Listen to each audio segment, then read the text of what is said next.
Good morning, friends. Okay, so today we are starting with our FM classes.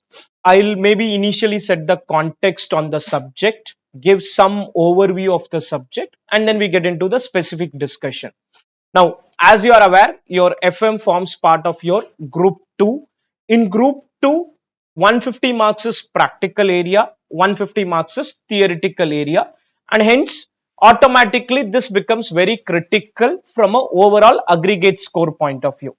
The subject also has a lot of importance from a practical world point of view, because most of the things which you learn here would get practiced at some point of time. You could be doing at your personal end, or could be working in a corporate and doing all of these things for a company. Also, the subject also continues at CA final for 100 marks. So somewhere very critical subject, because your base gets ready at now, and once your base understanding is strong, when you learn this at final level, which is called advanced financial management, it becomes extremely easier there.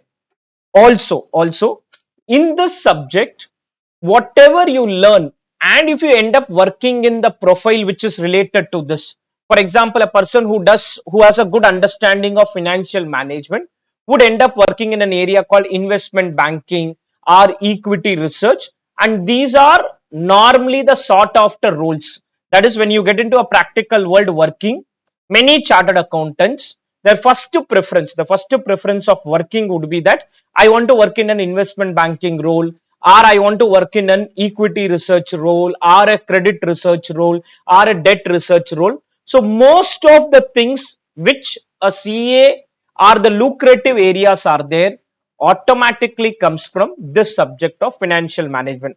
When you get expertise in maybe your accounting, you work on maybe Ind AS related area, or you work on accounting standards related area, reporting area, which many chartered accountants do, and it is not their preferred area. A lot of people don't prefer to get into that, but many people get and work into it.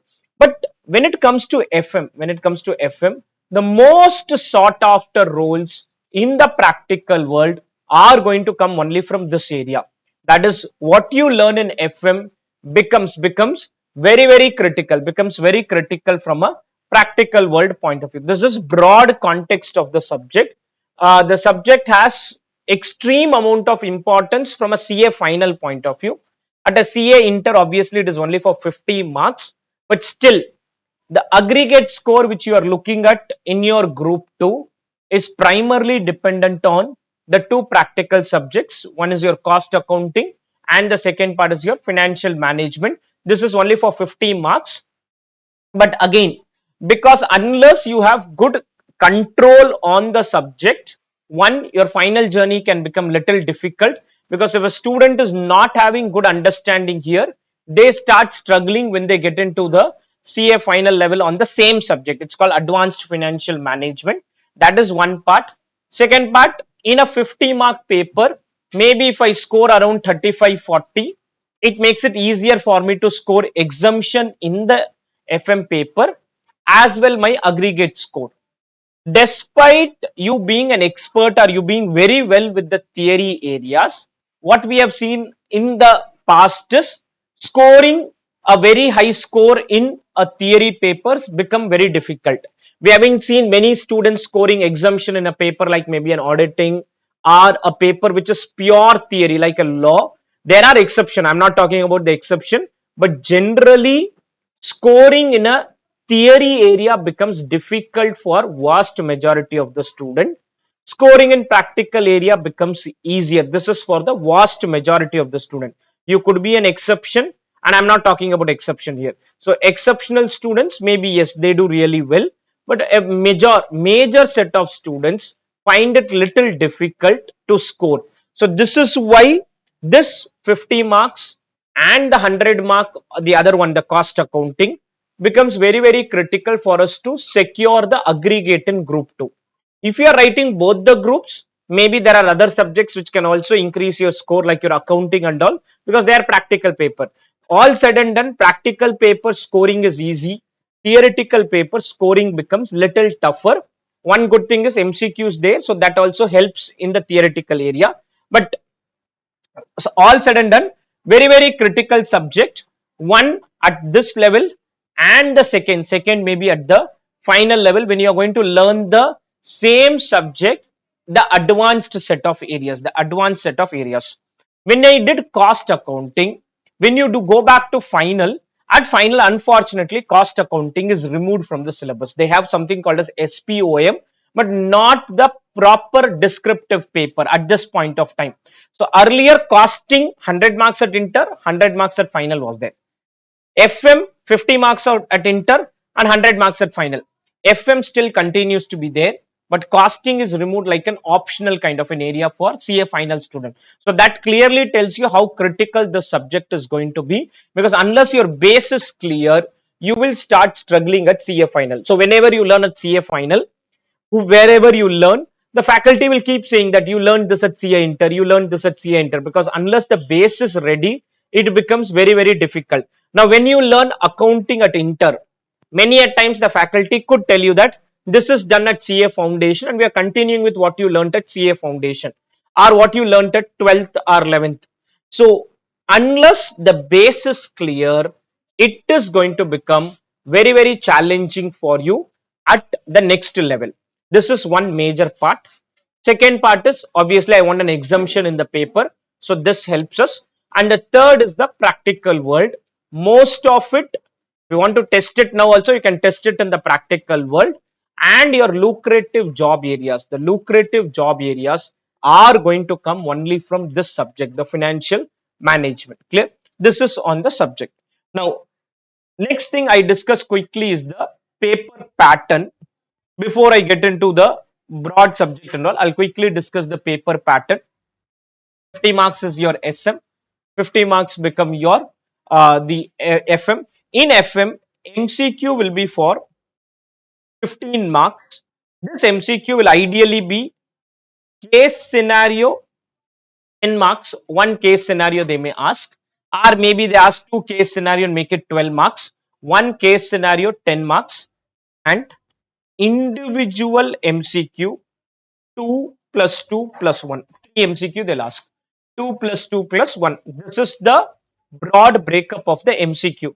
Case scenario based means they'll give you a scenario, and based on the scenario, you have to solve it and get answer, which will be like descriptive question only. As you proceed, you'll understand. Maybe in other subjects, you have already seen how case scenario MCQ works. But anyway, in FM also, I'll discuss it one time. Then comes your descriptive part. Descriptive is going to be for 35 marks. In that, 15 marks is mandatory. 15 marks is mandatory, which will ideally be 5 plus 5 plus 5. Ideal 15 mark breakup is 5 plus 5 plus 5. 15 marks mandatory question. They'll ask it for 5 plus 5 plus 5. And 2 out of 3 question of 10 marks. 2 out of 3 questions for 10 marks. This is what the paper pattern is all about. Now, in this paper pattern, if you look at, out of the 50 mark paper, the first 30 marks are mandatory. The first 30 marks, 15 mark MCQ mandatory, no choice available, and the 15 mark first question in descriptive is mandatory. So, any selective preparation can put you under a lot of trouble. Reason is you have left one chapter, and that chapter question has a 60% probability, 30 out of 50. 60% probability that it will be there in the mandatory question. There's a 60% chance the chapter you leave is part of the mandatory question. Whereas when it's a 100 mark paper, first 30 marks mandatory and then a 14 mark mandatory, 44 marks mandatory question out of 100. Here 30 mark mandatory question out of 50. 30 marks mandatory out of 50. There it is 44 out of 100. So the mandatory questions unfortunately are the major part of the paper.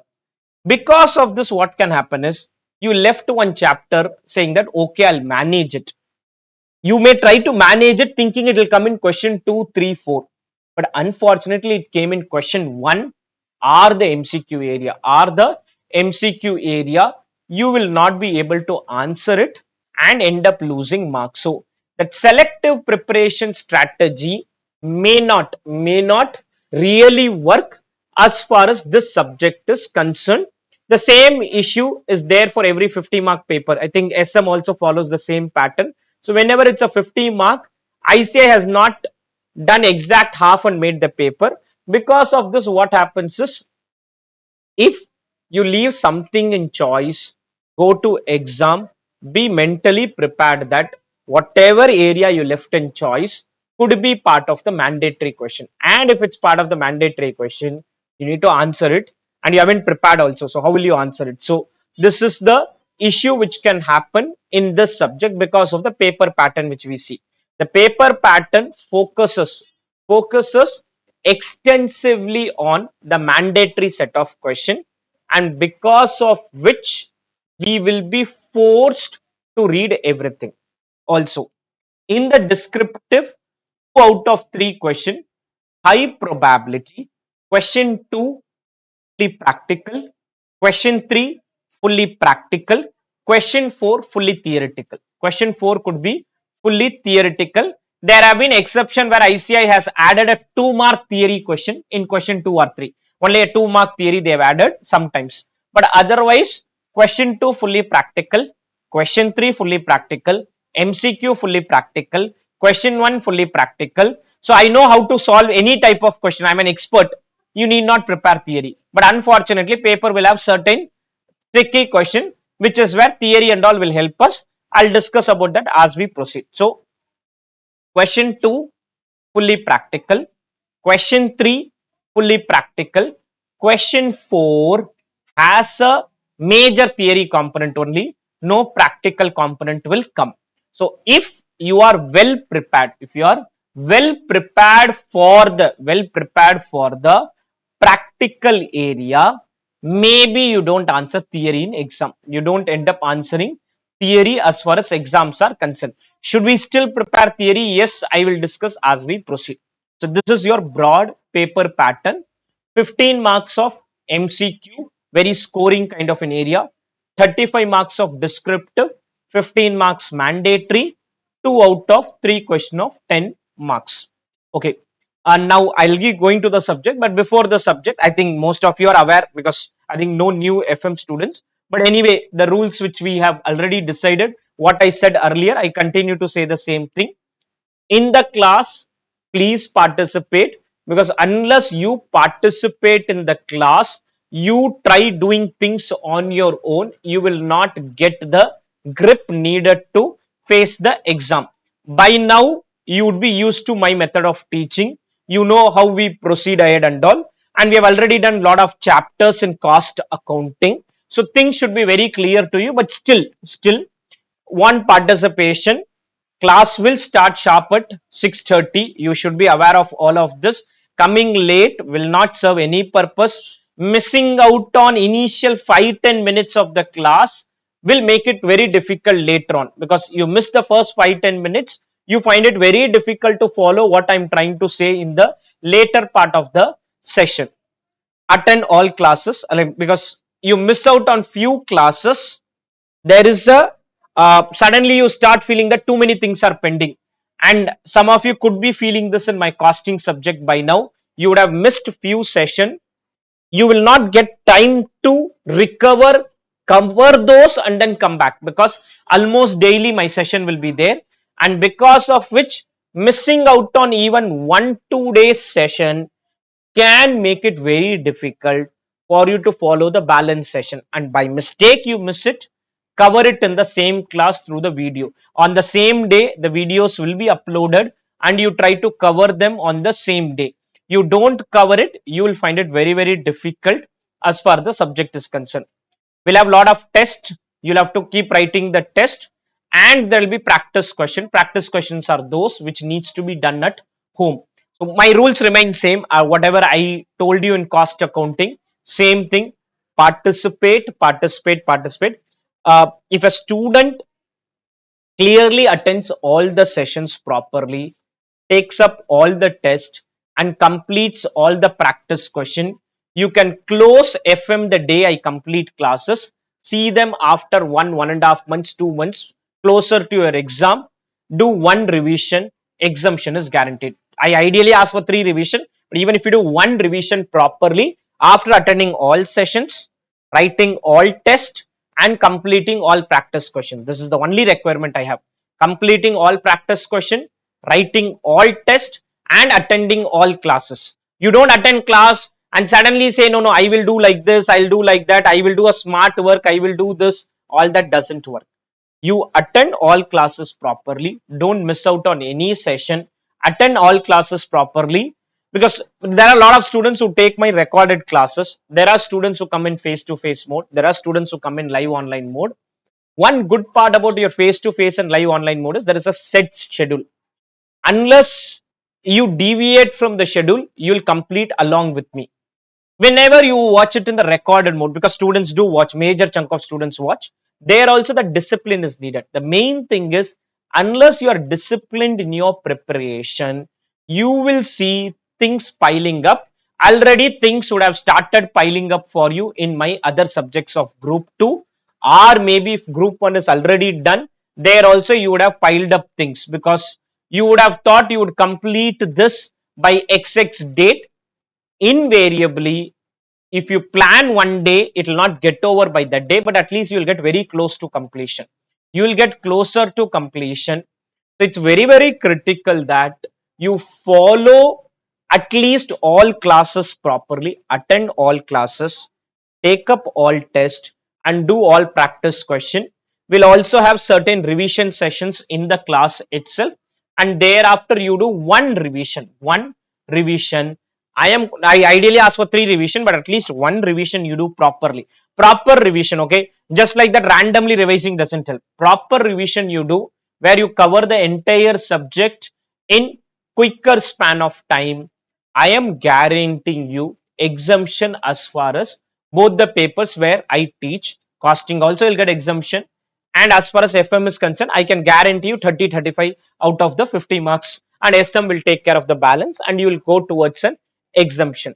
Clear? So attend all classes, don't be late for the session, attend all classes, take up all tests, do all practice question. Somewhere students feel that when they try to find time outside the class, because I tell them to do practice question outside the class, you are not able to find time, you find it very difficult, saying that no, my schedule is very packed, in class we take a lot of time, then I travel, then I reach home, I need rest, I have my college. All said and done, you can have your own excuses. Somewhere the course needs you to give that amount of time. You don't give that time, ICA will happily ask you to give the time in multiple attempts. You will give the same amount of time which ICI wants in multiple attempts. You want to clear it in one attempt, then give it the time it deserves. You cannot say that no, I will only attend class, after the class I can't do anything, because on an average you can understand that the practice question would be 1 question or 2 question per class. This is the practice question will be. Problem is, there will be few classes where there will be 0 practice question, and there will be few classes where there can be 3-4 practice question also, because it gets jumbled up at sometimes. I know the amount of practice question I gave. Last batch I gave 60 practice question out of the 300 question which I have in the material. So 60 out of 300, I take FM in around 40 classes, 35 to 40 classes. Approximately I know 1.5 question per class. But there will be few days where suddenly I may give you 5 homework question also. And there will be lot of days where there will be 0 also. Same issue happens with cost accounting also. We have around 400 question. There 100 practice questions could be there. In that 100 practice question, I take costing around 70 sessions or 70-75 session. And naturally what will happen is, you will see some days no practice question, and some days the practice question numbers could be on the higher side. That is because of the way the classes are being conducted. I don't have a choice. I can't say every day, today I may not give you any practice question, but tomorrow I may suddenly give you 2-3 practice question. So this will keep happening. Somehow you'll have to find time, because people keep saying that, sir, we don't have time, we don't have time. See, when I was a student, that time before your CA inter, articleship used to start. So I used to do my articleship. That time articleship was allowed for 6 hours. So my articleship timing used to be morning 9 till 3. Then my college used to be there 3:30 to 7:45, and classes used to be in the mornings. It used to be 18-month study period for CA inter. So morning 6:30 to 8:45 or 6:15 to 8:45 was class. 9 o'clock reach office. Be in office till 3 o'clock. 3:30 to 7:45 is college. Reach home by 8:15 and still do self study. Still do self study. Because just because you are attending classes, we are not magicians here. If we are magician, then saying that okay, just attend my classes, you will clear. I will not give you all that promise, okay? First class itself, I am making it very clear. Just attending the classes will not clear you. Again, I told today also, I said attend the classes, all classes you attend, do all practice question, take up all test. Practice question and test is your work. Unless you do that work on your own, because classes is my work. After classes, you need to do two extra things. I said practice question you have to complete, test you have to take up. By the time you take up test, one revision is over. Test means not randomly writing. Till now, I have seen students writing test in costing. Everyone prepared and wrote. It's not that okay, for the sake of writing, we are going to write test. That doesn't help. You are preparing and then writing the test. So when you prepare and write, one time preparation is over there. One time preparation is over with your test itself. One time revision also I do it in the class, because you have seen already in costing what we do. So one time revision also happens within the class. After that one time revision you are going to do, and if time permits I may do one more revision also. That all depends on time availability, or I may discuss past question. All that I'll decide later. But so many things after doing that you can't fail. I say I can't fail you after that. You will 100% clear it, but lot of things a faculty does only 10-20 percentage of the work. I make it very very clear. Your success is only dependent on what you do, because there are set of students here. After a year, some of you are CA final students, some of you continue to be a CA inter student. Is it because of me? No, I'll make it very clear. Your success is not because of me, and your failure is also not because of me. If you fail also, it is your problem. If you succeed also, it is your hard work. It is your hard work. It's purely your effort. Our effort is there, but our effort is not the primary effort. Our effort is not primary, because students somewhere have a mindset, okay, I will attend classes. I did all the classes, but still I could not clear. How will you clear? Just by attending classes. If that is possible, every student in India will find out which is the best class and just attend their classes. No, if classes alone are going to play and ensure success, there could be best classes in India and just take their classes. Or maybe even if people are comfortable with my classes, ideally all of you attend all classes, all of you should clear. It's not that we get 100% result. Even in CA foundation we don't get 100%, CA inter also we don't get, and CA final also we don't get. That be very very clear. So it is not our effort alone. Primarily it is going to be your effort, and your effort I'm telling you in the first class itself. Attend all classes. By attending all classes, one good thing happens is your one time preparation is over. Because students, when they go for classes, be it online classes, recorded classes, or face to face classes, by the time classes get over, one time preparation is over. By the time classes get over, one time preparation gets over. Otherwise, if you do on your own, it's not that you can't do on your own. My CA final, 2 subjects I went for classes, 6 subjects I did self study. CA inter, all subjects I went for classes. So it's not that classes are only going to ensure success to you. With classes, without classes, anything is possible. It all depends on your own motivation level, because certain people are motivated enough to saying that okay, no, I will prepare on my own and I will do it. Certain students, that motivation level is not there. Somewhere that motivation level you expect from us, we can tell you only few days. After that you need to be self motivated, because people think that okay, if I go for classes my motivation levels will come back. We can only tell you where you are going wrong, what you are doing, how things can improve. Occasionally I'll tell what to do, how to prepare, all that from our experiences of seeing students. But does because many students, when I was doing costing at some stage, I asked about planning for your preparation, prepare a plan, weekly plan, monthly plan, and then do. Now, I don't know how many of you are preparing a weekly plan. Are you having a proper schedule at your end? Because when I talk today, suddenly you get serious saying that, okay, I will do all this and then start preparing on a daily basis. Then suddenly after 5 days, you lose your motivation level and you stop preparing. That doesn't help. Doesn't help at all. Motivation has to be at your end only. You need to be self motivated. When I did my chartered accountancy, I said, no, no, I want to clear it in the first attempt. There were multiple factors which were running in my mind. One, I didn't want to see the books again. These books, again and again, you have to see the struggle. Now itself, you won't like the books, because if you have to see the same books, the bulkier books, your CA Inter 6 subject books, again you have to see, you understand the pain you will be going through. Same books, it may look, first time when you read, you'll be happy to read it.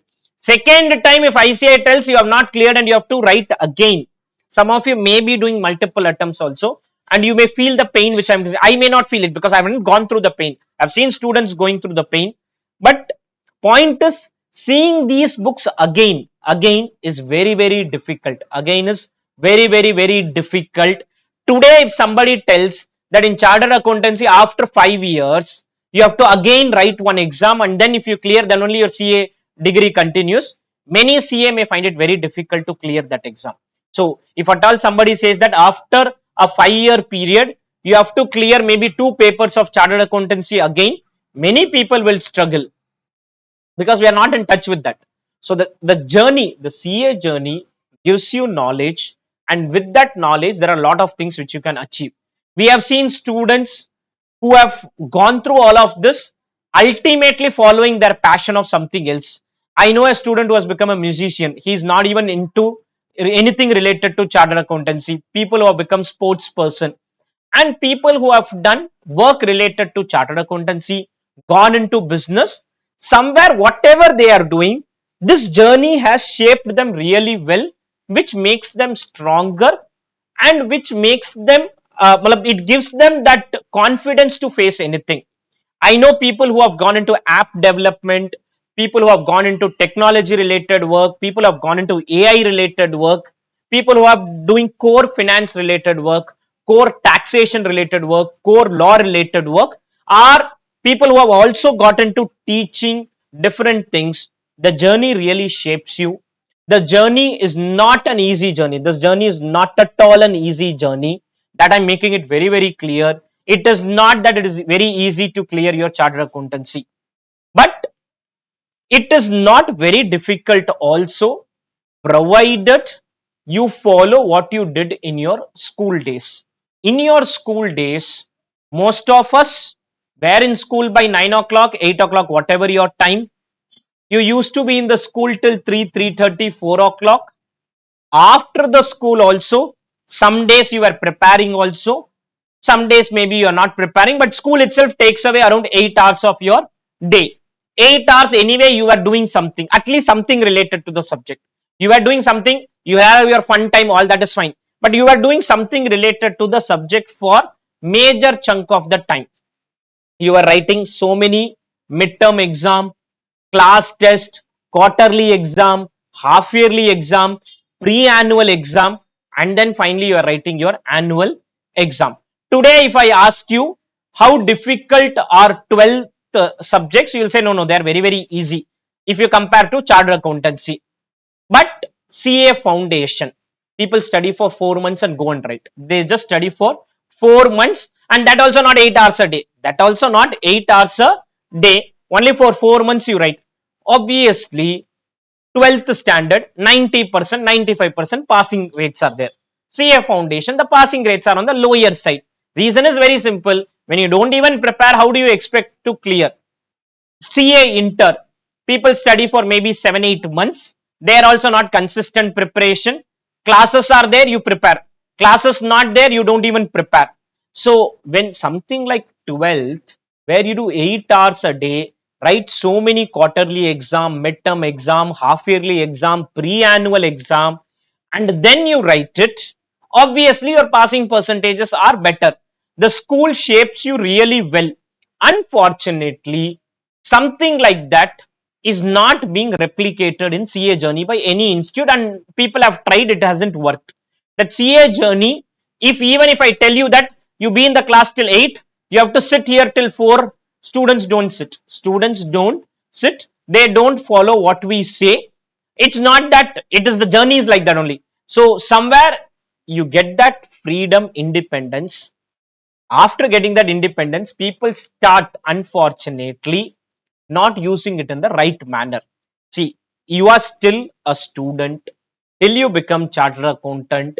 Please be like a school student, like a school student who used to write. You go back to your school days, you are attending almost all the classes, because the moment you miss 2 3 days school, there'll be a message to your parents, or there could be a mail, call, anything goes to your parents, and you can't face it. You were almost attending all days of school, almost writing all the test, almost writing all the test. I don't know why in CA journey, suddenly even in classes we see it.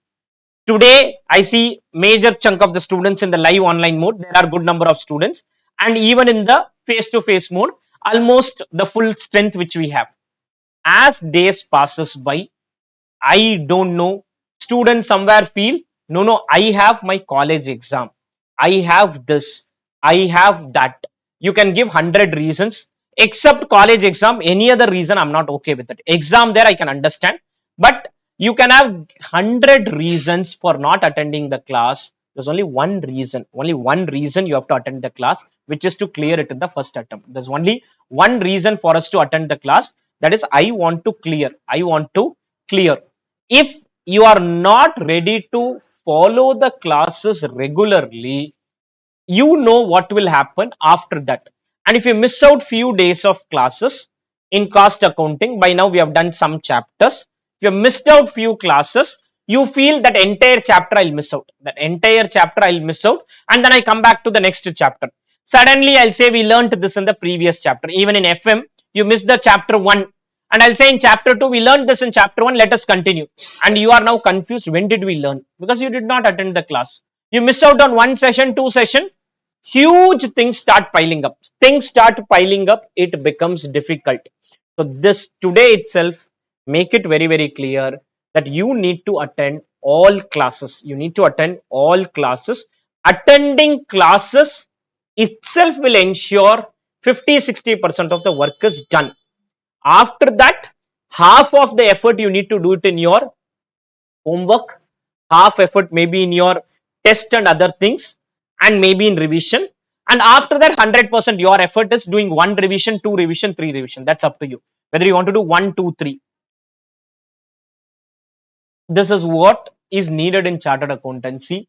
Be a sincere school student. Be a sincere school student, but with a lot of freedom given to you. Lot of freedom given to you. It can't be like a school where mostly you'll follow what the teacher says. The teacher will guide you on a day to day basis. Everything will be set for you. They will primarily tell what you need to do. Here, we only give you a broad boundary, saying that this is the boundary. Within the boundary, you do whatever you want to do. I cannot tell you on a daily basis what you need to do, but I give you broad boundaries, saying that this is how you have to prepare. And if you follow this properly, success is all yours. If you don't follow, you may succeed, you may fail also. You may fail also. And if you fail, there's nothing wrong in failing in chartered accountancy. People do go through it. I know people who have gone through multiple attempts and very, very successful at this point of time. A student of mine who have gone through multiple attempts at inter, multiple attempts at final, maybe 5 6 attempts also, and are now very, very successful. Very successful, because the journey has shaped them really well. Most of you may face your first failure in chartered accountancy. First failure. You may not have faced failure till now. Maybe in your 11th, 12th, 10th, 9th, 8th. Maybe in your college you haven't faced. May face. May face. If you don't want to face it, be prepare really well. Because the first class itself, I'm telling you all this. Attend classes properly. Take up all the tests which we give. A lot of practice questions will be there. Take up all the practice question. Once you do this all properly, I am confident you are going to succeed. I am confident you are going to succeed.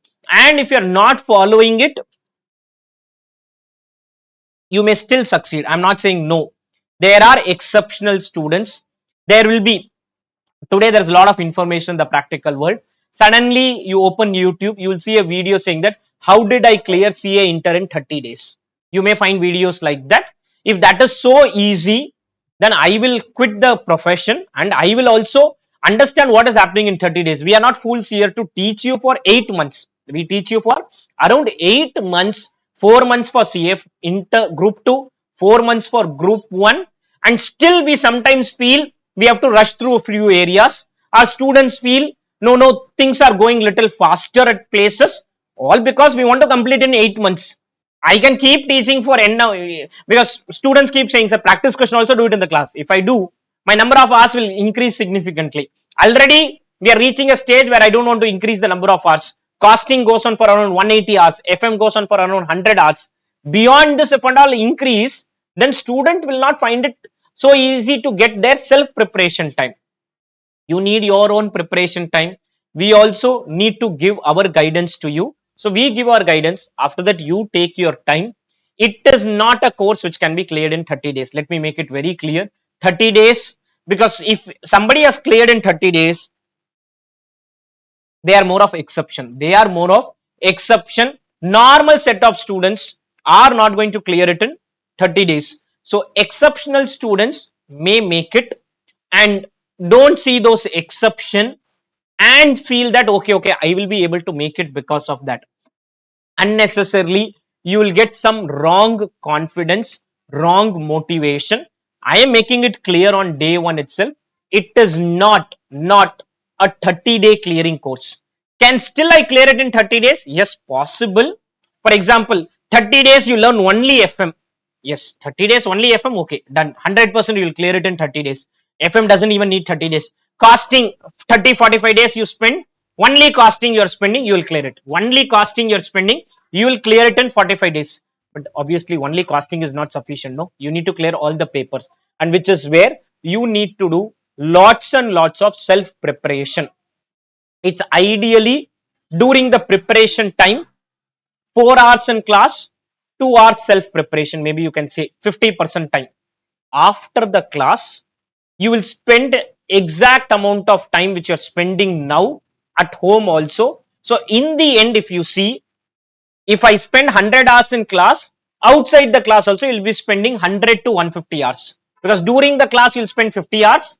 After the class you'll spend maybe another 50 or 100 hours on FM, another 50 or 100 hours on FM. You have to spend again, and how will you spend? You will have time to spend all that, because during the revision phase we prepare for around 10 to 12 hours a day. You'll be doing your own preparation, nothing else. Nobody is going to disturb you, no classes, nothing will be there.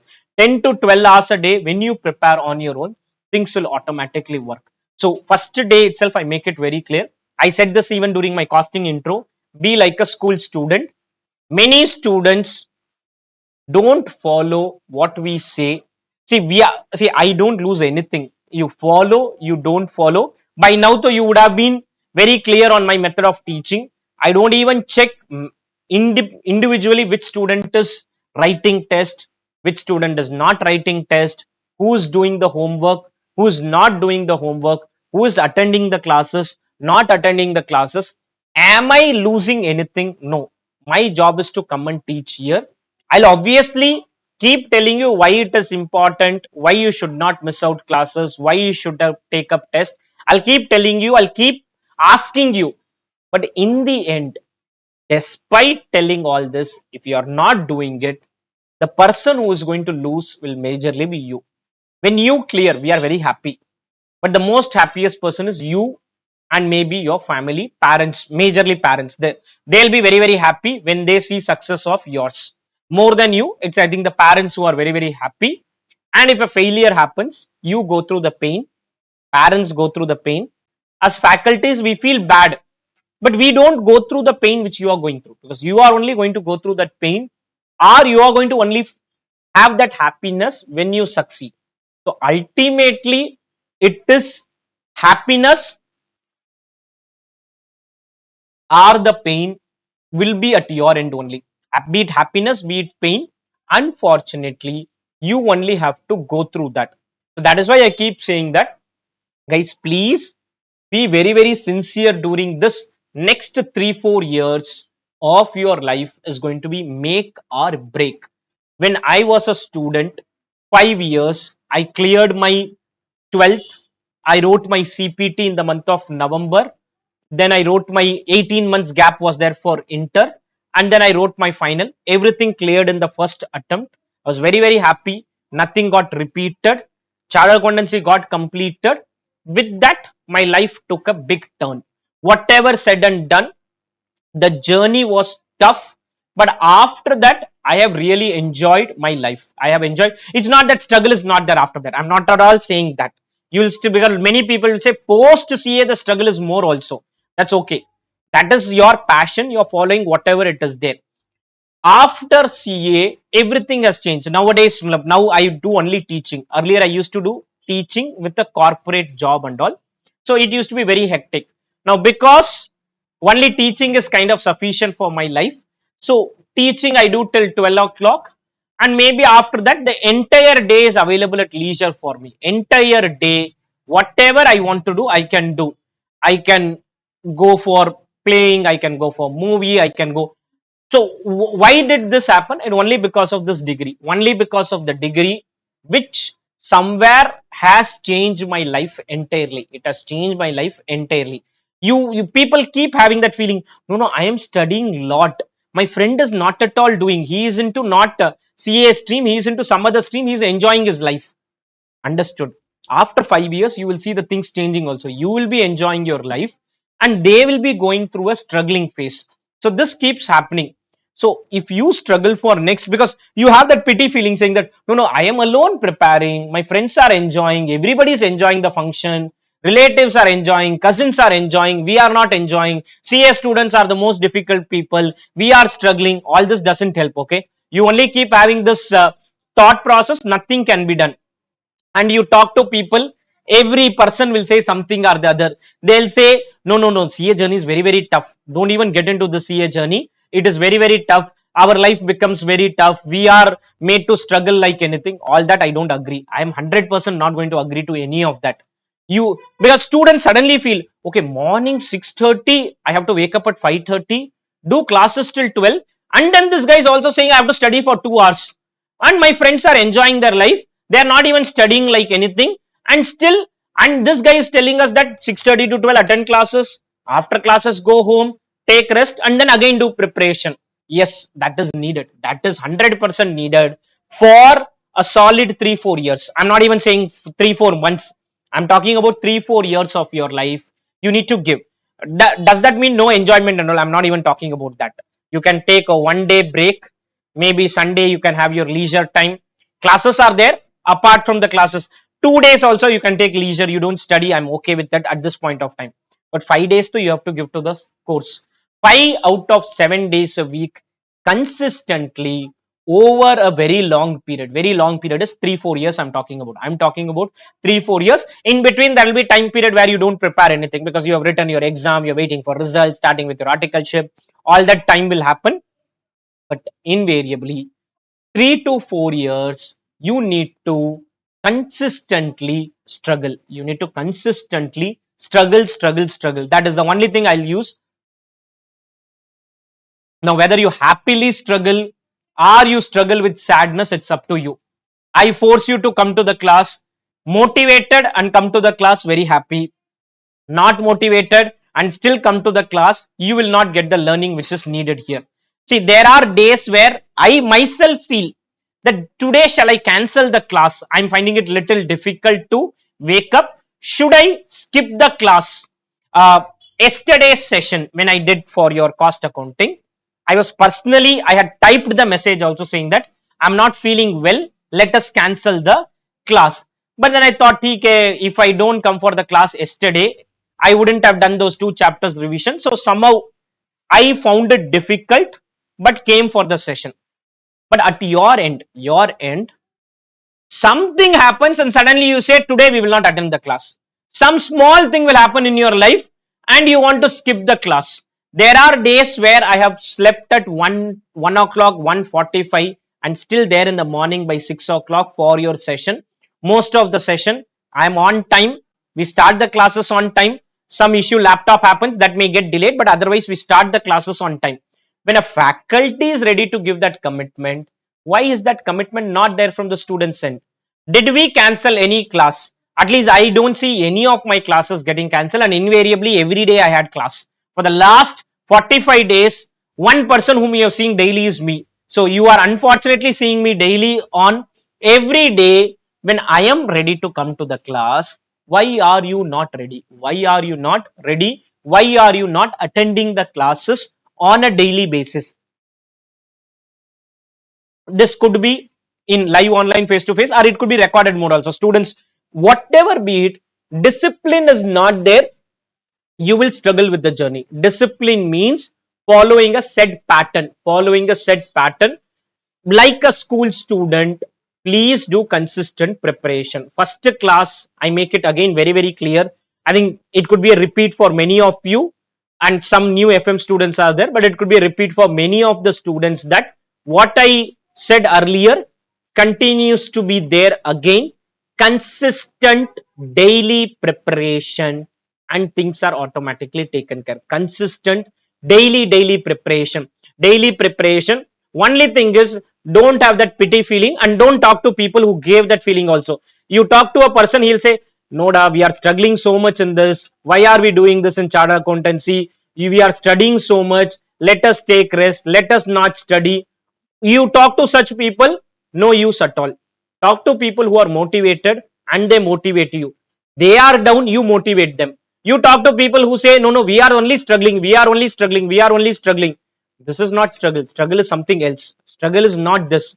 There are people who are doing a Swiggy delivery at 1 o'clock in this heat. That is struggle. Struggle is not what you are going through. In this heat, in the summer, there are people who are struggling with even basic needs, and you are having a great life, and still you feel you are struggling in your life. I can't really help it.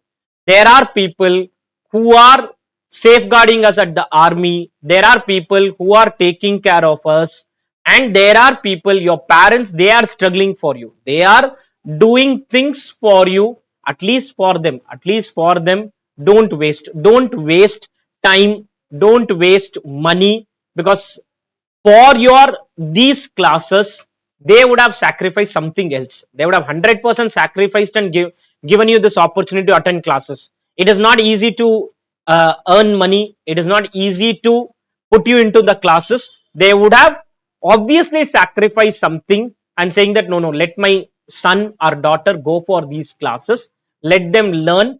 And you, instead of learning, you waste the time. You're wasting their effort. You're wasting their effort. Struggle is something else. Okay, struggle is not this. People feel, no, no, we are struggling in the CA journey. We are made to study like this. You are made to study like this in a very good atmosphere. You come here in AC rooms. At home you are in a comfortable place and studying there. You're not put into struggle. That is not the struggle. The struggle is altogether something else. Struggle is struggling in this summer, struggling outside, doing things which are very difficult, still not getting the basic needs. There are people who are still not getting the basic needs. You are at least far better than 90-95 percentage of the people. If you compare yourself with people who are doing well than you, doing better than you, nothing can be done. If you are going to compare yourself, there is obviously today also, I know some of my students who are earning more than what I'm earning now. Now I cannot keep comparing them, saying that okay, they were my students and now suddenly they are earning better than me. No, that comparison doesn't help, because whatever said and done, there are people who are going to be better than you. There are people who are going to have a better lifestyle, better life than you.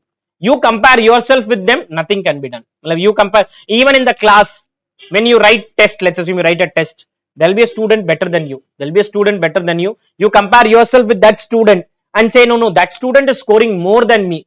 You see what is your performance. Are you performing well or not? If you're not performing well, then try to better.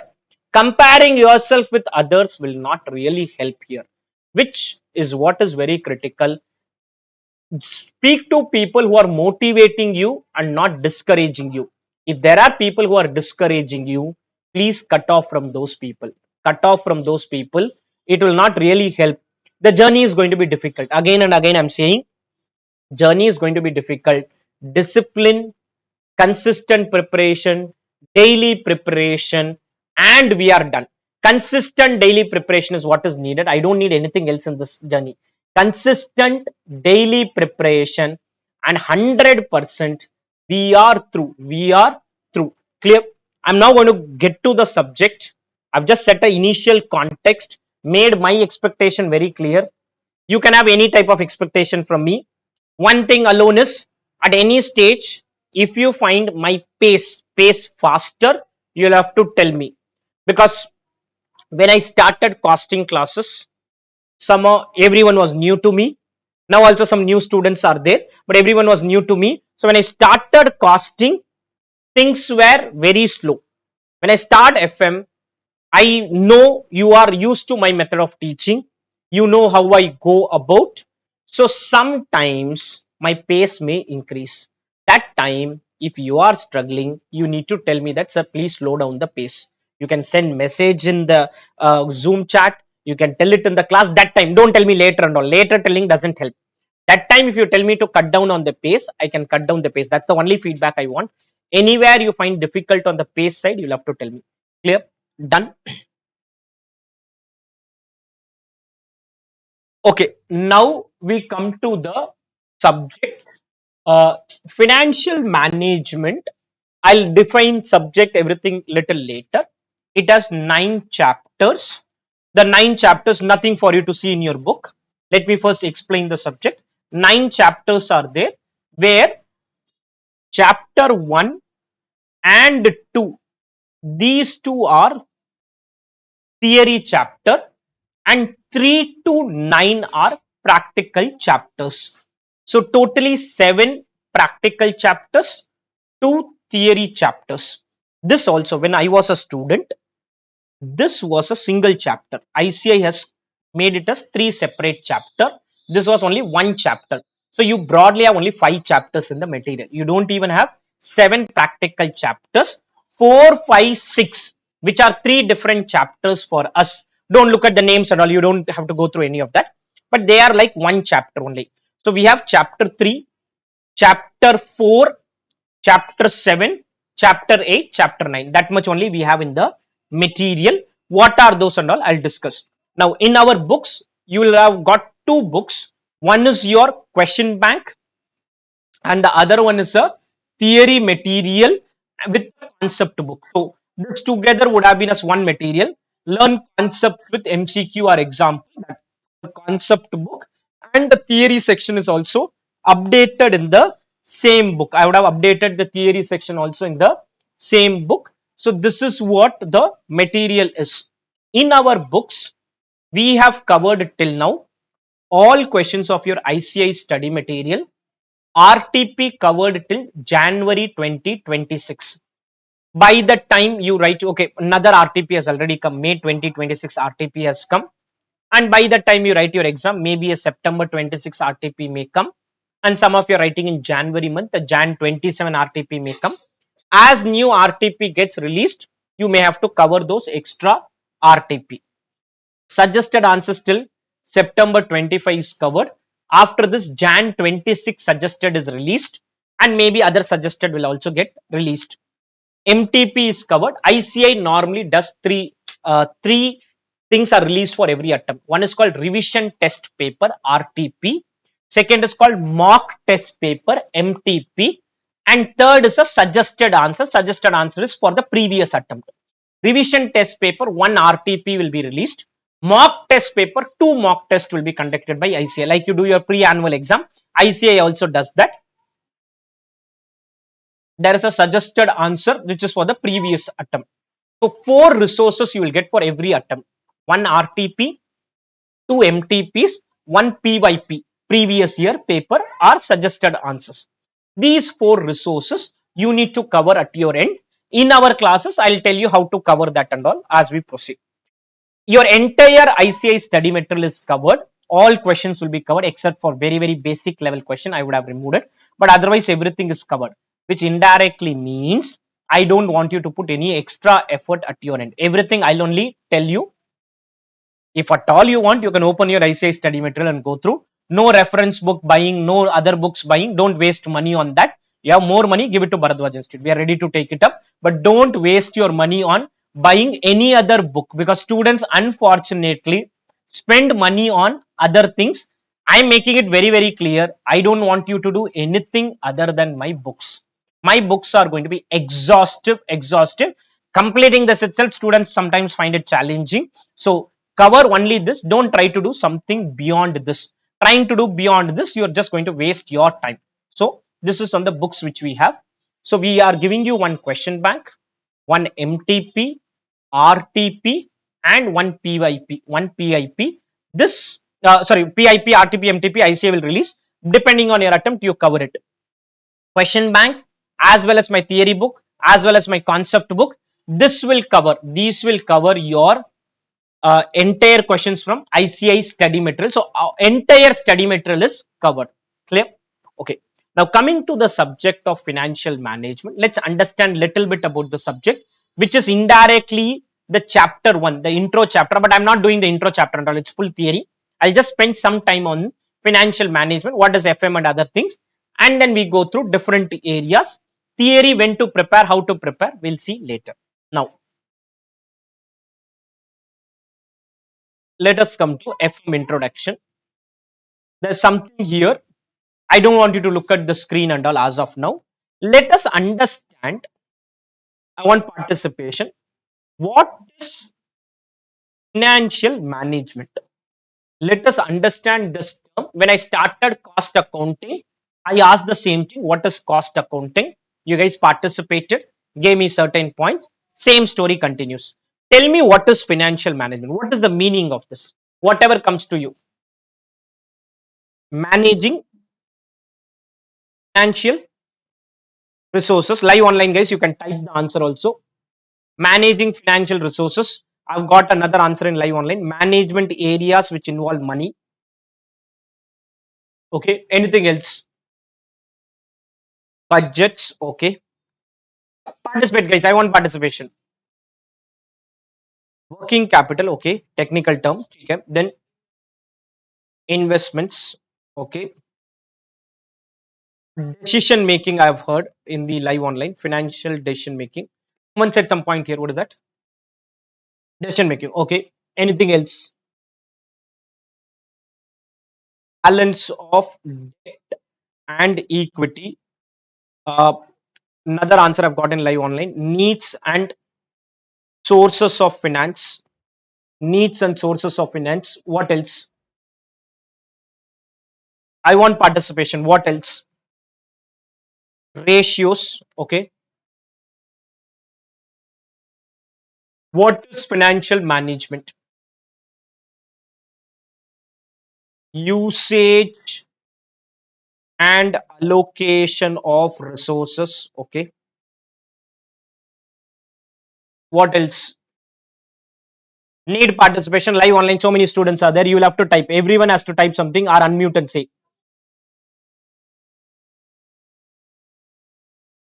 Analyzing financial markets. Something you were saying. Okay, portfolio,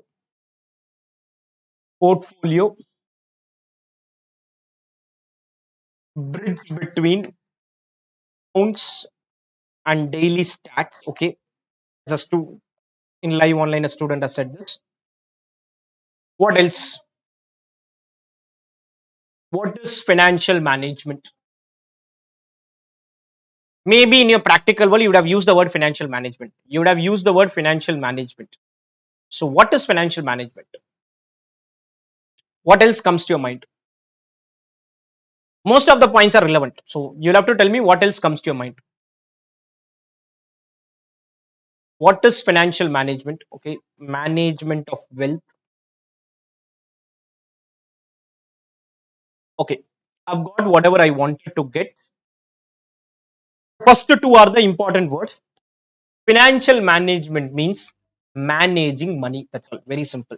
Financial management, simple definition is managing money or managing financial resources. Managing money. We are trying to manage the money which we have. At your end also, you could have, your parents could give you 2000 rupees per month, 3000 rupees per month, 1000 rupees per month, 5000 rupees per month, whatever they are giving you. You are trying to manage that money in the best possible manner. You have your own requirements and you are managing that money. You are managing that money.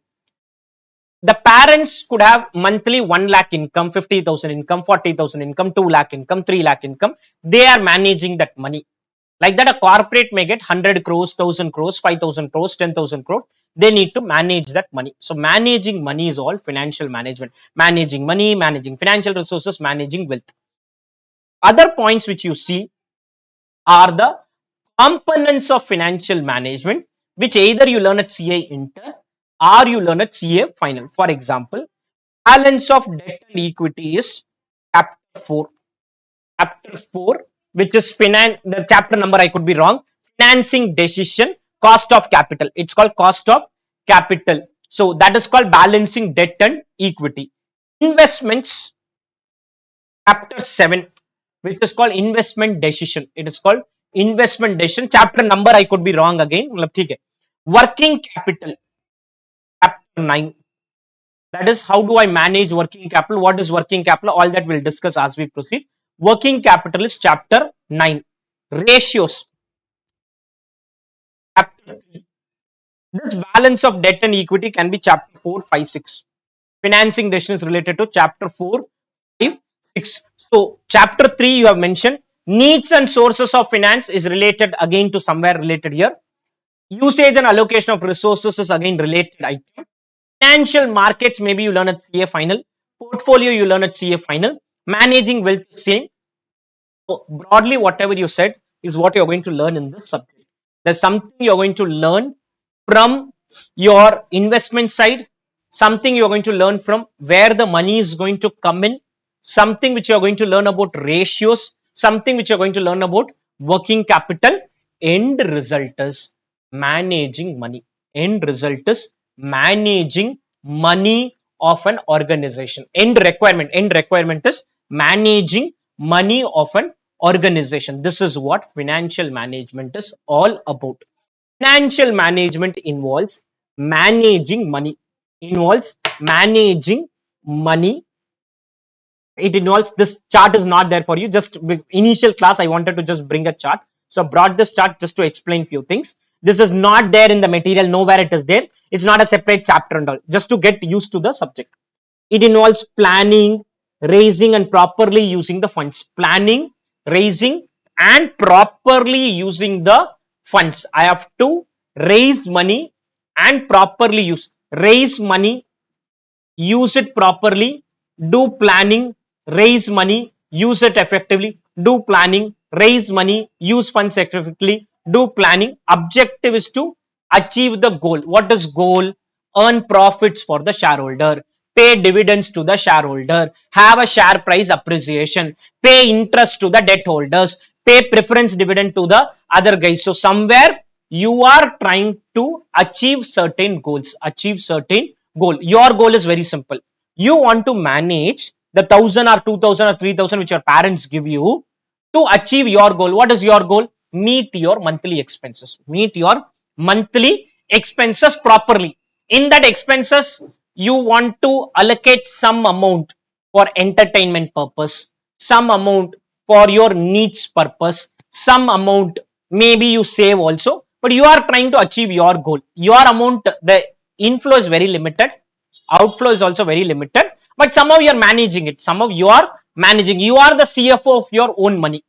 At my home, my mother is the CFO for the inflows which come into our house and the outflows which go out of the house. She plans everything. She plans everything and ensures that our goals are met. Our goals are met, which is like what a company will do. A company will have a CFO who is going to have inflow of money. There is going to be outflow of money, have inflow, have outflow, achieve goals, and give profits to the shareholder. Give profits to the shareholder or wealth to the shareholder. Give profits to the shareholder or wealth to the shareholders.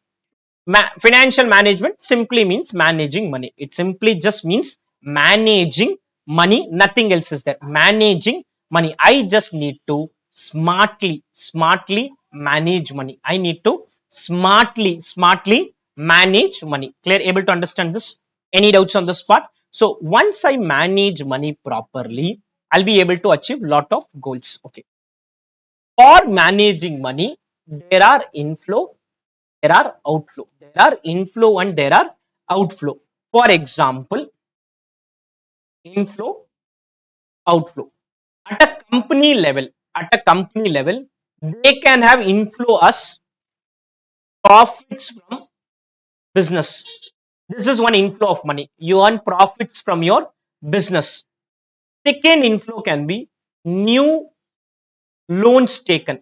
I take some loans for the business purposes. Equity shares issued. I issue equity shares. Where is the money going to come from? Money has to come in from some places. Money has to come in from some places. We'll learn about all of this in depth in chapter 4, 5, 6. But money has to come in from some places. It could be profits from business. It could be a new loan taken. It could be an equity shares issued. It could be a preference shares issued. It could be sale of assets. It could be anything else. Wherever money is going to come in, money is going to come in. For you, if you prepare inflow, I think only one inflow I feel as of now could be pocket money from your parents. That is the only source of inflow unless you are earning somewhere something else. Otherwise, only one inflow I see for you. With that, you have your series of outflow. You want to ensure all outflows are met. You save some money also if needed, or you achieve your objective. What are the outflows for a company? Outflows could be buying some fixed assets. I want to buy some fixed assets. Buying raw material. Technically, this is called working capital. Loan repayment may have to be done. Sometimes I may do buyback of shares.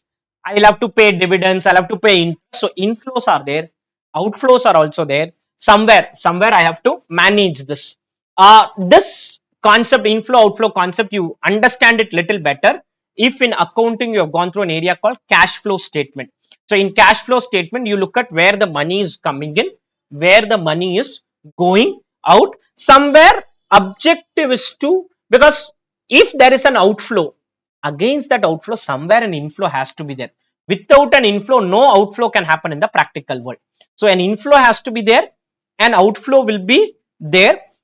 Somewhere plan is to optimize both. Plan is to optimize both and ensure that we are able to create wealth for the shareholders. We are able to create wealth for the shareholders. Now, to explain this, I want to take one example. Let us assume plant 1 lakh rupee. You are planning to go on a trip. The trip cost you 1 lakh rupee. The trip cost you 1 lakh rupee. Assuming your parents are likely to pay this amount to you, trip is planned for 1 lakh rupee. You go to the parents, ask for 1 lakh. Ask for 1 lakh. They will pay you 1 lakh. It is possible for you to get that 1 lakh, but they will not give you just like that. You ask them just like that, you are not going to get it. You are planning a trip. You are planning a trip. 1 lakh rupee is the cost. I went to my parents, asked for 1 lakh. They are not going to give it like that itself. They may ask for some information, and I need to provide some information and then get that money from them. So trip is planned. 1 lakh is the amount. What information will your parents ask? Assuming they, but the point is affordability is there. 1 lakh is going to come to you, but without question, no. Without question, no. It's not a trip plan for 1 crore. If you plan for 1 crore, you're not going to get the money. 1 crore, you're not going to get the money itself. 1 lakh, maybe you get it, or maybe 10,000. You can change the amount, whatever the amount. But without question, money is not going to come in. Without question, money is not going to. What questions will your parents ask? Just give me some random question. What will they? Where? How are we going? How many days? How many days? Accommodation. A lot of related questions will come. Lot of related questions will come. So I plan a trip for 1 lakh rupee, and I need money for that. I need money for that. So when I need money, I need to answer a lot of questions. I need to answer lot of questions. What happened is, I was planning a trip for 1 lakh. Somewhere in my mind, I had a belief that parents will give it. I had a belief that parents will give it. So this 1 lakh trip I'm planning, I did lot of analysis saying that we will go like this, we will do this, we will do that. Everything I tried, everything I did. I spent one full day on this. I spent one full day on preparing a good information, maybe a 2 page or a 3 page information, and I gave to my parents. I gave to my parents saying that all information is available. Please allot me 1 lakh rupee for this. Unfortunately, that time that 1 lakh got rejected. That 1 lakh got rejected. They are not ready to give. They are not ready to give. So I was thinking, why did I waste so much time? Why did I waste? I did all planning. I did all planning. 3 days got wasted. Went to them, asked for 1 lakh rupee. It got rejected. It got rejected. Raising money, when you want to raise money, you need to answer a lot of questions. So you did your planning, everything. They asked, where are you going to invest it? It was on a trip. Everything is fine, but somehow it got rejected. Somehow it got rejected. Now my question is, I am planning on a trip. Should I plan for the trip first, or should I secure the money first? Should I get the money first, then plan for the trip, or should I plan for the trip and get money from parents? Because I planned everything, but unfortunately it got rejected. Unfortunately it got rejected. I was thinking I wasted time. I was thinking I wasted time. I planned for everything. 2 3 days went in that, and ultimately it got rejected. Ultimately it got rejected. So should I plan for money first or the trip first? Okay, money. I went to same parents, asked 1 lakh. One slap came saying that, why you need money? You don't have any reason also. You're just asking for 1 lakh. They are not ready to give. I asked for 1 lakh to parents. They asked why. I said, please give. I asked again why. They said, please give. In the end, nothing happened. I didn't get the money also. I didn't get the money also because without giving reason, they are not ready to give money. I went and asked, money did not come. I did planning, then also it didn't work out. So which should I do first then? Money first or planning first?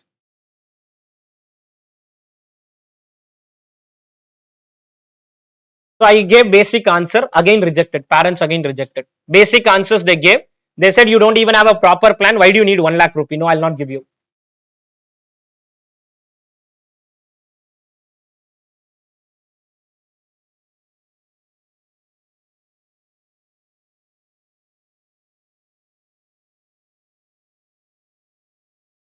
Hmm. Understood. I agree to your point. But in the end, parents rejected it. In the end, parents rejected it. Parents rejected my plan, saying that you are not going for the trip. And I started thinking, why did I waste time? Because if you are not allowing me for the trip, why should I waste time? Why should I waste time? So what should I do then? Raise money first or plan for the money first? Raise or plan? Which is important? What should be done? A student is saying we must offer a counter offer. All that is fine. But the point is, I go without money and do planning. In the end, ask, money is not coming in. I ask for the money first. Again, money is not coming in. Ask for the money first. Money is not coming in. Now, remove parents and bring an investor in place of that. Investor is, it could be a bank, could be a financial institution, could be a ace investor, and you need money for some project, not a trip. You need money for some project. Now, practical world, both coexist together. From a timing point of view, money is to be raised first, investment will happen later. Money is to be raised first, investment will happen later, but both coexist together. Both coexist together. Planning, for example, when today Bharadwaj Institute want to open 20 branches, let's assume want to open 20 branches. For 20 branches we need 50 crores. I very well know bank will not give us 50 crores. For the size of company we are in, we will not be getting 50 cr from the bank. I very well know that. then there's no point in planning for this. No point in planning for this, and in the end getting a rejection, because I very well know it is not going to come. You cannot now plan for a trip to your parents, 10 lakh rupee trip. You very well know 10 lakh rupee they are not going to give. You very well know 10 lakh rupees outside the budget. 1 lakh rupee also may be outside the budget. Then don't plan for 1 lakh rupee also. If you feel 50,000 is in the budget, do planning, go to them. It may still get rejected. It may still get rejected because raising money is not easy. Raising money is not easy. Always both coexist. Both coexist. I go to the bank. I'll go to the bank and today say, I need a loan. First question, why do you need? First question is, why do you need? Then only every other question will come. Without telling the need, you can't go to your parents and say, give me 20,000 rupees. First question will be, why do you need? You can't say that, no, my parents will give me 20,000, exception. 20,000 if you ask, without asking for the reason, you will not get the money. You will not. Today, I also don't get the money from my mother if my entire money is with her, unless I tell the reason. Reason has to be told. Without the reason, you can't get the money. Without reason, you can't get the money. So, FM focuses on two things. The two aspects of FM is this: procurement of funds, effective utilization of funds. Procurement and effective utilization. What is procurement? Identifying and obtaining funds from appropriate sources at the right cost. Appropriate sources at the right cost. You will have to raise money. Raise money for the trip. You have only one source, your parents. Raise money. Companies can raise money from equity shares, from preference shares, from loans, from debentures, or from the profits of the organization. Raise money. But when you are raising money, please answer this also together. Please answer this also together. I can't say that I'll take a 200 crore loan today and invest the money after 6 months. For the 6 months, how will you pay interest then? How will you pay interest? You may invest it immediately. Profits can take time. All that I understand. But you can't say that I'll raise money and keep it idle. Then I will figure it out what I need to do with the money. My parents will not give the money. My parents will not. Your parents will not give you the money. You ask for 50,000 rupees. You ask for 20,000 rupees. Sizable amount. Small amount, okay. Sizable amount you ask. Reason has to be explained to them. Like that, when a company goes to an investor, investor could be an equity investor, preference investor, debt investor, debenture investor, loan investor, or retained earnings is okay. That's your own money. Anywhere you need money, you need to explain. You need to explain why are you needing money. Why are you needing money? What is needing money? The money could be needed to set up a factory in Chennai. Could be needed to buy raw materials for the factory. Buy raw material is working capital. Working capital is current assets. Investment is fixed assets. You could be for buying fixed assets, could be buying for current asset, or very rarely could be for your operating expenses also. There are companies which are loss making. Example, Zomato. Or Zomato is now reached profit, but like Swiggy and other things, they are loss making. They will raise money to meet the expenses only. To meet the daily expenses, they raise money. So money has to be raised, and ultimately it has to be invested in asset or operation. What does a company do? Very simple. It raises all of this and converts them into real asset. Converts them into real asset. What is converting them into real asset? You are investor in my company. You gave me money. To you, what did I give? Equity shares. What is equity share? For you, it is a financial asset. For you, it is a financial asset. What did I do with that financial asset? You, it is financial asset. I converted that into a real building. I converted that into a real factory. I converted that into a real plant and machinery. Financial assets are there. Real assets are there. Your financial asset is my financial liability. Is my financial liability. I convert that financial liability into a real asset. Into a real asset. And with that real asset, I earn money and pass it on this money back to you. Pass it on this money back to you. In what form? I pass it on in the form of, in the form of equity dividends, preference dividends, interest, and maybe buyback of equity share, buyback of preference share, redemption of preference share, sorry, and repayment of loans. I raise money, invest it continuously. CFO or a company does this: raise money, invest money, earn returns, pass on the return. Again raise money, invest money, earn returns, pass on the money. Raise money, invest money, earn returns, pass back the money. This is a continuous cycle. Your financial asset will become my real asset. Your financial asset will become real assets of whom? Real assets of the company. Your financial asset will become real asset of the company. I raise money today you create a FD with State Bank of India. That is your financial asset. For SBI, it is a financial liability. What SBI does, it gives loan to someone else.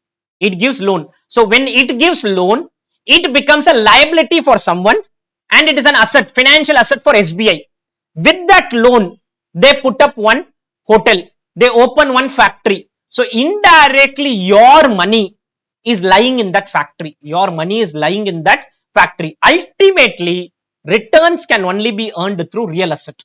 Returns can only be earned through real asset. If you are earning interest on SBI FD, that is because Bharadwaj Institute or any other company took a loan from SBI, earned something out of that coaching institute and paid a part of it to SBI. SBI paid a part of it to you. This is what FM is all about. It raises money, invest. The company is going to raise money, invest it in real asset. Somebody has to invest in real asset. A bank raises money, invest only in financial asset. Financial asset means it also only gives loans to people. That with that loan, maybe at some stage that loan will become a real asset. What is real asset? A land, building, plant, machinery, working capital, current assets, current liability. Somewhere a real asset has to be created. Without a real asset coming into picture, nobody can earn money. Nobody can earn money. So if somebody says I will raise money and keep it idle, then I'll say, why do you raise money to keep idle? You have to ultimately convert that into a real asset, which is a land, building, plant and machinery. And this is what two aspects of financial management is: procure the funds, utilize the funds. Procure, utilize, procure, utilize. It's a continuous cycle. It is a continuous cycle. If you don't utilize, return the money. You can't utilize, return. What is return the money? Equity dividend, preference dividend, interest, buyback of equity share, redemption of preference share, repayment of loans. People do buyback of equity share. Why? I don't find any purpose of using money. If I don't have any purpose, please return the money to the shareholder. Return the money to the shareholder. I don't want you to keep the money as fixed deposit and all. That I'll myself keep it. Lot of companies have money in the balance sheet and keep it as fixed asset and fixed deposit and all. I don't want that to happen. Your job is to invest it. Invest where? Invest in real asset. What is real asset? Land, building. You want to put up a factory in Chennai? Please take money from me. You want to do something else? Please take money from me. I don't want you to keep that money in SBI. You take a equity shares are issued to us. With that money, don't create a SBI FD. That I myself will create. Why do you want to create a SBI FD? So a CFO does this. He procures the money, utilizes the money. In this, these are the 4 decisions of financial management, and these are the primary chapters we have. Investment decision, chapter 7, financing decision 4, 5, 6, dividend decision 8, working capital management 9, and for doing dividend I have to do some analysis, which is chapter 3. This is what your syllabus is all about. One is investment decision. What is investment decision? To go on a trip. I need 1 lakh rupee. Trip is like an investment for me. Or remove the trip example, you want to buy a laptop. So you want to invest in a laptop. Deciding where and how to invest funds in long-term asset. Long-term asset means fixed assets primarily, to earn maximum return with an acceptable risk. What does risk, return and all as we proceed? But the company wants to invest the money. This investment has to be done. That is the first thing. For this to happen, somewhere this has to be done earlier. Financing decision. Financing means raising the money. Timing point of view, financing will happen first. planning point of view, both happen together. Both happen together. Together means together only. You will tell your parents saying that I'm planning a lakh trip. You wait, I'll give you some information. When I say I'm planning a 1 lakh trip, parents say no, nothing doing, nothing doing. Don't even plan for it. I drop the plan. That's it. I drop the plan that time itself because they have told me very clearly trip is not going to happen. 1 lakh trip outside the plan range, trip is not even planned. I want to do one project worth 500 crores. I know I will not get that money. I'll not plan for that. I will not plan for that. I tell my bank, I'll be needing 2 CR. It's a good project. He says, no, you do the research and come with to us. We will try to fund you. We'll try to fund you if everything is fine. So I keep investments in mind. I keep investments in mind when I'm doing financing, or I keep financing in mind when I'm doing investment. Both technically coexist. Without one, the other one is not possible. You raise money without investment purpose, people will not give money. You want to do investment without financing, again not possible. So deciding the right mix of debt and equity, deciding the right mix of debt and equity. Dividend decision, in the end, whatever I earn, I will pass it on to the shareholders. When do I pass on? How much I pass on? You will learn in a chapter, but how much dividends do I pay? Some of the highly successful companies did not pay dividend for a very long period. Classic example, Microsoft. Microsoft is a very well reputed company. They were not paying dividends for a very long period because they needed money. They wanted money for expansion purpose. What is the point of paying dividend and then saying shareholder, I need money again? I pay dividend in one hand. Next year I say I want to raise equity. So they were not paying dividends for a very long period. Very long period. I did one trip. At the end of the trip, I saved 20,000. I go back to parents saying that I'll give you 20,000. You give me back 50,000 now. They say, don't give me back 20,000 and all. Don't give back. You please consider this 20,000 for your next trip and get the balance from me. Get the balance from me. I give back. Take now extra amount. Not needed. Not needed. And working capital. Working capital is managing the current assets and current liability. Managing the current assets and current liability. These four only you are learning here. Okay. And these four are the key decision of FM. All these are there in chapter 1, but I'm not doing chapter 1 as of now fully. Okay. I'll discuss theory later. And ultimately this, and with this my intro is over. Objectives of financial management. What are we trying to do in financial management? Why are we learning the subject? There are two objectives. One is called profit maximization. Second is called wealth maximization. Profit maximization, as the word indicates, maximize the profits of a company. Maximize the profits of a company is called profit maximization.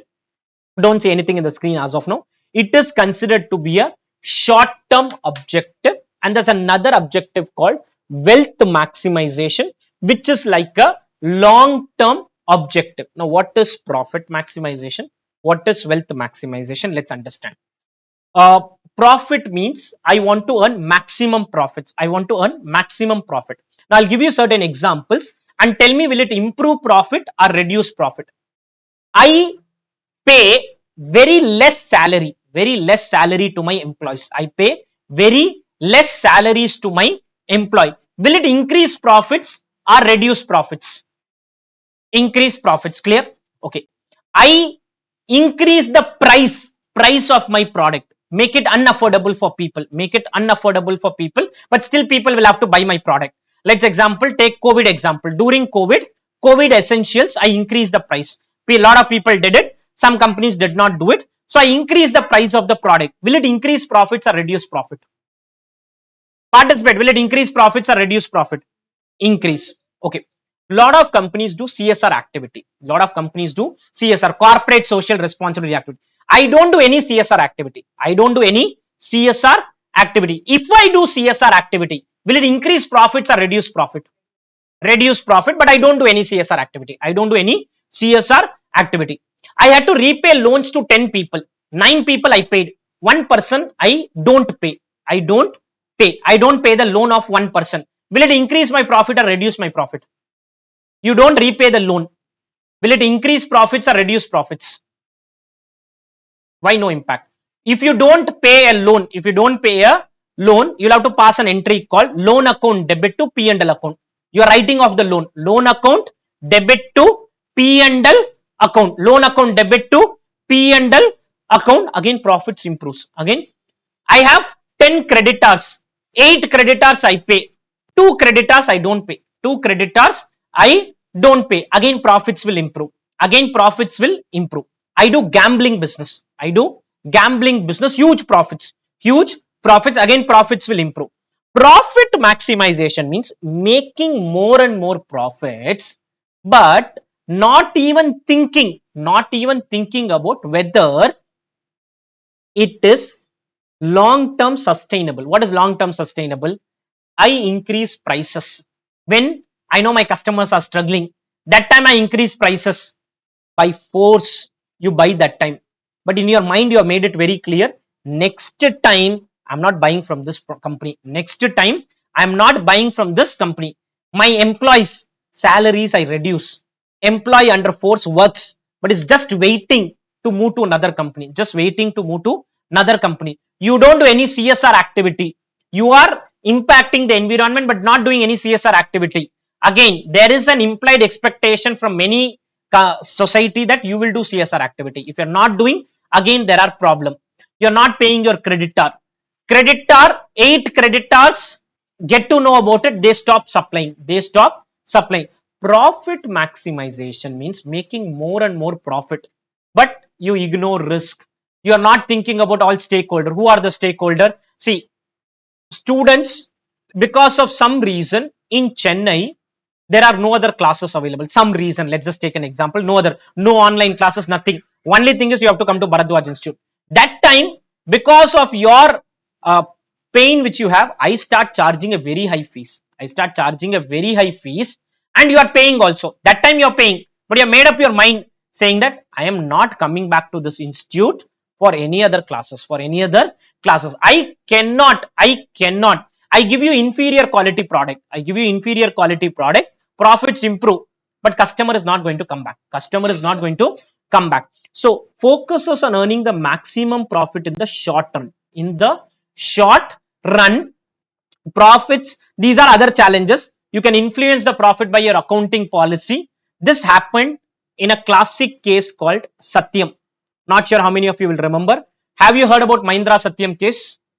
This is one classic case which had happened where the books of accounts, the balance sheet was inflated, profits were inflated, some accounting adjustments were done, and company was continuously showing profits. Okay. The day the promoter came in open and said, no, we have done window dressing. Window dressing is we have inflated the profits. He openly told this. I don't remember exact number, but that day the share price was 140 or something. In a single day, price went down by 90%. Price went down means wealth of shareholder, wealth of the company fell by 90% in a single day. Fell by 90% in a single day. Profit maximization was happening. He was inflating numbers. He was trying to do something. He was doing every month, every quarter. He was thinking he'll be able to correct it, but suddenly reality kicked in and he faced this news. He is under arrest. Lot of challenges happened. Lot of things went wrong with that. So if you just focus on profits, you will somewhere try to take extreme steps. Extreme steps is when I know other stakeholder is under trouble, I take advantage of the stakeholder. That is wrong. What is wealth maximization? Maximizing the value. Wealth maximization is nothing but profit maximization in ethical manner. Profit maximization in ethical manner. What is ethical manner? Charge affordable fees. Affordable means I'm not saying I'm going to charge a loss and all. I will charge you the logical fees which needs to be charged. Provide good quality classes. I cannot say that I'll charge you full fees and then suddenly I don't provide you good quality classes. Good quality product, affordable price for the customer. Good quality product. Supplier, do prompt payment. Don't cheat your supplier. Don't cheat the supplier. Lender, pay interest on time. Pay principal on time. Don't cheat them. Don't. Society, do CSR activity. Classic example. During COVID time, there was oxygen availability problem. So what government said is, many companies, they said, please don't use oxygen now for your manufacturing purpose and shut down the factories. Many companies shut down the factory. Market did not think that in a bad manner. Market did not think that time, if you had continued manufacturing, no, and not shut it down, no, that would have been viewed as negative. They did not view that as negative, because that time oxygen was needed for medical purpose. That was very critical that time. So rather than doing manufacturing, they happily shut down the factory. Many companies paid their employees full salary. Many companies took extra care of the employees. Did some people had got COVID, they did treatment for them, they supported their employees. All of that in the end led to wealth improvement for the company. Wealth, the objective was not to improve wealth, but a lot of companies, see, in the practical world, Tatas are considered to be a very highly ethical company, and they have created a name for themselves for that. So wealth maximization, classic example is Tata. Incorporates risk, focuses on long-term sustainability. There's something called as time value of money. All that I'll explain later. But profit maximization looks at short-term earning. Wealth maximization focuses on long-term wealth creation. One quarter profits can go down. Share price may also go down. That is okay, because I don't want to do something which is unethical. Do something which is unethical. This is the intro to the subject of financial management. This is what FM is all about. We have learned what is financial management, managing money. By when I say managing money, raise funds, use funds, plan again, raise money, use funds, plan again, raise funds, use money, plan again. So procure the funds, utilize the funds, earn returns, give back the funds. Procure funds, utilize the funds, earn returns, give back. And these are the four decisions. Investment decision, which is called investing money.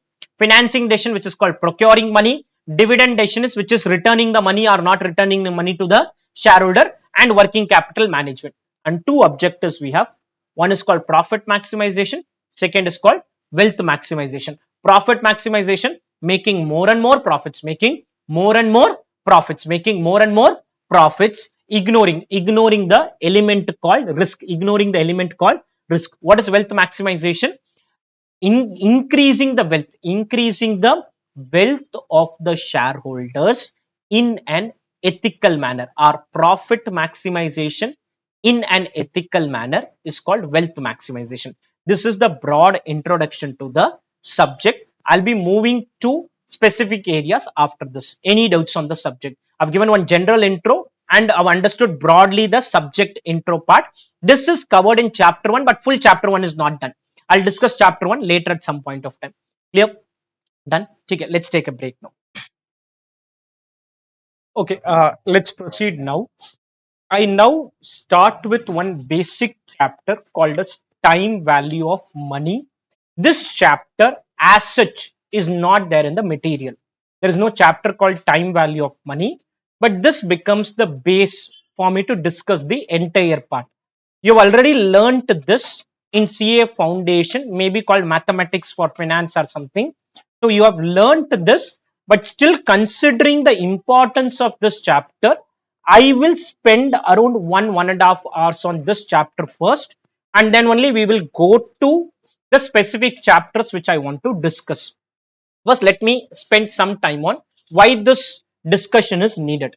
Now, there is this chapter name is called 7A. There's no chapter 7A in your study material. You don't have a chapter on time value of money, but almost all faculties start the discussion of the subject only with the time value of money. Now, what does this concept say is that value of the value of money normally changes with the time. What is normally changes with the time? For example, I have to give you rupees 1000. I pay 1000 today and I pay 1000 years later. Both can't be same. Paying today 1000 or paying 1000 rupees a 5 year later. A 5 year later, both can't be said as same, because paying today is different, paying 5 years later is different.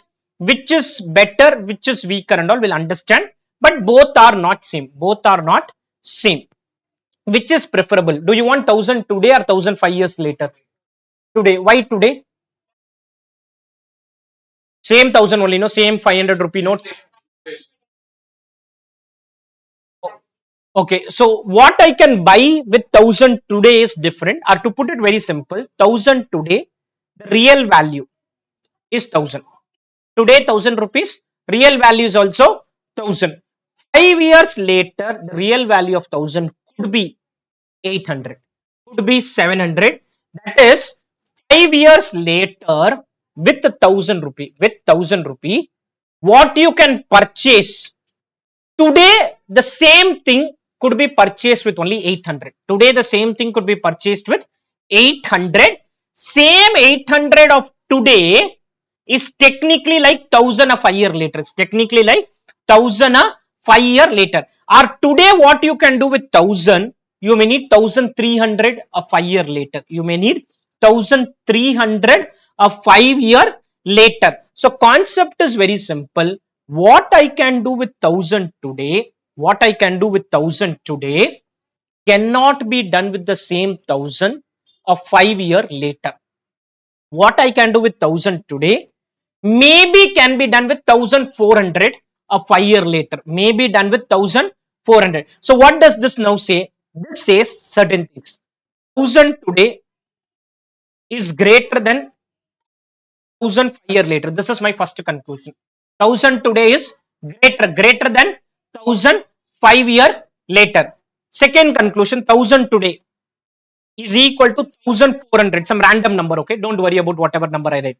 1400 year later. Today's 1000 is like what? 1400 a 5 year later. Or you can say 800 today is equal to 1000 5 year later. 800 today is equal to 1000 5 year later. Don't worry about the numbers part of it, but the concept is very simple. The concept says what is 1000 today is not same, is not same. What is 1000 today is not equal to 1000 a 5 year later, is not equal to 1000 a 5 year later. When I do any investment, when I do investment, for example, I want to construct a new coaching institute. For constructing the coaching institute, I will be paying lakh today. Today I have to pay 50 lakh. What I will get back? First year I'll get back something. Second year I'll get back something. Third year I'll get back something. Fourth year I'll get back something.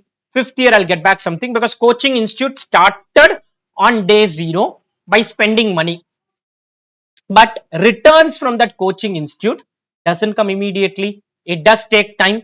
So what happens is I invested 50 lakh. I got back 15 lakh in first year, got back 10 lakh in second year, got back 30 lakh in third year, got back 20 lakh in fourth year. So this is year zero. I invested money. After investment money, I started taking classes and all there. Bharadwaj Institute opened a new branch and all. Year one, I earned something. Year two, I earned something. Year three, I earned something. Year four, I earned something. Now I cannot say profit is 25 lakh. This is what accounting will do. Accounting will say profit is 25 lakh. In our books of accounts, what will you record? 25 lakh profit. But in reality, that 15, 10, 30, 20 is different time period. So this 15 which I get in the first year, the real worth of the 15 could be 14 lakh or 13 lakh or 12 lakh. I don't know. I'll have to get to some number. The real worth could be different and what you get is different. So you cannot say that I gave 50 lakh. For example, I'll give 50 lakh. I don't get anything here and I get back 51 lakh. Now you can't say I earned 1 lakh. Most probably I lost money here. Most probably I lost money in this example. Most probably I lost money in this example, because I gave 50 and earned 51 after 4 years. With that 51, I can't even achieve what I achieved today with 50. I can't even achieve what I achieved with 50 today. Able to understand first the concept? Concept is very simple. Whenever I'm doing investment, because we'll evaluate investment decision. Whenever I do investment, I make an investment. I get back the money. I understand I get back the money.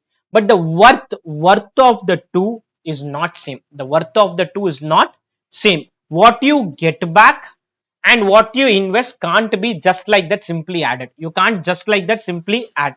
In your accounting, first year profit, second year profit, third year profit, fourth year profit. If I ask you total profit, you'll say 4 year profits, this much is the profit. How much is the profit minus investment? You'll give me the number. That is accounting. Accounting will keep adding numbers. But that is not logical, because the worth of the money keeps changing with time. The worth of the money keeps changing with time. Any doubts on the concept? And what does the concept say? 1,000 today is greater than 1,000 a 5 year later, or 1,000 today is equal to 1,400 a 5 year later, or 800 today is equal to 1,000 a 5 year later. So different conclusions can be made. So if somebody says I invest 1,000 and I get back 1,300, I get back 1,300 5 year later, I lost 100 rupees. How did I lose 100 rupees?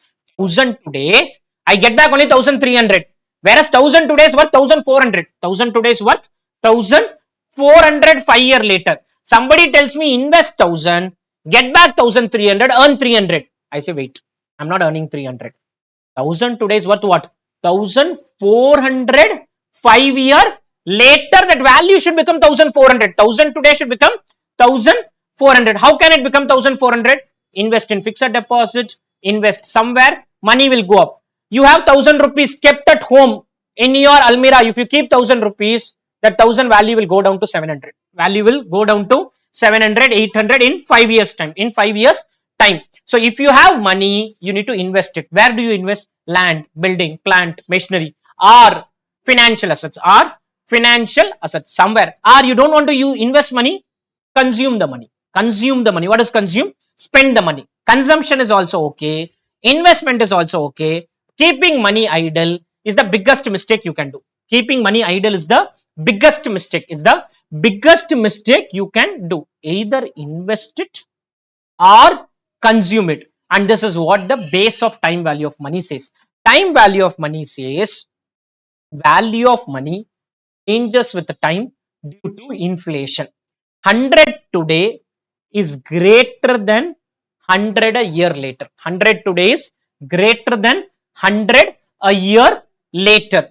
Today's 100 is obviously more worth than 100 rupee a year later, 2 year later, 3 year later. I can say 100 today is equal to 1150 a year later, or 1,500 5 year later. What number we take, that and all is depends on extra information, but logic is very simple.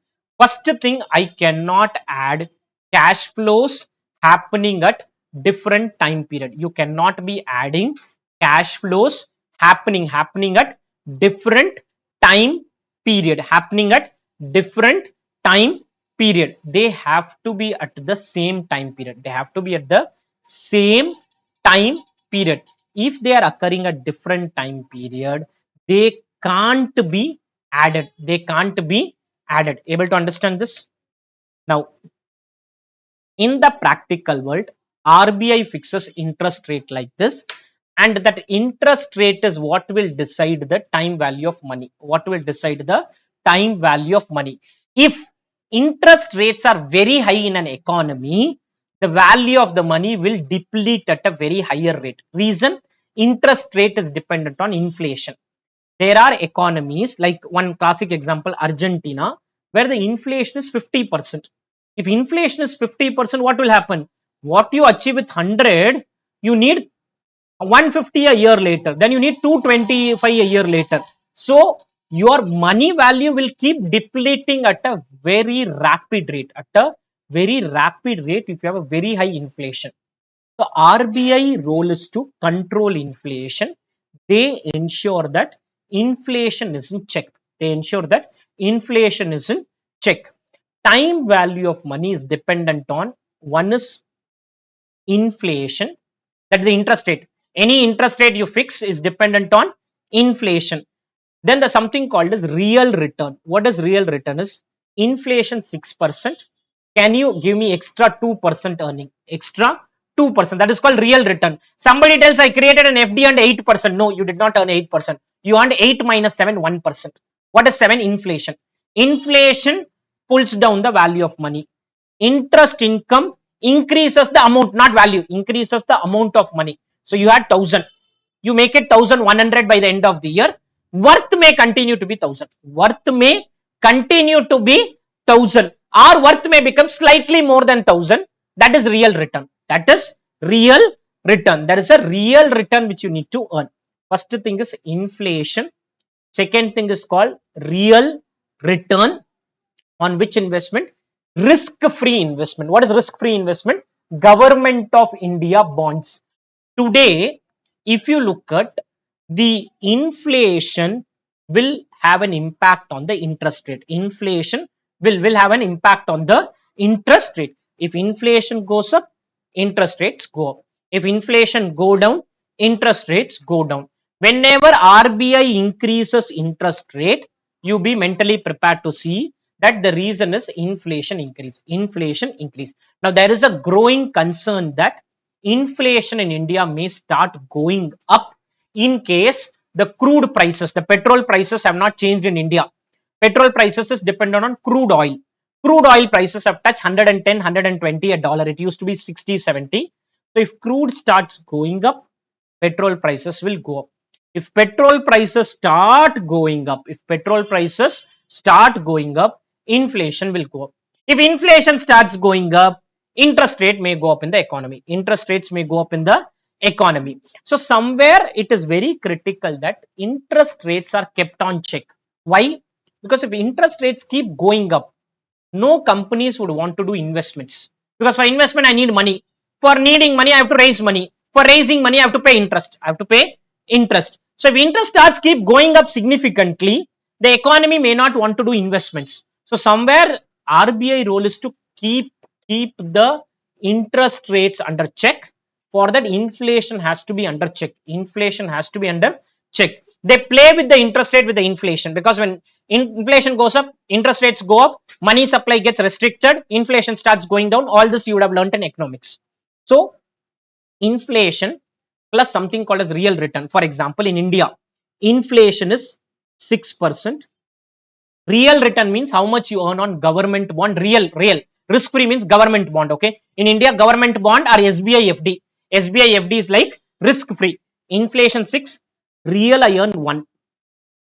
Then risk premium. What is risk premium? Is whenever you give a loan or you take a loan or you invest money, there is always a risk angle.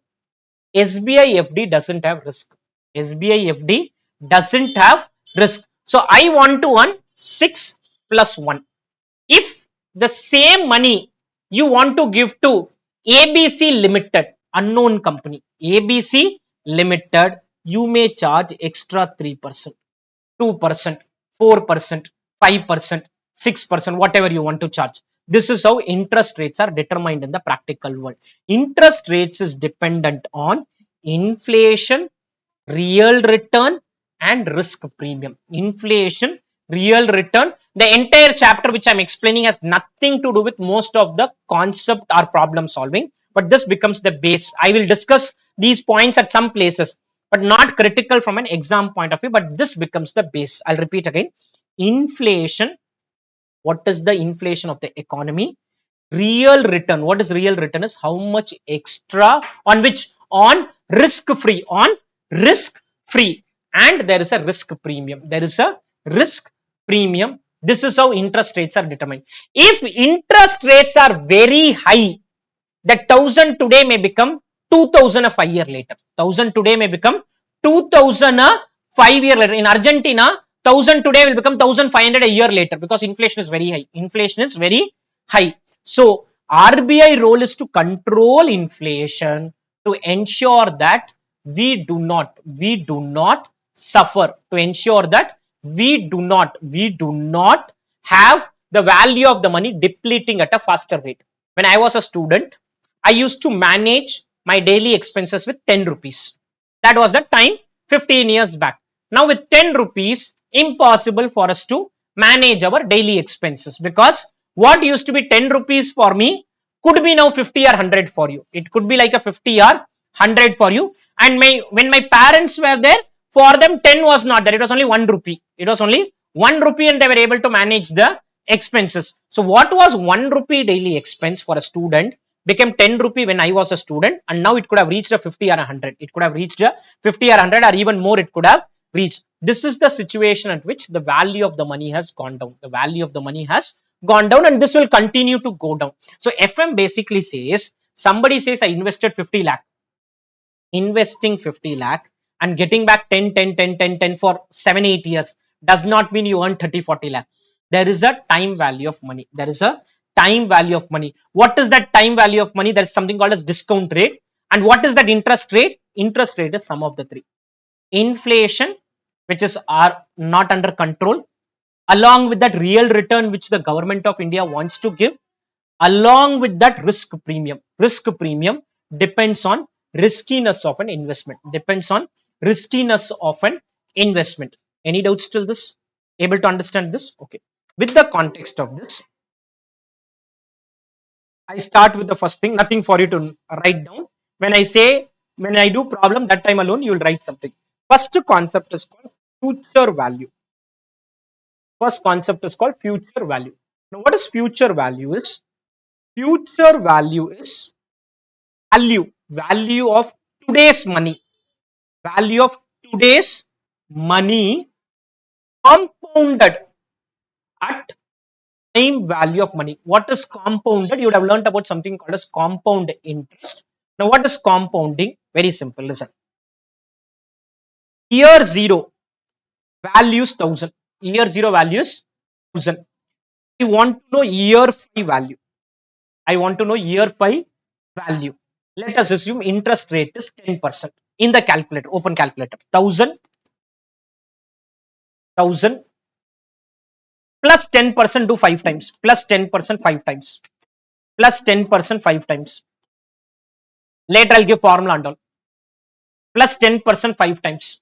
1000 plus 10% plus 10% plus 10% plus 10% plus 10%. How much you get? 16,000 plus 10% for 5 years. Nothing for you to write down. When I tell you to write something, you do. Otherwise, be in listen mode only. 1000 plus 5%, 10% for how many years? 5 years. 10% for 5 years. Okay. Year 3, 1500. Year 3500. You want to know year 7 value. Listen. Year 3500. See, normal definition is today's money. Today's money means year 0. But it can be any time period. When you take it to a future time period, you use future value compounding. There's something called a simple interest and compound interest. So 1500, if you want to take it to year 7 of year 3, add 10%, same 10%, 4 times. Same 10%, add how many times? 4 times. 1500, year 3 value. I want to take it to which year? Year 7. I want to take it to year 7. Add what? 10%, how many times? 4 times in the calculator. 1500. 10%, 10%, 10%, 10%. 2 1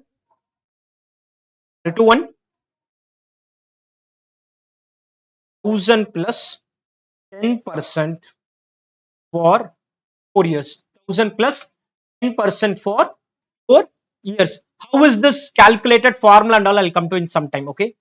Basic concept is very simple. A 2021 value, let's assume you want to take it to 2025. Add interest for 4 years.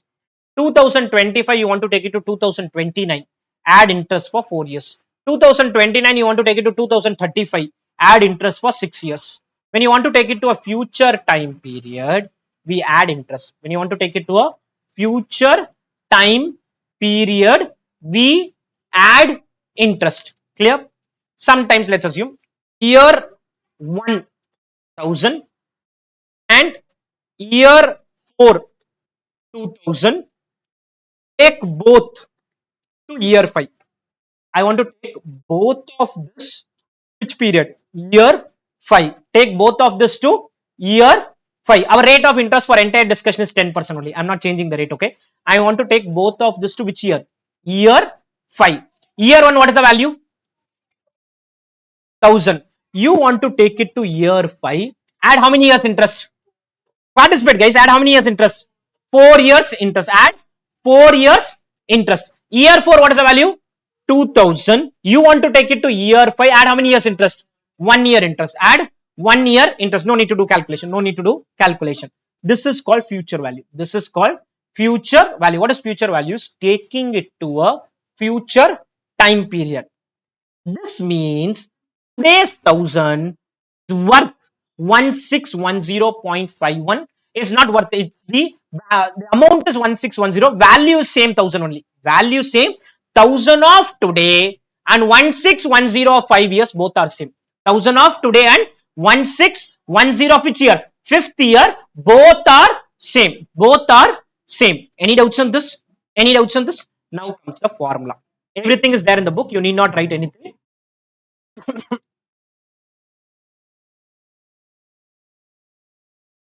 Future value is equal to P into present value into the formula. Tell me the formula. 1 plus R power NRT, whatever name you want to give. 1 plus R power N. 1 plus R power N or R power T. R power T. P is called principal or present value. P is called principal or present value. Future value or amount. You would have learned the formulas. Amount. A is equal to P into 1 plus R power N. A is equal to P into 1 plus R power N. Any doubts on the concept here?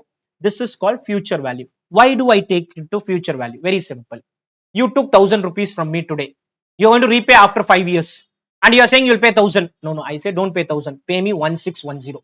Pay me 1610 after how many years? After 5 years. After 5 years, you have to pay how much? 1610. Then only take the 1000. Otherwise, don't take it. Otherwise, don't take it. You want to take 1000 from me today. Are you ready to pay 1610 in how many years? 5 years.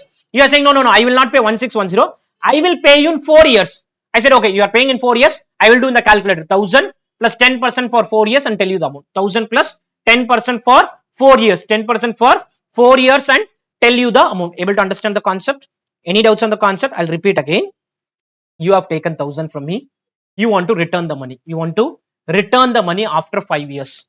So how much money will you return? Or other example, my father created a fixed deposit with the bank, 1000 rupees, 5 years, 10%, and he asked me, after 5 years, how much money will we get back? After 5 years, how much money will we get back? I say, don't worry, I learned time value of money. I'll do the calculation and tell you, and I tell 1610.51. I tell 1610.51 with my analysis. With my analysis, I tell what? 1610.51. Able to understand the concept? Any doubts on this? Purpose are many, but objective is simple. If you invest the money today, what will you get back after 5 years? Later analysis will be present value analysis, which we'll understand as we proceed. It can be single future value calculation, 2 future value calculation, 10 future value calculation, 15 future value calculation. Rule is very simple. From year 0, you're moving to year 5, 5 times add it. From year 2, you're moving to year 5, 3 times add it. Year 3, you're moving to year 5. See, I have year 0 one investment. So my father said we are going to invest 1 lakh rupee today, 2 lakh rupee a year later, 3 lakh rupee 2 year later, 1 lakh 54 year later, 2 lakh 55 year later. What will we get back at the end of 10th year? What will we get back at the end of 10th year? First year 0 add 10 times interest. Year 1 add 9 times interest. Year 2 add 8 times interest. Year 3 add 7 times interest. Year 4 add 6 times interest. Year 5 add 5 times interest and get the value. This is the purpose of understanding this concept. Very simple question is asked to you as a chartered accountancy student. Your parents are asking that if we are investing, please tell what we get back. Please tell what we get back, and you have to do the analysis and tell. Clear? Able to understand the concept? Any doubts on this? Let's do a problem on this now. Any doubts on the concept? Future value is tomorrow's value of today's money. Tomorrow's value of today's money compounded at time value of money. Compounded at time value of money. Compounded means increase the value. Something called as discounted, decrease the value. Compound will increase the value, decrease the value. Increase value, decrease the value. uh, uh, Value means the normal number. Worth means what is the worth of that, because value, worth are interchangeably used, but the concept is very simple. If you are investing 55 650, it will become 225, but the worth is not 225. Worth will not become 225. Worth will not be 225. Worth is going to be very less. Worth is going to be very less because of inflation. Because of the inflation. Able to understand the concept? Any doubts till this? Clear?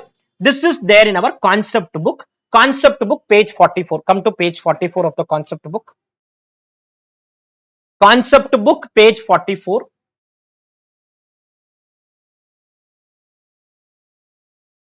Concept book, page 44. Time value of money. Value of money changes with time due to inflation. 100 today is greater than 100 a year later. What is the interest rate includes? Participate. It includes what? Inflation, real return on risk free plus the risk premium. What is future value? Tomorrow's value of today's money compounded at time value of money. Present value into 1 plus r power n. 1 plus r power n. To question bank, page 150. Question bank, page 150.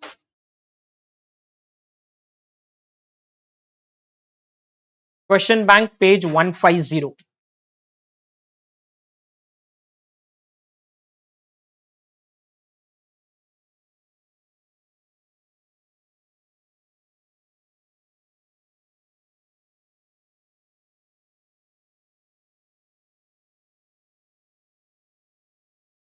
Okay.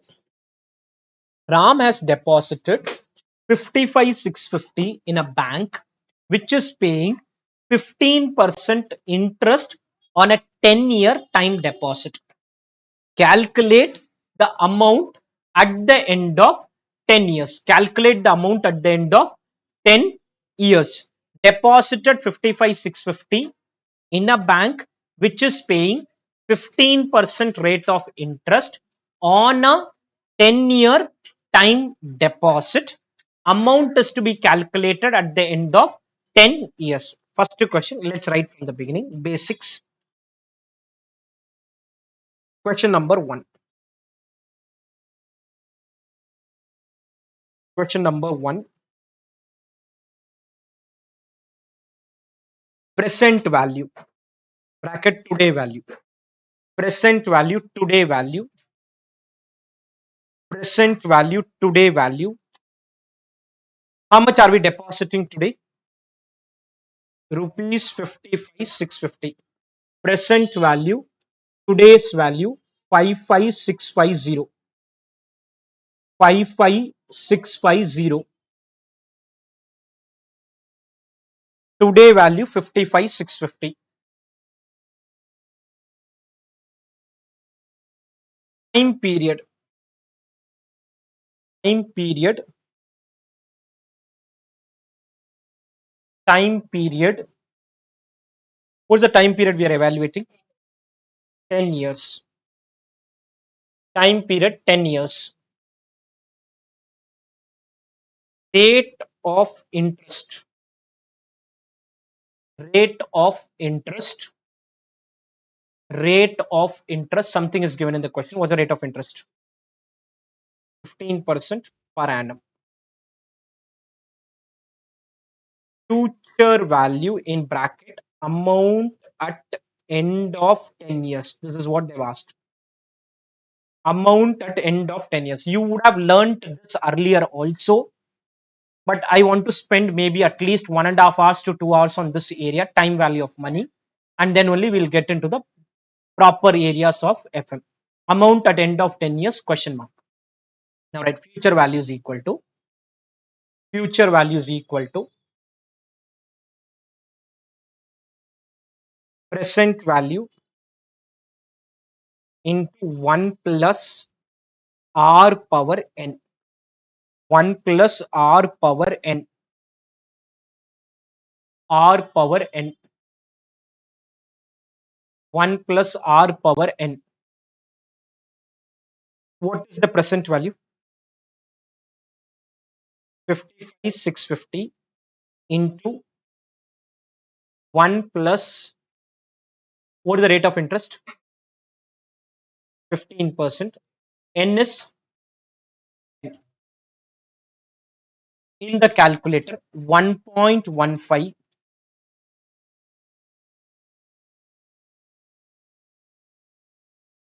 Okay, do the way I say, 1.15 into 1. Do into 1. 1.15 into 1. Press a equal to. This is power 1. Okay, 1.15 into 1. Press again a equal to. Are you getting 1.3225 in your calculator? That is power 2. That is power 2. Another equal to power 3. Another equal to power 4. Another equal to power 5. Another equal to power 6. Another power 10. I'll repeat again in the calculator how you do power 10 is start with 1.15, multiply with 1. Don't do 1 into 1.15, 1.15 into 1, then only it will work. 1.15 into 1 equal to, this is power 1, again equal to power 2, again equal to power 3, again equal to power 4, again equal to power 5, again equal to power 6, 7, 8, 9, 10. Note down maybe a 4 decimal number here. 5650 into 4.0456. 0456.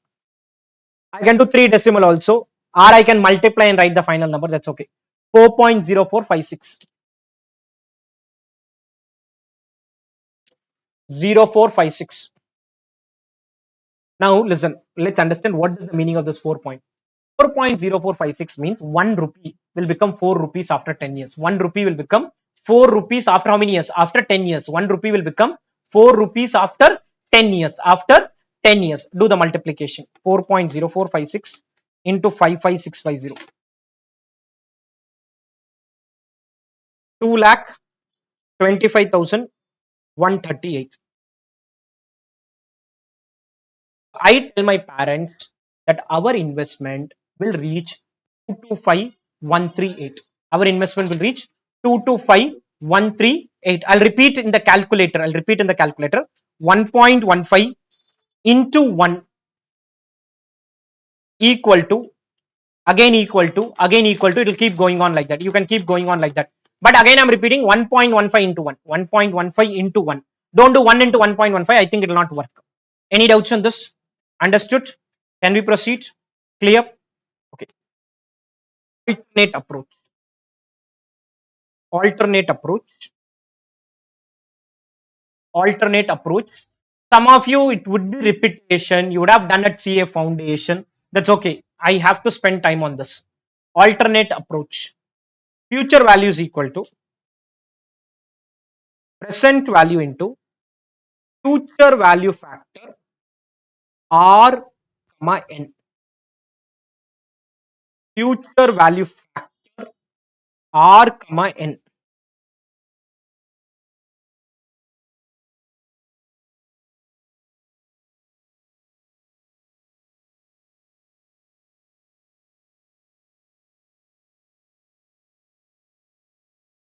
There are other ways of getting it also. A student is saying 1.15 into equal to, also you press, you will get it. Different ways. I have told you one way, whichever way you get the value. Future value is equal to present value. What is the present value? Is today's investment. How much is the investment? 55,650. Future value factor R. R is the rate of interest. What is the rate of interest? 15%. N is the time period. Some question may give this directly. Will give something called as future value factor. Give you something called as future value factor in the question. FVF. Don't give, do it in the calculator. If they give you, what will that factor be? 4.0456.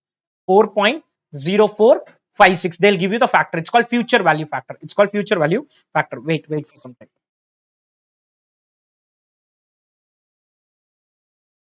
To pay, or you need not come. Page 281 has this future value factor. future value interest factor, sorry, not annuity, not annuity, sorry. What is annuity? I'll explain later. This page, future value interest factor, compound sum of 1 rupee. 1 rupee, what will happen in future time period? How does this table mean? 1 rupee of today, if it is 1 year, 10% it will become 1.1. 2 years will become 1.210. 20 years, 1 rupee will become 6 rupee. 1 rupee will become 6 rupee in how many years? 20 years. 50 years, 1 rupee will become 117. 1 rupee will become 117 in how many years? 50 years. In 50 years. In the question, what is the rate of interest we have? 15%. What is the time period we have? 10. 1 rupee will become 4.046. 1 rupee will become 4.046. 1 rupee will become what? 4.046 in how many years? 10 years, 15%. 10 years and 15%. 10 years and 15%. Either they give you the tables like this, which is very rare, or they give you the value directly. Table not given, value not given, use calculator. Value given, copy paste from the question. Don't do the calculation. If they give 4.046, write 4. Don't say I'll do 4 decimal and all. Nothing. 4.046, write 4.046. Able to understand this? Now write 4.046. 046.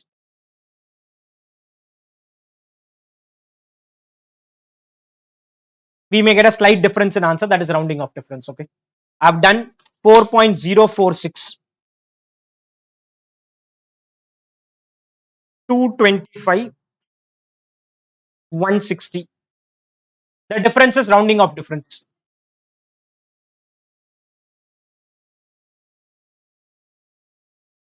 Any doubts on the concept here? So future value. Now this table is very, very critical for your better understanding. If somebody says, I want 100, I want 1 CR, I want 1 CR after 20 years. I want 1 CR after 20 years. What does the table say? If you are earning 1%, if you're just earning 1%, you need to deposit 1 CR divided by this number 1 CR, because today you invest 80 lakh, 80 into 1.22 is the future value. So from there you want to come to today, just divide by this factor.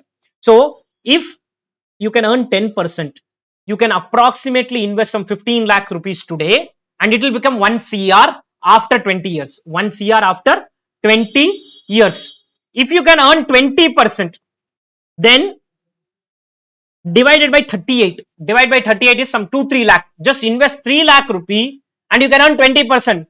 It will become 1 CR in 20 years. It will become 1 CR in 20 years. The purpose is very simple. This table will tell what is the future value we are going to get. What is the future value we are going to get? With this, I'll do present value analysis in some time. So first concept we have learned is future value factor. First concept is future value factor or future value, which is tomorrow's value of today's money compounded at time value of money. Tomorrow's value of today's money. It could be today's money. It could be 2028 taken to 2030. 2028 take it to 2030. From today you want to go to any future time period, or from, for example, I am now in 2020 and I want to take it to 2026. That is also future value only. From 2020 till 2020 is present value. 2026 is future value. 2020 is present value. 2026 is future value. 2020 present, 2026 future. If you are in 2000, you want to take it from 2015 to 2018, 15 is present, 18 is future. You can't say 18 is not future. No. Earlier date is called present value, later date is called future value. Earlier date is called present value, later date is called future value. You have the earlier date value, you want to take it to the future date, do compounding. You have the future date value, you want to take it to the earlier value, we do something called as discounting, which I'll explain later. Any doubts till this? Understood the concept? Clear? Any doubts on this? Done? Okay, let's take a break now. Okay, let's continue with the discussion. In the first session, we learned about what is financial management. Then we learned about two aspects, decision, objectives of FM. After all that is done, we had proceeded with time value of money. where we learned that value of money keeps changing with time, and 100 rupee received today is obviously greater than 100 rupees received a year later, or 100 rupees received today is equal to 110 rupees a year later, or 80 rupees today is equal to 100 a year later. Interest rate decides the value of the money, and the interest rate depends on inflation, real return, and a risk premium. In the context of that, we had started with future value analysis. Future value is tomorrow's value of today's money compounded at time value of money. Tomorrow's value of today's money compounded at time value of money. This is what we had started understanding. Now we proceed ahead.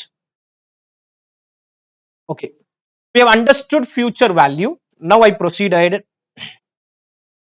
Nothing for you to note down. The next concept is present value. What is present values? Today's value of tomorrow's money. For example, I am likely to give you 1 lakh rupees after 5 years. Instead of giving it after 5 years, today if I have to give you 1 lakh, what will be the worth of that? After 5 years, I'm going to give you 1 lakh. I want to know what is worth today. What is worth today? So present value is nothing but present value is today's value of tomorrow's money. Today's value of tomorrow's money. That was tomorrow's value of today's money. This is today's value of tomorrow's money discounted. Discounted at time value of money. Discounted at time value of money means discounted at some interest rate. Discounted at time value of money is nothing but discounted at an interest rate. For example, I want to earn 1 lakh rupee, or I want to get 20 lakh rupees after 15 years. If you want to get, or I want to get 2,25,138 after 10 years. I want to get 225,138 after 10 years. What should I deposit today? What should I deposit today so that I get 225,138 in 10 years? You should deposit 55,650. You should deposit 55,650. What do you want? 225,138 after how many years? After, I want 225,138 after 10 years. I should deposit today 55,650. Should deposit today what? 55,650. This is what the concept is all about. Where is the utility of this? Utility is very simple. I want to, let's assume, repay debentures of 50 lakhs after 5 years. I want to create one deposit today for that. Repay how much? 50 lakhs after 5 years. One deposit, only one every year you create deposit, that's a different story. One deposit you want to create, you can use the concept of present value. I want 25 lakhs for the education of my kid. 25 lakhs for the education of my kid. If you want 25 lakhs for the education of your kid, how much should you deposit today? How much should you deposit today? That will also come from this area. Present value is today's value of tomorrow's money. Today's value of what? Tomorrow's money discounted at time value of money. Discounted at time value of money. Any doubts first on the concept? Now, how does these two work together? Let's understand this. We are in 2005. I want to go to 2010 and I want to go to 2015. 2005 is called present value. This is called future value.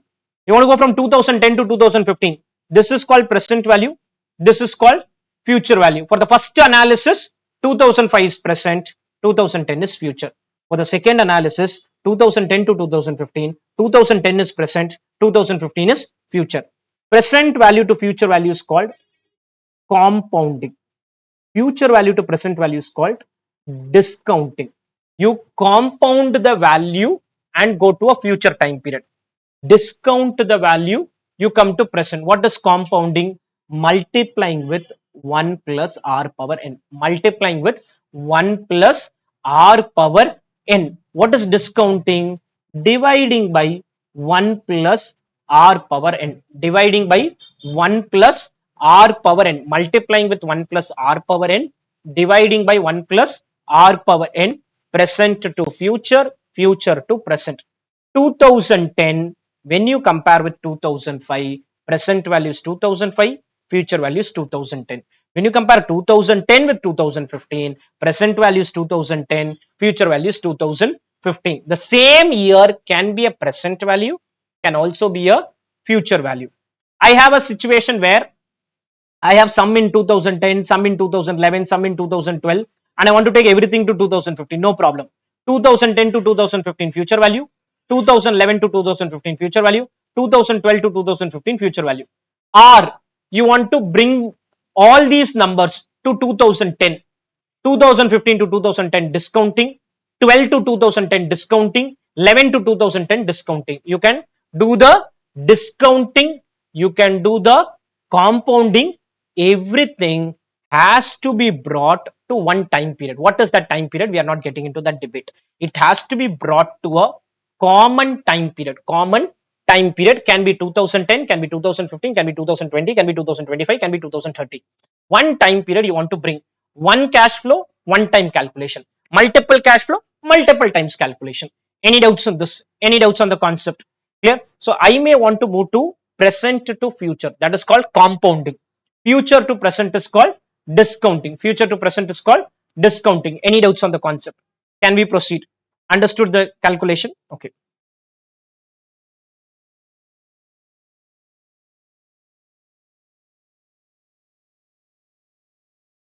Let's come to question 2.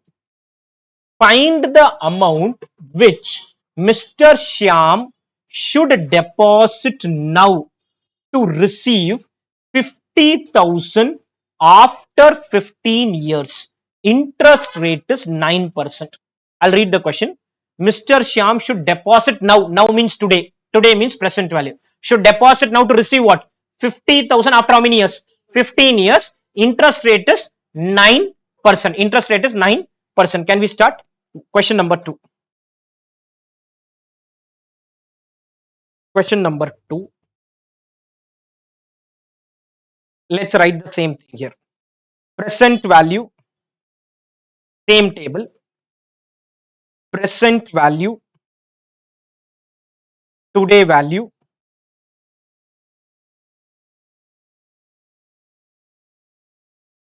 Write this. Present value, today value. Time period, rate of interest, future value, tomorrow value. Future values, tomorrow value. Present, time period, rate of interest and future value. Rate of interest and future value. Rate of interest and future value.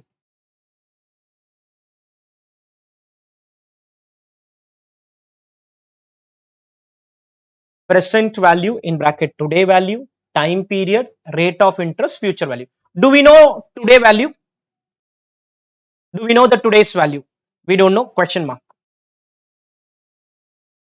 Question mark. What is the time period? After 15 years. After 15 years. I need the money after how many years? 15 years. So time period 15 years. Time period 15 years. What's the rate of interest? 9%. What value will I get after 15 years? 50,000. Now there are 3 ways of getting to the answer. I'll do all the 3 and then I'll tell you what we normally do. 50,000. Any doubts on this? Approach 1.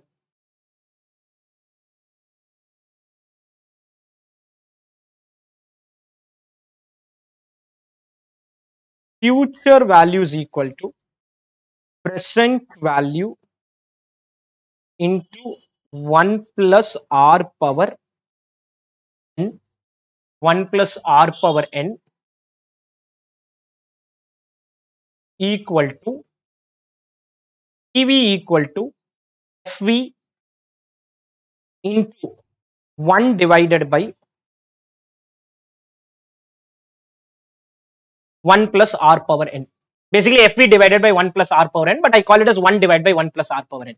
Fv divided by 1 plus r power n, I'm just calling it as 1 into 1 plus r power n. There are reasons to do this, you'll understand. Present value is equal to future value into 1 divided by 1 plus r power n. Now write present value equal to present value equal to present value equal to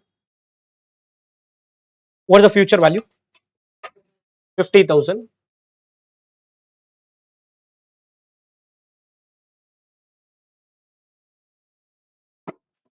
50,000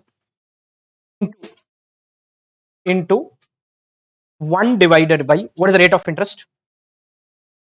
0.09 power 15. Please get me 1.09 power 15. We'll keep it as 3 decimal, 4 decimal, whatever is. Normally you do 3, but in class I can do 4 also. It depends. 1.09 power 15. That is in the calculator. 1 into 1.09. Sorry, 1.09 into 1 equal to first, second, third, fourth, fifth, sixth, seventh, eighth, 9, 10, 11, 12, 13, 14, 15. What's the number you get? Just give me a minute. Disconnect. What's the denominator? You said 3.6425. 6425. Any doubts on this? You, what is the number you're getting? No, no, that is okay. First, we'll come one by one. Are you getting 3.6425? Okay. So there are different ways, depends on how much rounding off we do. The answer will change. 50,000 divided by 3.6425. Don't look at the printed answer. 13,727. Are you getting 13,727? And that is rounded off to 727. 13,727. This is one approach. Okay. You get 1 plus r power n. You get 1 plus r power n, which is not normally followed for discounting. For discounting, you don't get 1 plus r power n. Then what do we get? You'll understand. We don't get 1 plus r power n normally for discounting. We get it little differently. Answer may match more or less. Some small rounding of differences can be there. Any doubts first on 13,727? Approach 2.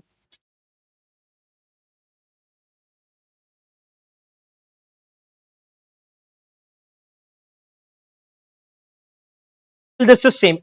1.09 power 15.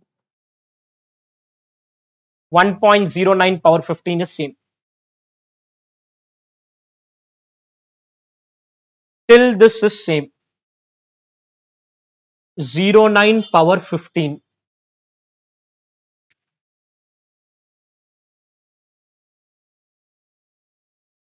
0.9 power 15. See, either ways you can do, almost same number only will come. What we normally follow is what I'm explaining. Future value we rarely do in other chapters. Discounting we will do in lot of chapters. Discounting will be done in many chapters. 1.09 power 15 in the calculator. 1 divided by 1.09. Once you put a equal to, this is 1 divided by 1.09 power 1. 1 divided by 1.09 power 1. I'll repeat again. 1 divided by 1.09 equal to, you press, you get 1 divided by 1 point. Like this, press equal to 15 times. Press equal to 15 times. I'll repeat again. This is very critical. I'll repeat. 1 divided by 1.09 first time, second time, till 15th time you do. Third, fourth, fifth, sixth, seventh, eighth, 9, 10, 11, 12, 13, 14, 15 into 0.2745. 2745. 1 divided by 1.09 power 15. 1 divided by 1.09 power 15 in the calculator. 1 divided by 1.09 equal to keep doing 15 times. This is called discounting technique. Listen, 2745. Listen, this is very important. 1 rupee later is worth 27 paise today. 1 rupee later is worth 27 paise today. Or 1 rupee today is worth 3 rupees 64 paise 15 years later. 1 rupee today is worth 3.6425. Worth what? 3.6425. If you calculate 3.6425, 50,000 divided by this will give today's value. And if you calculate 2745, 50,000 into 2745 will give you tomorrow's value. 50,000 into, that is today's value. 50,000 into 2745 or 50,000 divided by 3.6425 will both give the same answer. Ideally, yes, rounding of differences can be there. Rounding of differences can be there. I'll repeat again. One option is to do 3.6425. Second option is to do 2745. What is 2745? In the calculator, do 1 divided by 3.6425. 3.6425. You get 2745. You get 2745. So you have two choices. Listen, I'll repeat again. One choice is to get 3.6425. Second choice is to get 2745. Second choice is to get 2745. How do you get 3.6425? 1.15 into 1 equal to you do. Second option, 1 divided by 1.15 equal to, first time done, equal to second time, third time, fourth time, fifth time, sixth time, seventh, eighth, ninth, 10th. Now, in an exam situation, listen, in an exam situation, they can give you, what is the rate of interest here? What is the rate of interest? 9%. How many years? They can give you this 3.642. They can give you 3.642, which is called future value factor. Which is called future value. What is future value factor? 1 rupee of today is worth 3.642. Worth 3.64. Our value is 3.642 after how many years? After 15 years at what rate? 9%. Or instead of giving you future value interest factor, they may give you present value interest factor. They may give you present value interest factor. What is present value interest factor? 0.275. 0.275. What is 0.275? Just now what we calculated. Some rounding of differences can be there. I'm not bothered about the rounding of difference, okay? Because we have worked with 4 decimal. The answer is at 3 decimal. Repeating again the explanation, listen. You can either calculate future value factor or you can calculate present value factor. If, listen, net conclusion is present value is equal to future value into present value factor. If you want present value, multiply with the present value factor. Multiply with present value factor.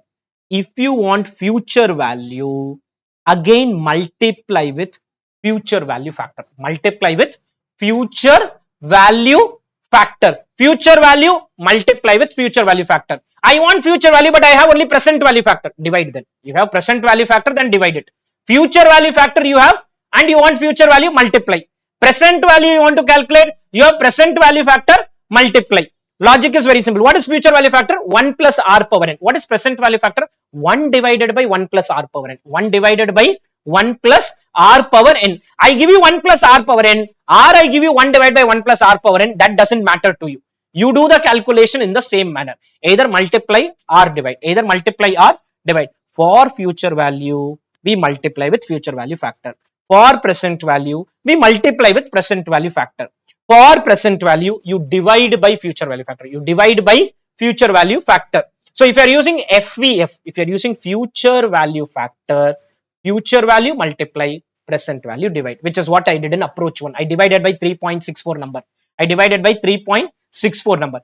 You are calculating present value. You have the present value factor. Directly do the multiplication. Will both approach give the same answer? Approximately same. Rounding of differences you want to eliminate, then do 8 decimal, 9 decimal, 10 decimal. Increase the number of decimal, you will not have any difference. Increase the number of decimal, we will not have any differences. Clear? Able to understand the concept? Coming back here, into 2745 multiply. Printed answer, I don't know what is there. Don't worry about that, okay? What's the answer you get? 13,725. If I do 3 decimal and multiply, it might get 13,750. I may get 13,750. Some differences will be there because of rounding off. That is unavoidable. That part is unavoidable. It depends on how many decimals we are working with. Any doubts till this? 1 divided by 1 plus r power n you have, or 1 plus r power n you have. Any doubts in this? Approach 3. Using future value factor. Using future value factor. Using future value factor. Amount we don't keep any decimal, okay? Amount we round it off. The rate you have to write, amount you round it off, okay? Future value is equal to present value, future value factor r comma n. Future value factor r comma n. I am explaining all the approaches so that you know how to do it in different scenarios. What is the future value have here? 50,000. Present value into FVF. Into FVF. FVF, future value factor. What's the rate of interest? 9%. Time period? I'll give you the factor from the table, okay? I'll give you the factor from the table. Table is there with you, but I'll just as of now give you the value. Will the answer be same? No, because this is 3 decimal factor. Our printed answer, we have now what we have done is a 4 decimal factor. So answer will obviously vary. That is something unavoidable. Depends on number of decimal. In exam question, they'll tell you how many decimals you have to work with. Any doubts till this? Can we proceed? 50,000 equal to present value into. Now you come to this page number so that you understand the tables also. Page 280.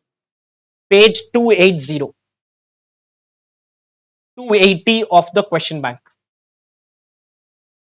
280 of the question bank.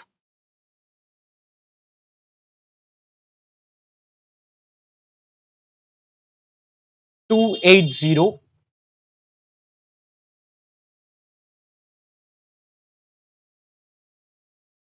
Okay, what is the rate of interest we are working with? Participate, guys. I want participation. I'm going very slow in this area because I want crystal clarity. 9%.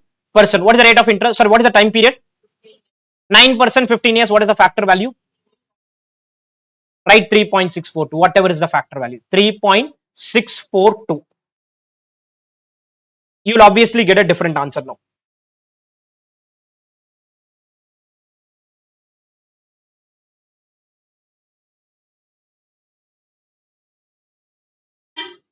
Divided by 3.642. 13,729. Future value is equal to present value into future value factor. If you want future value, multiply with future value factor. Here I wanted present value. Indirectly, it became division.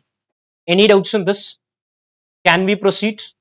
More important is understanding that 1 rupee of today is worth 3.642 after 15 years, or 1 rupee later is worth 2745 today. 2745 today. Any doubts on this? Can we proceed? Approach 4. Using present value factor.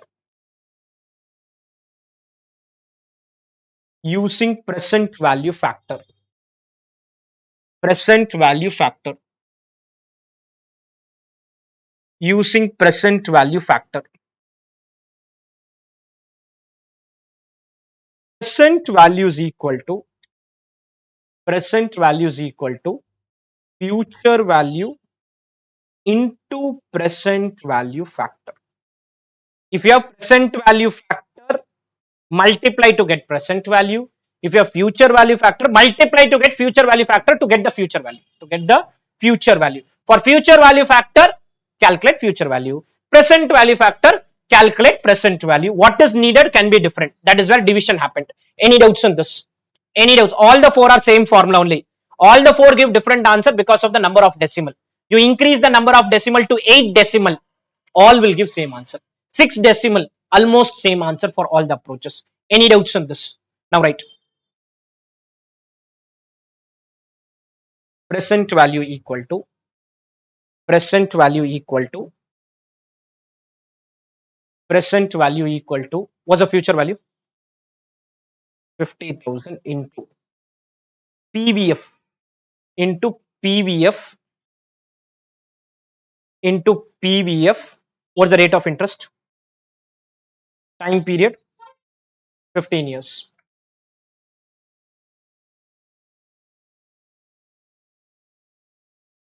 Now listen. Any doubts till this? In the table, first table said future value interest factor. Okay. In bracket, compound sum of 1 rupee. Compound sum of 1 rupee. As you proceed forward, you get present value interest factor. You get present value interest factor. Present, then there is annuity factor, that and all later. Present value interest factor. In the present value interest factor, in the present value interest factor, in the present value interest factor, tell me 9%, 15 years, what is the factor value?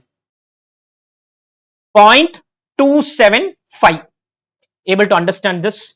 Guys, participate please. 0.275. Any doubts on 275? Multiply with 275. You will get a different answer. There is going to be a different answer.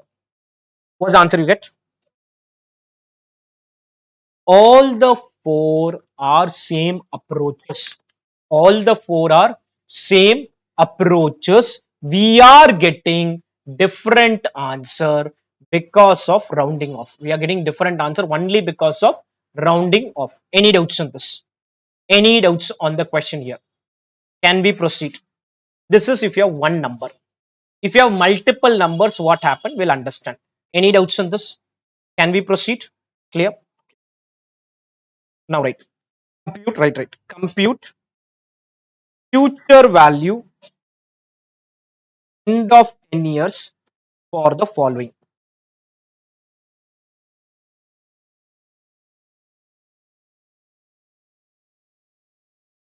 Five columns.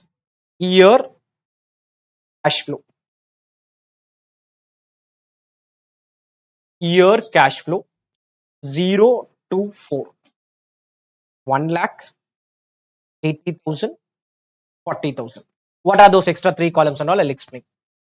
0 to 4.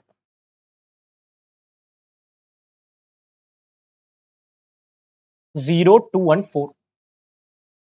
1 lakh, 80,000 and 40,000.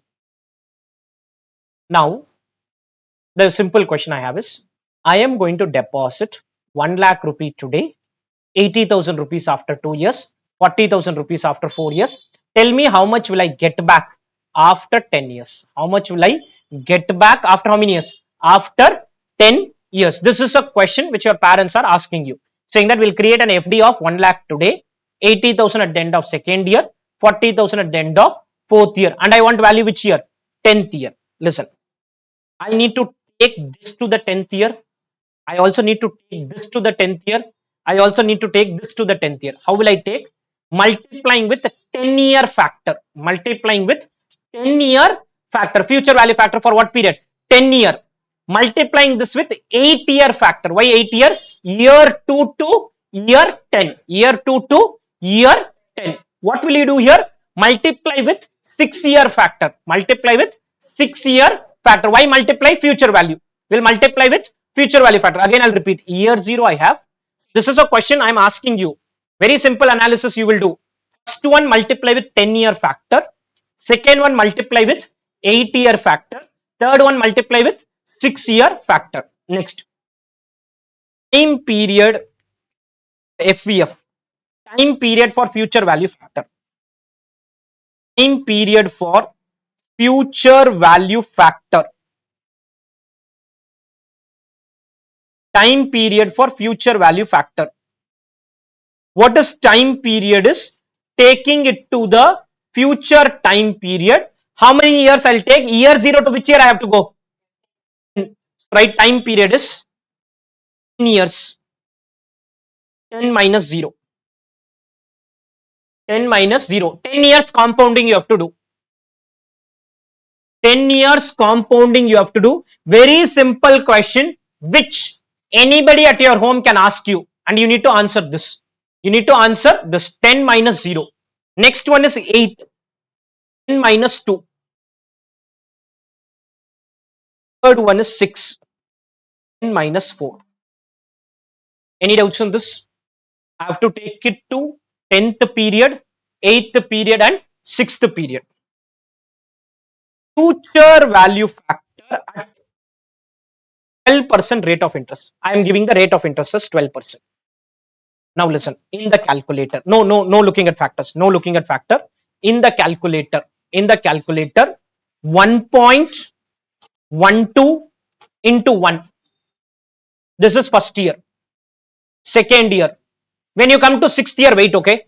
Third year, fourth year, fifth year, sixth year. When you come to sixth year, leave the number in the calculator, okay. Leave the number in the calculator and note down the number now. Sixth year factor, note it down. Sixth year factor, note it down. How many decimal?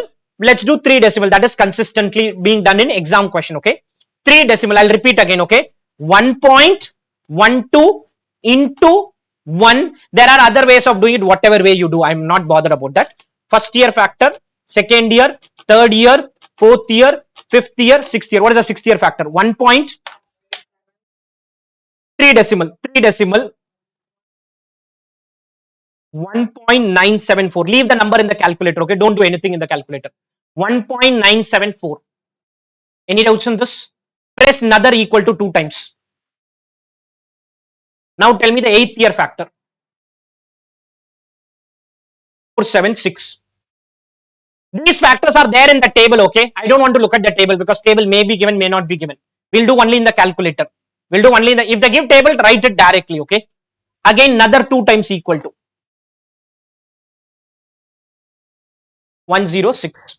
I'll repeat again in the calculator. I'll repeat again in the calculator. 1.12 into 1 equal to first year, second year, third year, fourth year, fifth year, sixth year. 1.974. You can do 4 decimal, you can do 3 decimal. I'm with you either ways. I normally prefer doing 3 decimal. That is what exam questions will do. Last question we did 4 to show you the difference in the answer. But otherwise, normally 3 decimal. 1.974 equal to 2.476 equal to 3.106. Last column, future value. Future value. Now listen, what is future values? This 1 lakh multiplied with 3.106. 1 lakh multiplied. If you want present value, it would have been division. But that is year 0. Depends on the data given in the question. It can be division, it can be multiplication. Here we are doing future value. So 1 lakh into 3.106 is 3 lakh 10,600. 310 600. 310 600. 2.476. 198 080. 198 080.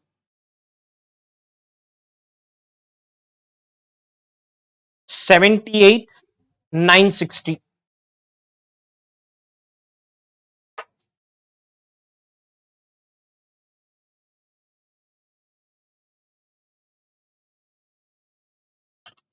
Any doubts in this? How you got these numbers? By multiplying, by doing a multiplication. Total which I've got in live online is 587 640. Any doubts in this? Clear? Can we proceed? Any doubts in this? Done. Compute present value. Present value for the following. Same numbers, but today value I have to calculate.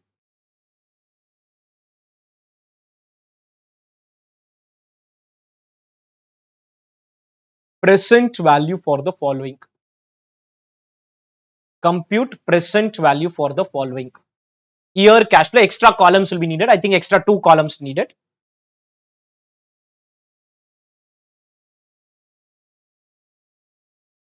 Extra 2 columns.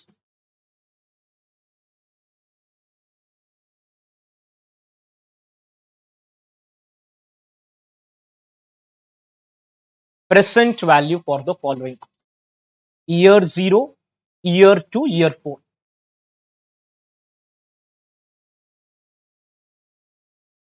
PVF at 12% and present value. Future value I got FVF. Here I'll get PVF.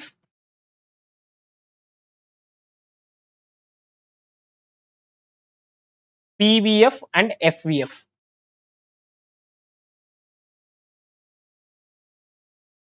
Can we discuss? Okay, now listen.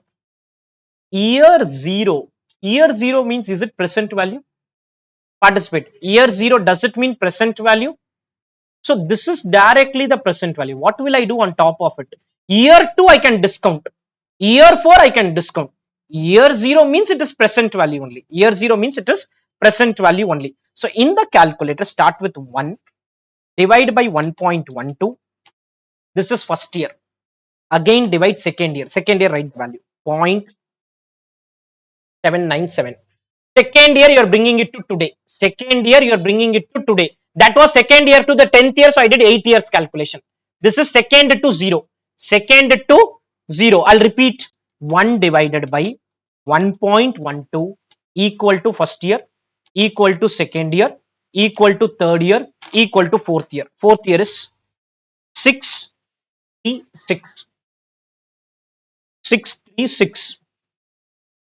636. I'll explain again. See, earlier we were taking year 0 to year 10, 10 year compounding. Year 2 to year 10, 8 year compounding. Year 4 to year 10, 6 year compounding. Year 0 to year 0, no compounding, no discounting. Year 0 to year 0, no compounding, no discounting. Year 2 to year 0, 2 year discounting. That is why divided 2 times. Divided 2 times, 2 year discounting. Year 4 to year 0, 4 times discounting. 4 times discounting. This one we normally write 1 only. 1 means it is the same value. 1 lakh into 1, you will get the same value. 1 lakh into 1. Year 0 to year 0, PVF, FVF is 1 only. If for example, in the calculation, there was a 10th year number and you want to take it to the 10th year, future value factor is 1 only for that. 10th year value, same. 10th year taking it to 10th year, there can't be anything. Now listen. Present value, listen for a minute. 1 lakh into 1. Into 1 is just a formality, okay? Into 1, I'll get the, listen for 2 minutes, okay?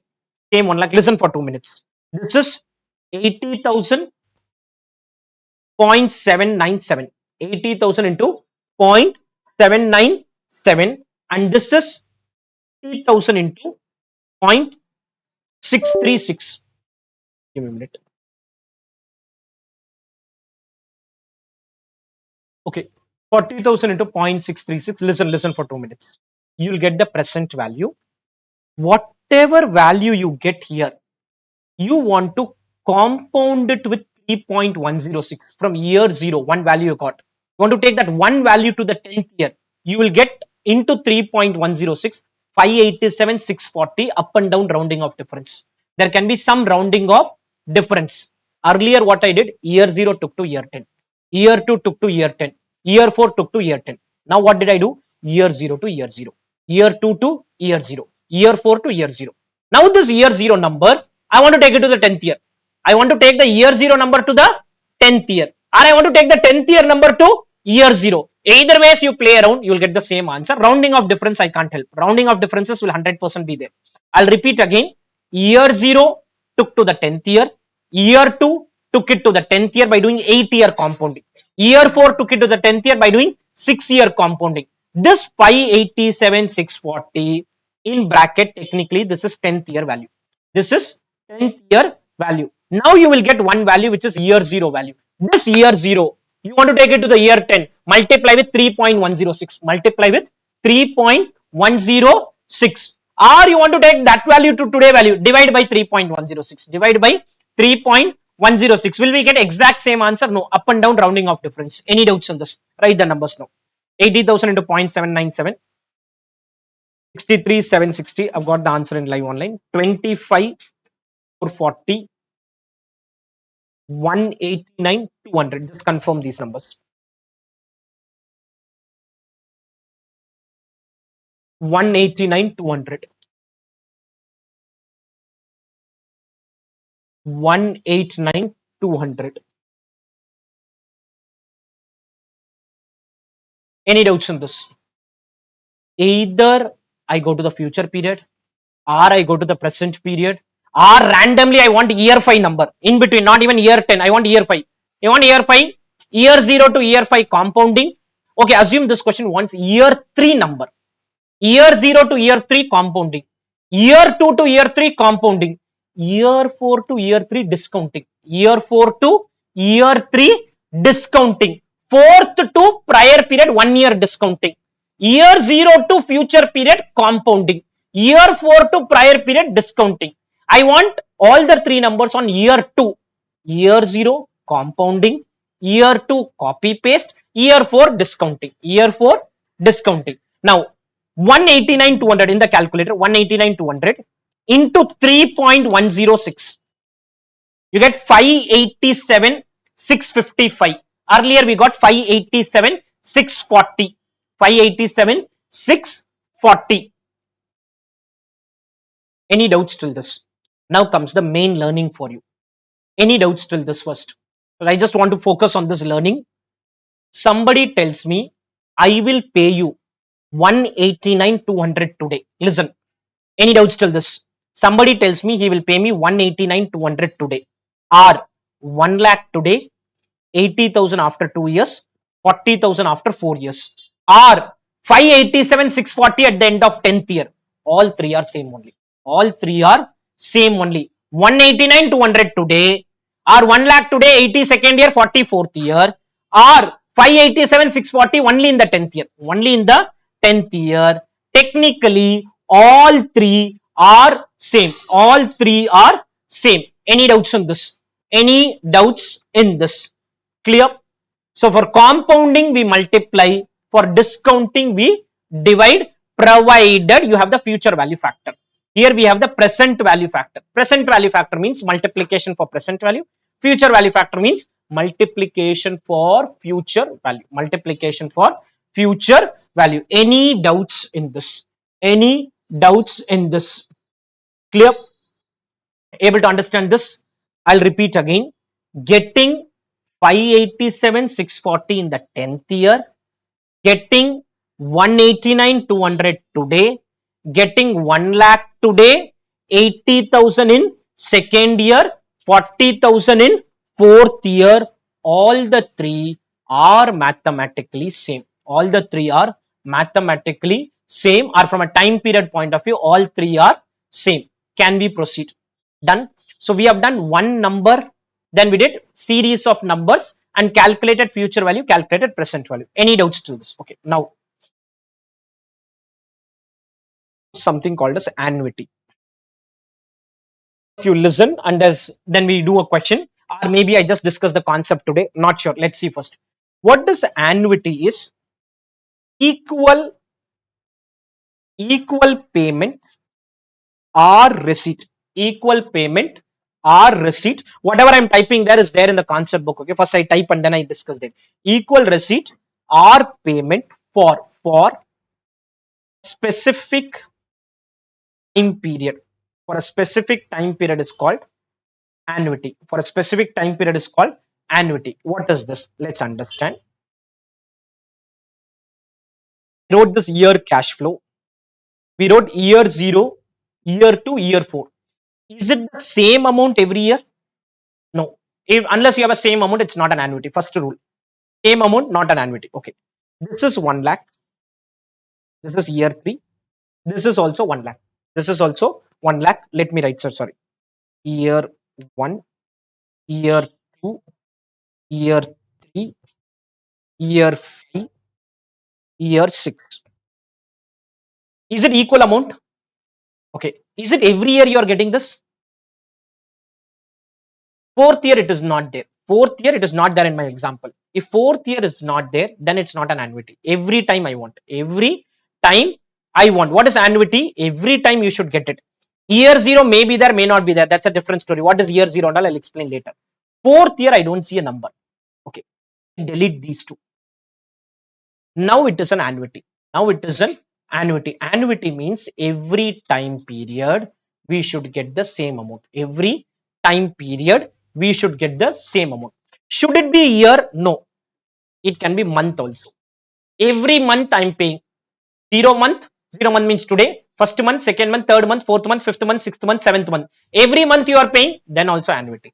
Every quarter you are paying, also annuity. Every week you are paying, annuity. Daily you are paying, annuity. Classic example of annuity is rent. Rent is a classic example of annuity which is paid every month, which is paid every month, and it is equal amount unless the rent is changed. Unless the rent is changed, the classic example of an annuity is rent. Classic example is rent. Okay. Now let us understand. Remove the year zero for the time being. This is the rent I have to pay for the next 6 months. Next 6 months, I have to pay 1 lakh, 1 lakh, 1 lakh, 1 lakh. I go to the landlord and tell, why are you disturbing me with paying 1 lakh every month? Can I pay today an amount? One amount I want to pay. He says, okay, pay 1 lakh into 6, 6 lakh. Then I say, no, that is wrong. Where is time value of money in your analysis? 1 lakh you are telling me to pay first month, second month, third month, fourth month, fifth month, sixth month. You want me to pay today? Give me some discount. No, why should I pay you 6 lakh rupees fully? Discount is nothing but discounting of time value of money. In the practical world, they give you cash discount. Nothing to do with discount given. It is basically concept of time value of money. Concept of time value of money. So instead of paying 1 lakh, 1 lakh, 1 lakh, 1 lakh, I want to pay a single amount today. Let for the time being, let it be year, not be month. Month will unnecessarily confuse. Year. I will do the first number discount by 1 year. Second number discount by 2 year. Third number discount by third year. Fourth number discount by fourth year. Fifth number discount by 5 years. Sixth number discount by 6 years and get today's value. Get today's value. Or I tell, no, I don't want to pay today. I want to pay a single amount after 6 years. I want to pay a single amount after how many years? After 6 years. That is called future value. That is called future value. I may ask you that I want to pay a single amount today. That is called present value. I may also ask you that I want to pay a single amount after 6 years, provided you agree. That is called future value. One amount only I want to pay. I don't want to pay 1 lakh, 1 lakh. Like if this is the situation and I ask you, I want to pay one amount today, you will say pay 189, 200. 189, 200. You want to pay one amount at the end of 10 years, you will say 587, 640. 587, 640. One option is to do PVF and present value for every number. PVF and present value. Be in lesson mode, nothing for you to write. So I attach two more columns here. PVF at 12% and DCF. PVF at 12%. DCF means discounted cash flow or present value. DCF means discounted cash flow or present value. Present value. I am again repeating the example. I have to pay 1 lakh at the end of every year for a period of 6 years. I got tired of all this. I said I don't want to pay at the end of every year. Please tell me one amount today. Please tell me one amount today. So I smartly said 1 lakh into 6, 6 lakh. Then you are arguing, no, that is not logical. Why will I pay 1 lakh plus 1 lakh plus 1 lakh plus 1 lakh plus 1 lakh today? Because there is a time value of money angle. No, that 1 lakh worth today is different. So PVF at 12% in the calculator, 1 divided by 1.12. 0.89 again equal to 797 again equal to 712 again equal to 636 again equal to 367. Nothing for you to note down. Okay, again equal to 307. Okay, so one option is to do every time this calculation every year this calculation. 1 lakh same amount, time period is also same amount every time period. I divided, got the factor. I can multiply it here. It will become 89 300, 79 700, 71 200, 63 600, 56 700, 50 700. Can you quickly tell me the total of this?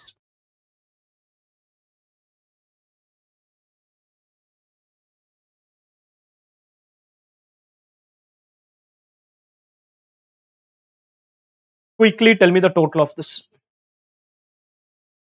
4 lakh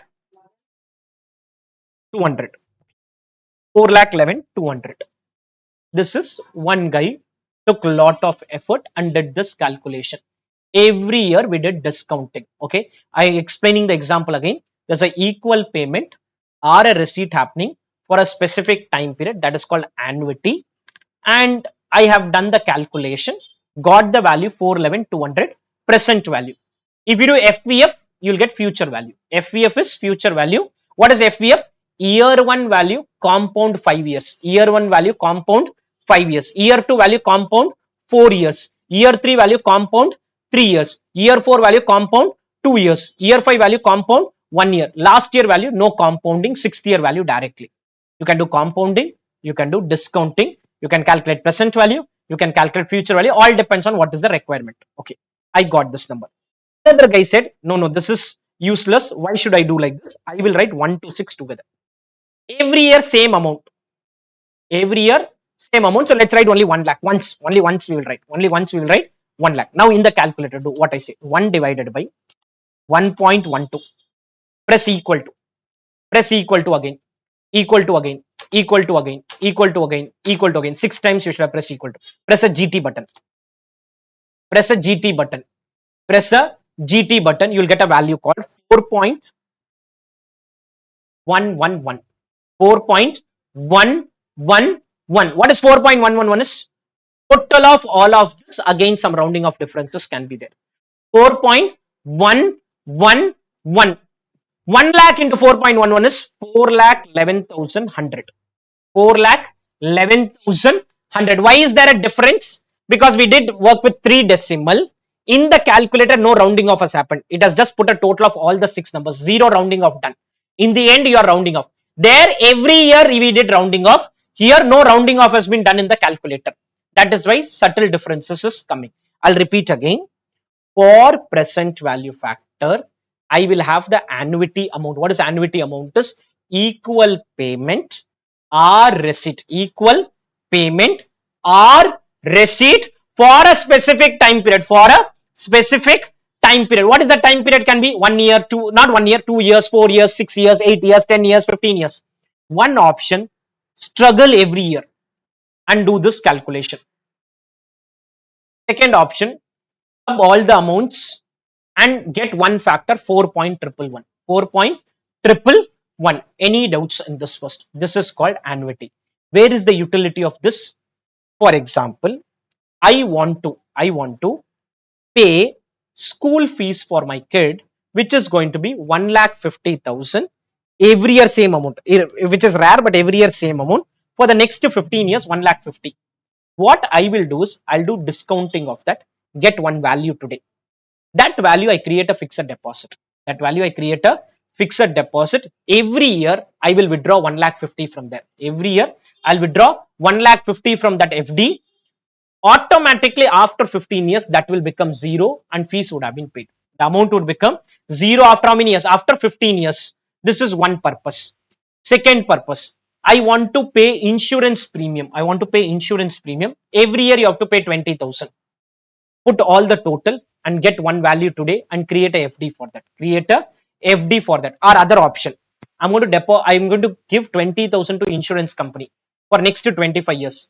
At the end of 25 years, what will I get back? My father wants to know. What will I get back after 25 years? After 25 years, do the future value factor. Do the future value factor. Like we did present value factor, you will have to do what? Future value factor. How will you do future value factor? Compound first year to 25th year, second year to 25th year, third year to 25th year. How a calculation and all is done, we'll understand in some time. Any doubts first on the concept? Any doubts on the concept? Now, in this annuity, there are two types. First type is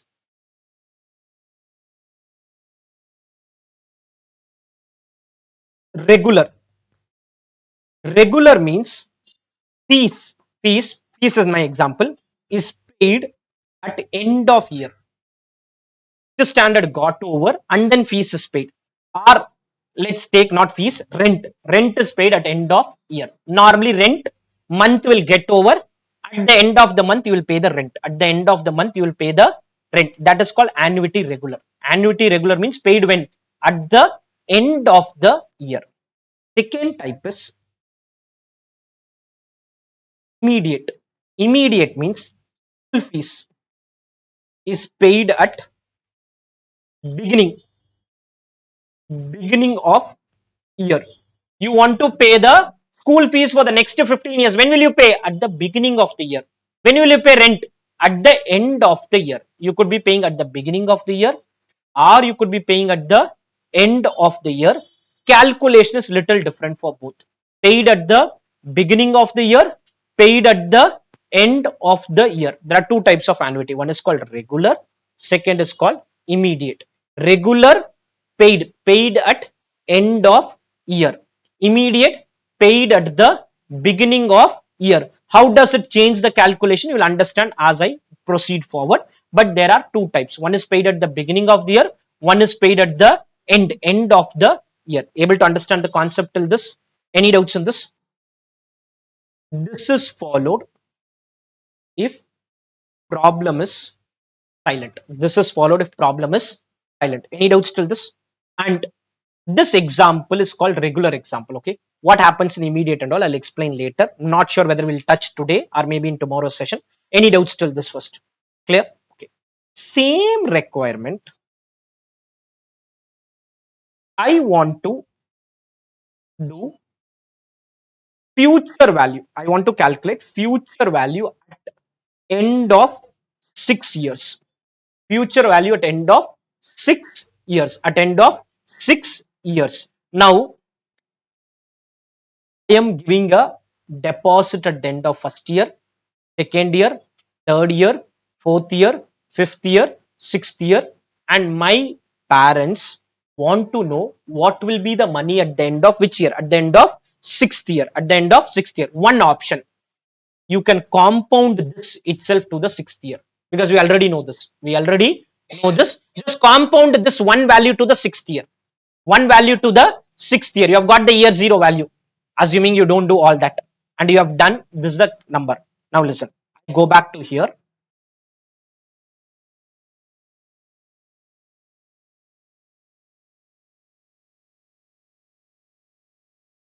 Time period for future value factor, and future value. Time period for future value factor, and future value. Listen, first year you invest. This is 6 minus 1, 5-year compounding. 6 minus 1, 5-year compounding. Don't write anything because I am not going to do a question today. I just want to discuss the concept. 6 minus 1, 5. Next is 6 minus 2, 4. Next is 6 minus 3. Next is 6 minus 4. Next is 6 minus 5, 1. And last is 6 minus 6, 0. 6 minus 6 means no compounding on that. No compounding on that. In the calculator, 1.12 into 1. Listen, last year no compounding. Last year no compounding. Prior years 1.12, 1 year compounding equal to 254, 2-year compounding equal to 405, 3-year compounding equal to 1.574, 4-year compounding equal to 1.762. I'll repeat the explanation again. I have 1 lakh first year, second year, third year, fourth year, fifth year, sixth year. Sixth year value in the sixth year same, no effect extra. No extra effect. So sixth year 1 lakh into 1 will be 1 lakh only. Prior years into 1.12 you did. equal to equal to equal to equal to, and you got the factors. Or total of all of this if you can get, and just multiply with 1 lakh, then also it's okay. Total of all of this together you can get, and then multiply also okay. Or every time you do it, or every time you do it, total together you can get, great, work is over. Or every time you have to do it, every time you have to do it. Able to understand the concept first? Listen, present value get by dividing, future value get by multiplying, get the factor and then do the multiplication. This will be 176, 200, 157, 400, 140, 300, 125, 400, 1 lakh 12 and 1 lakh. Tell me the total of all of this. Total of all of this.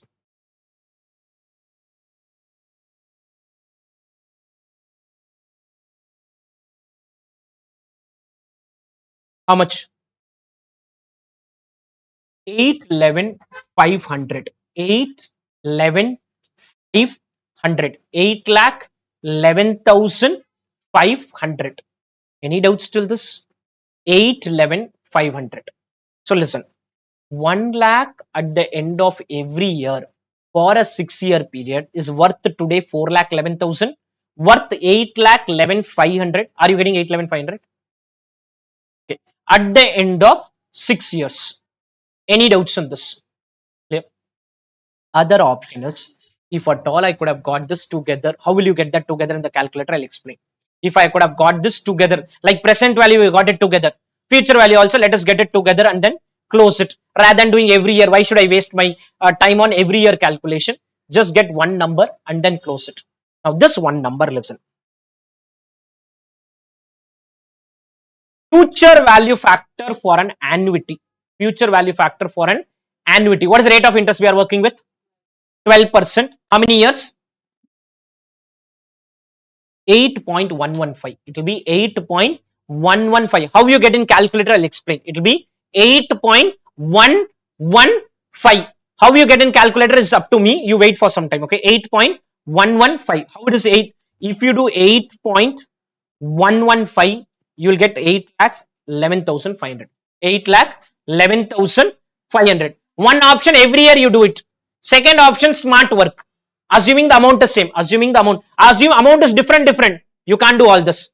Equal amount. Equal amount. What does the factor say? 8.115. How will 8.115 come in calculator? That's up to me. I'll explain it. Any doubts on this? Okay. Then same 12%. 6 years. 4.111. 4.111 present value annuity factor. Present value annuity factor. Future value annuity factor. Present value annuity factor calculator I have explained to you. We'll do questions around this in the next session. I don't think I have time and I don't want to rush through. Okay. 4.111 how you calculate I have explained. Now I have to explain you how will you get 8.115 in the calculator. Clear? Any doubts on this? Now start. 1 into 1.12 equal to first year, 1.12 into 1, sorry. First year equal to, second year equal to, third year equal to, fourth year equal to, fifth year equal to. Stop at fifth year, okay? Sixth year means stop at fifth year. Sixth year means stop at fifth year. Stop at fifth year. Sixth year means stop at fifth year. Put a GT button. Add 1 to that. Add 1 to that. Stop with 1 year less and add 1 to the final number. Stop with 1 year less and add 1, then only you'll get the factor. There are other ways of getting it. I'm not getting into other ways and all. I explain in this manner. If you have learnt in some other way, you can continue to follow that. Okay. I'm just giving you the way I am comfortable with. Whatever way you are comfortable with. If you know some other approach, please do that approach. No problem with that. I'll repeat again in the calculator. Do now. Into 1.12 into 1 equal to first year, equal to second year, equal to third year, equal to fourth year, equal to fifth year. Put a GT button. Add 1 to that. Add 1 to that. Why am I adding 1? Because factors were these. These were the factors. 1 is missing in the factor. 1 is missing in the factor. What you started with is 1.12, 1.254, 1.405, 1.574, 1.762. Those were the 5 factors. That's why I said 5 years stop it. Stop it at 5 years. Don't do 6th year. Don't do 6th year. Stop it at 5th year and add 1. Add 1. Any doubts on this concept? Any doubts on this concept? Able to understand this? We have learned how present value factor is calculated. We have also learned how future value factor is calculated. Any doubts in this? There's something called as ordinary annuity and something called as annuity immediate. I will explain that in the next session, and then we do a question around it. I'll explain what we have done today. We have learned about what is future value, what is present value for a single cash flow. Single cash flow, do PVF or FVF. PVF or what is PVF FVF? 1 plus R power n, 1 divided by 1 plus R power n. Okay. Do PVF or FVF, one number. You have multiple numbers, do for every number. Do for every number. Multiple numbers but same amount. Multiple numbers but same amount. Don't break your head in doing everything. Do it together with an annuity factor. Do it together with the annuity factor. Will they give the annuity factor in the question? High probability. If they give, great. If they don't give, in the calculator, I have explained something called as ordinary annuity. There's something called as annuity immediate, which I'm yet to discuss it. Okay. Ordinary immediate I've explained. Ordinary annuity I've explained. There is an annuity immediate, which I'll explain later. What you do for present value factor, I'll repeat again. 1 in the calculator, do with me. 1 divided by 1.12 equal to first year, equal 1 divided by 1.12 equal to first year, second year, third year, fourth year, fifth year, sixth year, GT button, 6-year annuity factor. 6-year annuity factor. At home, open the last page, 1 divided by some number you do, equal to do a GT button and check the number. Okay. You can do for any number, just 2-3 numbers you do. Okay. Then multiplication part.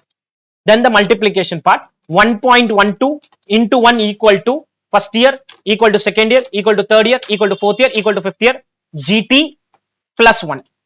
GT plus 1. Any doubts on this? Able to understand this? Clear? Clarity is there? So we are kind of done with annuity discussion. There is still some discussion pending, which I do it in the next session. And then we go to the core subject area. Clear? Done? Okay, we'll end with this. Good morning. Okay, let's continue with the discussion. We have started with time value of money, where one major concept we have learned is that cash flow or inflow or outflow happening at different time period cannot be added or subtracted. If you get something in first year, something in second year, something in third year, you cannot say 1 plus 2 plus 3 is the overall amount received. That is wrong. Only thing is, like there is a cash flow, there is also a time period, and we need to bring everything to a common time period. The common time period could be day 0, that is year 0, or it could be a year 5, year 10, year 15. All cash flows have to be brought to a common time period. From a second year, if you're planning to go to third year, it is called compounding. From a third year, you want to go to year 0 or year 1 or year 2, it is called discounting. Either you have to do discounting or compounding and bring the cash flow to a common time period. The common time period can be anything. In the context of that, we learned first, if there is a single cash flow, what happens? Then there are multiple cash flow, what happens? Single cash flow, you will have one number, which could be a future value or a present value. Present to future is multiplied with 1 plus R power n. Future to present is divided by 1 plus R power n. R represents the interest rate, which is dependent on inflation, something called as real return, and something called as risk premium. These are the 3 items put together. I get to know the interest rate which will be fixed. With the interest rate, I need a time period. The time period represents the future value time period and the present value time period gap. The future value, present value gap can be year 5, year 3 gap. Then 2 years you have to do compounding, or 2 years you have to discounting. Year 2 to year 5 you want to go 5 minus 2 or 2 minus 5, 3-year compounding, 3-year discounting, depending on the requirement. Once you get that compounding discounting part clear, you multiply with 1 plus R power n or divide by 1 plus R power n. Multiplication with 1 plus R power n is called future value factor. Divided by 1 plus R power n is called present value factor, if the factors are given. Then we went ahead and saw, if you have uneven cash flow and multiple cash flow.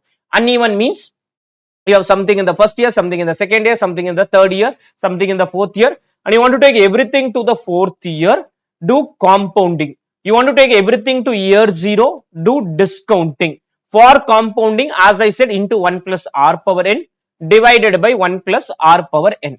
Then we went ahead and saw something called as an annuity.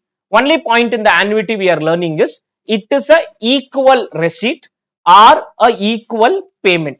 Because the amount is equal, what we understood is instead of doing like this every time, why not, if it's the same amount, get the future value factors for every period and put a total in the calculator itself. Put a total in the calculator for the future value factor or a total for the present value factor, and then close the calculation. This is what we learnt in the previous session. In that, I had started with annuity. We have not completed the annuity part fully. I was to discuss certain extra points. Okay. Now, in the annuity, we learned that there can be an equal payment or a receipt for a specific time period, that is called annuity. First type is called regular, where the amount is paid at end of the year or end of the month or end of the quarter or end of the half year. The second type, which is called immediate, where the amount is paid at the beginning of the year or beginning of the month or beginning of the quarter or beginning of the half year. In the context of this, I said how we will calculate future value for regular, future value for immediate. If it is regular, we have understood how to calculate the factor. And the other point is, if it is regular, if they give you table values, you can directly copy paste the table value. You can directly copy paste the table values if the table values are given as far as regular is concerned. How did we get the table value? Now in the calculator, I want to do present value annuity factor 10% 5 years. In the calculator, 1 divided by 1.1. This is first year factor equal to second year, equal to third year, equal to fourth year, equal to fifth year, and a grand total. This is for present value factor. Present value is easy. 1 divided by 1.1 equal to GT button. This is if you want to do 5 years. If it is future value factor, if you want to do 5 years, 4 years only you will do the future value factor, put a GT and then add 1 and then add 1. This is as far as your annuity regular is concerned. How will you do future value factor?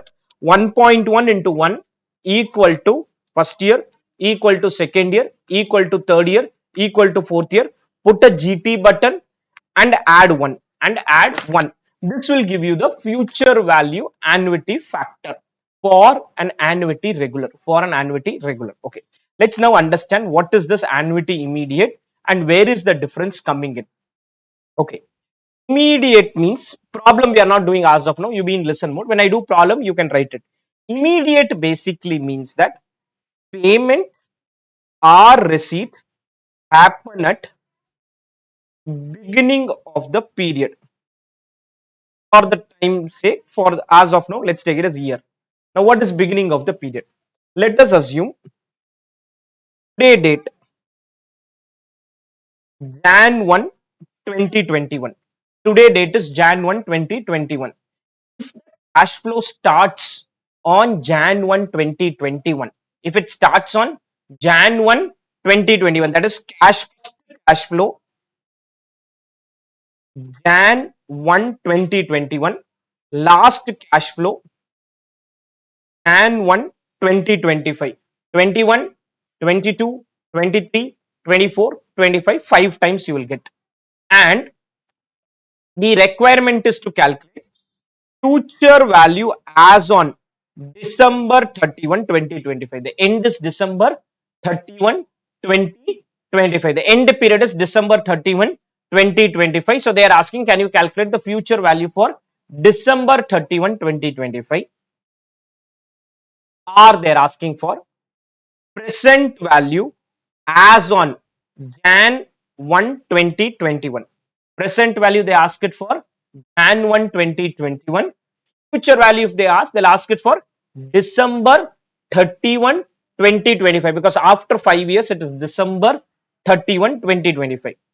If it is regular, immediate, I'll repeat again. Today date is Jan 1, 2021. cash flow happens on Jan 1, 2021, second on Jan 1, 22, Jan 1, 23, Jan 1, 24, Jan 1, 25, 5 cash flow story over. Start with Jan 1, 21, 22, 23, 24, 25, 5 cash flows you get starting from January 1, 2021, January 1, 2022, 23, 24, 25. Future values asked for December 31, 2025. Present values asked for Jan 1, 2021. In case of annuity regular, this is immediate.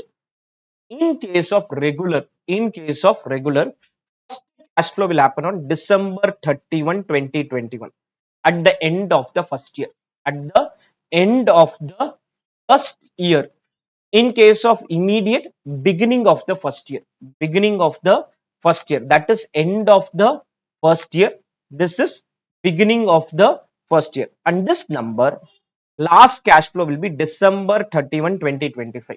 Last one will be December 31, 2025. This is called immediate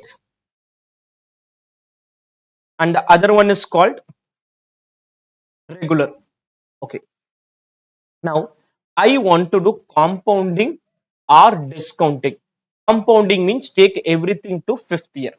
Discounting means take everything to year 0. Now listen.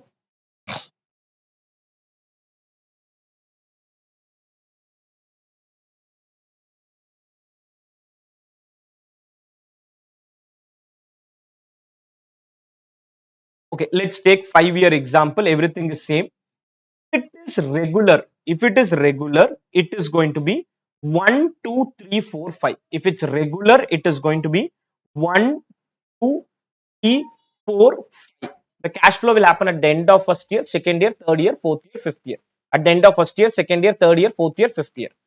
I am trying to calculate value at the end of fifth year. Value at the end of year. No compounding, 1 year compounding, 2-year compounding, 3-year compounding, 4-year compounding. This is regular, which is what we did in the previous session. I'll repeat again. The first cash flow happens at the end of first year, second year, third year, fourth year, fifth year. Fifth year to fifth year, 0 compounding. Fourth to fifth year, 1 year compounding. Third to fifth year, 2-year compounding. When it is immediate, my first cash flow, when it is immediate, first cash flow happens 0 today itself. First cash flow happens today itself. The first cash flow happens when?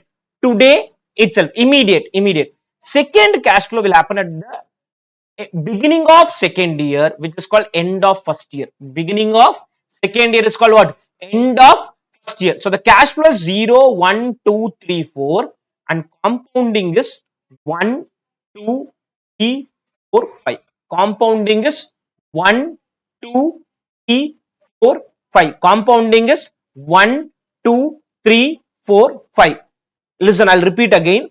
In case of regular, 1, 2, 3, 4, 5. In case of immediate, 0, 1, 2, 3, 4. That is the only difference. Regular, 1, 2, 3, 4, 5.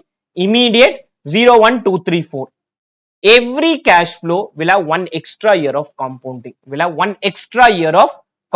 Every cash flow. 1 more year compounding will happen. Every cash flow will have 1 extra year of compounding.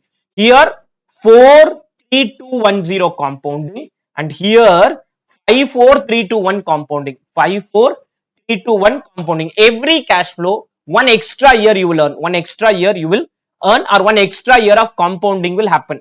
1 extra year of compounding will happen. Regular 1, 2, 3, 4, 5. Immediate 0, 1, 2, 3, 4. Regular 1, 2, 3, 4, 5. Immediate 0, 1, 2, 3, 4. Future value 4, 3, 2, 1, 0. 5, 4, 3, 2, 1. Present value 1, 2, 3, 4, 5 means discount with first year, second year, third year, fourth year, fifth year. 1 divided by 1.1 equal to m plus equal to grand total.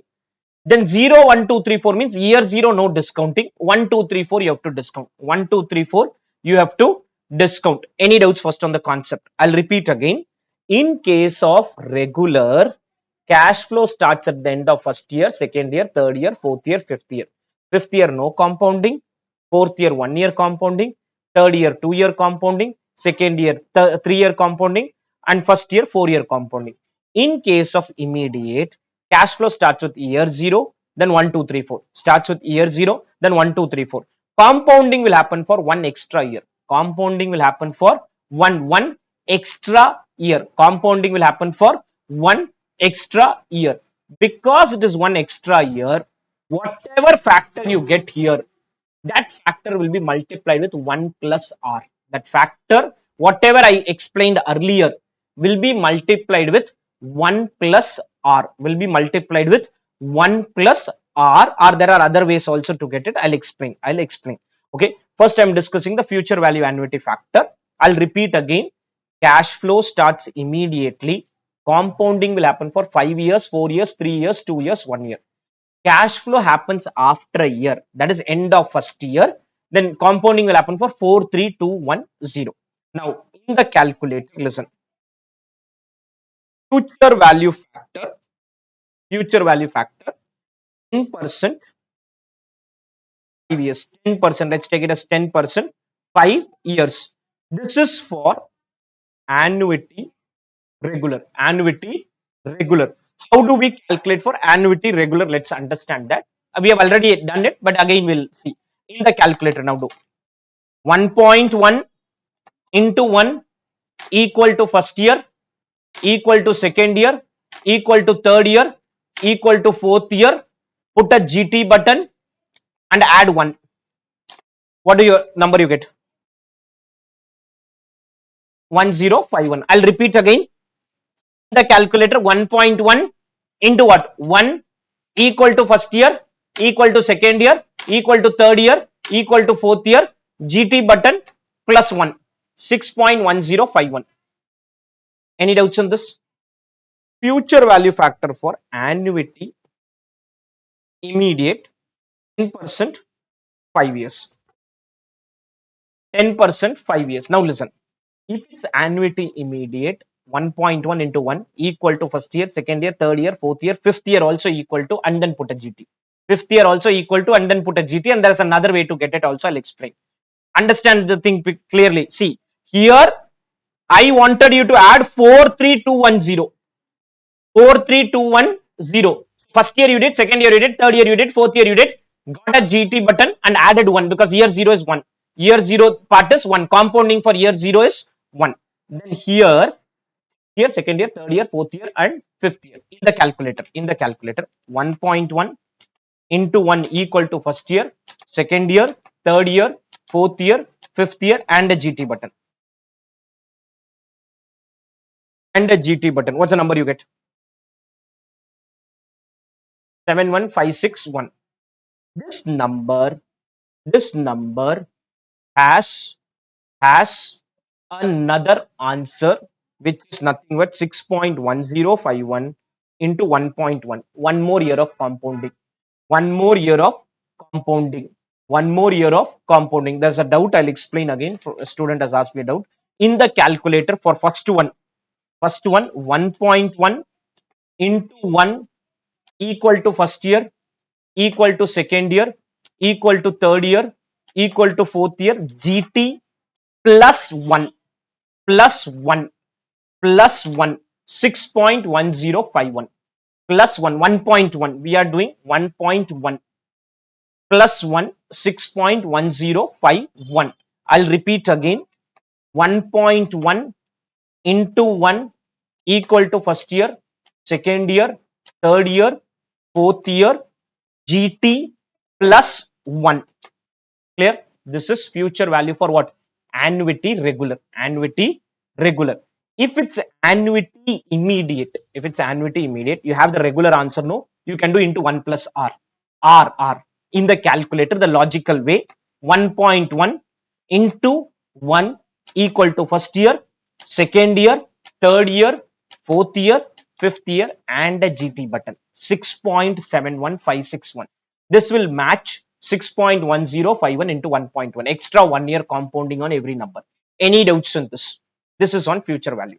This is for future value. Any doubts till this? We'll write all of this in a question in some time. Okay. This is for future value. Any doubts on this understanding? Can we proceed? Okay. When it comes to present value,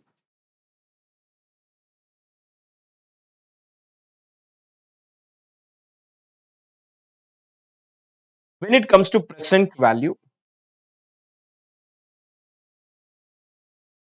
if it is regular,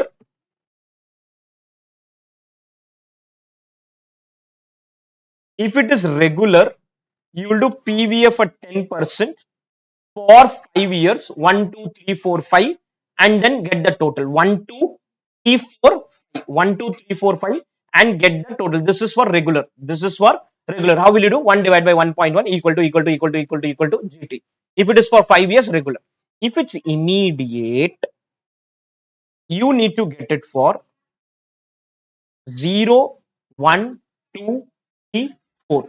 What will you do? 1, 2, 3, 4 do in the calculator. Year 0 is 1. Year 0 is 1. 1, 2, 3, 4 do in the calculator, and year 0. Year 0 is 1. I'll repeat again. Understanding more important is this. Why are we writing 1, 2, 3, 4, 5? And why are we writing 0, 1, 2, 3, 4? That is the most important part. Okay. 1, 2, 3, 4, 5. End of first year, end of second year, end of third year, end of fourth year, end of fifth year. 0, 1, 2, 3, 4. End of first year has now become beginning of first year. End of second year has now become beginning of second year. Beginning of first, beginning of second, beginning of third, beginning of fourth, beginning of fifth. Beginning of first is nothing but year 0. Beginning of year 2 is nothing but end of year 1. First year got over, second year started. Beginning of year 2 is end of year 1. Beginning of year 3, end of year 2. Beginning of year 4, end of year 3. Beginning of year 5, end of year 4. That is the most important one. 1, 2, 3, 4, 5, 0, 1, 2, 3, 5. 1, 2, 3, 4, 5 when we did compounding in the from the down order 0, 1, 2, 3, 4. 0, 1, 2, 3, 4 when we do compounding from the down order it was 1, 2, 3, 4, 5. 1, 2, 3, 4, 5. So I told you to add the future value factor for 1, 2, 3, 4, 5. And then I told you to add the future value factor for 0, 1, 2, 3, 4. 0, 1, 2, 3, 4, what did I do? 1.1 into 1 equal to 4 times did GT added 1. 1, 2, 3, 4, 5 you want equal to 5 years do equal to put a GT. Any doubts till this? Any doubts on this? Then comes your present value part. Then comes the present value part. Present value part, if it's 1, 2, 3, 4, 5 in the calculator, 1 divided by 1.1 equal to GT button. 1, 2, 3, 4, 5.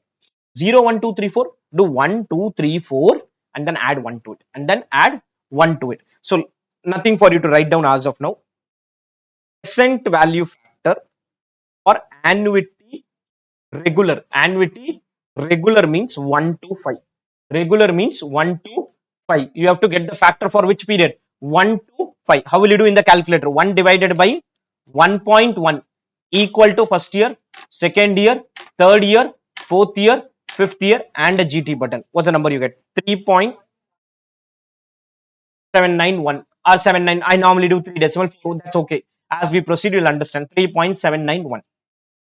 PVF for annuity immediate. Annuity immediate, which is 0 and 1 to 4. 0 and, or I can say 0 plus 1 to 4. 0 plus 1 to 4. 1 to 4 will come in the calculator. 0 is 1. 0 is 1. 1 to 4 will come in the calculator. And year 0 is 1. How will you do in the calculator? Let's repeat. 1 divided by 1.1. First year, second year, third year, fourth year, GT, add 1. Add 1. What's the number you get? 17170. 4.170. Any doubts in this? This number will also match earlier PVF into 1.1 because the cash flow comes 1 year earlier into 1.1 into 1.1. Extra value will come because when it's immediate, higher present value will have, also higher future value, higher present value as well what? Higher future value. I'll repeat again. When we did annuity regular, we had to get the future value factor technically for year 0 to 4, and the tables normally give it for regular. They give it for regular. You want it for immediate, whatever you got earlier into 1.1. Other option you have is in the calculator 1.1 into 1 equal to and then press a GT button. Then press a GT button equal to and then press a grand total button. This is as far as your future value factors are concerned. When it comes to present value factor, 1 to 5 is very simple. 1 divided by 1.1 equal to. You want it for 1 to 4 and then add year 0 and then add year 0. 1 divided by 1.1 equal to 4 times you do and then add the first year and then add the first year and then add the, that is year 0, then add the year 0, which is 1. Any doubts on this? In both the cases, immediate value will be 1.1 times of regular. 1.1 is 1 plus r. Immediate will be 1 plus r. 1 plus r. Extra 1 year compounding, extra one, lesser 1 year discounting, extra 1 year compounding, lesser 1 year discounting. So the values go up, be it present value, be it future value. Any doubts on this? Able to understand first the concept? Now I show it in the book and then we do an example. If it's future value, use the future value annuity factor. If it's present value, use the present value annuity factor. If it is immediate, do into 1 plus r. If it is present value, again do into 1 plus r. Why is this 1 plus r being done? Extra 1 year compounding, lesser 1 year discounting. Lesser 1 year discounting. Other logical way, I have explained how you get the factor also. 1 to 4 and this. If they give the table value is great. If they don't give the table value, understand how regular is done. Immediate into 1 plus r. Immediate is into 1 plus r. Any doubts on the example here? Any doubts on this? Able to understand this? Can we proceed? Clear? Okay, let's see a question. Let's come to question 3.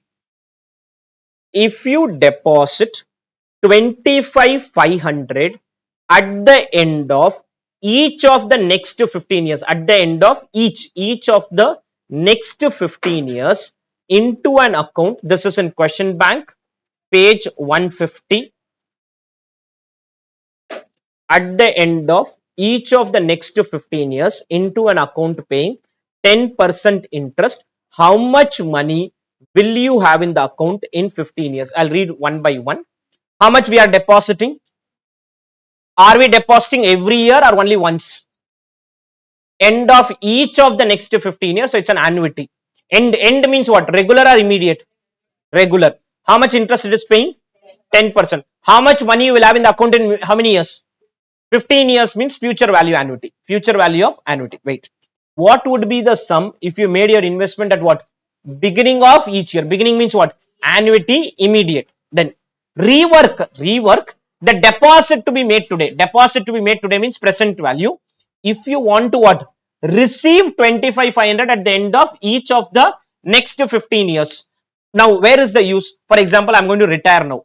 After retirement, every year, I want 20 lakh rupees or 10 lakh rupees or 5 lakh rupees. Let's assume I want for my expenses some 6 lakh rupees every year for the next 20 years. So, if you want 6 lakh rupees for the next 20 years, what money you should have at the start of the retirement phase, or what deposit should you create at the start of the retirement? I want to receive what? 25,500 at the end of each of the next 15 years, or rework the amount of deposit to be made today so that I can receive 1,50,000 every year for the next 15 years. What is the purpose? I want to pay school fees of my student, my kid. So I want 1,50,000 for the next 15 years. Every year I should get 1,50,000. I don't want to bother about this education fees. So 1,50,000 every year I want. I'll create a deposit today. I'll create a deposit.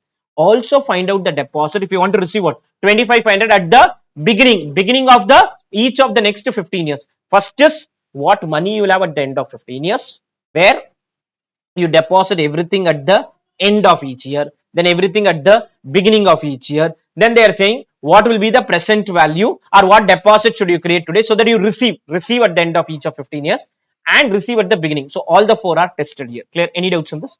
Let's start.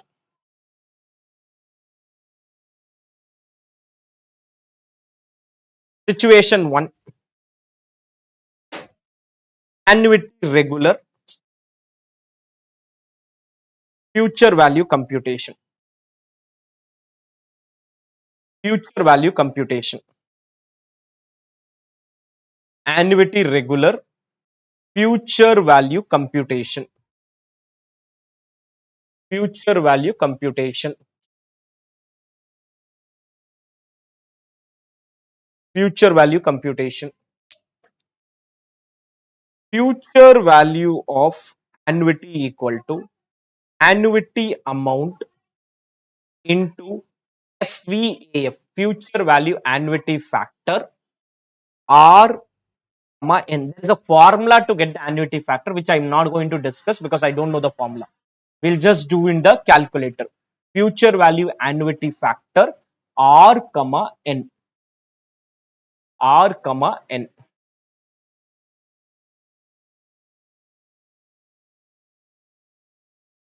This is regular. If it is immediate, into 1 plus R extra. Into 1 plus R extra. Annuity amount into FVAF R comma N. R comma N. What is the annuity amount? 25,500. Annuity factor. What is the rate of interest? 10%. How many years? Not 14, 15. Calculation will be done in that way. It is going to be done for 14 year and you'll add 1. But the factor is for 15 year only. So if you go and check in that last page, you'll have to take a 15-year factor. The factors are given for 15 year only. How it is calculated is 14-year calculation. How it is going to be done is 14 year. Can we start now in the calculator? 1.1 into 1 equal to first year, second year, third year, fourth year, fifth year, sixth, seventh, eighth, ninth, 10th, 11th, 12th, 13, 14. Till 14 you have to do, press a GT button and then add 1. Till 14 you have to do, press a GT button and then add 1. Press a GT button and then add 1. So I press a GT button, add 1. The number we get is 25,500 into 31.772. 31.772. I will repeat it again. 1.1 into 1 equal to 4th, 5th, 6th, 7th, 8th, 9th, 10th, 11th, 12th, 13th, 14th. GT, add 1. 31.772. Okay, listen.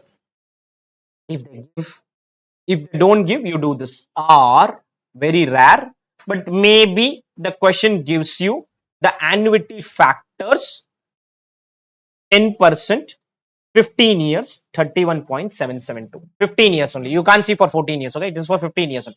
Calculation you want to do it in the calculator like this. 31.772. 31.772. Any doubts on this? Able to understand this? Can we proceed? Now do into 31.772. No decimal in the answer. Okay, 8 lakh 186. If I deposit 25,500 for next 25 years or next 15 years, I will be ending with 810,186. 810,186. Any doubts on this? Able to understand this? Can we proceed? Clear? Done? Situation 2. Situation 2. Situation 2. Annuity immediate computation. Future value computation. Future value computation.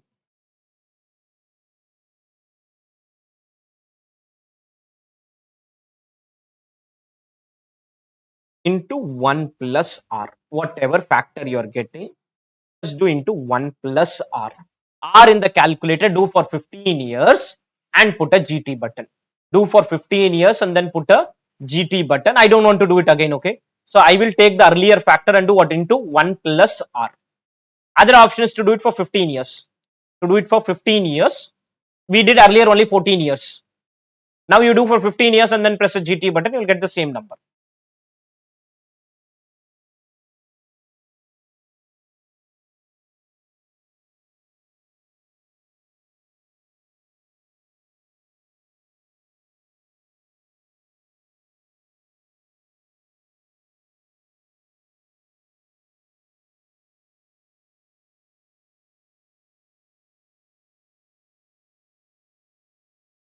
Eight ninety one 205. If it's immediate, I will get extra money.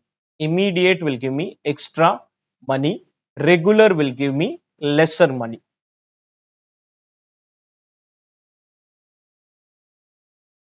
891 205.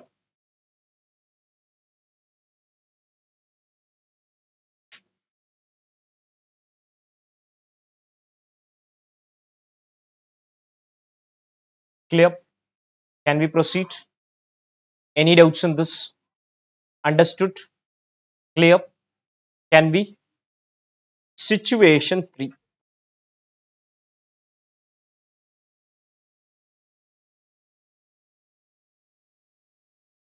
Annuity regular present value computation. Ask what money will we have to deposit today? What money should we deposit today? Present value computation. PV computation. PV computation. Present value computation. Present value of annuity equal to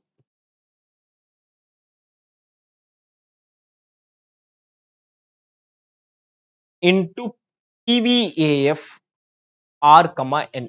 Present value annuity factor R comma N. Present value annuity factor R comma N. Present value annuity factor R comma N. Annuity factor R comma N.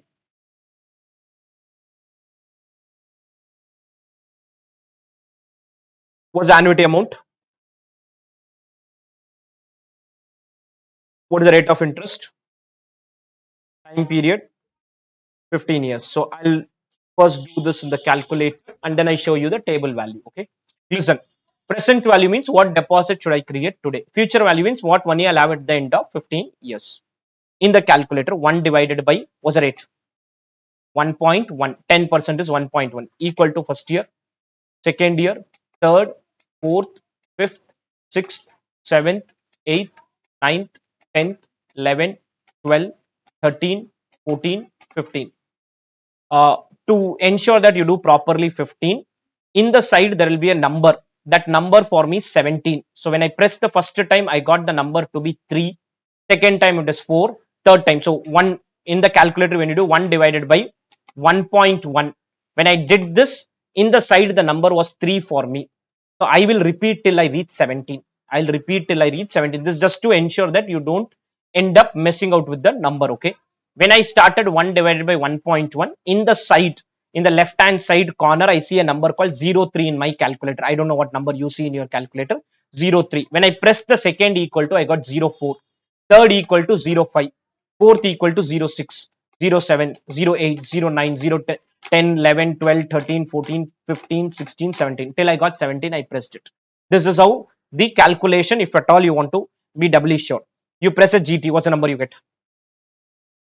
7.606.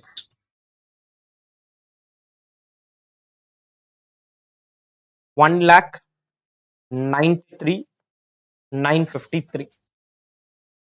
I will create a deposit of 1 lakh 93 and I will keep getting 25,500 for a period of 15 years. 193 deposit is sufficient.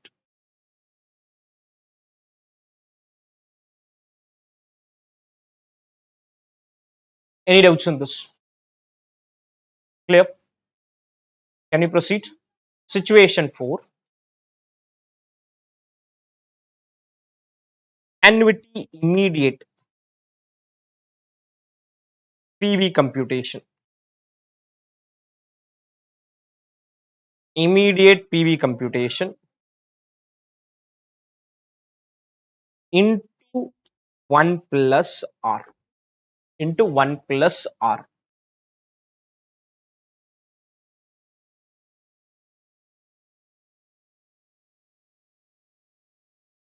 1 plus R.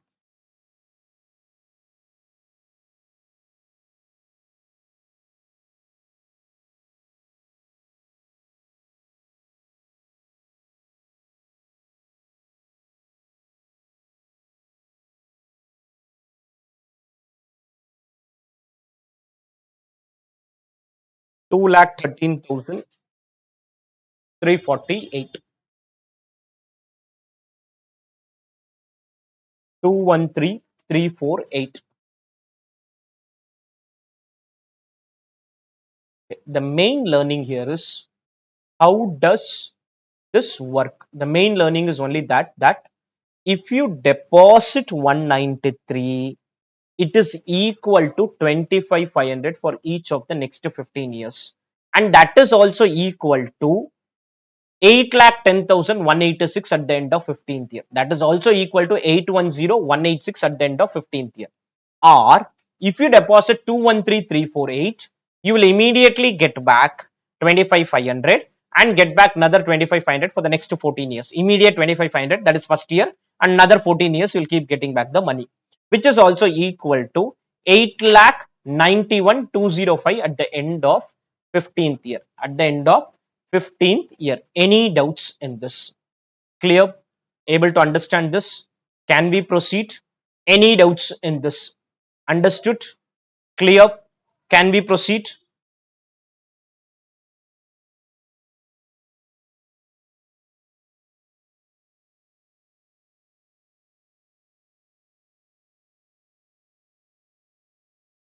Okay, let's come to question 4. ABC company has issued debentures of 50 lakh to be repaid after 7 years. How much should the company invest in sinking fund earning 12% in order to be able to pay the debenture? What is the value of debentures issued? 50 lakhs. This 50 lakhs is today's value. Will we pay interest every year? Yes. So after 7 years also, you will return only 50 lakh. See, if you don't pay interest, then if you issue 50 lakh, you have to return 100 lakh. You have to return 100 lakh after 7 years. So after 7 years, I want 50 lakh rupee. After 7 years, I want 50 lakh rupee. After 7 years means future value. I need future value. How much should we invest in sinking fund? Sinking fund means every year you will do the investment. Every year you will do the investment. They want to know what is that investment amount, which is technically called annuity amount, which is technically called annuity amount. How much should I invest when? Every year, every year. Are we investing at the beginning of the year or at the end of the year? Anything mentioned? The sinking fund investment is at the beginning of the year or is it at the end of the year? Nothing given. So end of the year, annuity regular. Annuity regular. Listen, future value of annuity regular 50 lakh. Future value of annuity regular 50 lakh. Why 50 lakh is future value? Because I need 50 lakh after 7 years. In case interest is not paid, this 50 lakh would have become 100 lakh or 110 lakh or 120 lakh because you have to pay with the interest after 7 years. But here to be repaid after 7 years, same 50 lakh I'll repay. This 50 lakh will be paid through annuity amount into future value annuity factor R comma in regular means how will do into this equal to GT for 6 years and add 1 GT for 6 years and then add 1. Clear? Any doubts on this? If it is annuity immediate, our calculation would have been little different. This is annuity regular. Any doubts on this? Any doubts on this? Now right, question 4.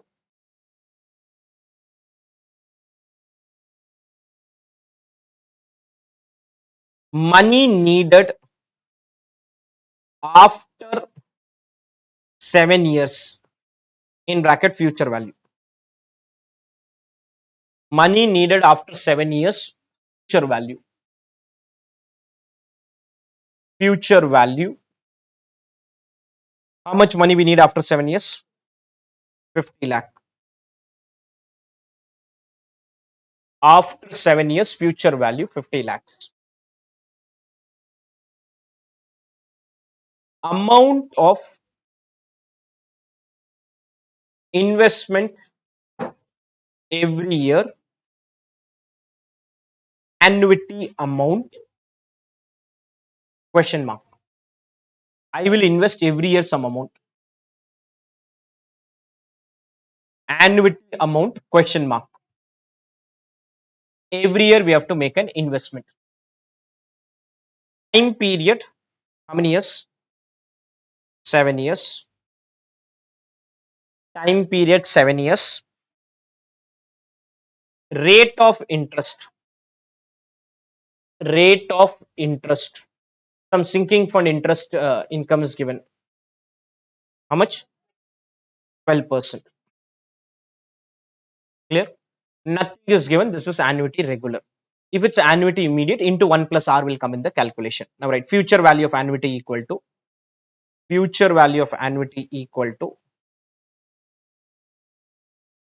annuity amount, future value annuity factor R comma N. R comma N. Annuity amount FVAF R comma N. Future value annuity factor R comma N.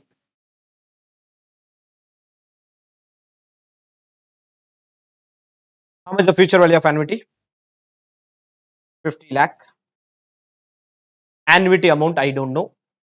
What is the rate of interest? How many years? 7 years. In the calculator, we'll do it for 6 years and then add 1. In the calculator, 1 point what? 1, 2 into 1 equal to first year, equal to second year, equal to third year, equal to fourth year, equal to fifth year, equal to sixth year.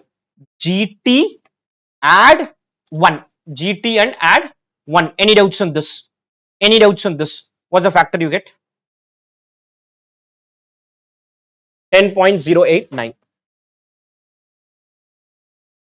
10.089. Annuity amount equal to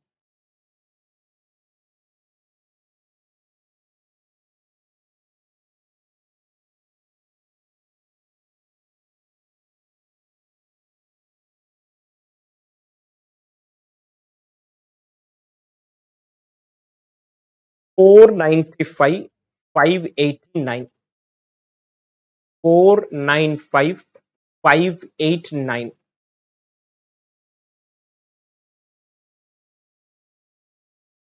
495 589.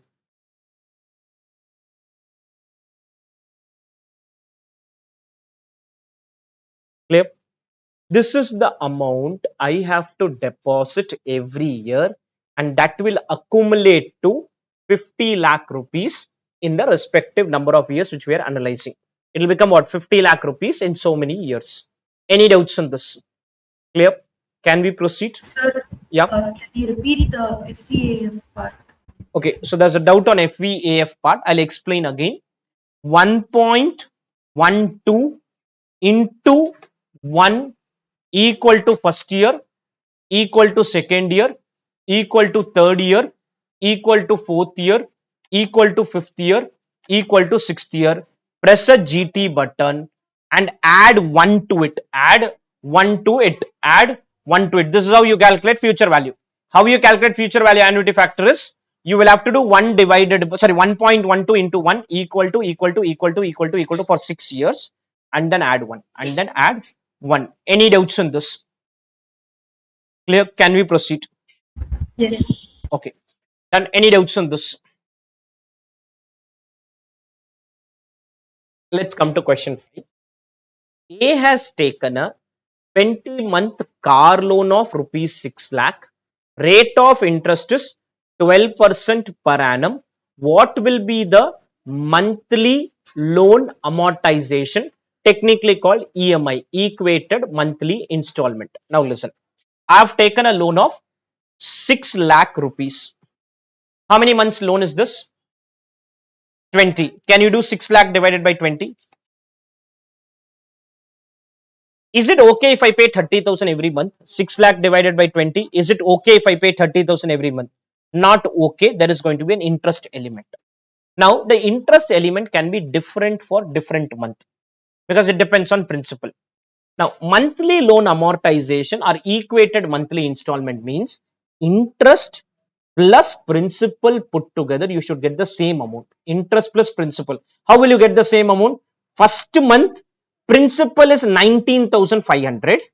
Interest is 2,000 rupees. I'm just giving random number. Second period, principal is 19,600. Interest is 1,900. Third, 19,700. Interest is 1,000. Put together same amount I have to get. Put together same amount. Same amount means that is called annuity amount. That is technically called annuity amount. I'll repeat again. I have taken a loan 6 lakh. So I told the bank I want to pay 6 lakh divided by 20. Bank said nothing doing. You'll have to pay interest. Then I said, okay, every month you charge interest. Problem with that approach is the interest will be very high initially. Then the interest amount will become lower. Reason is your principal value comes down. So if I take a loan and if it's not like equal installment, then what will happen is initially you will have to pay some 35,000, 36,000. Later you have to pay only 30,000, 31,000. If it's a huge loan, I may not be able to pay. For example, people take housing loan for some 15 years, 20 years and all. In that scenario, if you take a 1 CR loan and principal 50,000, interest 1 lakh, put together I can't service it. When you look at normally in the practical world, initial time period, principal will be only very less from 5,000, 10,000 only, and interest will be very high. As time period passes by, interest goes down, principal goes up, put together, it will become equal amount. Put together, it will become equal amount. So now write loan taken, right? Loan taken, loan taken in bracket present value of annuity. Why present value? Today's value. Loan taken present value. Loan taken present value of annuity. Why annuity? Because same amount we want to pay. Present value of annuity. How much is the loan amount? Annuity amount in bracket equated monthly installment. I don't know how much is the installment I have to pay. Equated monthly installment. Equated monthly installment. We don't know the amount and all. We are trying to calculate that amount. Equated monthly installment. Clear? Time period. How many months is the loan? 20 months. Rate of interest. Rate of interest. What's the rate of interest given? Listen, per annum, if you are doing monthly calculation, you can do monthly calculation or 1% per month. You have to do monthly calculation, means it will become 1%. If it's 20 years, then 12% is okay. If it's 20 months, we are doing monthly calculation. We are doing monthly calculation. The rate of interest and the time period should be for a same common period. For example, question could have asked us equated quarterly installment. Quarterly means every 3 months. Every 3 months. So you would have said, let's assume not 20 months, 21 months. 21 months will have 7 quarters. 21 months will have 7 quarters, and rate of interest will be 3% per quarter. Rate of interest will be 3% per quarter. Rate of interest will be 3% per quarter. Any doubts in this? Okay. Let's write now. Present value of annuity equal to annuity amount into PVAF R, comma N. And our assumption again, it is regular. Regular means EMI will be paid at the end of the month, not at the beginning of the month. Not at the beginning. Beginning means into 1 plus R will come in the formula.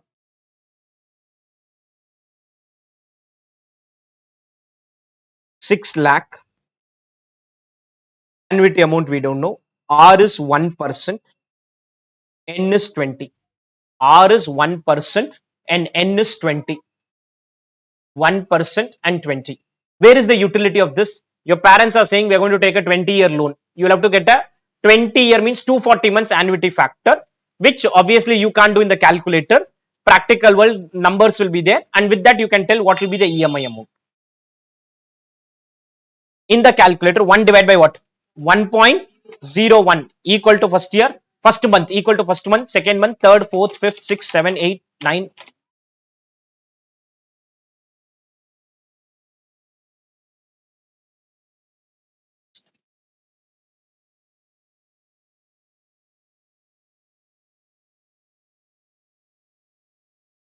Just a minute.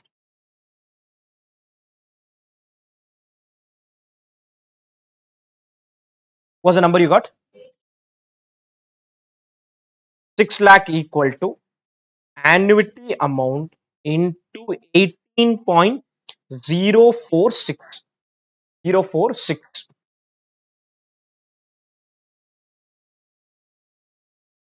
046.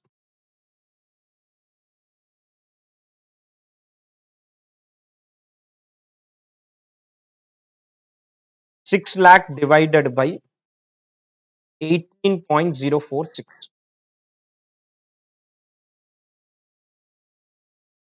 33. Initially, the 33 to 48 will have higher interest. Later, it will have lower interest. Any doubts first on 33 to 48? Any doubts on 33? This was a 20-month loan. People take 20-year loan. 20-year loan means 240 periods. Then when you do such calculation, the interest initially will be very, very high. Principal will be very, very low. Any doubts first on 33 to 48? Any doubts on this? Okay. Now, this is not for you to do, but just for your understanding. I take a loan month 0, I took a loan, or month 1, let's call it as month 1. Opening balance, I took a loan for 6 lakh.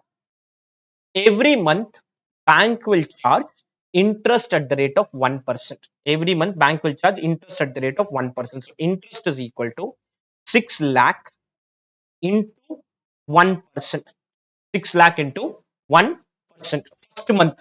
Second month, the principal will go down. All what I repay, repayment is what is the amount you calculated? 33 to 48, and the closing balance. The closing balance is in the first month I started with 6 lakh, paid interest, repaid. Now it has become 572. It has become 572. Initially, interest is 6,000. Principal, technically, if somebody wants to know what is the principal in this, principal is 27,248. Principal is 27,248. This is first month. If you go to second month, opening balance is 572,752. Interest is 5,728. Interest is 5,728. 1% interest. 1% interest. Same repayment. Closing balance. Principal is now slightly increased. Interest is slightly decreased. Principal slightly increased. Interest slightly decreased. Put together 33 to 48. I'm not going to change that amount. Put together, I'll pay 33 to 48. Now, if I repeat this story for 20 months, if we repeat it for 20 months, ignoring the rounding of differences, we will get the amount to be 0 in the end. The loan is ending with 24 rupees, which is like 0 only. Rounding off, leave that part. 24 rupees is the ending amount, which is like 0. Initially, interest is high. As time passes by, interest even reaches 300 rupees. Initially, principal is low. As time passes by, principal even goes to 32,000. Principal goes to 32,000. Put together, principal repaid will be 6 lakh.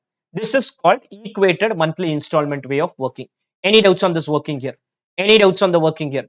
This is okay, this was 20 months. People take 20-year loan. In a 20-year loan, initial principal will be some 1,000 rupees, 2,000 rupees, and interest could be some 1 lakh, 2 lakh also. Interest will be very high, principal will be very, very low initially. So what happens is, if somebody takes a loan for 20 years, 1 CR loan you took, you paid for 10 years, principal you would have paid is only 10 lakhs still. In a 1 CR loan for 20 year, after 10 years you say I want to close the loan, bank will say now pay another 90 lakh, because principal initially is very low, interest is very high.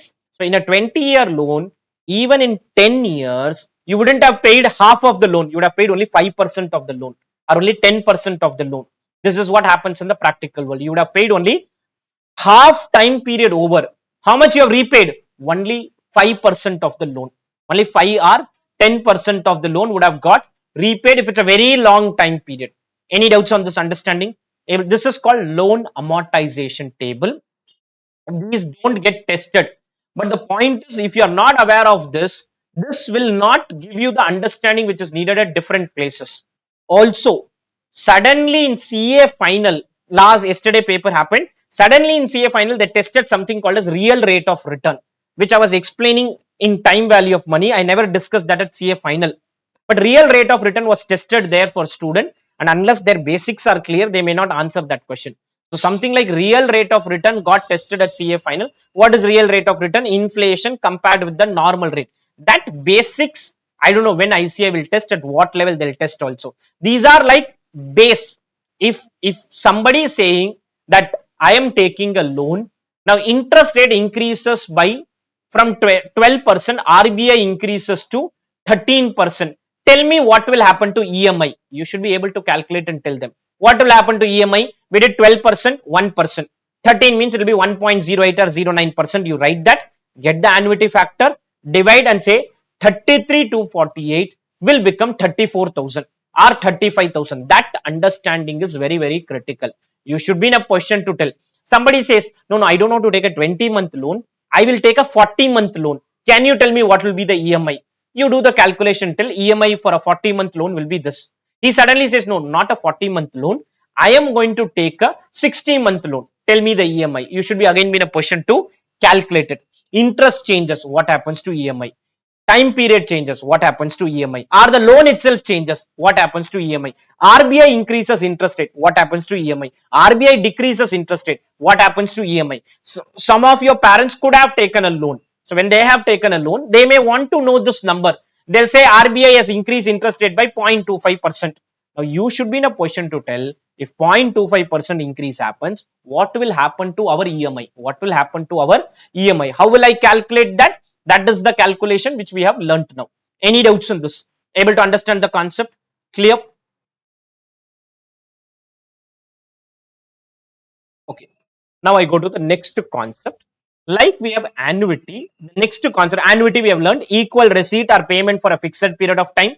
If the cash flow happens at the beginning of the period, it's called annuity immediate. Happens at the end of the period, it's called annuity regular. If the cash flows is determined at day zero, that value is determined at day zero, it's called present value. Value is determined at the end of the period, it is called future value. Problem silent, it will be called what? Annuity regular. Annuity regular. How do you calculate? Regular into annuity factor, regular into present value annuity factor, immediate into 1 plus r into 1 plus r into 1 plus r into 1 plus r. Any doubts till this? Okay. Now comes something called as perpetuity. Let's understand this first now. Perpetuity means there is no end at all. Perpetuity means there is no end at all. Now, two things can happen. There is one thing called normal perpetuity and the second thing called growing perpetuity. Both same formula only, but normal perpetuity means no growth will happen. Now, what is perpetuity? A bank says deposit, SBI says, deposit 20 lakh today. Deposit 20 lakh today, get 1 lakh 40,000 every year for another infinite years. There's no end. No end means you will get it after you, next generation will get it, next generation, next generation. This is one. Deposit 20 lakh today, get 1 lakh 40,000 every year for another infinite years. Now, I want to know whether this is a good deal or a bad deal. It's a good deal or a bad deal. For doing this, we calculate value of perpetuity. Like we calculate value of annuity, value of perpetuity. Is there an end for a perpetuity? No. So if there is no end, there is no concept of future value of perpetuity. I cannot calculate future value. Future value means when is it ending? You have to tell me annuity ends in 5th year, 10th year, 15th year, 20th year, some time period it is ending. Perpetuity has no end. So only we calculate present value of perpetuity. We don't calculate future value of perpetuity. Basic thing I'm going to calculate is, you said deposit 20 lakh today. I will do the calculation, see whether 20 lakh is right or wrong by doing some calculation called present value of perpetuity. Or SBI says deposit XX today, XX today, and get 1,40,000 every year for another infinite years. What is that XX? I want to know. This is one option. Second option is, same SBI says deposit XX today, get 1,40,000 every year, growing, growing at 5%. Growing at 5%. What is growing at 5%? You are giving me 1,40,000. This year today okay, next year 140 okay. As every year time passes by, with 140 I can't manage my expenses. With 140 I can't manage my expenses. When you are giving today okay, after 20 years that 140 is of no use. That 140 should have become at least 5 lakh or 10 lakh so that I can manage my expenses. So another option bank gives us, you can have a growth of 5% every year. If this they give, obviously they are going to charge a higher amount. They are going to charge a higher amount. Now, how do I value this? Okay, let's understand this now. Here, cash flow, PVF, DCF. PVF is to do the present value. Okay. First year you get, second year you get, third year you get. Unfortunately, in your notebook, you cannot be writing 100 years because you can't do calculation for 100 years. In Excel, I can do calculation for 100 years and then first show you the logical approach. Then I give you a formula. Then I give you a formula. In Excel, I go to some, no end to this. Put some 100 years, okay? 100 years is almost like infinity, okay?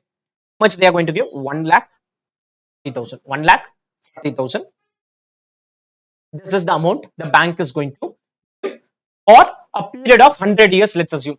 100 is like infinity or perpetuity. The discounting rate I said is, let's assume 7%. The interest rate is 7%. You have to discount 1,40,000 at 7% for 1 year.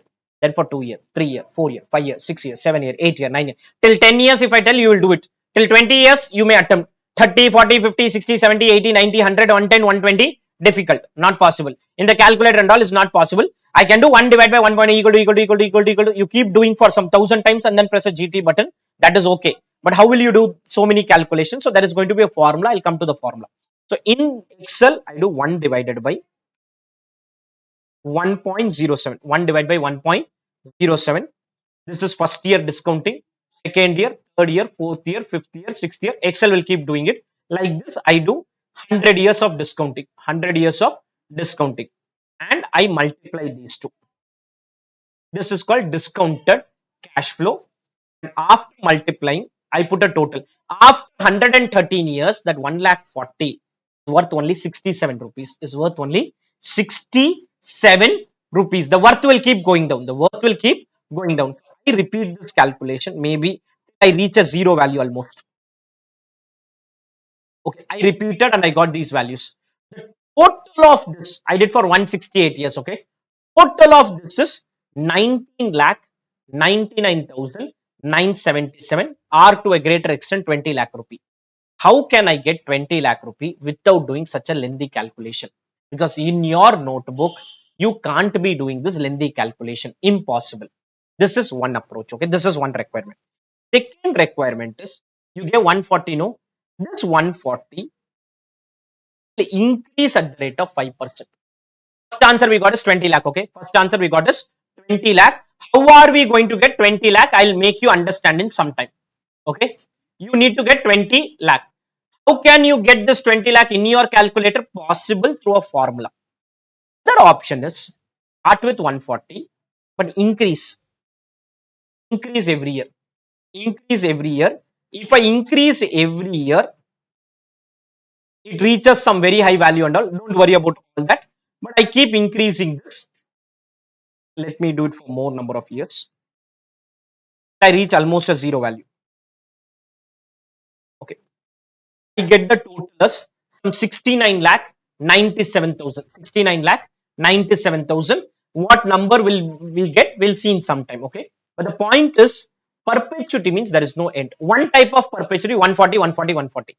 Second type of perpetuity 140, 147, 154, 162, 170, 178, 187, 196, 206. Why this is needed? Inflation. Inflation is there.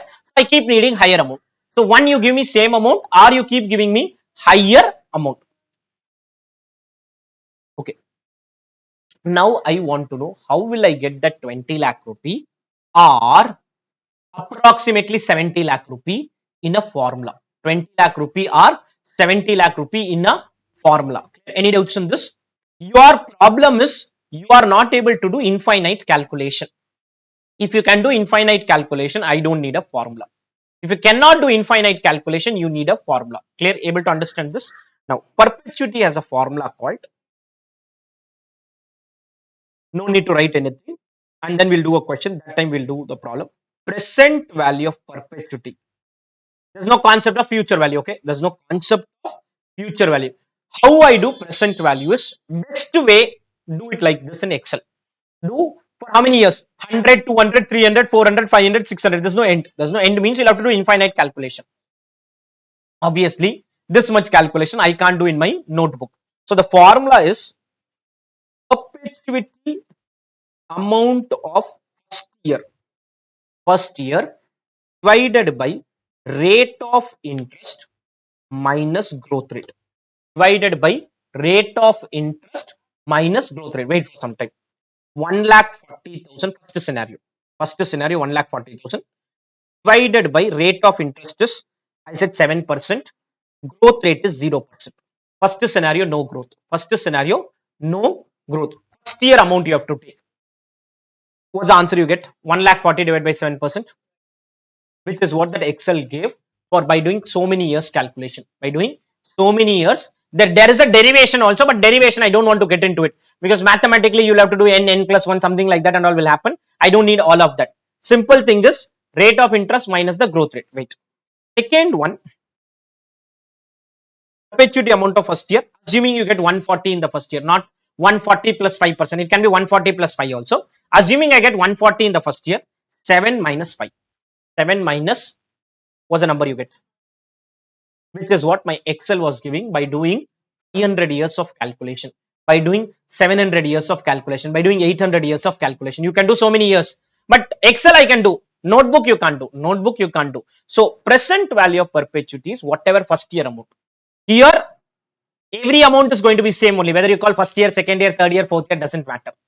First year amount only you have to take because you invest today, get the money in the first year onwards. So in the first scenario, the first year doesn't matter because it's the same amount only.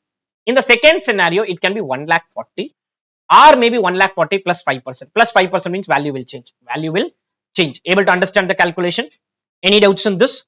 Best way is to do this, which is not possible in your notebook. Let us be very, very clear. It is not possible for you to do this. When it is not possible for you to do this, you need a formula. You need a formula, and which is where that formula is coming. Clear? Any doubts on this?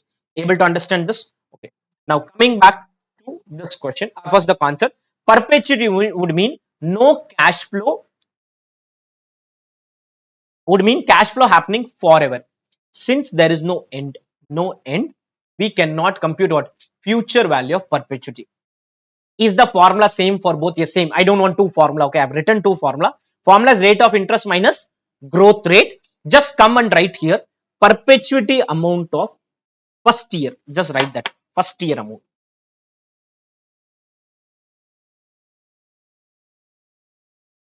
It can be first year, first month also. First month means denominator monthly interest rate. Denominator will be monthly interest rate. First year. Perpetuity amount of first year divided by rate of interest minus growth rate. Same for both, okay? Growth rate can be there, may not be there also.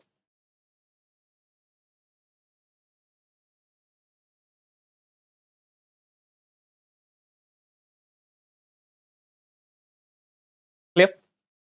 Can you proceed? Rate of interest minus growth rate.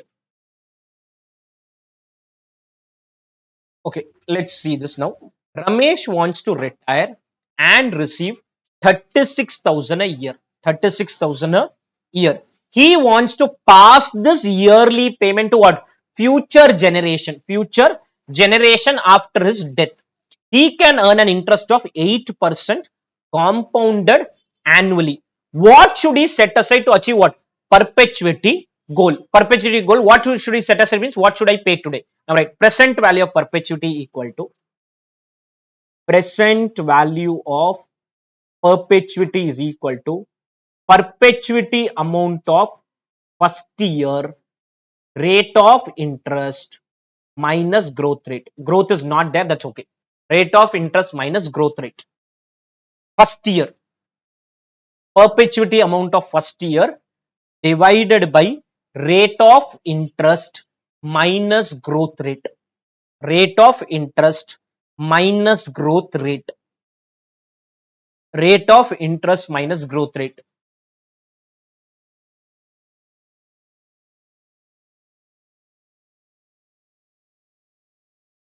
First year rate of interest minus growth rate. What's the perpetuity amount he wants? Is that the first year amount? It is the same. First year, second year, third year, everything is same because there's no growth. There is no growth. What is the rate of interest? Any growth rate? That's all. Same number you can get by doing calculation for a very long time period. That is 100 years, 200 years, you do calculation. Any doubts on this? Can we proceed? Clear? Next, assuming the discount rate is 7% per annum. Discount rate means rate of interest. Okay. Discount rate is at what rate will we discount the cash flow? In that PVF at 7%. I didn't know at what rate will we discount. How much would you pay? How much would you pay to receive what? 50 growing at 5% annually forever. Now, right. Present value of perpetuity equal to perpetuity amount of first year rate of interest minus growth rate. Rate of interest minus growth rate. Rate of interest minus growth rate. I am assuming this 50 is the first year number. Okay. Assuming this 50 is the first year number. What is the rate of interest? Growth rate?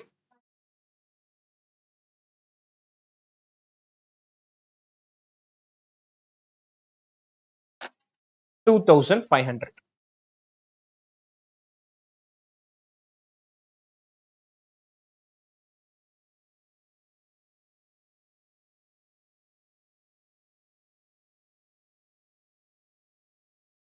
Clear? Can we proceed? Any doubts on this? Okay. Almost the segment is over. There's only one concept which is pending, and with that, time value of money will be over. Let's quickly close that. Now, listen. There's something called as compounding frequency. What is compounding frequency? Let's assume I create a FD, 10,000 rupees FD. Bank pays 10% interest every year. So if I create 10,000 FD, I get 10%, 11,000 year one figure. Okay. Same bank paid 10,000 I create, but instead of paying 10%, they pay 5% per half year. 5% per half year. Half year means every half year they'll pay interest. Every half year they'll pay interest. What I do is instead of paying 10% for a year, they pay 5% for a half year. Technically both are same only. 10% for a year or 5%, but you will earn more. How do you earn more? In the calculator. 10,000. First half year you earn 5%. It is how much? 10,500.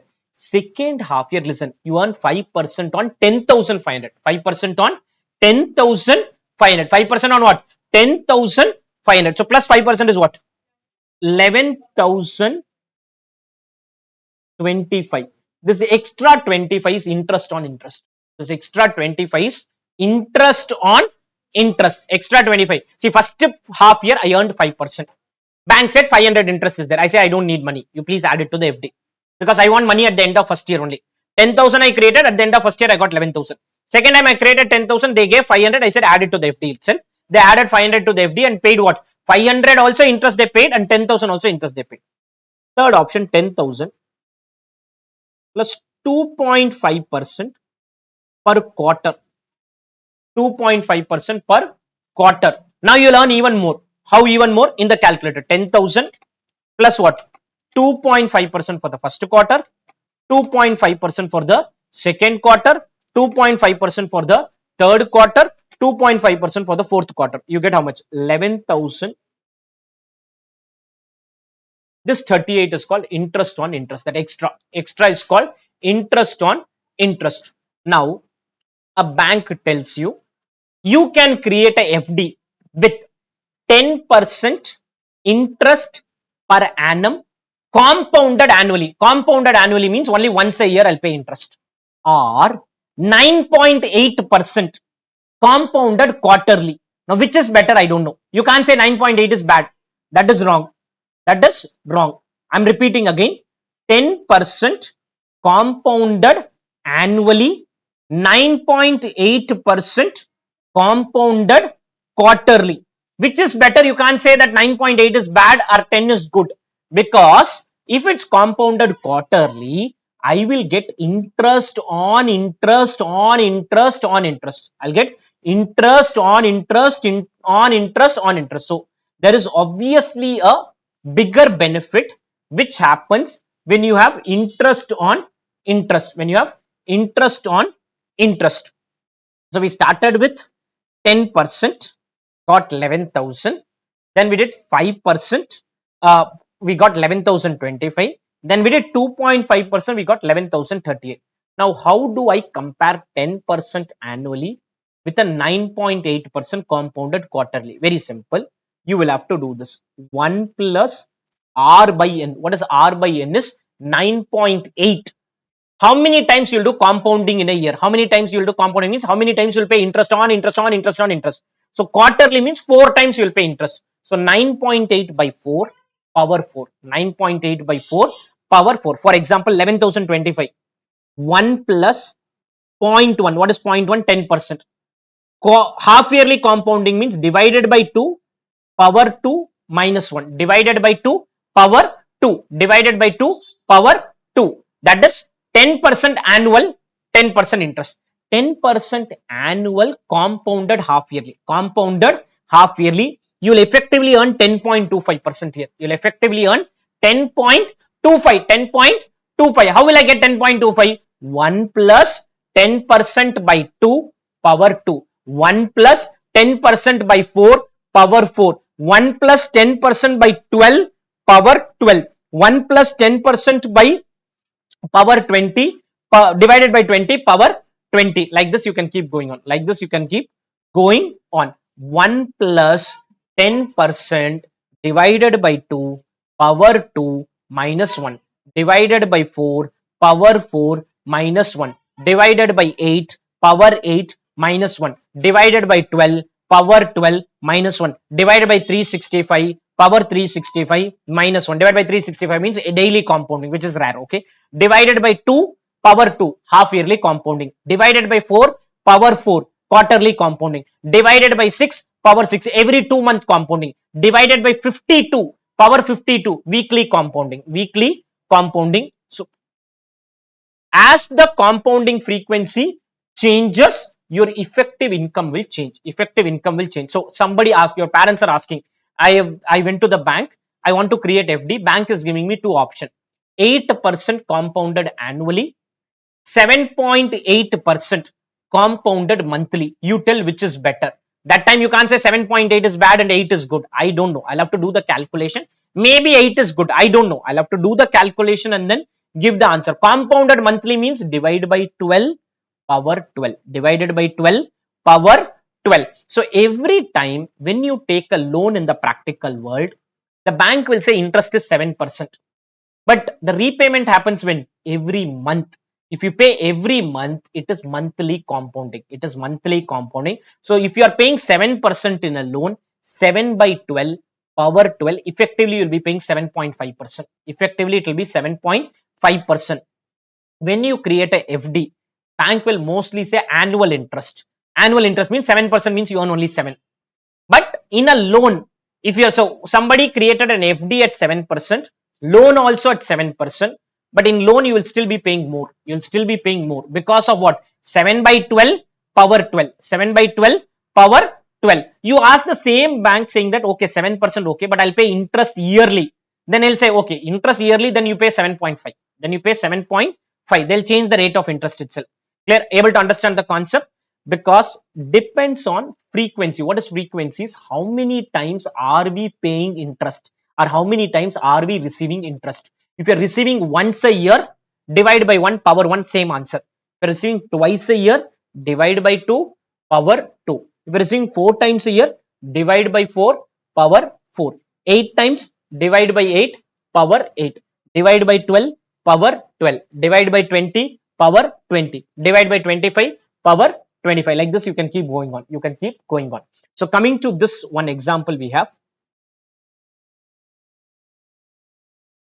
Again, this concept is very, very critical. Whatever I have taught you in time value of money is something which your parents will be able to link. They will want to know these questions and they don't have an answer. If you can give an answer to this, they'll be happy about it because this concept is very, very critical. You learn it even at foundation. Not sure how much grip you had that time, but by now you should get full grip on this concept.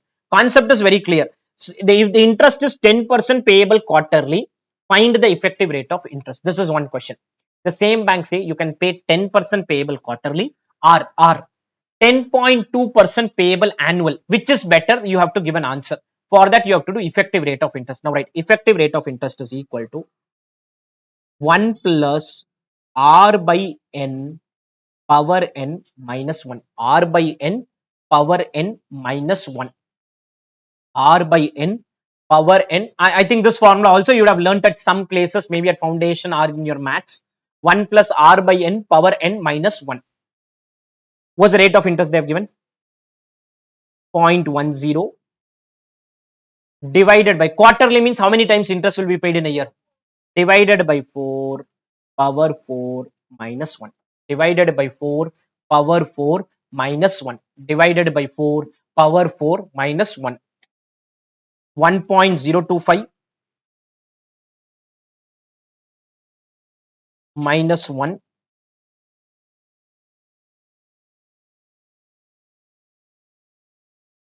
10.38%. 10.38%. 10.38%. So if the bank says you are taking a loan from us, this is, it could be a loan, it could be a deposit, 10% payable quarterly or 10.25% payable annually. Now your mind will say 10.25 is higher, let's go with 10.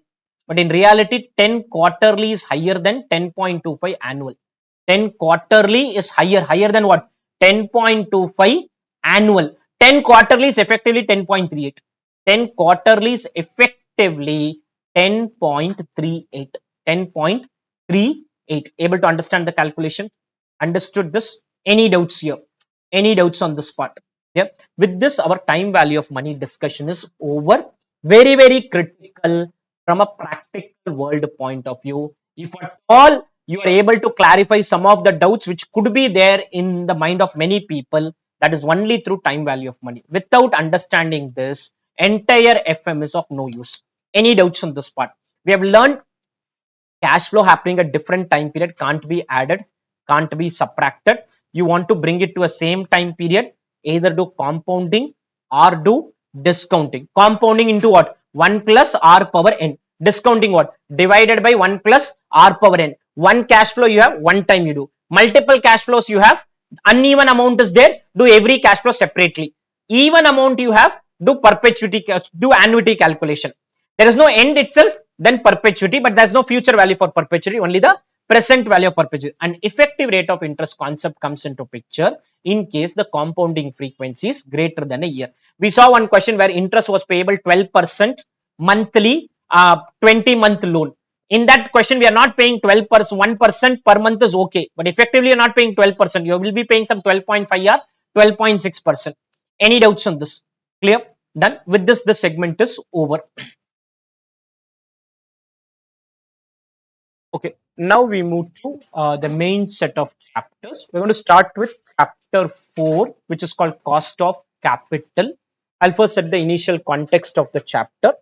Chapter 4, 5 and 6 together is like a single chapter and has a weightage of around 25 out of 60 marks. 60 marks is the paper including the choice set of question. So this 4, 5, 6 combination is almost 40% of your paper. 60, 65 marks is the overall paper. So 35 to 40% is the weightage of this segment. Now, what is this segment? Let's first understand. We learned that FM has basic two things. One is money is to be raised. Second, you have to invest it and earn out of it. When we raise money, whatever forms you raise money, you need to pay something to the people from whom you're taking the money. For example, if you take loans, you have to pay interest. If you take preference capital, you have to pay preference dividend. If you take equity capital, you have to pay equity dividend. So wherever money is taken, we need to pay something. We need to pay something. It is not free money kind of a concept. So money needs to be paid to the providers of capital. In this chapter, we are going to learn what is the money we are paying to the people in percentage, in some percentage. Somebody will say the cost of capital of my company is 12%. What is 12%? Is on an average, I pay 12% on the amount taken from the people. The money can be taken in the form of equity, money can be taken in the form of debt, money can be taken in the form of preference. Debt you could be paying some 10%, equity you could be paying some 14%, preference you could be paying some 11%. On an average, it is 12%. The objective of the chapter is to understand what are we paying to the providers of capital.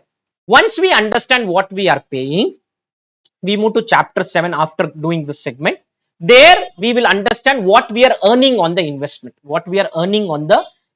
Two aspects. One aspect is raising of money. Second aspect is investment of money. Raising of money will be in multiple forms, and I want to calculate what is the cost. What is the cost I pay for raising of money? What is the cost I pay for raising of money? After the cost I pay for raising of money is understood, I invest it. I invest it and understand what is I am earning out of the money. What I am earning out of the money. So capital in FM means long term money. What is long term money? Is equity, debt, preference. So there's a word called debt capital. Capital means debt is also part of capital only here. Debt is also part of capital. Preference is also part of capital. When you go back to costing, in cost sheet chapter would have learned interest related to non-long-term funds or non-equity funds. Long-term funds means capital. Long-term funds is term capital. So debt is also capital. Preference is also capital. Equity is also capital. Equity can be of two parts there. External equity and internal equity. External equity is called equity shares. Internal equity is called retained earnings. Internal equity is called retained earnings. We can have two types of equity, external equity and internal equity. External is called equity shares. Internal is called retained earnings.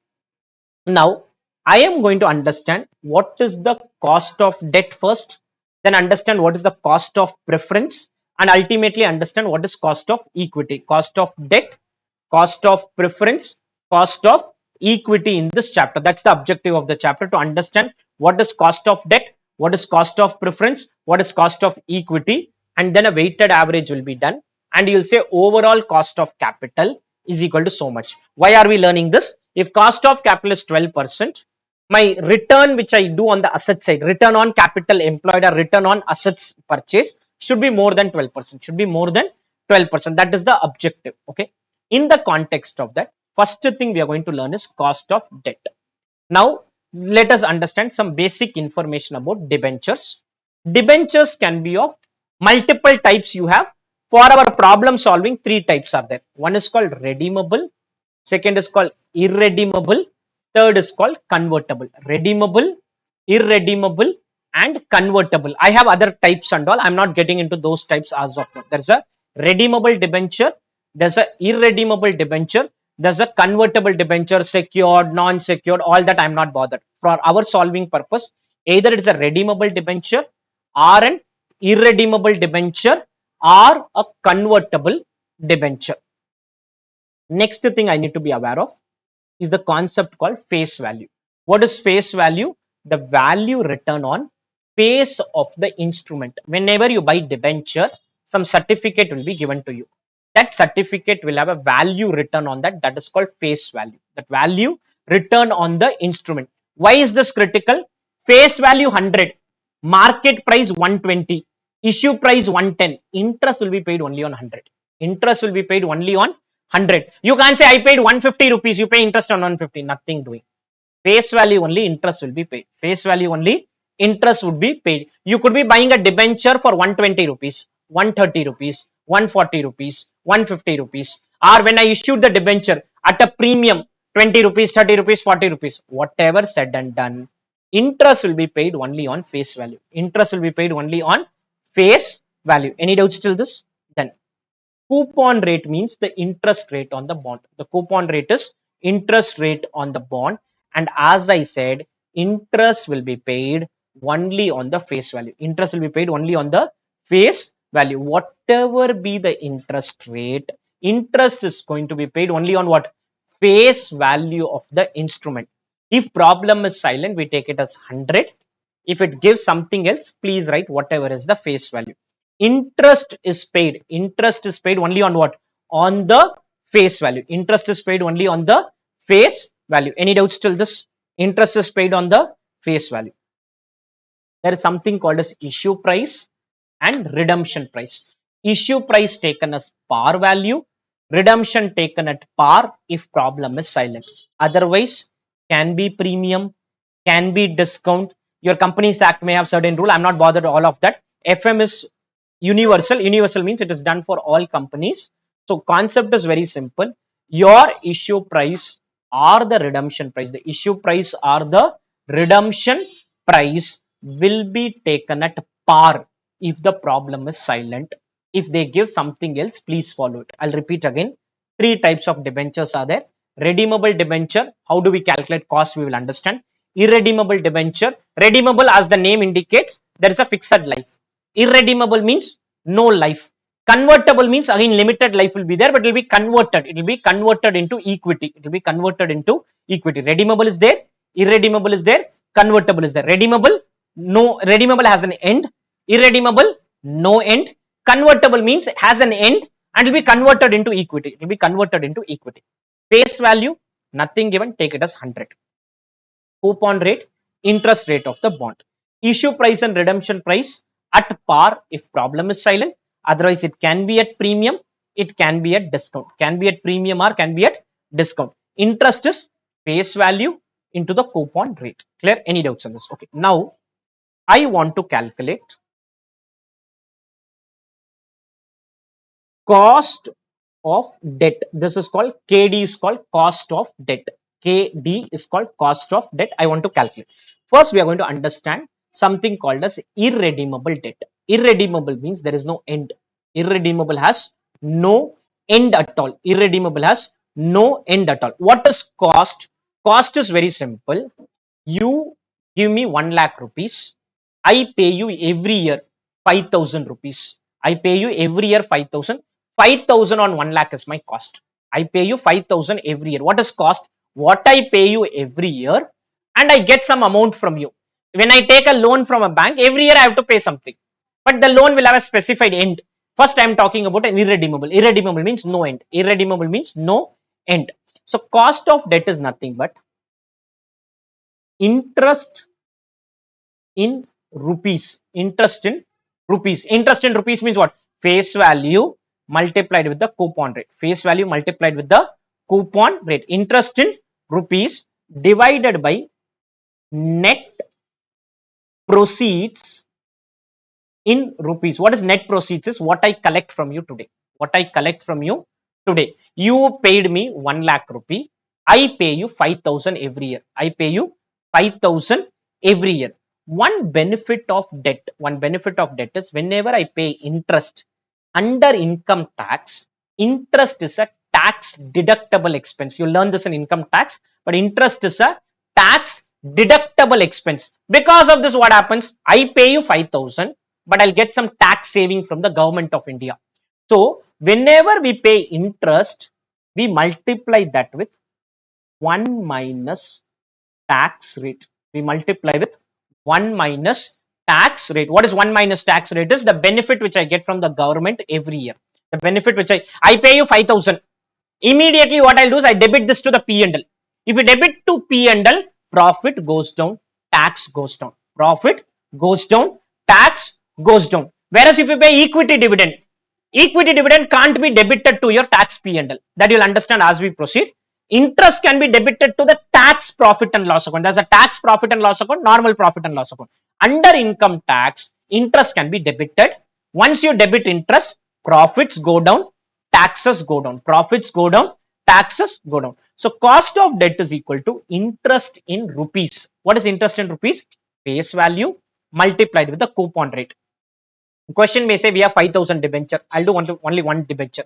One debenture calculation is sufficient. You can do 5,000 also, same number you will get. Interest in rupees multiplied with what? 1 minus tax rate. This is also called as interest after tax. It's also called interest after tax divided by net proceeds. Now let's understand what is net proceeds. I'll first explain. Cost of irredeemable debt is interest in rupees, whatever I pay every year, into what? 1 minus tax rate. Why 1 minus tax rate? It's a tax deductible expense. Divided by net proceeds in rupees. Net proceeds in rupees. What is net proceeds? Let us understand. Net proceeds means what company collect. What company collect. Now, net proceeds can be calculated in two different scenarios. What is two different scenario? Bond is, everything is there in the book, understand only, nothing for you to write down. If something is extra, I will tell you to write down. I'm not showing you the book, first I'm explaining, then I'll show in the book. Bond is issued today or bond was issued earlier. Bond could be issued today or bond is earlier issued itself. Bond is earlier issued itself. Net proceeds means what company collects. What company collects. If you issue today, you will collect issue price minus flotation cost. Don't look at the book as of now. Nothing for you to look at the book. Understand issue price minus flotation cost. What is issue prices? A 100 rupee bond. I issued for 110, 120, 90, 80, 70 that I collect today. Minus flotation cost means whenever you issue any bonds, debentures or equity shares, there can be some underwriting requirement, there can be a prospectus requirement, there can be a merchant banker requirement. Some expenses you may incur on that. That is called flotation cost. Whenever you want to raise money, for example, today you go and take a bank loan, he will charge processing fees. That processing fees is called flotation cost. I raised 20 lakh rupees, but in that 20 lakh, 1% is out. What is 1% out? I have to pay flotation cost. So if bond is issued today, issue price minus flotation cost. Bond was issued earlier. Earlier means you have already done the issue sometimes back. Today I can't get any money. Today obviously I can't get any money. So what FM says is, in case if you issue the bond today, it's already issued. But in case if you issue the bond today, you will earn current market price. No flotation cost and all, because there can be flotation cost, but I can't assume and all. So bond you are issuing today, issue price minus flotation cost. Bond was issued 10 years back. Today I want to do the calculation. Why I want to do the calculation today? Because every year you have to do the WACC or cost of capital calculation. Every year I have to do cost of capital. Now I cannot say I issued 10 years back, so I don't have any denominator. That is not logical. Without denominator, cost will become infinity. So denominator is needed. If you do issue today, issue price minus flotation cost. If you have already done the issue and you want to calculate today, use the current market price. Wherever possible, we try to do this type of calculation. What is this type of calculation is, even if it was issued earlier and they say today if the bond is issued, issue price will be 20, flotation cost will be 1, we'll do 20 minus 1 in the denominator. Wherever feasible. If no feasibility is there, then our preference goes to current market price. What is current market prices? Today, if I issue the bond, people will pay 110, 120, 130, whatever is the market price. Can there be flotation cost on this also? Yes, but I can't assume anything now because I don't know what will be the flotation cost. I'll repeat now. First is cost of debt. What company pays every year divided by what company gets on day zero divided by what company gets on day zero. For example, I took a housing loan.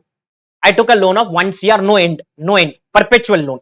1 CR loan, every year I pay 10 lakh rupees. Every year I pay 10 lakh rupees. 10 lakh divided by 1 CR is my cost. 10 lakh divided by 1 CR is the cost every year. Every year you have to pay 10 lakh. There is no end. There is no end. I'm talking about irredeemable as of now. I'll come to redeemable in some time.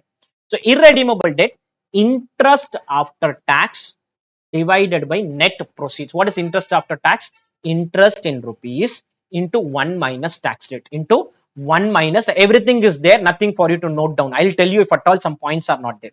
What is interest after tax? It is mentioned here. Interest into 1 minus tax rate. Interest into 1 minus tax rate. What is interest? We have already explained here. Face value into coupon rate. Interest is face value into coupon rate. Clear? Any doubts on this? Interest after taxes, interest into 1 minus tax rate. Denominator, I want to use net proceeds. New issue happening today. New issue happening today. Issue price minus flotation cost. Issue price minus flotation cost. New issue not happening today. Already done in the past. Current market price. Logic issue will happen today and company can collect that today. Company can collect that today. This is for irredeemable. This is for irredeemable. What is irredeemable debt? Is interest after tax. For example, I am issuing a 10% debenture, face value 100, issue price 110. Issue price 110. Flotation cost 2 rupees. Flotation cost is 2. I'm going to issue today. What is cost of debt? KD equal to interest after tax by net proceed. Interest after tax by net proceed. What is interest after tax? Interest into 1 minus tax rate. Interest into 1 minus tax rate. Interest into 1 minus tax rate. What is interest? Face value into coupon rate. Face value into coupon rate. That is 100 into 10%. 100 into 10%. Face value into what? Coupon rate. Face value into coupon rate. 100 into 10%. This is interest. Multiply that with 1 minus tax rate. Multiply that with 1 minus tax rate. Multiply that with what? 1 minus tax rate. I am assuming, let's assume tax rate is 30%. Okay, just for discussion sake. Okay, 100 into 10% into 1 minus 0.3. Net proceeds is issue price minus flotation cost. Issue price minus flotation cost. If you are issuing today, denominator is 110 minus 2. Denominator is 110 minus 2. So what will happen? Numerator will be 10 into 0.7 by 108. Final answer we will do into 100 to express in percentage. To express the answer in percentage, we'll do into 100. You don't want to express in percentage, decimal into 100 is not needed. We normally express in percentage, which is 7 divided by 108. We are paying 6.48%. We are paying 6.48%. This is called irredeemable. Irredeemable means there is no end. Irredeemable means there is no end. Any doubts till this? Next comes redeemable debt. Redeemable debt. Let's understand what happens in redeemable debt and then we go through the concept. Irredeemable, I have made you understand. 10 into zero point 0.7 by 108, 6.48%. We have got the number. Now comes the redeemable debt. In redeemable debt, what happens? Let's understand. Redeemable debt will have a life. Will have a life. Now, what can happen in redeemable debt is interest 10%, face value 100, issue price 110, flotation cost 2, and there will be a redeemable value. There will be a redeemable value. What is redeemable values? After 5 years, 10 years, 15 years, 20 years, you will pay back something. Redeemable value is 120. Redeemable value is 120. Life is 10 years. There's an end to this. There is a end to the life here. Life is 10 years. Earlier there was no end. It was a perpetuity. Here there is an end. End is life is 10 years. Interest 10%. Face value 100. Issue price 110. Flotation cost 2. Redeemable value 120. Life is 10 years. Now how will I do calculation here? Let's understand now. First thing is I have to pay interest every year. I have to pay interest every year. Interest is paid on what amount? On the face value. Face value is how much? 100 into 10% into 1 minus tax rate. Tax rate taken 30%. Okay.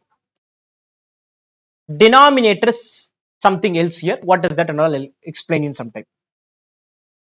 Along with this, I may pay something more to the debenture holder. What do I pay something more? Listen. When I collect money from the people, I collected 108. I collected 108.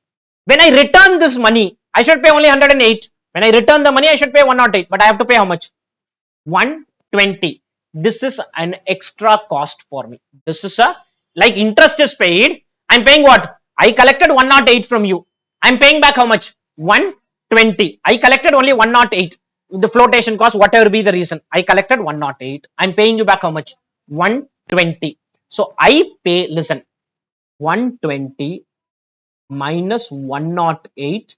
This is the expense over a period of 10 years. This is an expense over a period of 10 years. So they say divide by 10 because we are doing yearly calculation. We are doing yearly calculation. I'll come to the formula and all in some time.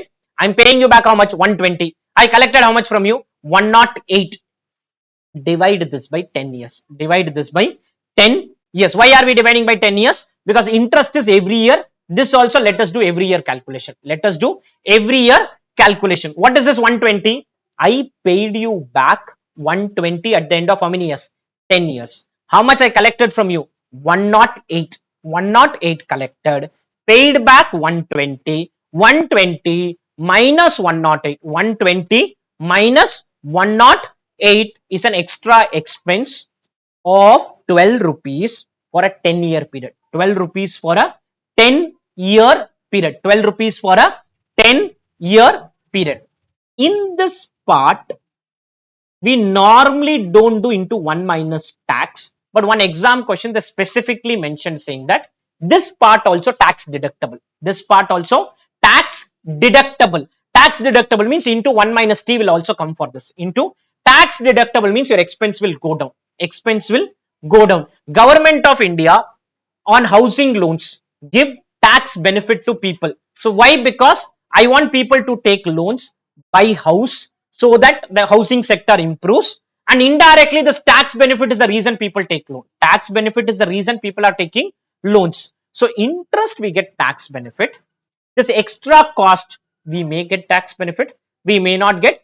Normally no benefit on this. Normally no benefit. So this into 1 minus t will not come here. But one exam question specifically said do into 1 minus t. Into 1 minus t. Any doubts till this? Divided by what I collect from you and what I give back you average. They say take average. Take average. What is average? I give you back 120. I collect 108. On an average, take the value. Why average? Why not 108? Can be done 108 also. Can be done 120 also. ICICIs take average, and this formula is called approximate method. Then what is the real formula and all? I'll explain sometime. This is approximate. Problem silent, we do approximate only. We do approximate. I don't want to answer, understand the calculation. What is the calculation? First, I have to pay face value into the interest into 1 minus tax. Face value into the interest into 1 minus tax. Extra I pay 120 minus 108, but divide by 10 years. 120 minus what? 108 divide by how many years? 10 years. 120 minus 108 divide by how many years? 10 years. Whole divided by 120 108 average. 120 108 average. Why not denominator use 108 like we used earlier? Net proceeds can be done, but this is approximate formula. Formula says take average of opening value and closing value. Take average of opening and closing. Somebody says calculate cost of debt on the closing value, then denominator will be 120. Calculate cost of debt on the opening value, denominator will be 108. None of that has been tested in exam. Only thing we will take in the denominator is average of the two. What is the average? Is 120, 108 by 2. Now come to our formula. Formula is interest after tax plus average approximation method. There's another method. What is that? I'll explain. Interest after tax, average other cost divided by average funds employed. Average other cost is redeemable value minus net proceeds divided by balance life. Redeemable value minus net proceeds. What is redeemable value in my example? 120. Net proceeds 108. Life is 10 years. 120, 108, 10 years. Average funds employed, redeemable value, net proceeds by 2. Redeemable value, net proceeds by 2. Any doubts till this? There's another method which I'm not touching as of now. Redeemable value, net proceeds by 2. Any doubts in this? I'll repeat the formula. Don't try to remember the formula. That is of no use. Okay. First is cost of irredeemable debt. Or the formula is very simple. What company pays every year divided by what company gets on day 0. This is the formula. In irredeemable debt, this formula will directly work. What company pays every year is interest into 1 minus tax rate divided by net proceeds. In case of redeemable, we have an approximation method which says you pay interest every year and you pay average other cost. Very rare scenario. Average other cost can be negative also. Negative means redeemable value 100, net proceeds 120. Redeemable value 100. I collected 120 from you, but paid back only 100. Paid back only 100, which means I save money. I save money. Rare scenario. Your average other cost can be negative also.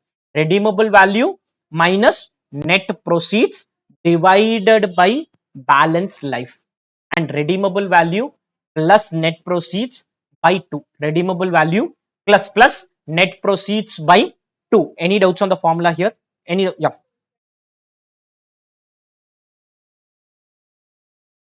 Okay. The reason for average other cost is when I record in my balance sheet. Okay. I have to record the debentures in my balance sheet.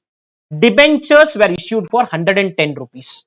So I may record the debenture at 110 or 100 face value, whatever. Okay, ignore that face value part. 110 is the face value. Let's assume you recorded at 110.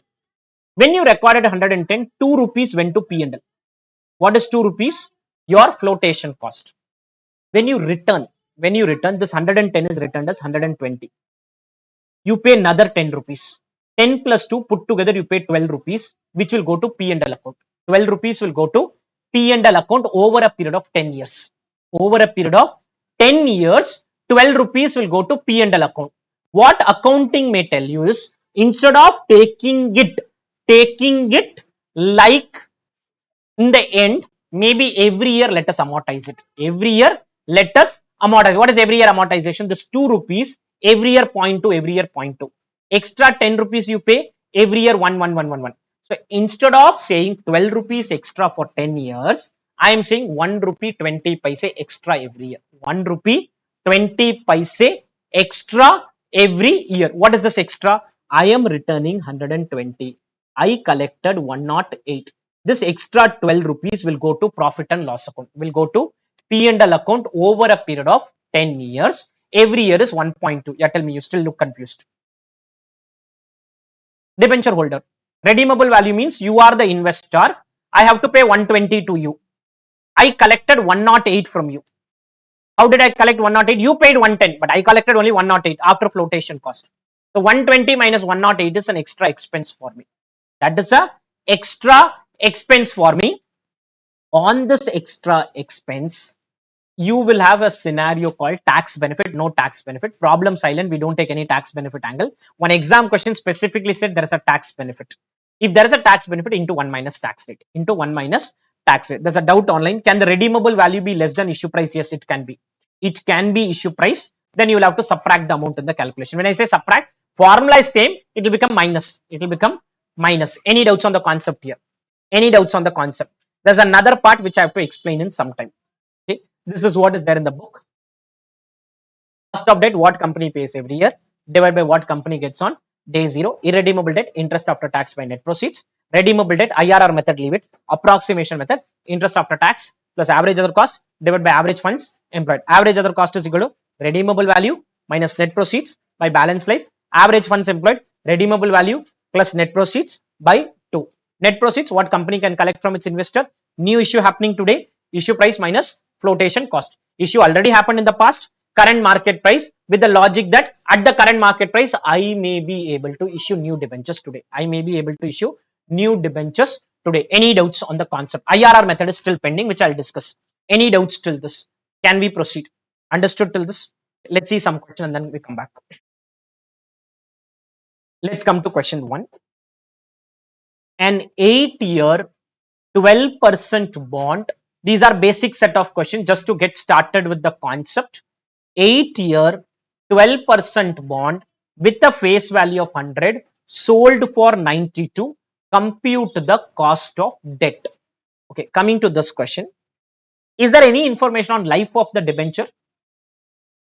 Participate guide. Is there any information on life of the bond here? If you have a life information, it is a redeemable bond. If you don't have information on life, it is a irredeemable bond. It is a irredeemable bond. If information on life not there, information there, it becomes a redeemable bond. Any doubts on this? Now right. Cost of redeemable debt. Cost of redeemable debt. Cost of redeemable debt.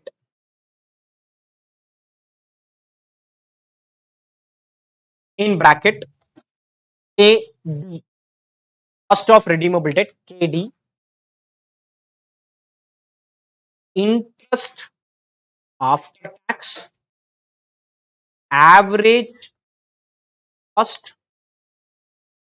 Average funds employed.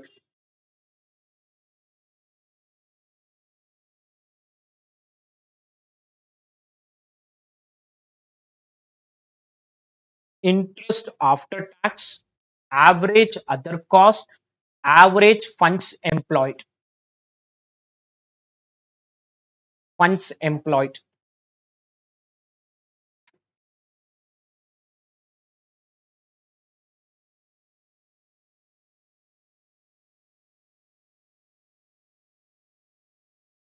Let us expand the formula now. Interest after taxes, interest into face value into 1 minus tax rate. Interest into face value into 1 minus tax rate. Face value into 1 minus tax rate. Let us expand average other costs. Redeemable value minus net proceeds divided by balance life.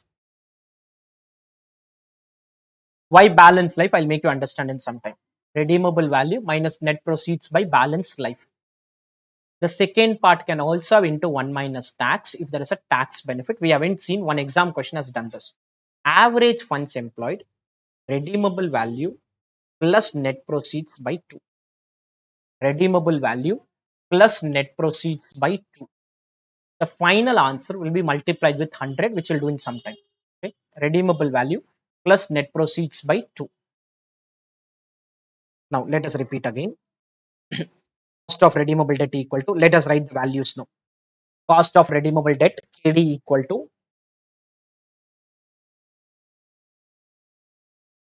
KD equal to, tell me the interest rate given in the question,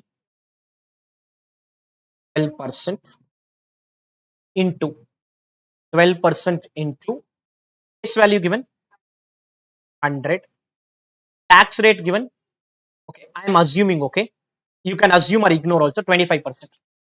25% is a general corporate tax rate. You can assume or ignore, okay, that's up to us. 1 minus 0.25. It is my assumption, okay, tax rate is 25%. You can ignore it also. I normally take an assumption, but ignore is also okay if taxes are not given. Redeemable value means after 8 years, have they told at what rate will it be redeemed? Participate, guys. Have they told at what rate will it be redeemed? No, at par. At par.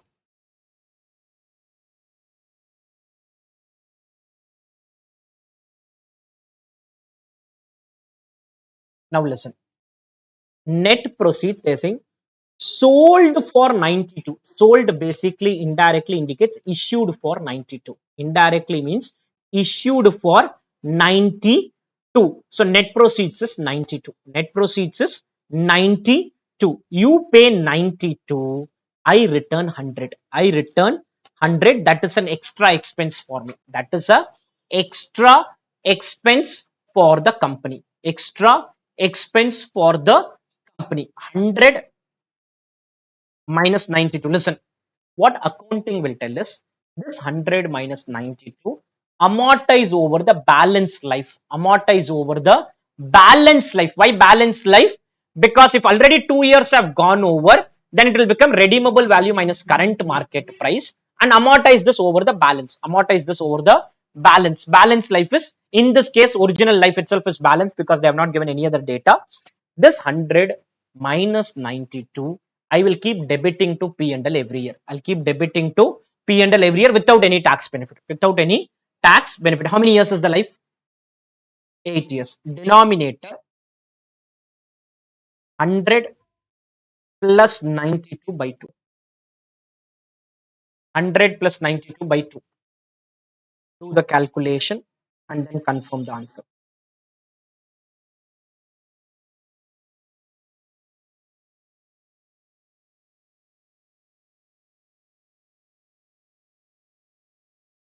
Okay, sorry. I took 30%.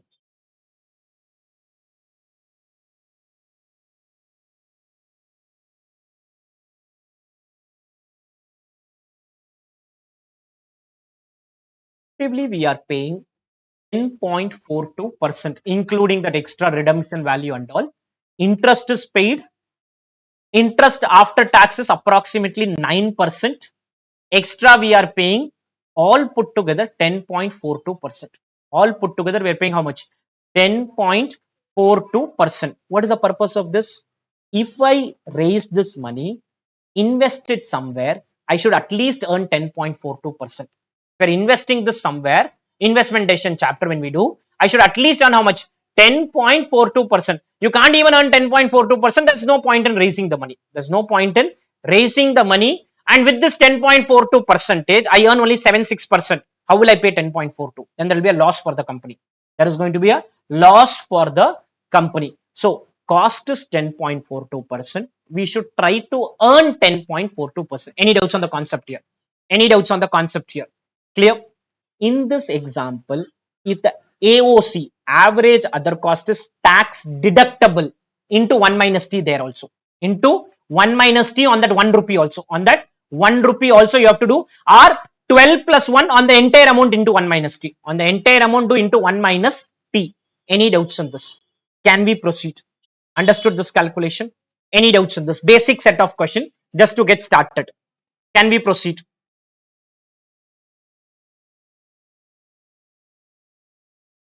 Okay, just write a note alone. It is assumed tax rate is 25%. It is assumed tax rate is 25%. That alone you write. Any doubts on this? Any doubts on the calculation? Don't remember the formula. I don't remember any formula, be it costing, be it FM. Don't remember formula.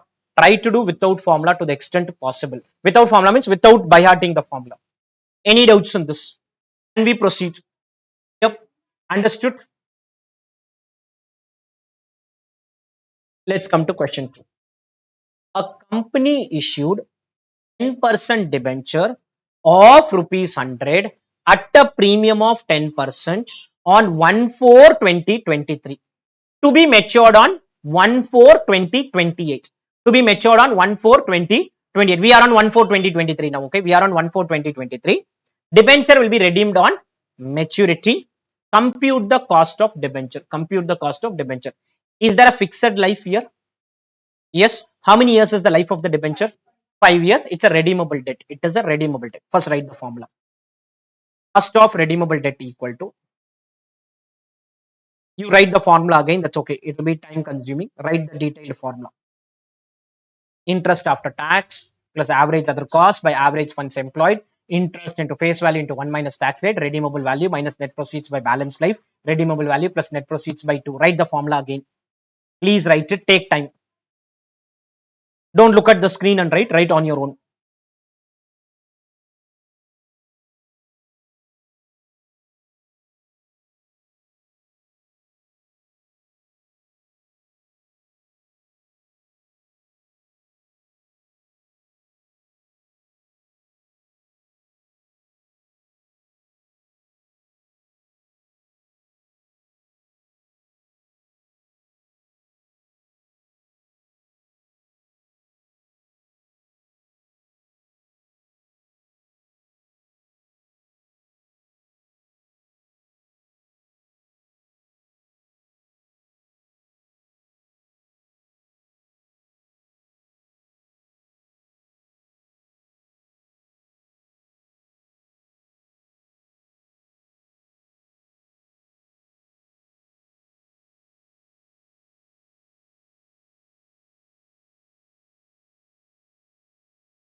Can we discuss it?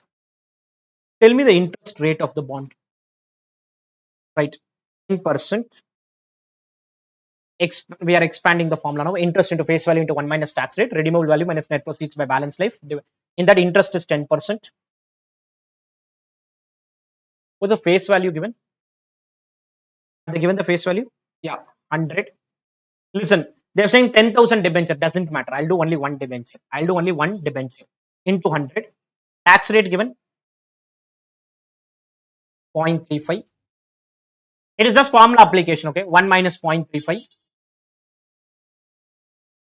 Redeemable at par, premium, discount, anything given. Nothing is given redeemable at par value. 100. Redeemable at par value.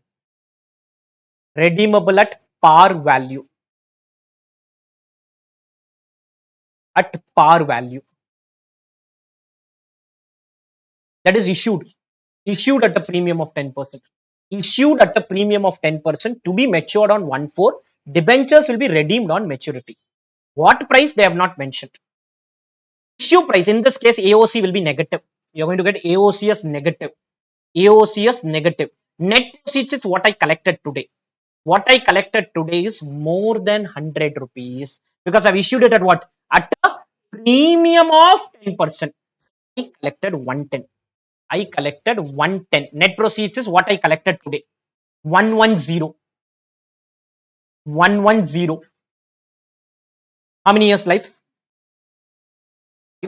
You are going to see a negative number. Can't help it. Negative means negative. I can't say that is wrong and all. Okay. And this is 100. 110 by 2. 100. 110 by 2. Redeemable value 100. Net proceeds is what? 110. Issued at premium. Redeemed at par. Very rare scenario, but whatever the question is given. Issued at premium. Redeemed at par.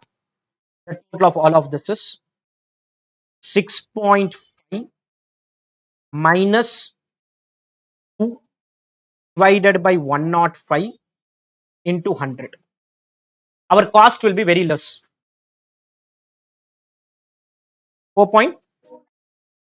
Cost will be very low because we are having other cost negative here. AOC is negative here. AOC is negative here. AOC is negative here. It can be negative, and this is a classic example for that. I'm collecting 110, returning only 100 to you. Collecting 110 and returning 100. Don't remember the formula, understand logic. That is the only thing which I want you to do very clearly. Any doubts on this? Clear? Understood this? Done? Any doubts on this? Let's take a break now then. Okay, let's continue now. In the morning session, we have learned about cost of capital. That is basically the cost attached with usage of the capital. Capital means debt, equity, and preference. And for using the debt, equity, and preference, we need to pay a price. That price is called cost of debt, cost of equity, cost of preference. In that cost of debt is what we started with, where we learned there are three types of debt: redeemable, irredeemable, and convertible. Face value is the value written on the face of the instrument. There's a coupon rate, which is the interest rate. Interest is paid on the face value, and issue price and redemption price is taken at par if the problem is silent.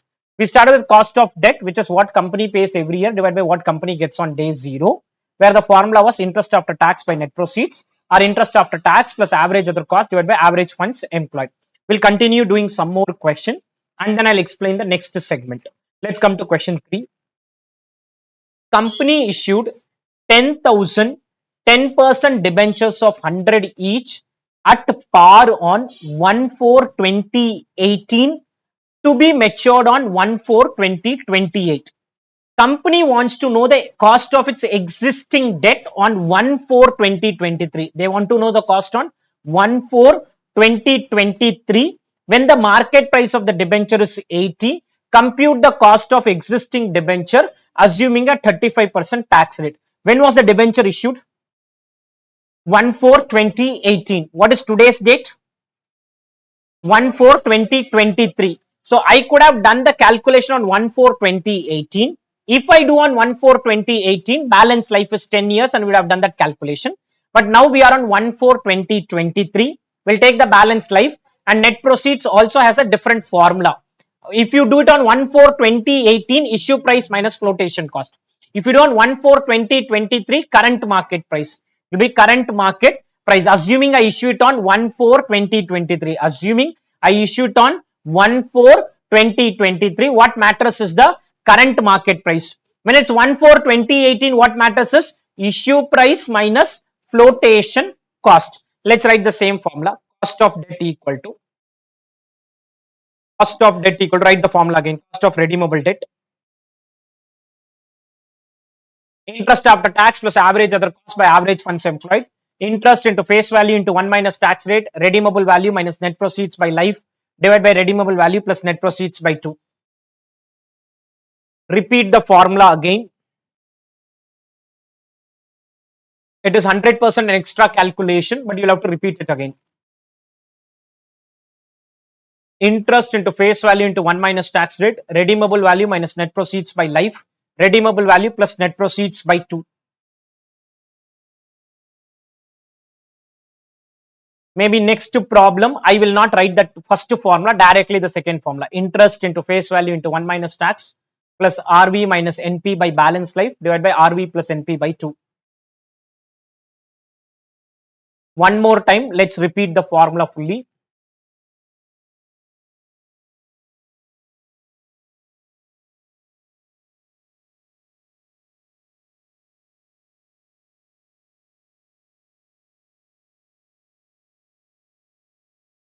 Interest into face value into 1 minus tax rate, redeemable value minus net proceeds by balance life, redeemable value plus net proceeds by 2.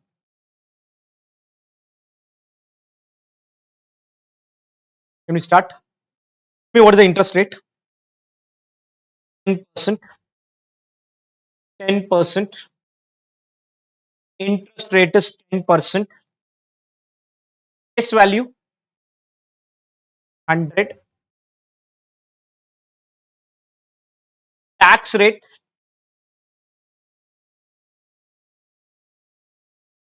35%. Redeemable value given in the question It will mature on 1/4/2028, but they have not given what price and all. Par value 100.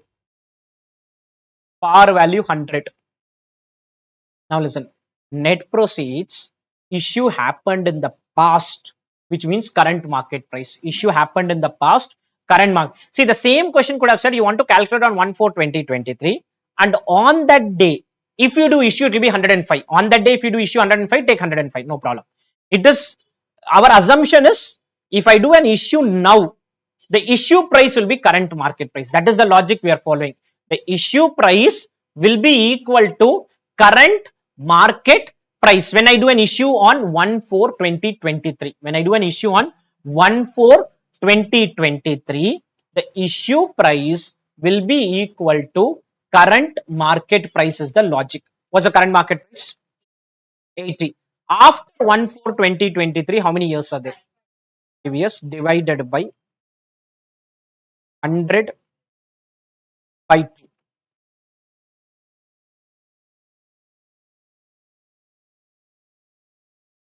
into 100 to express in percent.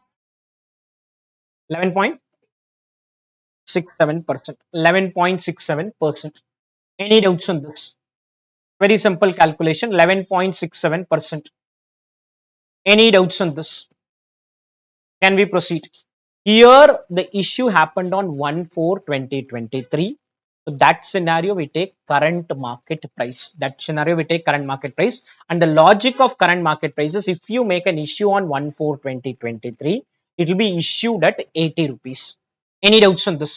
Can we proceed? Let's come to question 4. A 10-year 10% 1000 par bond sold means issued at 950 less 5% underwriting commission. Compute the cost of debt. Information on life available, not available. Participate guys, information on life available, not available. Available. Let's write the second formula directly. Cost of redeemable debt is equal to interest into face value into 1 minus tax rate RV minus NP by balance life RV plus NP by 2. RV minus NP by balance life RV plus NP by 2. Interest into face value into 1 minus tax rate RV minus NP by balance life RV plus NP by 2. RV plus NP by 2.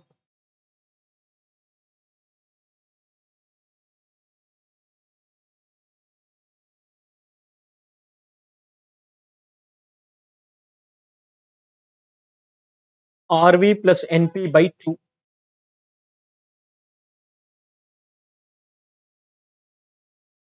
Can we proceed?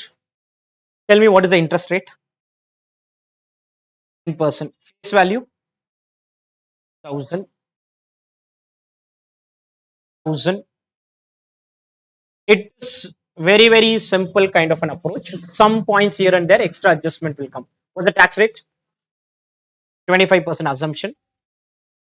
25% assumption. Any redeemable value given? Any information on redeemable value? Or 1000. Leave a line and come down, or 2 lines and come down.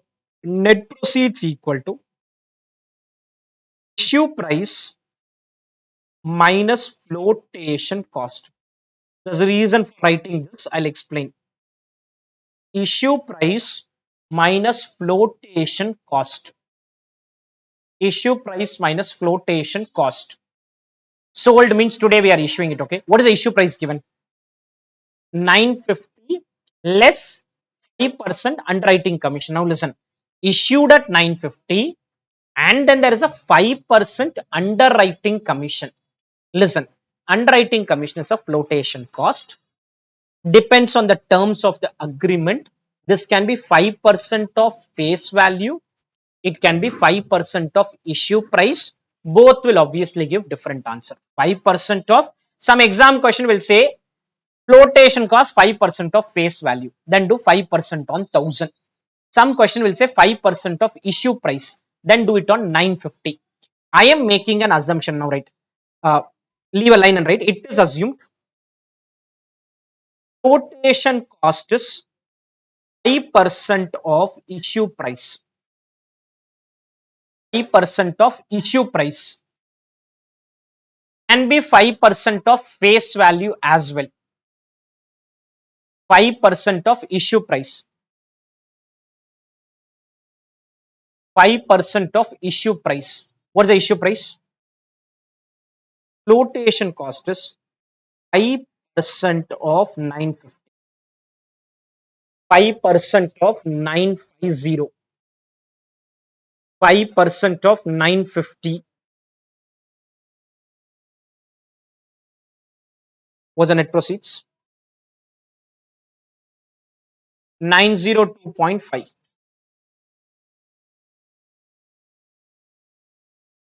902.5. How many years is the life of the instrument? 10. It's our assumption it is 5% of issue price. You can take it as 5% of face value also.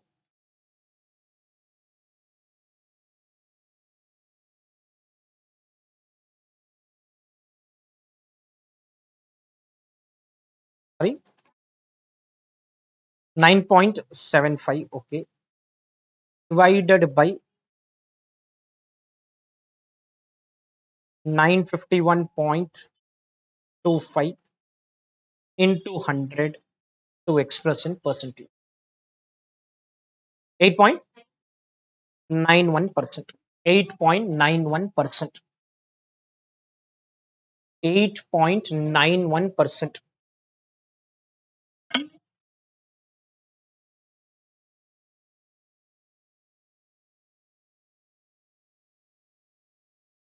Clear? Any doubts on this? Answer will change if you ignore taxes. Answer will change if you take 5% of 1000. We have taken 5% of issue price.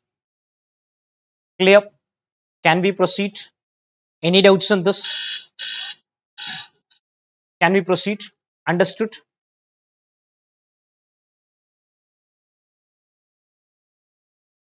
Okay. You try question 5. Apply the formula. Try it. I'll anyway discuss it.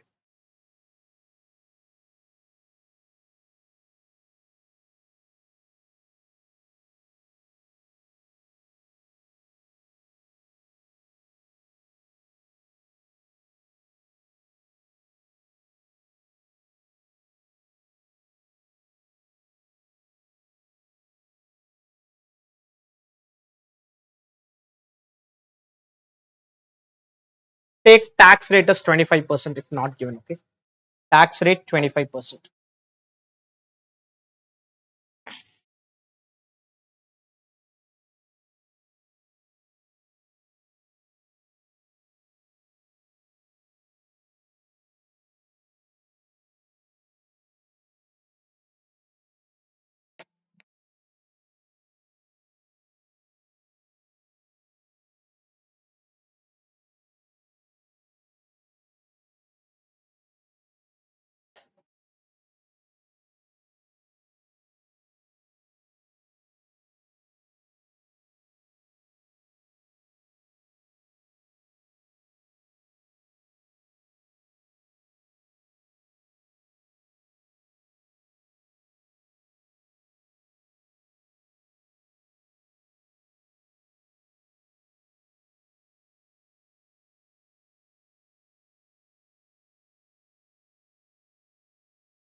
Interest into face value into 1 minus tax rate, redeemable value minus net proceeds by balance life. Net proceeds will be CMP, no minus flotation loan. Net proceeds will be current market price. Historical flotation cost, I'm not bothered about it. Net proceeds, current market price. And life is 5 years, balance life. The gap between 105 and 85, today you issue, you will get 85 rupees. You will have to redeem it at 105. You have to amortize this extra 20 rupees over the next 5 years. Extra 20 rupees over the next 5 years. Issued 5 years ago for a period of 10 years, which means another 5 years is left over. 10% into 100 value into 1 minus tax rate 25% assumption plus redeemable value 105 redeemed at a premium. Net proceeds CMP. Net proceeds is current market price. Net proceeds is current market price. Current market price.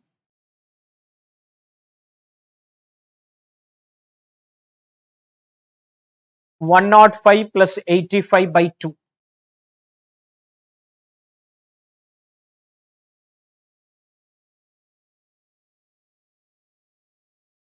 Any doubts on this? Clear? Can we proceed? Understood the workings here? Clear? Let's come to 6. Company issues 10 lakh 12% debenture of 100 each.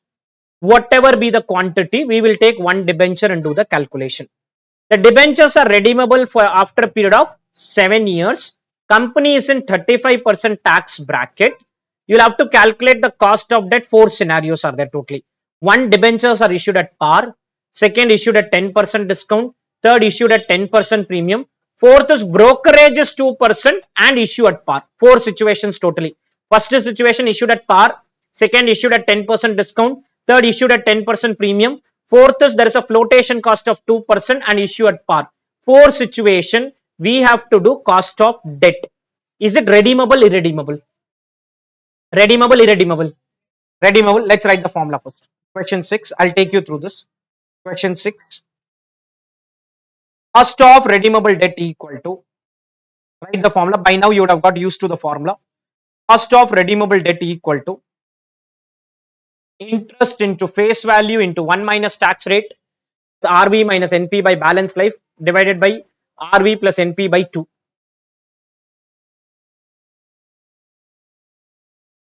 Totally 4 situations are there. Every situation, some or the other change will happen.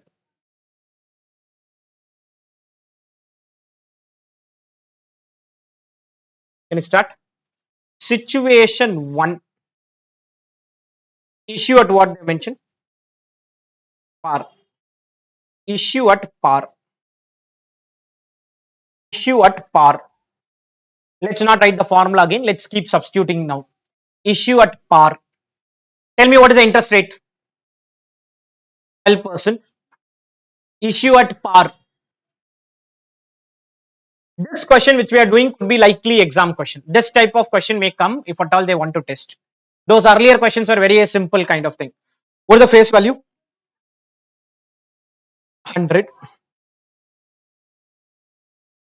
100. Any tax rate given? 35%. 35%. 35%. Any redeemable value? 100 at par. 100 at par. Net proceeds is issue price minus flotation cost. Issue price minus flotation cost. Issue at what? Par. At par 100. Any flotation cost for part 1 of the question. There's a part 4 which is different, okay? 100 minus 100. Life is how many years? 7. Whole divided by 100 plus 100 by 2.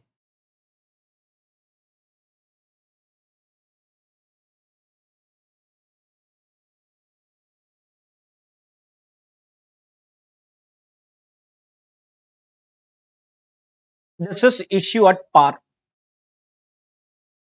100 minus 100. Only thing which are going to change in the rework scenario is net proceeds. Okay, net proceeds will keep changing. First part, interest after tax will remain same, redeemable value will remain same. Net proceeds is changing in different situation. Any doubts first on this? Can we proceed? Situation 2. What did they mention? Issue at 10% discount. Write it again. Net proceeds alone will change. You'll have to tell me the net proceeds. Net proceeds will change. Net proceeds is 10% discount is there now. Net proceeds will change. Write the formula again. Net proceeds will change.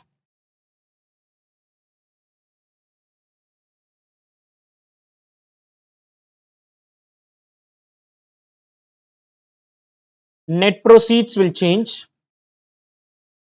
Issue price minus flotation cost. What is the issue price in second situation? 90, 10% discount. Any flotation cost? No. So 100 minus 90 by 7, 100 plus 90 by 2.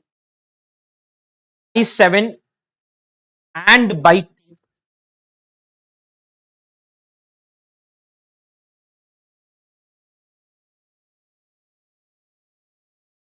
I'll take 2 decimal calculation. You can do increase the number of decimal also.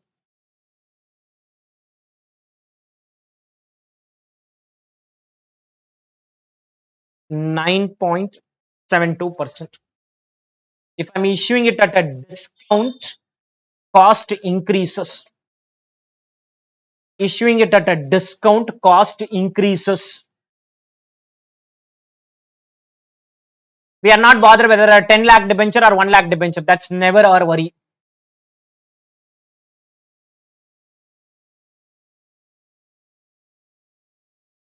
Is there an issue? Can we proceed? Any doubts on this? Situation 3. Situation 3. What does situation 3 says? Issue at 10% premium. Issue at 10% premium. Only one thing will change in the formula and automatically cost will undergo, and this time you will see a negative AOC. You will see a negative AOC. Negative AOC.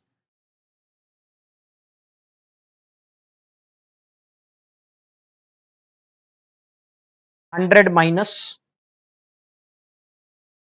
110 by 7 whole divided by 100 plus 110 by 2.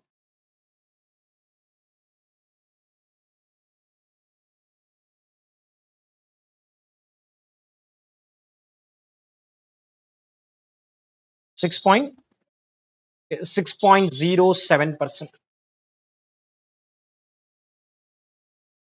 10% premium. In this case, cost is going down because we are issuing it at premium, redeeming it at par, effectively saving money. Effectively saving money. Issue at 10% premium. Any doubts on this? Can we proceed? Clear? Situation 4. Issue at par with what? 2% brokerage. Brokerage is like flotation cost. Listen, in this question, issue is at par. So that 2% will only be on face value only, because issue at par. It can be on face value, it can be on issue price. But both are same only here. That previous question I said underwriting commission is a percentage of something. Here issue price, face value, everything is same. Because part 4, brokerage is paid at 2%. What is the cost of debenture if issue is at par? They have asked with par. If they don't mention anything, then maybe I have to do all 3 situations, which will be more time consuming. Brokerage 2%, issue at par. Brokerage 2%, issue at 10% discount. Brokerage 2%, issue at 10% premium would have been a lengthy calculation. But here, brokerage 2%, issue is at par value. Issue is at par value. Cost of redeemable debt. Be the net proceeds now. 100 minus 2%, 98.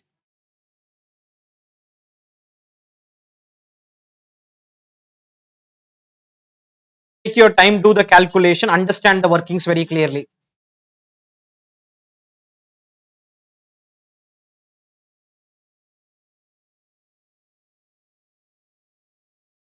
What's the answer? 17%. Understand the workings very clearly. Different situations, different workings have been done. Base formula remains same.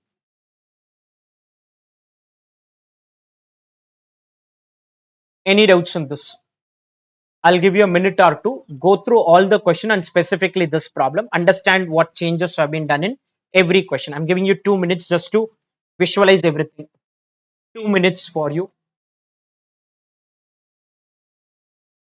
Okay, let's come to 7, which is a September 25 exam question where they did something called as reverse working. What is that? Let's understand. Company issues 20,000 18% debentures of 100 each. Debentures are redeemable after a period of 8 years. Cost of debenture using approximation method. Approximation is what we have been doing.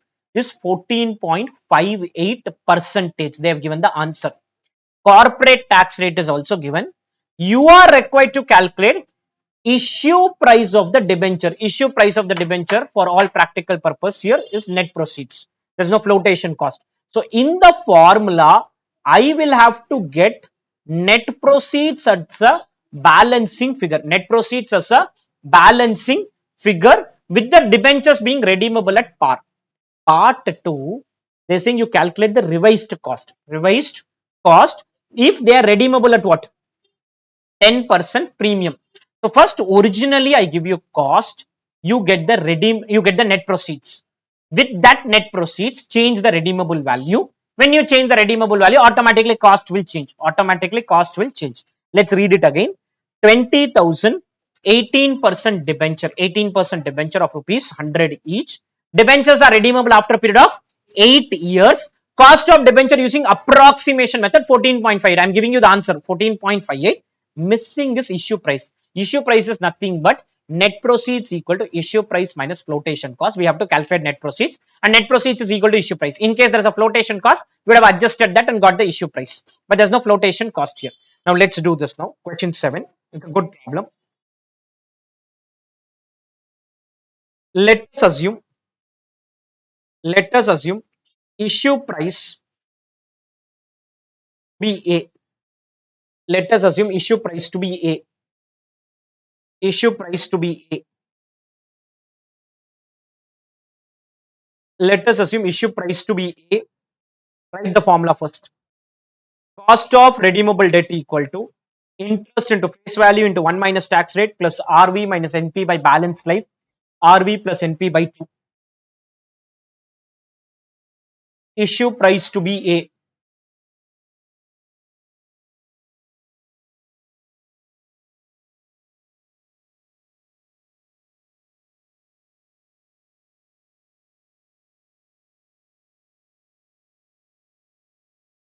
Cost of redeemable debt, interest into face value into 1 minus tax rate plus RV minus NP by balance life whole divided by RV plus NP by 2.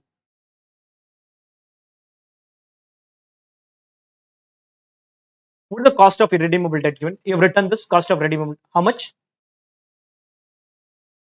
Listen, if it's percentage, we will write as decimal only. Listen, to write 14.58, then you should do into 100 in the other side. You should do into 100 in the other side. All other time I did not discuss this because we were doing into 100 and writing the answer. Now little caution is needed because it's a reverse working. So 0.1458, 0.14, what is 0.1458? 14.58%. I'm not going to write into 100 in the other side. So because formula will only give you 0.1458. We do into 100 and you used to write 14.58. So instead of doing into 100, I'm just writing 0.1458. What is the interest rate? Face value 100. Tax rate 30%. 0.3. 18% into 100 into 1 minus 0.3. 1 minus 0.3. What's the redeemable value? 100. Net proceeds, issue price minus flotation cost, and that is A. Issue price minus flotation cost is A. Issue price minus flotation, there's no flotation cost, so net proceeds is A. If there was a flotation cost, net proceeds would have become A minus something. How many years is the life? 8 years, divided by 100 plus A by 2. Let us take 100 plus A by 2 to the other side. 0.1458 into 100 plus A by 2 equal to the numerator. Let's write that properly now. 0.1458 into 100 plus A by 2. 100 plus A by 2 goes to the other side, equal to 18% into 100 into 1 minus 0.3. How much? 12.6 plus 100 by 8 and A by 8. 100 by 8 and A divided by 8.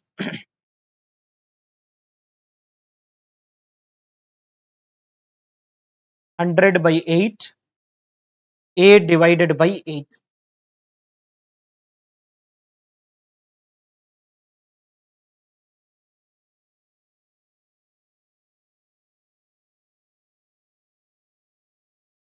Point 1458 into 50.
The calculation we were doing, 0.1979A is equal to 17.81.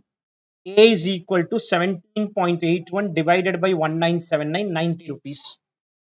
17.81 divided by 1979, 90 rupees is the issue price. 90 is the issue price. Any doubts on this? Clear? Can we proceed? 90 is the issue price. Now we are going to use this 90 and calculate the new price. Use this 90 and compute the new cost of debenture. Any doubts on 90 rupees? Any doubts on 90? Next, revised cost of debenture.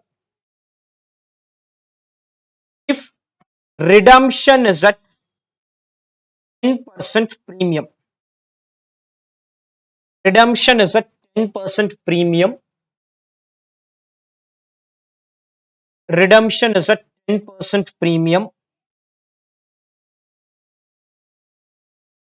10% premium,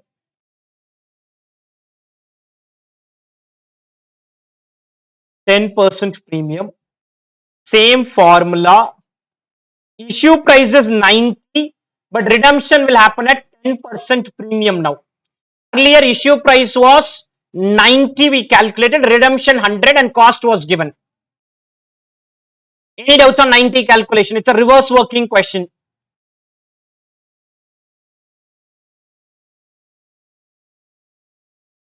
Write the formula again.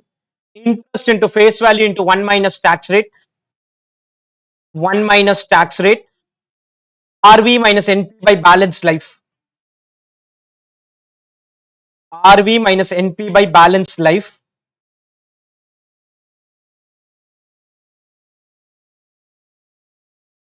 Face value into 1 minus tax rate. RV minus NP by balanced life.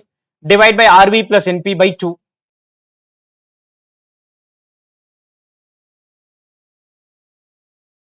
RV plus NP by 2. Same story continues again. 18%. 100.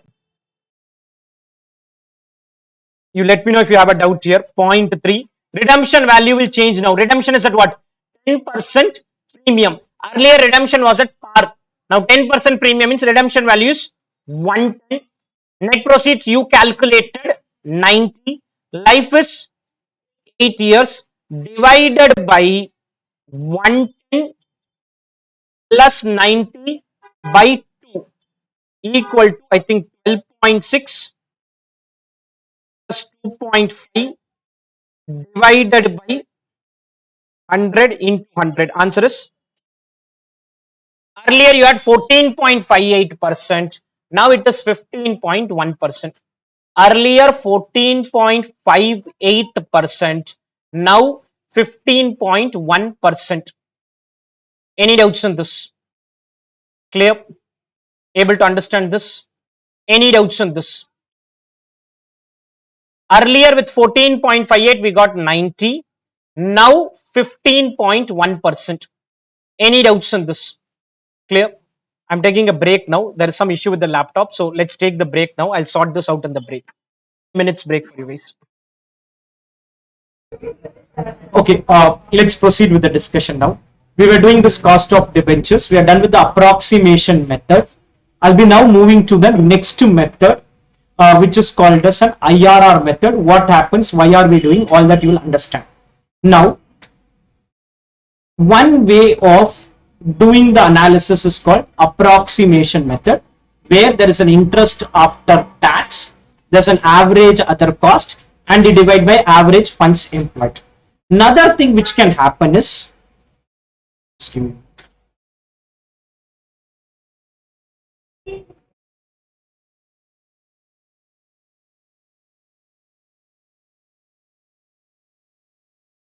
I issued debentures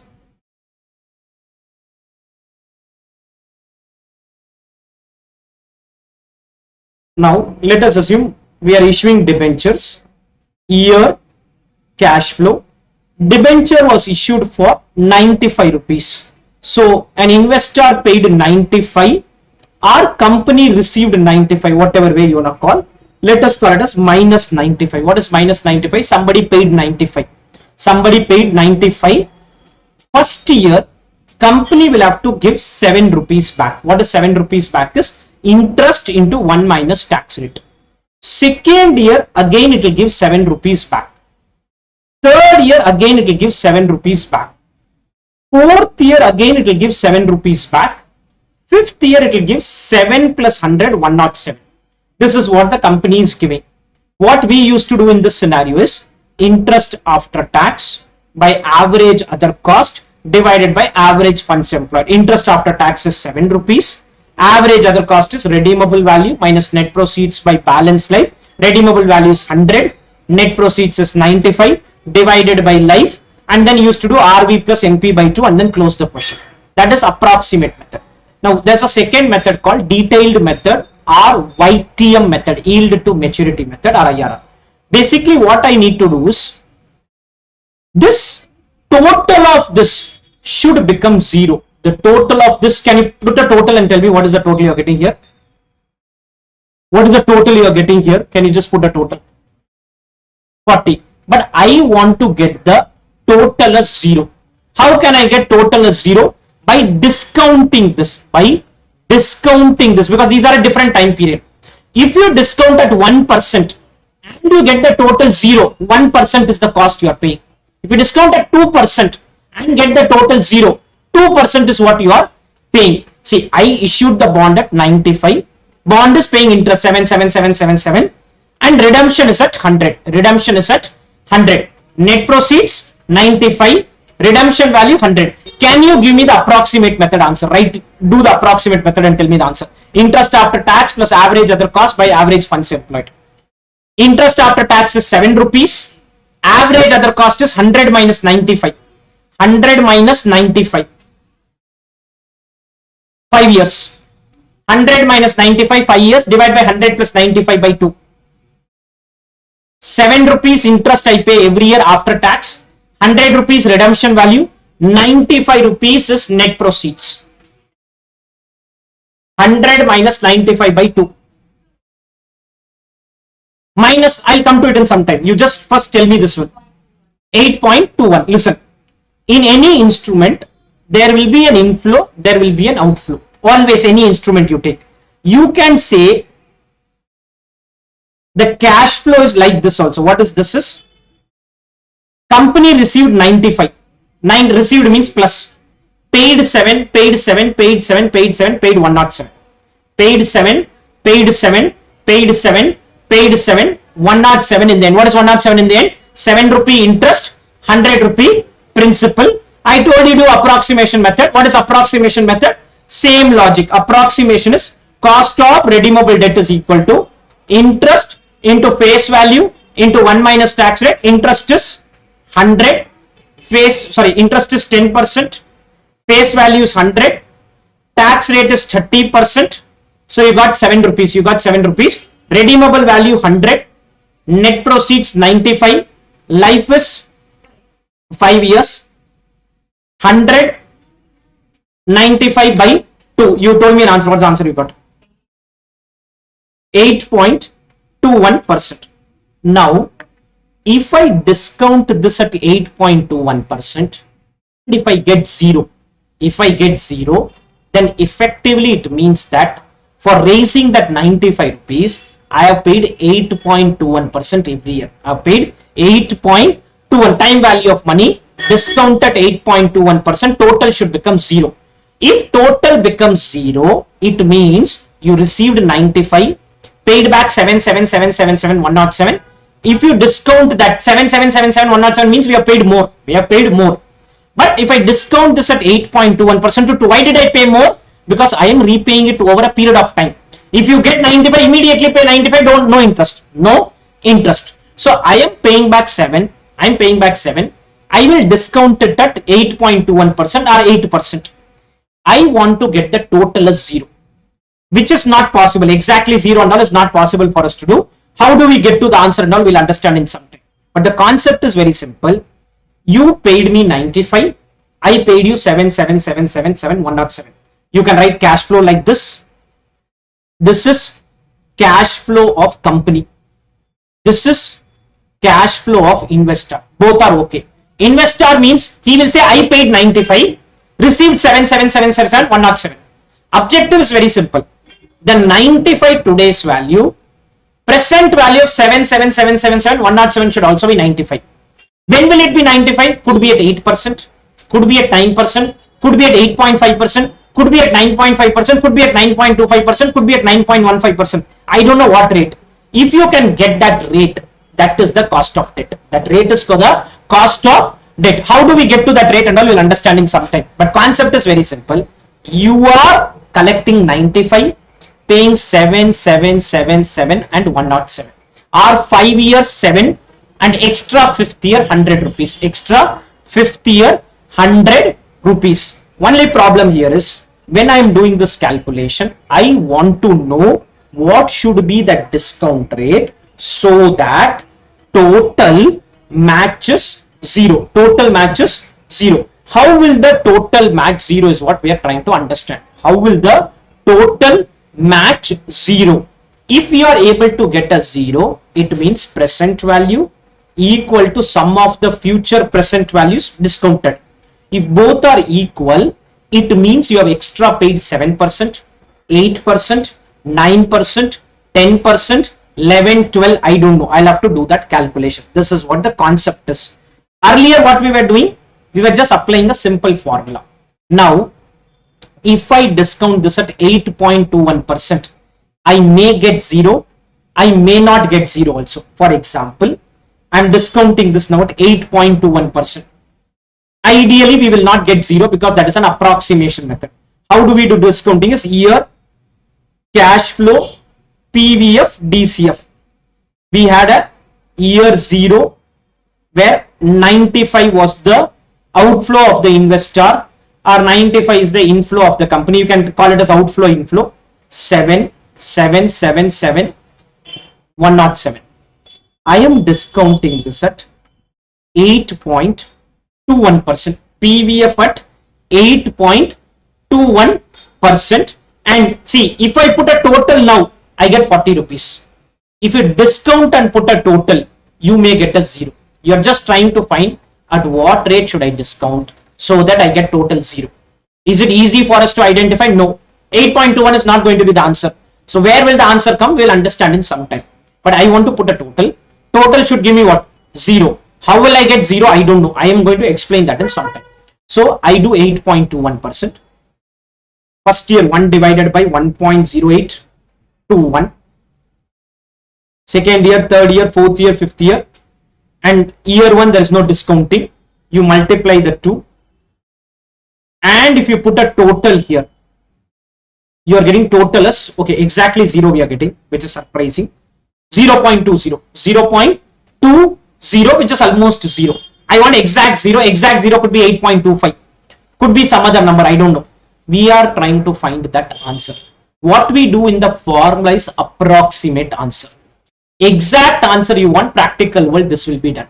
Why don't we do this for every question? This is a time consuming exercise. So ICA very rarely asks us to do YTM method or IRR method. Problem silent, interest after tax, average other cost by average funds employed. In case they specifically say IRR method or YTM method, the name is called YTM, yield to maturity. Yield to maturity. Listen, I did 8.21. 8.21. I'm not getting exact 0. Maybe I try 8.25. 8.25. I get 0.04. 8.25. I'm getting 0.04. Maybe 8.26. 8.26. This is not possible for you to do so many scenarios. What will you do? I'll explain in some time. 8.26. I'm getting exact 0. I'm getting exact 0. Approximate answer 8.21. Exact answer 8.26. Exact answer is 8.26. How are we going to get to an exact answer is what we are going to understand. How are we going to get to an exact 8.26? Exact 8.26. Obviously not possible for you to do like this, changing number and seeing whether you get a 0, because I can do anything in Excel. I can do anything in Excel. I can do 8.25, 26, 27, 28, 29, 30 till I reach a 0. I'll keep doing it and ultimately get the 0. In your notebook, how are we going to get to it is what we are going to understand. But the concept is this, that if you put a total here, you get some number. Now, I wrote minus 95. Somebody says, no, I will not write minus 95. I will write 95 minus 7, minus 7, minus 7, minus 107. Doesn't matter. The total will still be 0 only. The total will be 0 only. Whether the plus number you write first and minus number later, or minus you write first and plus number later, doesn't matter. Doesn't matter. Our objective is to ensure DCF total becomes 0.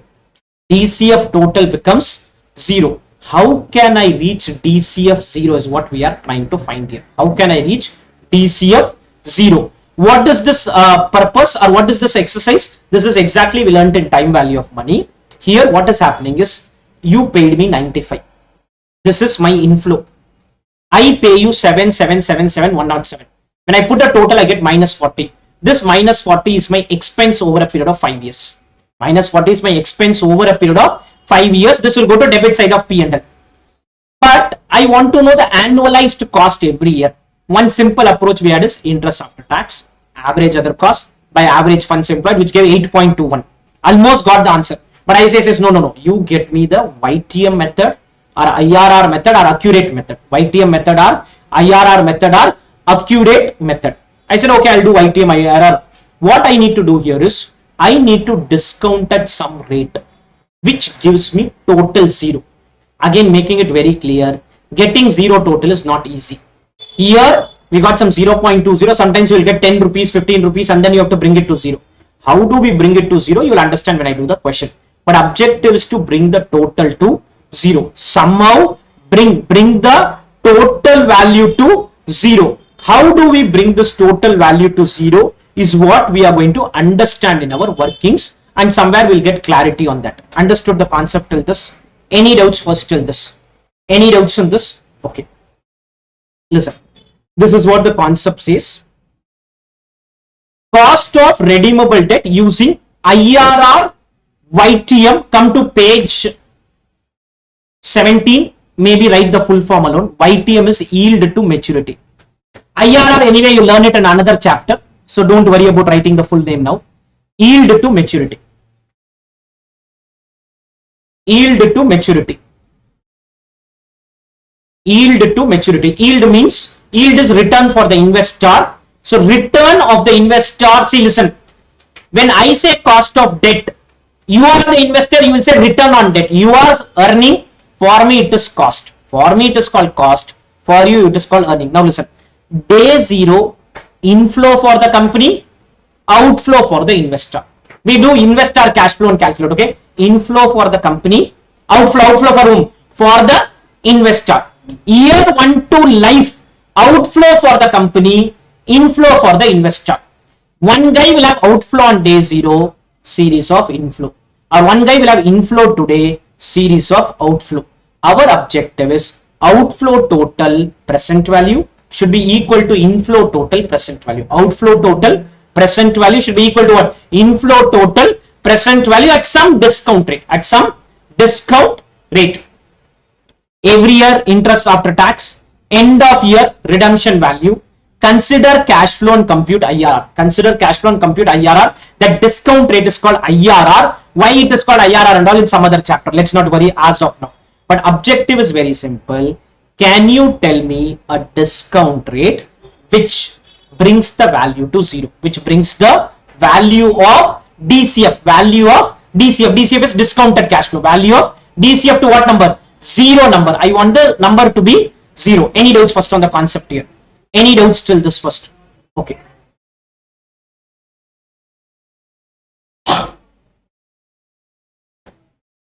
Give me a minute.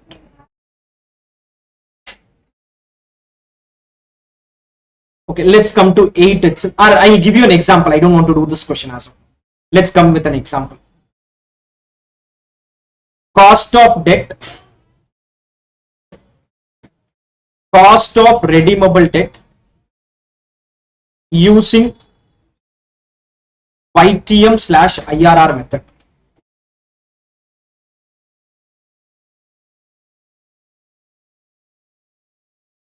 YTM/IRR method. Issue price rupees 90. Issue price 90. Redemption value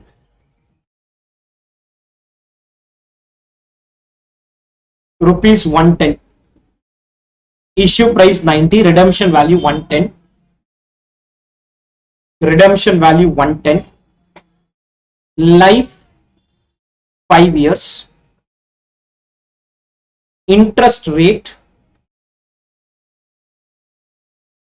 10%. Tax rate 30%. First do the shortcut method and give me the answer. Shortcut method or approximation method. Cost of redeemable debt. Our normal formula. Write the formula and get the answer first.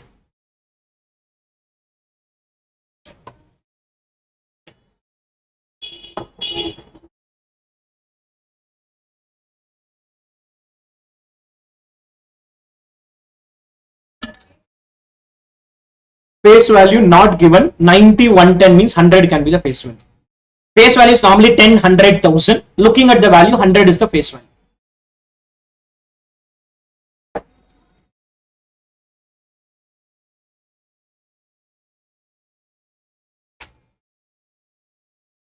Hundred is the face value.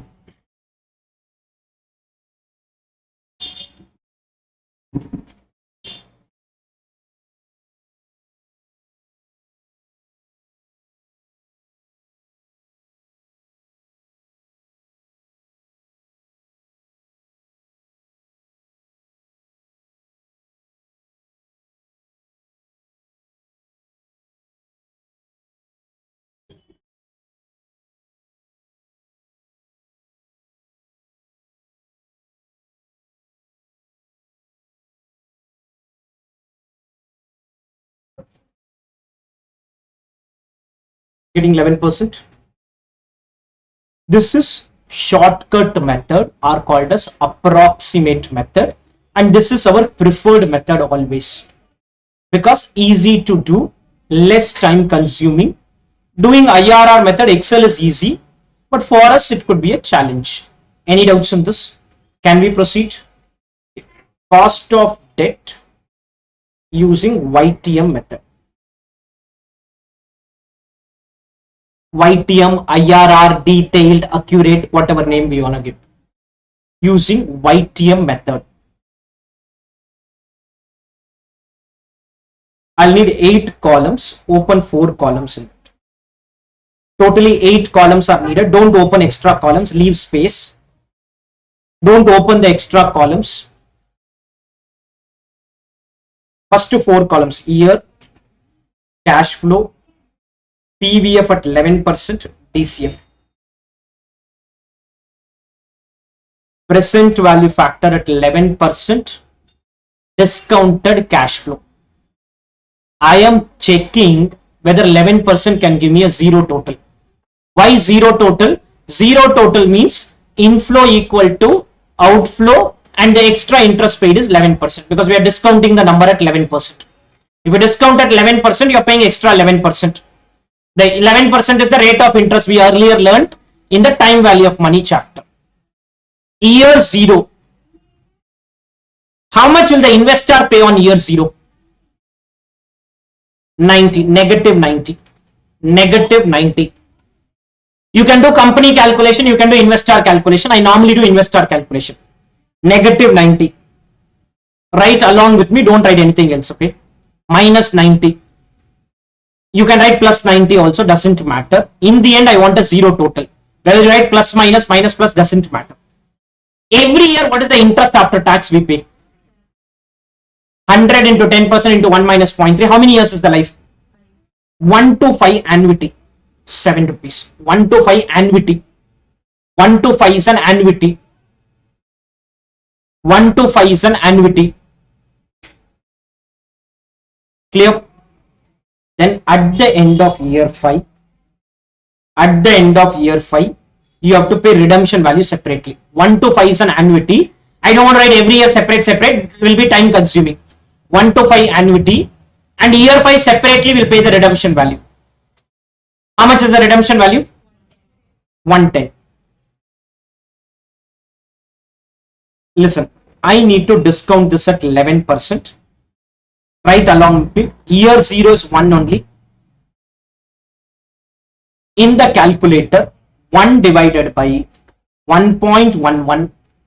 Listen, don't follow what exactly I say. Don't do anything else. You will then spend more time. Divide by 1.11 equal to first year, equal to second year, equal to third year, equal to fourth year, equal to fifth year. Don't press GT button. Fifth year, wait, note down that number here.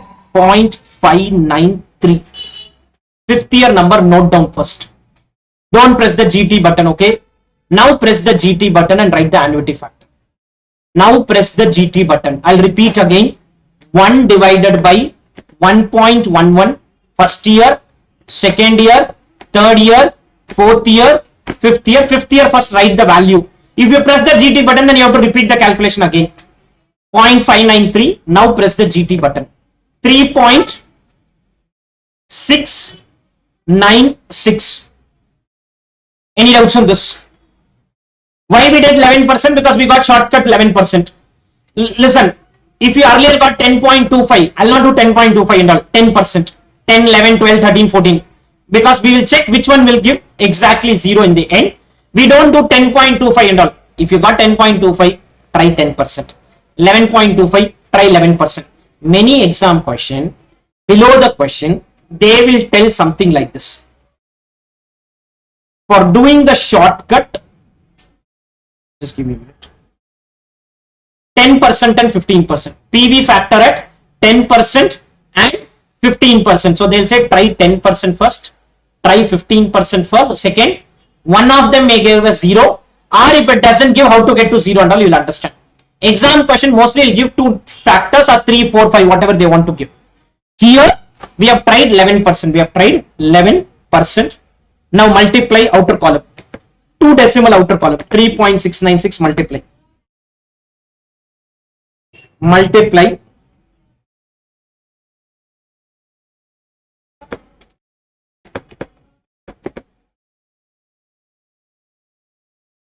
and put a total. The total is called net present value. What is net present values? Total of all the present values, inflow, outflow. Net present value. What is net present values? Total of all inflow. Don't open extra columns as of now. Net present value. Are you getting exact 0? 1.1, which means 11 is wrong. 11 is wrong. Listen, as an investor, any doubts first on this? I'm doing as an investor only, keep investor in mind. We did a total, we got 1.1. Investor, when you discount at 11%, he's still having a higher inflow.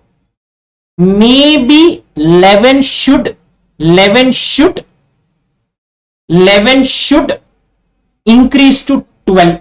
11 should increase to 12. There's a doubt on how we got 7. 7 is the interest we are paying. 10% into 100 into 1 minus 0.3. This is the interest we pay every year. 10% into 100 into 1 minus 0.3 interest after tax. Every year interest is paid by the company, received by the investor. Listen, we have done 11%. Investor says at 11% itself I am earning more. How more? Inflow is more than outflow. Maybe if you try 12%, total may become 0. 12% if you put a total, because see, if you do 12%, these numbers will go down, because when you discount at a higher rate, total may become 0, may not become 0 also. I don't know. It may become 0, may not become 0. Concept says I need one positive net present value, one negative net present value for me to calculate the YTM. One positive answer, one negative answer. How we get and all in some time. Okay. Any doubts first on 1.1? Any doubts on 1.1? Understood till this? Okay. Because I got a positive answer, I increase the 11 little more. If you get a negative answer, reduce it. If you get a negative answer, reduce it. Positive answer, increase it. This is investor analysis. Always do investor analysis. Okay. PVF at 12%, DCF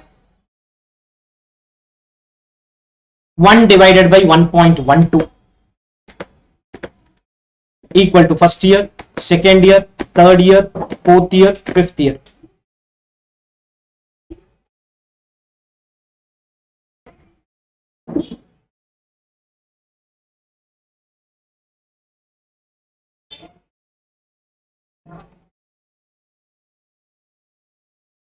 %,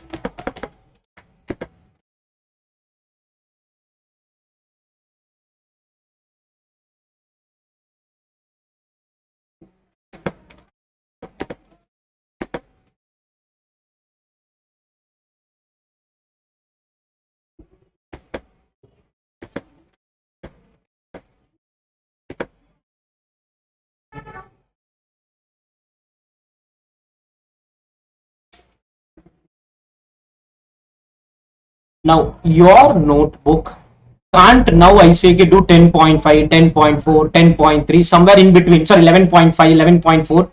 Between 11 and 12 we'll get a zero number. I need zero total. But it's not possible for you to do like I did in Excel, saying that I'll try 11.4, 11.3, 11.2, 11.1. That and all is not possible for you to do. Till this is okay. Beyond this, you can't manage in your notebook. Extra 2 columns are not needed. Reason is, I have told you 8 columns because I have to get one positive answer, one negative answer. If you still got again positive, then maybe 13% we would have tried. Maybe 13% we would have tried. Anyway, I have clarity on what is the answer, so I told you to do 12%. If we could have moved to 13, we would have got more negative answer. Now, I want to know at what discount rate will 90 minus and the 2 plus become 0 in the end. Becomes 0 in the end. Any doubts till this? Why are we focusing on the discount rate? Discount rate is called rate of interest, and that is the return earned by the investor. Earned by the investor or our cost paid by the company. Listen, if you put total of this minus 90 plus 7 plus 7 plus 7 plus 7 and 110, obviously there is extra payment. There is extra payment. That extra payment is technically interest. Interest and some principal extra value. We are paying extra to the investor. I agree to that. I told you to do shortcut. Answer came 11%. That also is okay. Now we are trying to find what rate do I follow so that 90 and 7, 7, 7, 7, 7 and 110 discounted value becomes 0. The total has to become 0. Can it become 0? Yes, 100% it can become 0. At what rate? Maybe 11.1, 11.2, 11.3, 11.35, 11.4, somewhere between 11 and 12. Because 11 gave positive answer, 12 gave negative answer. Somewhere in between, I will get a 0 answer. I want 0 answer. I want 0 answer. Unfortunately, your notebook, I can't say do the next one PVF at 11.1. Then I can't say do PVF at 11.2. Then I can't say PVF at 11.3. PVF at 11.4. So many calculation you can't do because time constraint is there. Any doubts till this first? Understood? Now I am trying to find when can the net present value. What is net present values? Outflow, inflow, total. Outflow, inflow, total becomes 0. Why will outflow, inflow, total become 0? Because we are discounting the cash flow. Moment it becomes 0, that discount rate is the rate of interest. That discount rate is the rate of interest. Yeah, tell me. Your video is stuck, sir. Video stuck. Just give me a minute. Okay. So what we are trying to do here is, how can I get total as 0? If you get total as 0, it means you have discounted the cash flow at some rate. What is that rate? I tried 11, got plus 1.1. In Excel, 11 can become 11.1, 11.2, 3, 4, 5, 6, 7, 8, and somewhere I'll get 0. Notebook can't handle so many iteration, so I need some other approach to get the answer, which is where the approach is you need to get one positive net present value and one negative net present value, which we have got. We have got one positive, one negative. Any doubts till this? Any doubts in this? Okay, now come down. Below this, right? 11%. Put a timeline and write 11% plus 1.10. 11% plus 1.10. 12%, what did you get?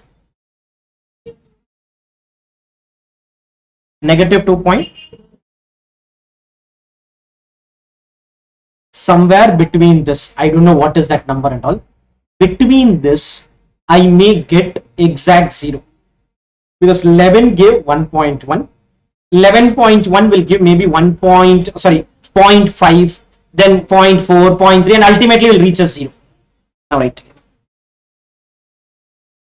Difference 1%. Difference is 1%. What is difference 1%? You have increased the rate by 1%. Increase the rate by 1%. percent. Tell me the difference between these two numbers. Sorry? It's not 1.29. 1.1 minus of minus will become plus. 1.1 minus of minus will become plus. Difference is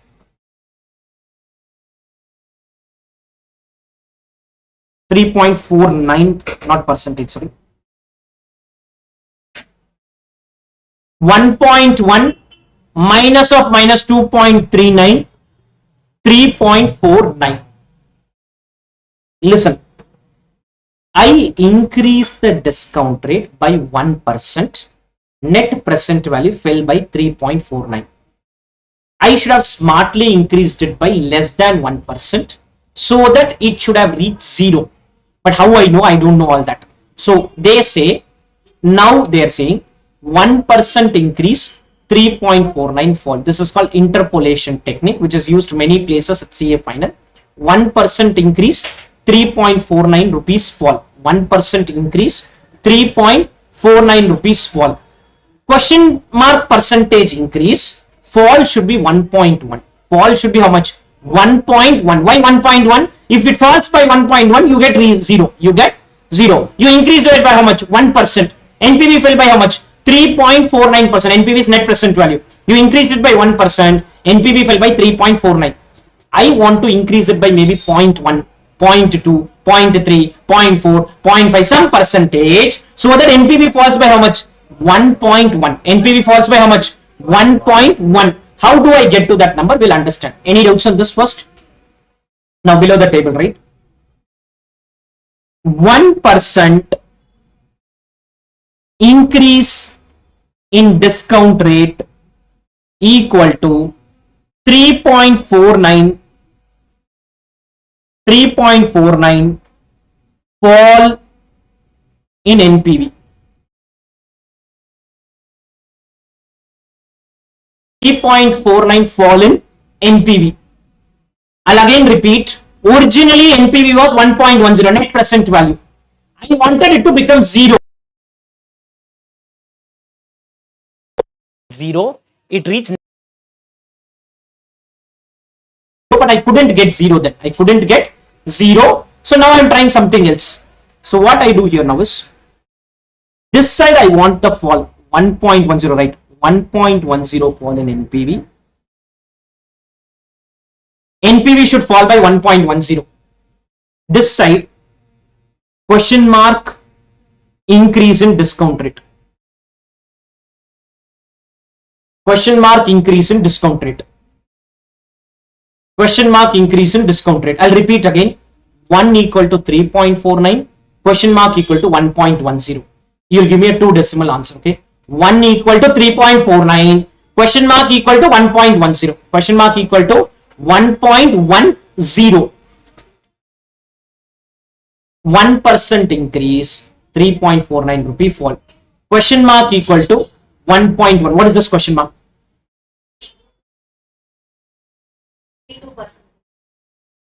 32%. 2 decimal is fine. How you get 32? Very simple. 1.1, 3.49 into 1, cross multiplication. 1.1, 3.49 into 1, cross multiplication. 0.32% increase in discount rate will lead to 1.1 fall in NPV. I'll explain this one more time. You first write this. Fall in NPV.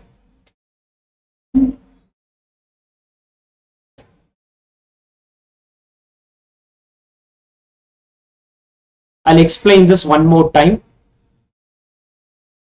First, you have understood the calculation till now. I'm yet to come to a formula and all. I'll come to it all that as we proceed. 1% fall in discount rate. Sorry, 1% increase in discount rate. 3.49 fall in NPV. 1% increase in discount rate. 3.49 fall in NPV. Question mark increase in discount rate. 1.10 fall in NPV. That question mark is 0.32. That question mark is 0.32. Any doubts till this first? Okay. Listen, I don't want you to write anything. Listen.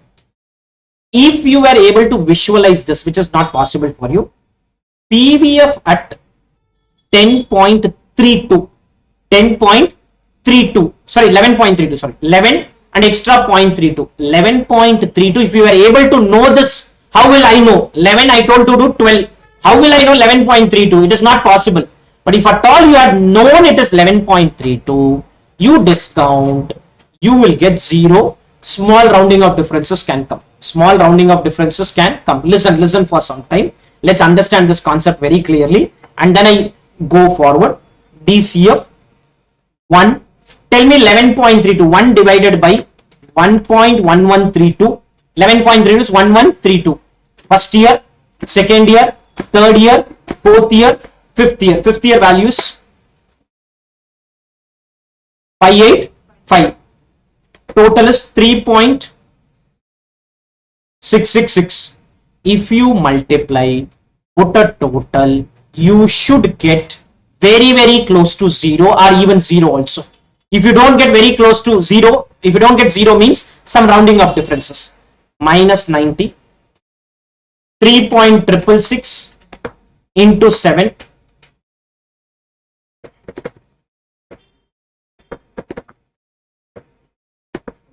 25.66, 110 into 585, 64.35. Total should be 0. Total should be 0, or I think I'm getting 1 paise. That's okay. Listen. Let's understand this again very clearly. We are trying to find what should be the discount rate so that the total of DCF is 0. My shortcut method said 11% is the answer. So I tried 11%, got 1.1. Tried 12%, got minus 2.39. Excel means I would have told 11.2, 11.3, 11.35, 32, 31, 30, and somewhere I would have got 0. Notebook can't handle so many things. So we tried 11, got one positive answer. We tried 12, got one negative answer. Done. One positive, one negative is what I need. One positive and one negative. That last column is not for you to write, okay? Just for your understanding, I've done. I got 11%, 12%. 11 gave me positive, 12 gave me negative. Between 11 and 12 is somewhere the 0 NPV. Somewhere the 0 net present value sitting somewhere in between. Somewhere in between is the 0 net present value. 0 net present value. This indirectly means every year we are paying 11.32% effectively. Every year we are paying how much? 11.32% effectively. Shortcut 11%. That is sufficient for us to solve exam question. In practical world, I want to do this. I will get 11.32. Excel has a formula to get this directly. In Excel, everything is automated. So here notebook can't handle this. Excel automatically 11.32 will come. Notebook can't handle it. So we have problem. The problem is sorted out by doing one answer, another answer, gap is there. So somewhere question can do something like this, 10 and 15, try at 10%. We will do this problem later. But 10% gave positive 3.982, 15% gave negative. Somewhere in between is the cost of debt. Somewhere in between is the cost of debt. How do we get all that? There is a formula also. There is a shortcut. There is a this one timeline approach also. First, I have explained the timeline approach. Timeline approach is this. Listen, I'll explain again. 11% positive 1.1, 12% negative 2.39. Difference between 11 and 12 delta 1%. Difference between 1.19 and 2.39 delta 3.49. 1% delta 3.49 change. I don't want 3.49. I want the change to be only 1.1. I want the change to be only 1.1. How do I get exact 1.1? How do I get exact 1.1? That should have been extra 0.32, which obviously I can't exactly identify because I can't say 11. Now try 11.25, 11.26, 28, 29, 30, 31, 32. If I know the answer, I can tell you try 11.32. MCQ question is there. 4 choices are there. I would have said try first choice, second choice, third choice, fourth choice. Then okay. But how will I know 11.32? So then I did 11.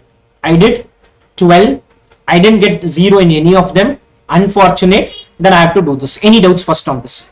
Any doubts till this first? Can we proceed? Any doubts in this? Now, this 11.32 ICI also has a formula to get to this 11.32 using this calculation only. Using this calculation only. Any doubts first on this? Any doubts on this? Can we proceed? Understood? Now right. You got this 11.32 first. Below the table, right? YTM KD 11 extra 0.32. 11.32.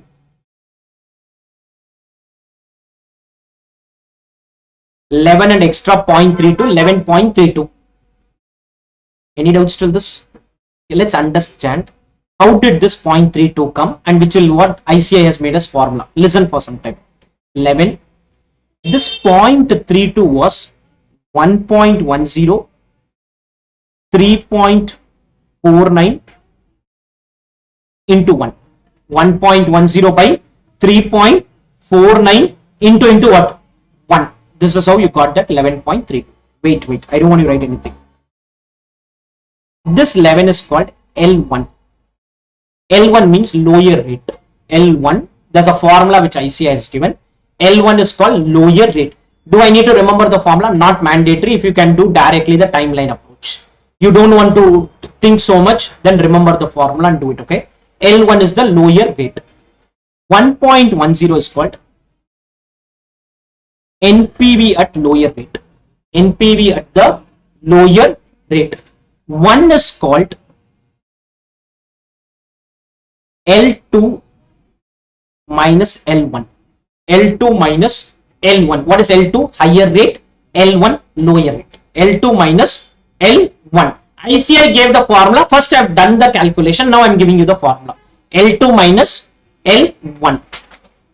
3.49. 3.49 is NPV at L1 minus NPV at L2. Minus of minus will become plus in the calculation. Okay. NPV at L1 minus what? NPV at L2. This is the formula given by ICI.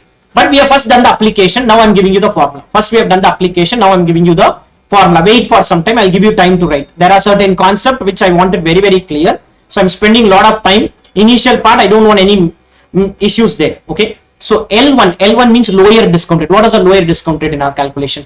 We had two rates. 11. How much was the NPV at L1? 1.10. What is the NPV at L2? Minus of minus will become plus in the calculation into 12 minus 11. Ignore percentages for the time being. This is 11. This is 1.1. 3.49 into 1. And in the end, you get 11 plus 0.32. 11.32. 11.32. 11.32. Able to understand this? I'll give the formula. Just give me some time.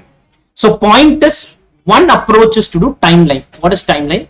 11%, 12%, 11%, 1.1, 12%, minus 2.39. Somewhere in between, you have a zero NPV. Somewhere in between. What is that number? I don't know. Somewhere in between, we have a zero NPV. This logic is called interpolation. For example, 2020, India's population is 140 CR. 2010, India's population is 120 CR. In between, in 10 years, population increased by 20 CR, which means every year population would have increased by 2 CR is the logic. Every year population would have increased by 2 years. So you have 2010 population, you have 2020 population. You want 2011, you can calculate. 2012, you can calculate. 2013, you can calculate. 2014, what will you calculate? Every year, 2 crore increase. Every year, 2 crore increase. This is called interpolation. This is called interpolation. Is a person's height when he's 6 years, 90 centimeter. 9 years, his height is 100 centimeter. In 3 years, height increased by 40 centimeter. Every year increases 13 centimeter. So you want 7th year height, 8th year height, 9th year height. You can do interpolation. You can do interpolation and calculate it. This is the logic which interpolation says. You have two numbers. You want any number in between, you can calculate. Any number in between, you can calculate. Logic is very simple. I know that, for example, at 2 o'clock, the temperature is 40 degrees. At 5 o'clock, the temperature is 50 degrees, and there's a uniform increase is the assumption. Assumption is always uniform increase. 2 o'clock, 40 degrees. 5 o'clock, 50 degrees. In 3 hours, temperature increase by 10%. Every hour, temperature will increase by 3.33% or 3.33 degrees. Every hour, it will increase by 3.33 degrees. This technique is called interpolation. It can be used for finding any in-between number or even outer number also. What is outer number? Till 2020, you know, 2021 also increase would have been 2 CR. Increase would have been 2 CR in the population. 22 again 2 CR. Will it uniformly happen? No. But this is the assumption. This is how it works. It assumes that there will be a uniform increase or uniform decrease. Uniform increase or uniform decrease. When 1% it went up, NPV decreased by so much. I don't want it to decrease by so much. I want it to decrease only by 1.1. Only 1.1. Any doubts till this first? Now you write this. Now write. YTM, write along with me. Bracket cost of debt equal to 11 plus 0.32. 11.32%.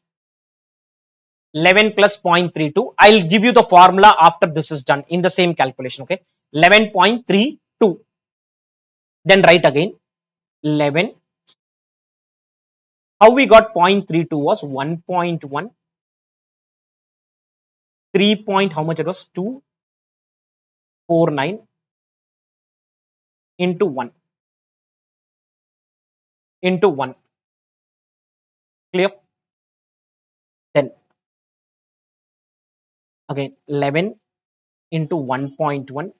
Let's understand how we got 3.19. 1.1 minus of minus. Minus of minus 3 point, sorry, 2 point, just 2.39.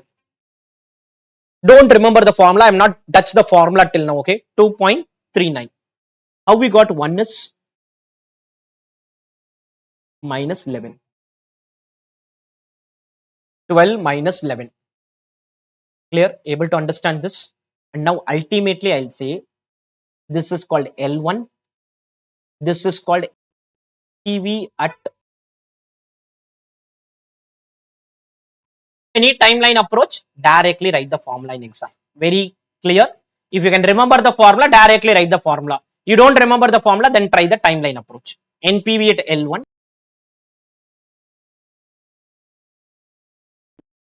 minus NPV at L2 L1.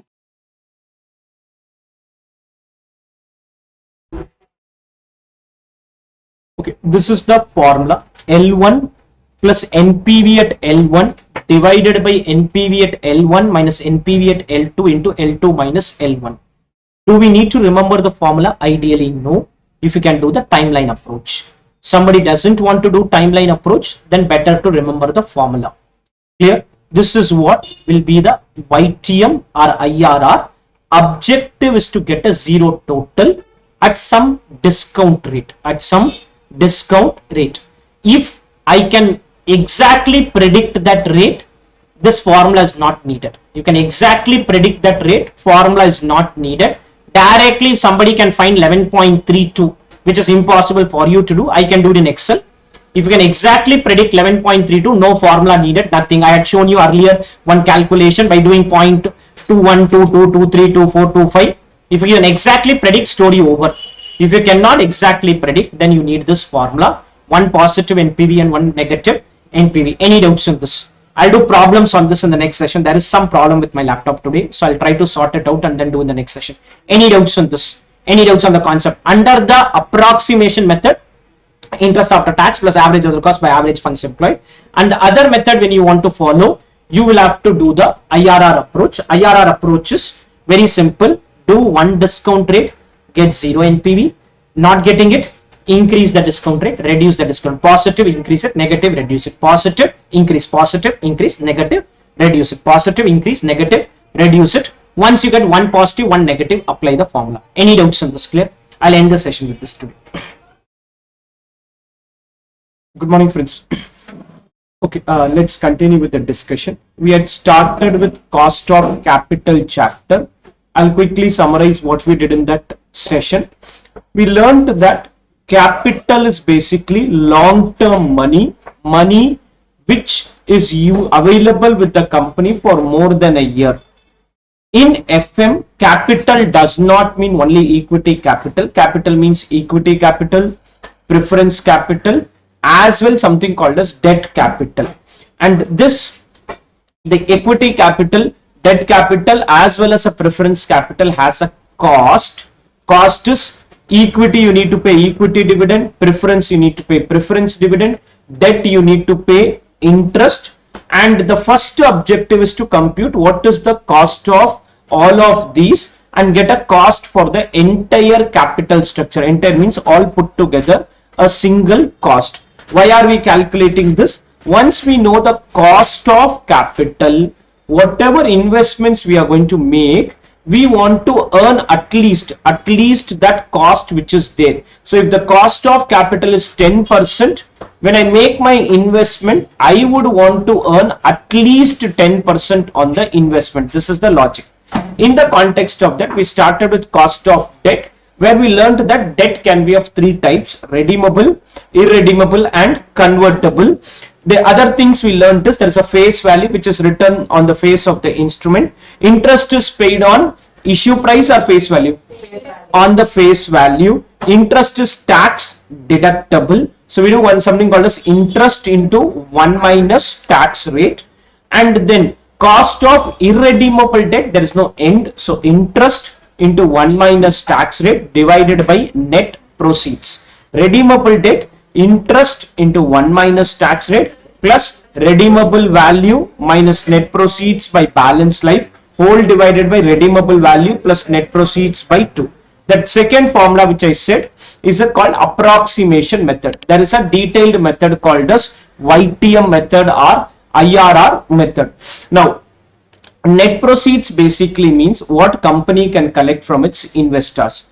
If I am making an issue today, issue price minus flotation cost. Issue has been done earlier, a year back, 2 year back, 3 year back, 4 year back. In that case, the net proceeds is equal to current market price, with the logic that if I make a issue today, I'll be able to collect the CMP from the investor. Then we went ahead and saw that for the cost of redeemable debt, we have another approach called IRR or YTM approach, where you need to write the cash flow of the investor or cash flow of the company. We normally write the cash flow of the investor. What is the investor cash flow?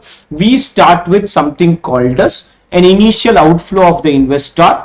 Every year he will earn interest after tax. Last year additionally he will earn net proceeds, and we discount this at one rate, then at another rate, and try to see whether the net present value, the total of the present value, is 0. Exact 0 I need. I may not get exact 0. I may get a higher number or a lower number, that is a positive number or a negative number. And then we do something called as an interpolation technique to compute the IRR. Interpolation had a formula called L1. L1 is lower discount rate plus NPV at L1. NPV at L1 divided by NPV at L1 minus NPV at L2 multiplied with L2 minus L1. This is what we learned in the previous session as far as your cost of debt is concerned. In the cost of debt, we have a redeemable debt and irredeemable debt, which is what we have discussed. I'm yet to do a question on irredeemable debt and redeemable debt. We have two approaches. One is called approximate method and second is called YTM or IRR method. Problem silent, we only do approximate method for doing the computation. Any doubts till this? This is what we did in the previous session. We'll do one more question on the IRR method. Question 8.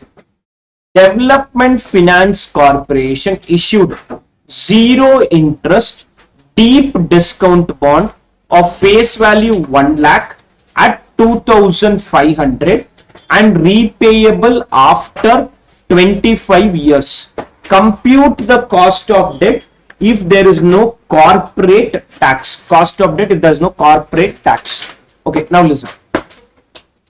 Development Finance Corporation has issued a zero interest deep discount bond. Zero interest means the bond does not pay any interest. A bond is not at all paying any interest. Bond is not paying interest. Why will someone still invest it? Because it is issued at a deep discount. What is deep discount? Face value is how much? 1 lakh. Issue price is how much? 2,500. Face value 1 lakh. Issue price 2,500. So what is my income? Invest 2,500. Get back 1 lakh after 25 years. Get back 1 lakh after 20. No interest at all. No payment. Zero interest payment. 2,500 you issue it. Get back how much? At par. Assumed at par. If they give any other value, that's okay. Issue at 2,500. Get back 1 lakh after how many years? After 25 years. The gap is technically the interest expense for the company. When we don't call it as interest expense at all. Anyway, no corporate tax is mentioned in the question. So I have issued the bond at what price? What is the issue price here? Participate 2,500. What is the redemption price? 1 lakh. Any interest paid in between? No interest payment. Issue price 2,500. Redemption price 1 lakh. No payment of interest. And they want cost of debt. One approach is to do approximate method, but the problem with the approximate method is in this type of question approx will not work because there is no interest payment itself. Zero interest payment in this case. So what ICA has done, they have gone with IRR approach. So deep discount bond, you go to page 17 of the concept book. Right here, deep discount bond DDB has to be done. DDB has to be done through IRR approach in the concept book. Deep discount bond, you have to calculate only through IRR approach. Shortcut may not be logical unless they specifically ask shortcut. Deep discount bond has to be done through IRR approach.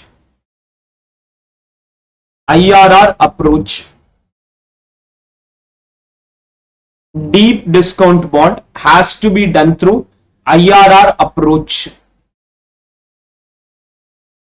Okay, coming back to the calculation here, I have issued a bond at 2,500, redeem it at 1 lakh. I need one positive NPV, one negative net present value. Once we get that, we follow the formula of IRR. What rate do we start? Ideally, below the question, they should give some rate. Else, I can do randomly. Randomly would mean we do the shortcut method, approximate method. But here, approximate will not work because there's no interest at all. So I know what rate ICA has followed. So we'll randomly start with the rate. In exam, they may give below the question some table which will tell what rate to start with. Let's start question 8.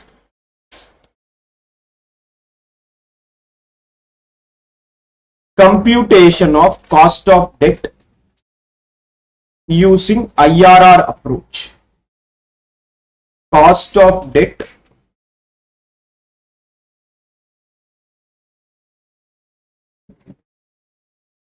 computation of cost of debt using IRR approach. I'll need 8 columns, but open only 4. We'll open extra 2, and if needed another 2. Year cash flow PVF DCF.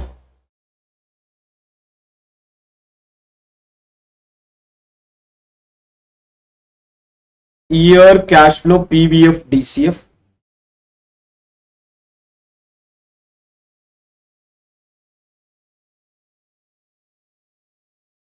Cash flow PVF DCF. Objective is to get a zero net present value. Exactly getting may be possible, may not be possible. I don't know. Year 0, year 0, year 0. How much the investor will pay on day 0? 2,500, negative 2,500. You can write company cash flow also, investor cash flow, that's your wish. Preferable is investor. Year 0, negative 2,500. Will he get anything in first year, second year, third year, fourth year? 1 to 25, he'll get 0 rupees. There's no interest at all. There's no interest at all. Year 25. Year 25. Year 25. I'll get back how much? 1 lakh. Now, I am trying to find out a rate which can give me almost a 0 NPV, which I do find it little difficult to understand what rate it will be. I know what is there in the answer. We are starting with 15%. Why 15? Why not 14? Why not 10? Any rate can be there. Ideally, below the question, they'll give you 2-3 rates for us to start with. So 15 is what we are starting with. PVF we will increase to maybe 5 decimal. Reason is the amount will be very small. When you do 15%, amount is small, so I increase the decimal. 1 divided by 1.15. First year, second, third, fourth, fifth. You'll have to go till 25.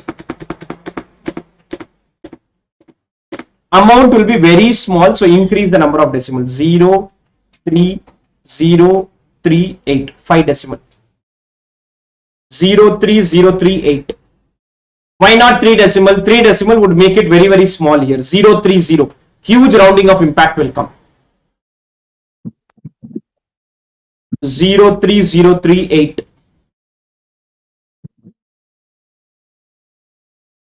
03038. Multiply this. 2500. 2500. Second one multiplication is, sorry, 3038. Unfortunately, I could not get number of 0. I'm getting a big number there. We'll see what to do. 03038. If we round it out to 030, it will be 3000. Impact will be on the higher side here. That is why more decimal. How much is the net present value? 538.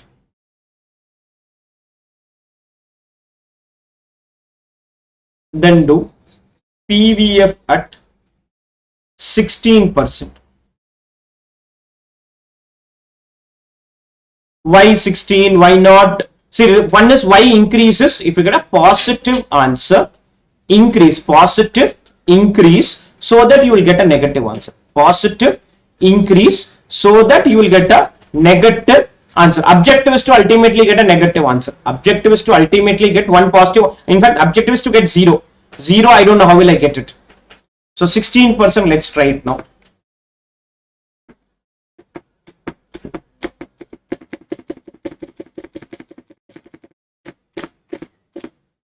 You get 0.02447. In fact, almost 0 we have reached here. Almost 0. Negative 3 is what I get. You can confirm. Almost 0 we are at. DCF is cash flow into the present value factor. Cash flow into the present value factor. We have 3.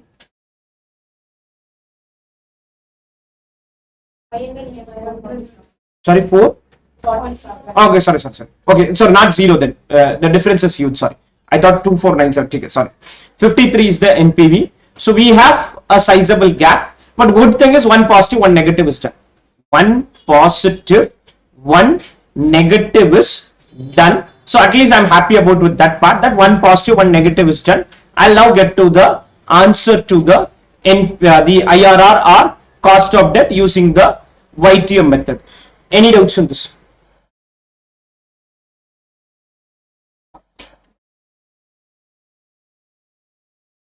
The laptop is connected.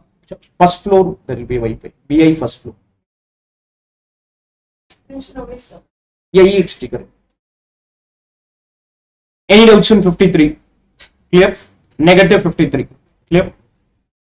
Now we have got one positive NPV, one negative NPV. Objective is to get 0 NPV, which I am not getting it. I can do a timeline approach, or I can write the formula. I'll write the formula now. Maybe I'll explain with the timeline also. Formula, right? Cost of debt L1. L1 means lower rate. L1 is lower rate plus NPV at L1 divided by NPV at L1 divided by NPV at L1 minus NPV at L2 multiplied with L2 minus L1. This is technically called as interpolation.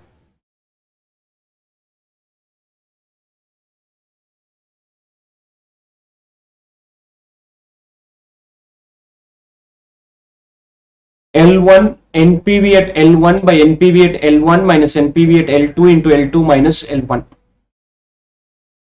L2 minus L1.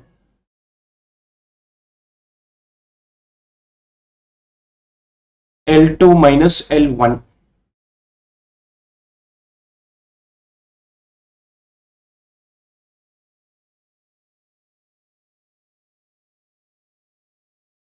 What is the lower discount rate we have followed?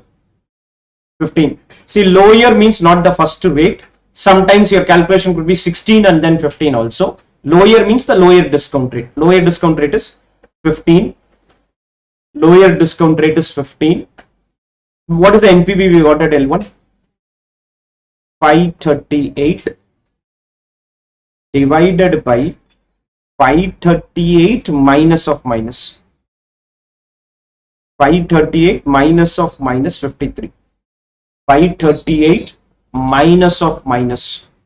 Minus of minus 16 minus 15.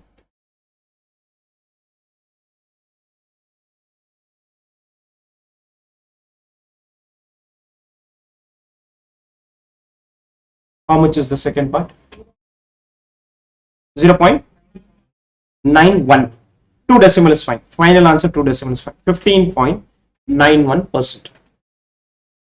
If I do shortcut here, I'll get a very different answer. Reason is there is no interest payment at all. So interest will be 0. Redeemable value minus net proceeds by life divided by redeemable value plus net proceeds by 2. That calculation will give a very odd answer here because interest is not paid. It is because interest is not paid in this scenario.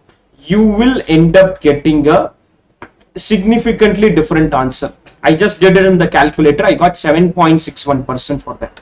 7.61% is what you will get in the shortcut. That will not help here. Other scenario, that was not a problem. We have done other question and all. The shortcut gave 11%. When we did detailed calculation, we got something around that. That is okay. Any doubts on the IRR approach? Any doubts on the IRR approach? IRR or yield to maturity approach. Can we proceed forward? Done? Understood? Okay.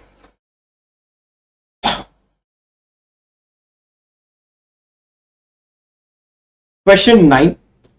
5 years ago, Soma Limited issued 12% irredeemable debenture. 12% irredeemable debenture at 103, a 3 premium to their par value of 100. CMP is 94. Corporate tax is 35%. What is the current cost of debenture capital? Current cost of debenture capital. Redeemable, irredeemable here. Participate. Redeemable, irredeemable. Irredeemable. Let's write the formula for irredeemable debt. Irredeemable means lot of headache is not there. Cost of irredeemable debt equal to cost of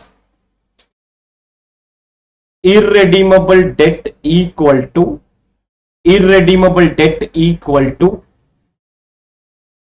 cost of irredeemable debt equal to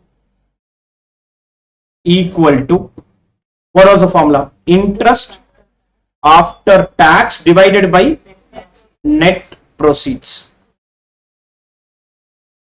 Interest after tax divided by net proceeds.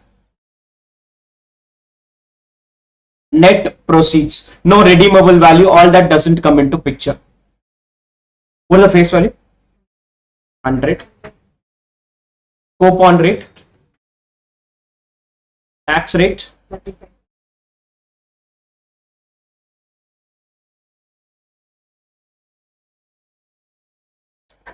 Is the bond issued today?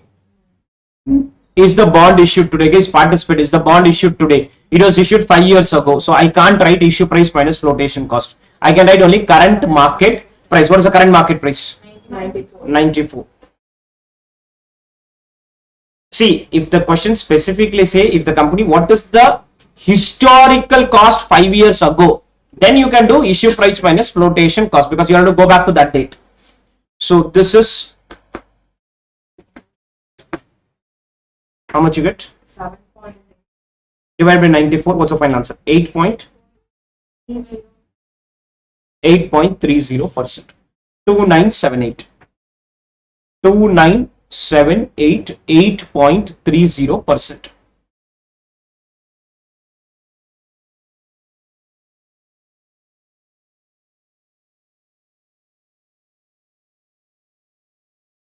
Clear?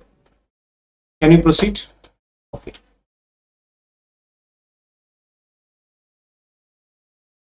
Any doubts till this? Next to concept, and then I do a question.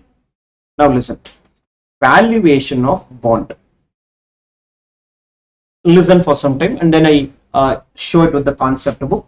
Valuation of bond. Now let's first understand value of any asset.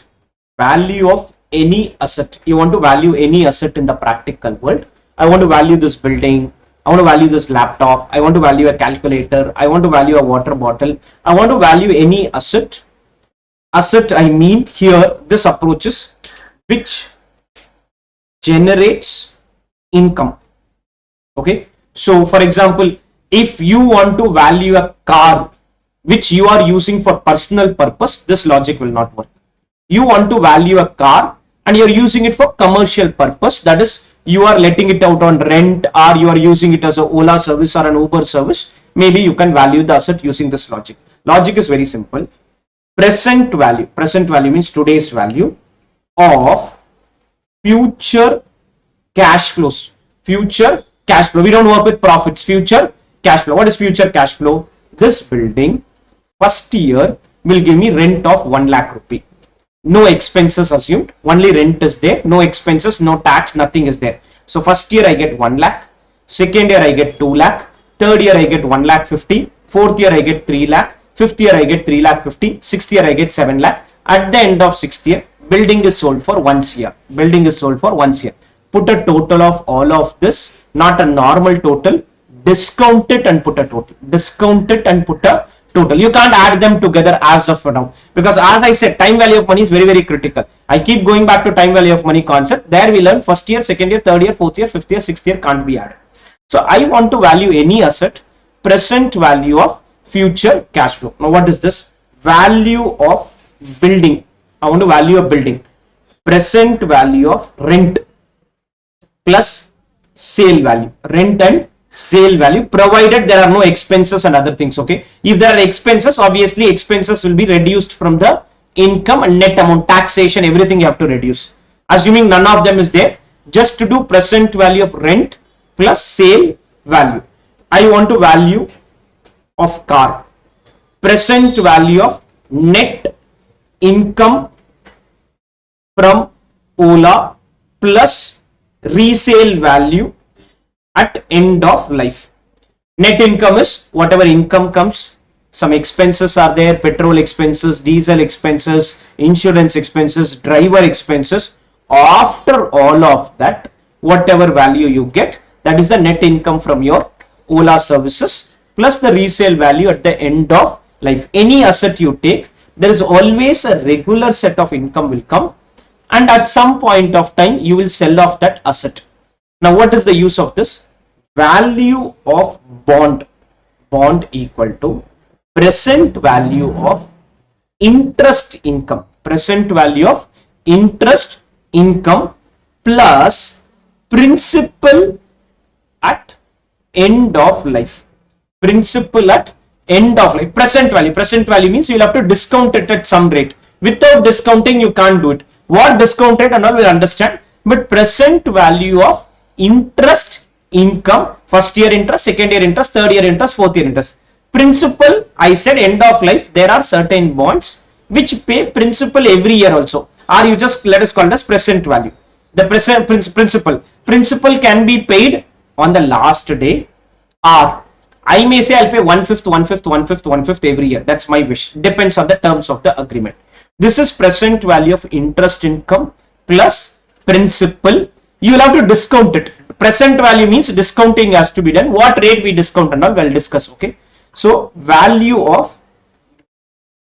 redeemable bond. Why redeemable? Redeemable only will pay principal. What should I do for irredeemable bond then? Value of irredeemable bond. Is irredeemable bond a perpetuity? Is irredeemable bond a perpetuity? Participate. Is irredeemable bond a perpetuity? What formula you learn for present value of perpetuity?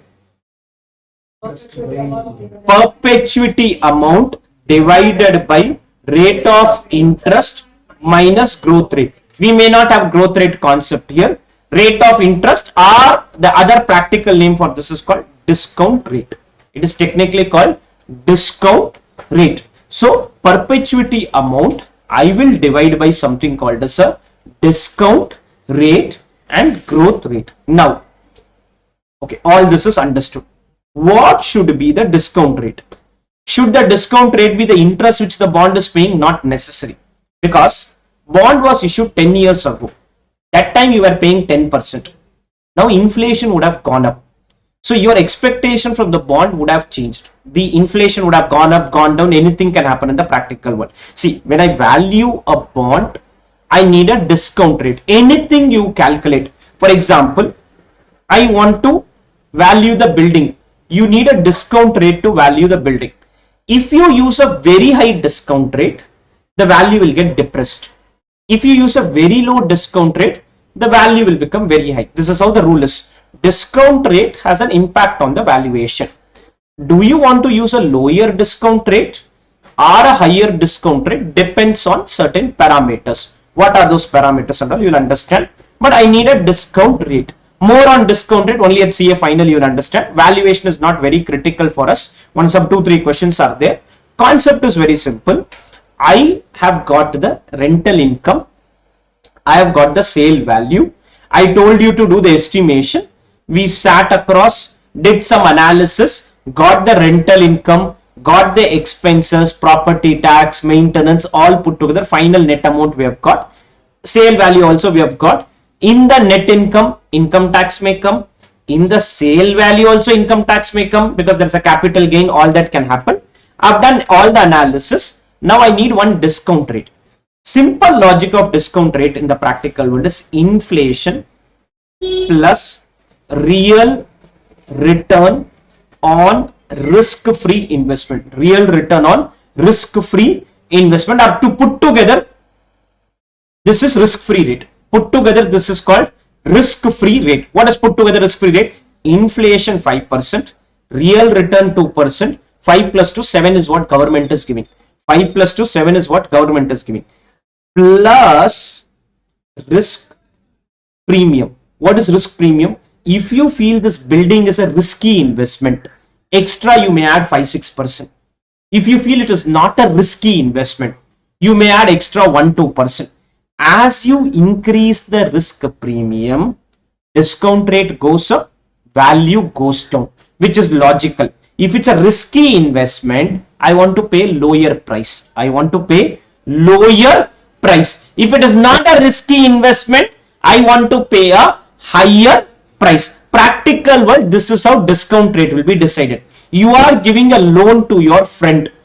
Maybe you will charge 5 plus 2, maybe plus 0 also, thinking that okay, friend only, I don't want to charge, I'm not worried about the return of the money. So risk premium for you could be 0%. I give the loan to the same person you are giving, he is not related to me, I may charge 5 plus 2, that is standard. 5 plus 2 is standard. Extra I may charge 4%. Extra I may charge 4%. SBI FD 5 plus 2 plus 0. I don't want anything. SBI is like risk free. Equitas FD. Equitas is also one bank, but that is not as strong as SBI. So you will charge 5 plus 2, maybe extra 1%. They give higher interest rate. They give higher interest rate. Unknown company itself is not known. You will see some ads saying that interest rate is 12%, 13%, 14%. SBI is giving 7%. Some other guy is giving 14%. Both are same only. No, it is FD only. You are giving 1 lakh. One person is paying you 7%. One person is paying you 14%. Reason is very simple. That 14% guy may not return your money also. May not return your money also. The 7% guy, SBI, will not default. SBI will not default. So SBI when is there, I am okay with 5 plus 2 plus 0. When it is an unknown random company, I want 5 plus 2 plus 10 also, or 5 plus 2 plus 5 also. This, the calculation is not critical. They will give you the discount rate, but this is for your understanding. 5 plus 2 plus, if I feel this building is risky, I may do 5 plus 2 plus 3. You feel it is not that risky, you may do 5 plus 2 plus 1 also. The discount rate can change.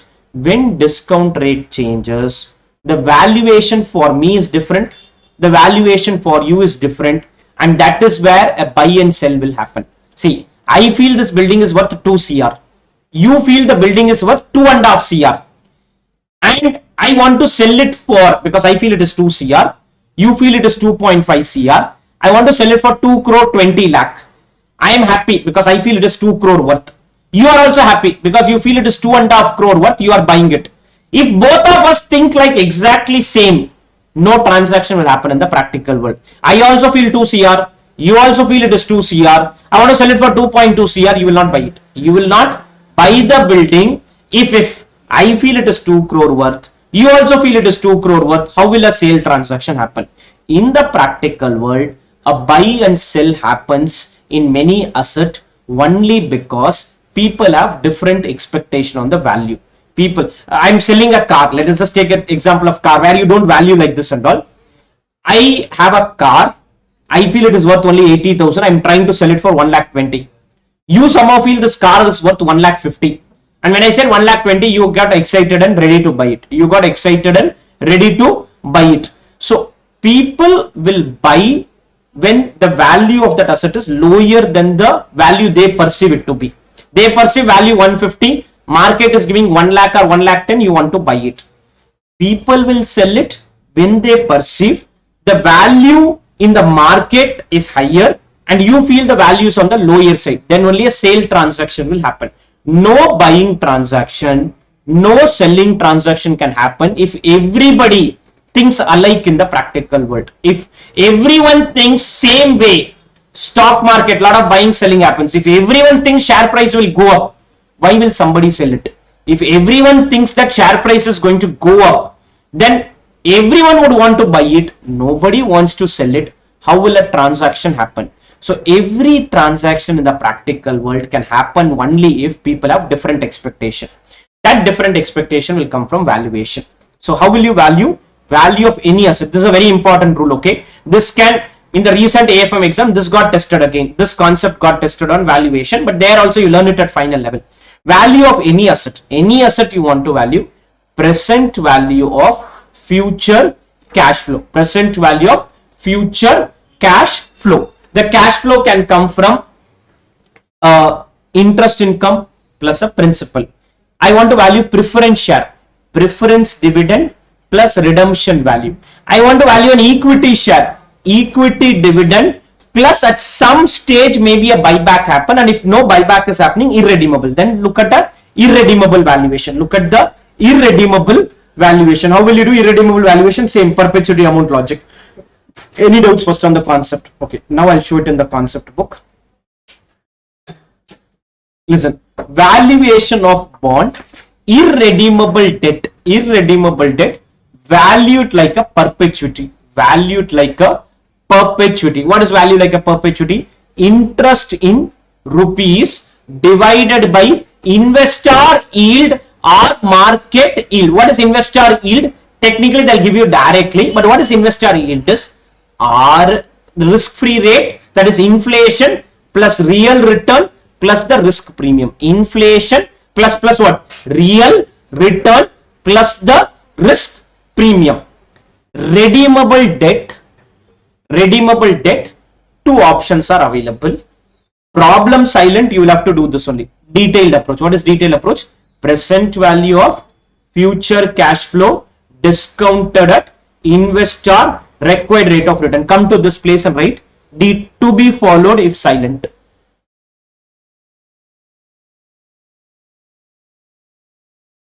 If silent. When it is cost of redeemable debt, shortcut is followed if silent. Okay, shortcut is followed if silent there. Shortcut is followed if problem is silent. What is shortcut? Same formula you do. Interest in rupees divided by investor yield or market yield. Interest in rupees divided by investor yield or market yield. Any doubts till this first? Interest in rupees divided by investor yield or market yield. Whatever I'm explaining here will keep coming back at CA final. So it is not anything. Whatever I'm saying again got tested in exam. The points are questions are continuously coming from CA Inter also there. Okay, interest in rupees divided by what? Investor yield or market yield. This formula is nothing but present value of perpetuity. What is the present value of perpetuity? Perpetuity amount divided by discount rate minus growth rate. There's no growth rate concept and all. They will not increase the interest payment and all. So divided by discount rate. What is discount rate? Investor yield or market yield. Any doubts till this first? Clear? Can we proceed? Okay. Now in the context of this, another thing we are going to understand is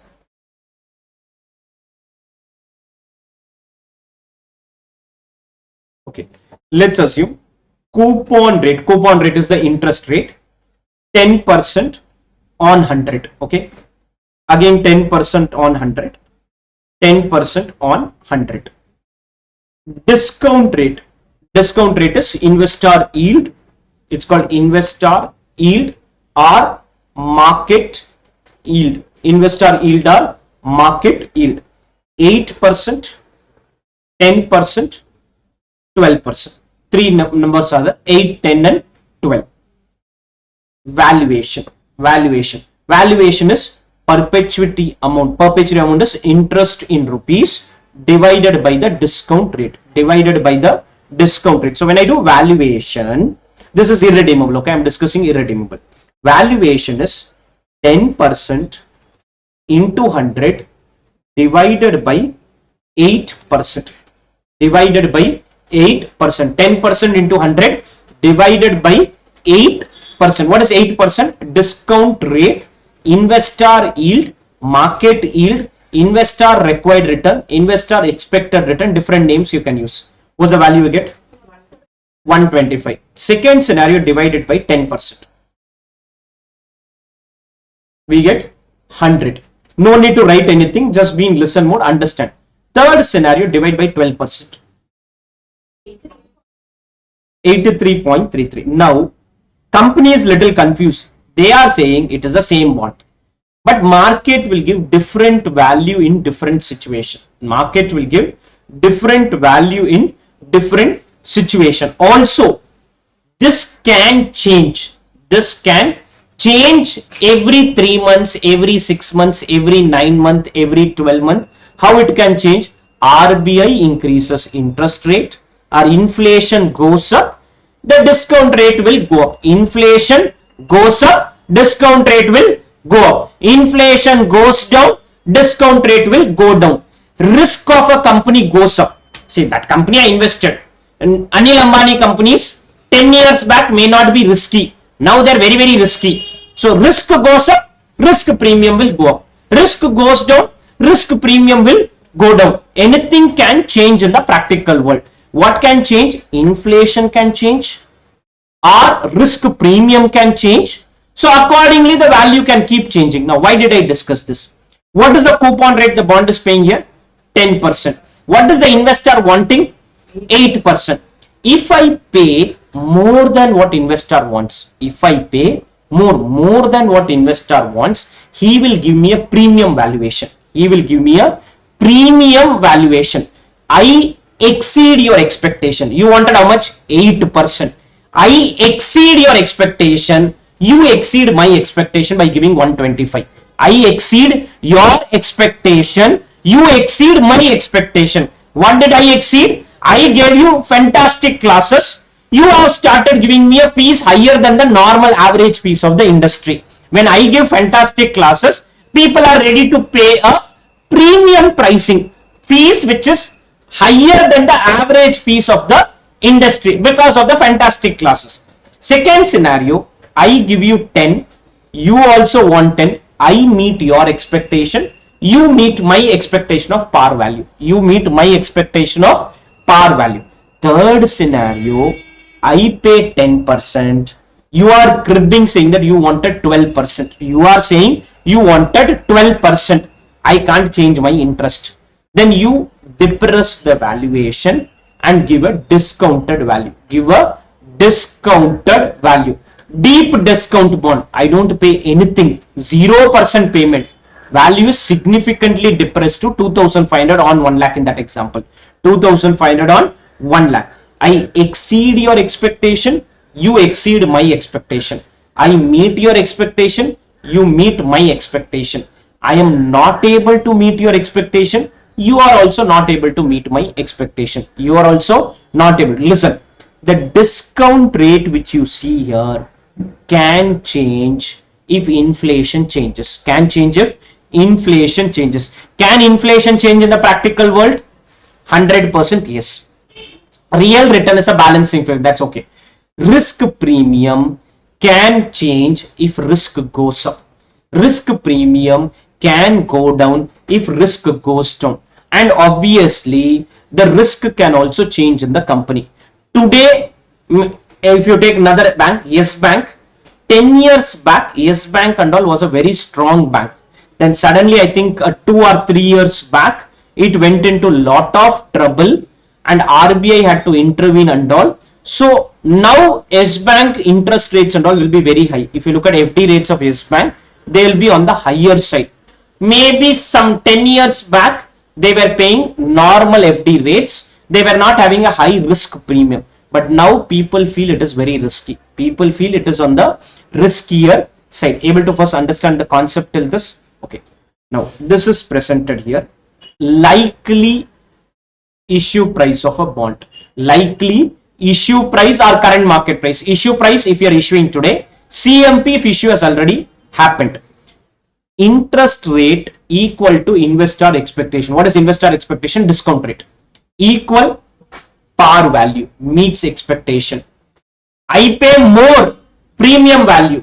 I pay less discount value. I pay less discount value does not meet expectation. This can may get tested as an MCQ question. Not as an MCQ they test also, but it's good concept to be aware of. Any doubts on this? Value of a bond. This chart was for the irredeemable one. Redeemable also same logic will work, but calculation will be little lengthier. When I say lengthier means you'll have to do year cash flow, PVF, DCF. Year cash flow, present value factor, discounted cash flow for us to do any kind of valuation. Any doubts on the concept here? Any doubts on the concept? Can we proceed? Clear? Valuation, simple logic. Anything you want to value. I want to value this pen. If I can write cash flow from the pen, this pen, if it gives me some cash flow, year 1 cash flow, year 2 cash flow, year 3 cash flow, at the end of 3rd year, the pen is sold for some value. Pen is sold for some value. If at all I can bring that, do year cash flow, PVF, DCF. Year cash flow, PVF, DCF. I want to value one company, right? Tata Consultancy Services. Year cash flow, PVF, DCF. First year, what is the cash flow of TCS? Second year, cash flow of TCS. Third year, cash flow. Cash flow could be your operating cash flow or whatever be the scenario. All that you'll understand later. 1, 2, 3, 4, 5, 6, 7, 8, 9. And at the end of 10th year, I sell the TCS for some value. Some value you do and do a discounting. Do a discounting. Anything can be valued using this logic, and this is called DCF, discounted cash flow approach. Discounted cash flow approach, very common method of valuation. Very common method of valuation is DCF valuation. Obviously, certain things can't be valued under DCF method. I can't value the calculator using a DCF method, or I can't value my laptop using a DCF method, or I can't value my car using a DCF method if I'm using car for personal purpose. If I'm using it for personal purpose, I can't value it. Then we need some other ways and all. All that you'll understand later. Any doubts on this? Understood? Can we go back to questions? Any doubts on this? Let's come to 10. RBI proposes to sell a 5-year bond of rupees 5,000 at 8% interest per annum. 8% interest per annum. Bond will be amortized equally over its life. Bond will be amortized equally over its life. What is the bond's present value for an investor if he expects a minimum return of 6%? If he expects a minimum return of 6%. Minimum return of 6% expectation is nothing but the discount rate, which are the investor requirement. Investor yield. What is bonds? What? Present value. Present value means today's value. Logic is very simple. Present value equal to present value of future cash flow. Present value of future cash flow. What is future cash flow? Interest and principal. Interest and principal. At what rate the bond is paying interest? 8%. What is the investor wanting? 6%. I am paying 8. You want only 6. I exceed your expectation. Maybe the final answer will be more than 5,000 rupees. Premium. More than 5,000 rupees. Let's do question 10.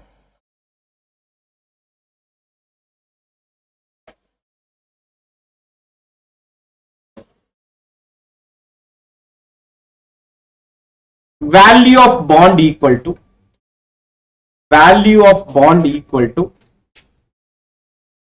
present value of future cash flow.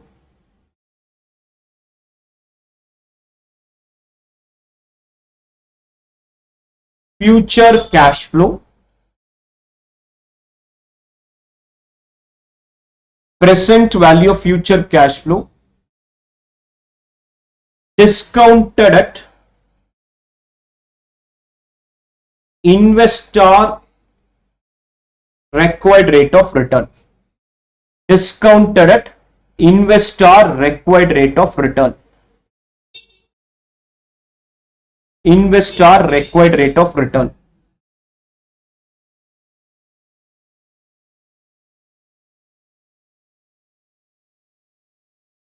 Just give me a minute, guys. Okay, let's do this. Present value of future cash flow discounted at investor required rate of return. 4 columns. Year, cash flow, PVF, DCF.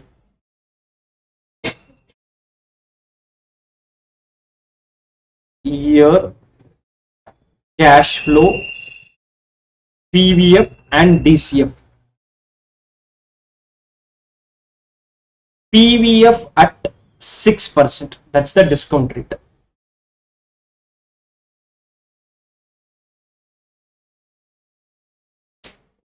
Okay, now listen for 1 minute. It says bond is amortized equally. Equally means every year I will repay principal 1/5. 5,000 is the face value. Every year I'll be repaying principal. So listen. First year, I will pay 5,000 into 8% and 1/5 of 5,000. Wait for some time. Year 2, You will pay interest now only on 4,000.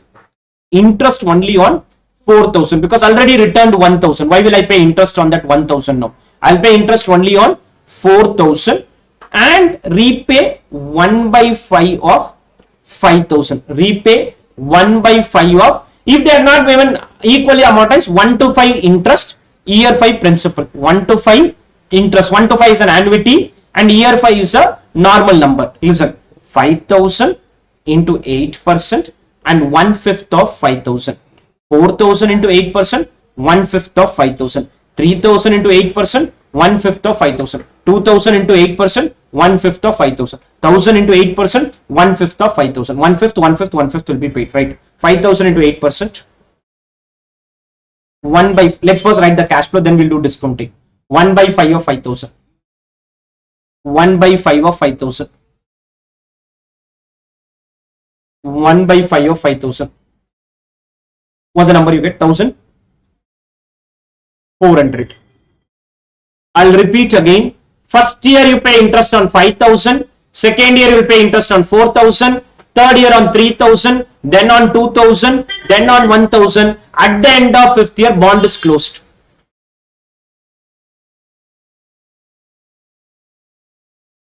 Equal amortization.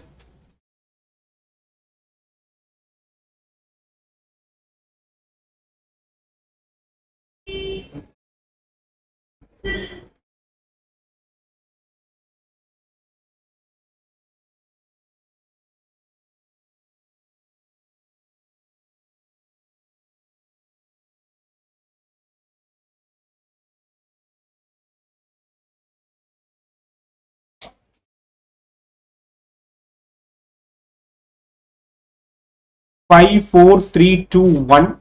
1/5, 1/5, 1/5.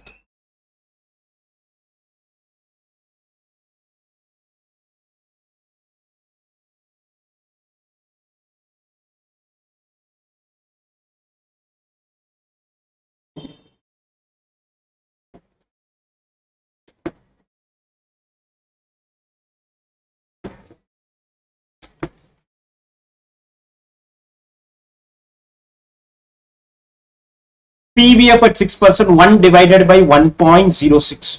1 divided by 1.06. Keep noting then. 0.943 equal to 890 840 792 747. Post multiplication 2 decimal.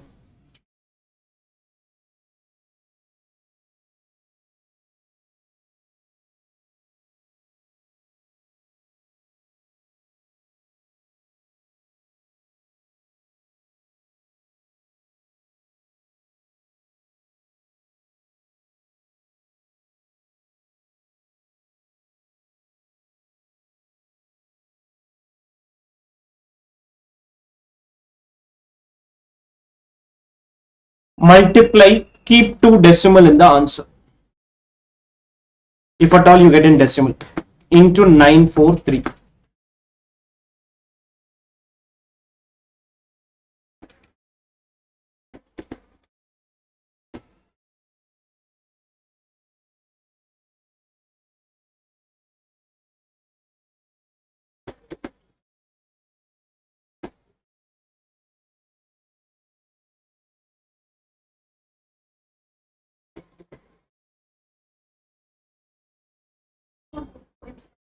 Nine one 8.72. This one is 806.76. 5262.08 or almost 5262. The value is 5,262.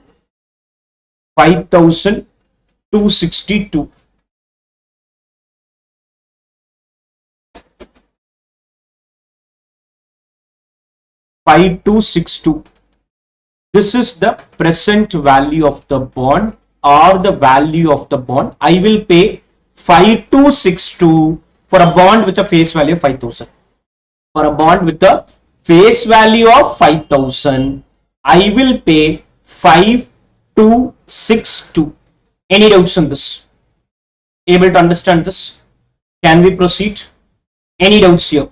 So write finally, bond present value in bracket fair value 5262.08.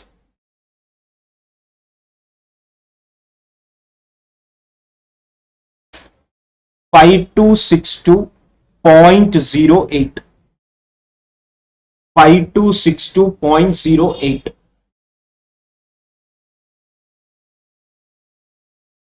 Any doubts on this? Clear? Able to understand this? Can we proceed? Any doubts in this? Done. If the same bond was an irredeemable in nature, 5,000 into 8% numerator, denominator 6%. 5,000 into 8% numerator, denominator 6%. Denominator 6%.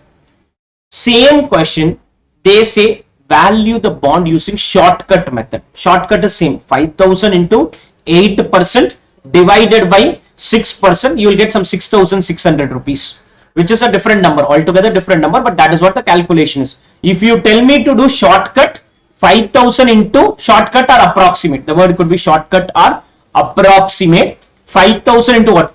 8% divided by 6%. Any doubts on this? Able to understand this? Can we proceed ahead? Done. Okay.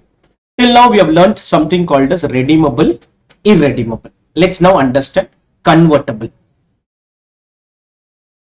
Convertible bonds. Any idea what is convertible bonds? Bonds which will be converted or can be converted. It could be optionally convertible. It can be compulsorily convertible. Formula for cost of convertible debt is same as redeemable debt. What is the formula?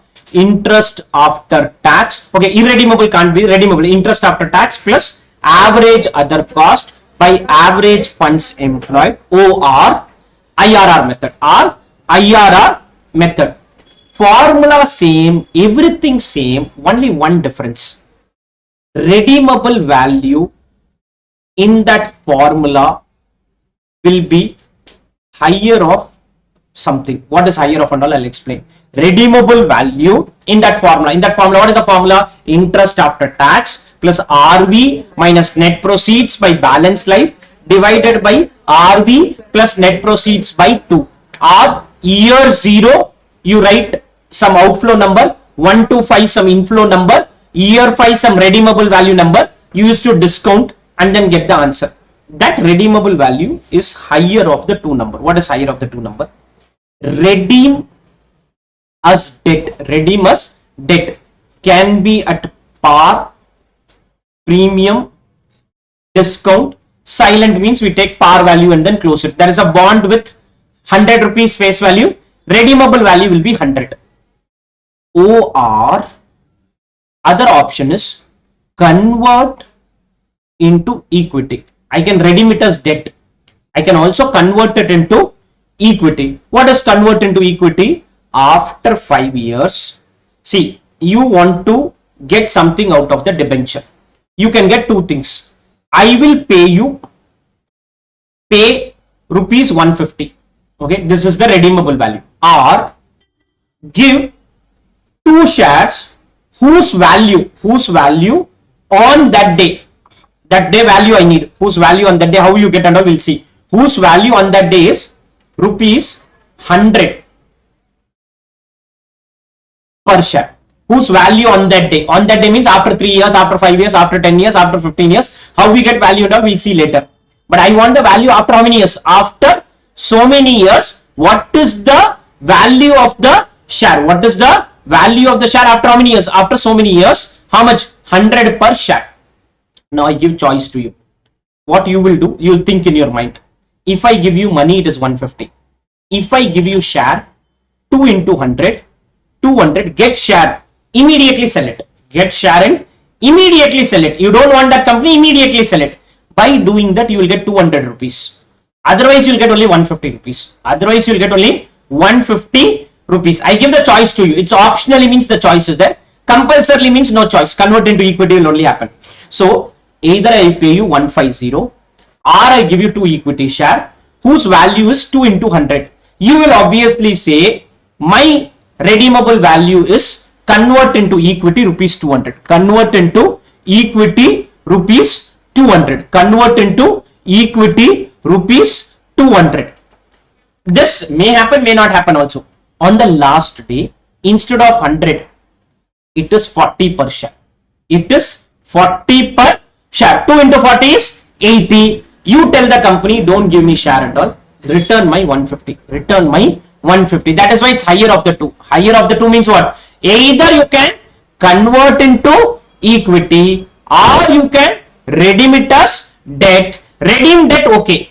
Convert into equity means I need the value of equity share after 5 years, 3 years, 10 years. How and all, valuation and all, you will learn as we proceed. As of now, you may not discuss much on equity valuation because we'll have a separate chapter on that. But the concept is simple. We are trying to find which is better for us. This is if it's optionally convertible. Compulsorily convertible means first choice is removed. Compulsorily convertible means 2 into 40 only, that's all. You don't say 2 into 40 or 150, whichever is higher. That story is not there. 2 into 40 or 150, whichever is higher, story is not there. It is only 2 into 40. It is only 2 into 40. Now, let us see this here. Cost of convertible debt, same formula as redeemable debt.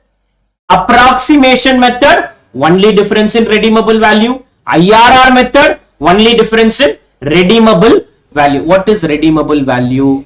Take at par or convert into equity. What is convert into equity? Expected share price on maturity.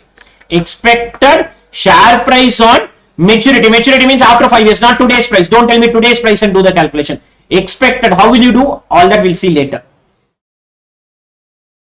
Into number of share. 1 bond, 2 shares. 1 bond, 3 shares. 1 bond, 5 shares. I may give anything, okay? But I need to do that calculation. Whichever is higher, calculate it, use it in the formula. Calculate it and then use it in the formula. Which formula? Approximation method or IRR method. Approximation method or IRR method. Able to understand the difference? Convertible debenture has a choice given to you. Choice, optionally convertible means choice given to you. If you want, I'll pay you 120 rupees or I'll give you 2 equity share of 70 rupees each. You happily say give 2 into 70. 2 into 70. For the company, that free debentures which are given is like outflow of money. It is like outflow of money. Why is it outflow of money? Because if I had issued that debentures to someone else, he would have paid me shares to someone else. He would have paid me 140 rupees. You are taking it free of cost. You are taking it free of cost. I remove one liability and create another liability. For removing the liability, best way is to pay money. If I pay money, you say it's outflow of money. If I don't pay money, I buy this building. I can buy the building by paying cash or by giving another building to him or shares to him or debentures to him. Consideration can be in cash, can be in other than cash. Other than cash. Able to understand the concept?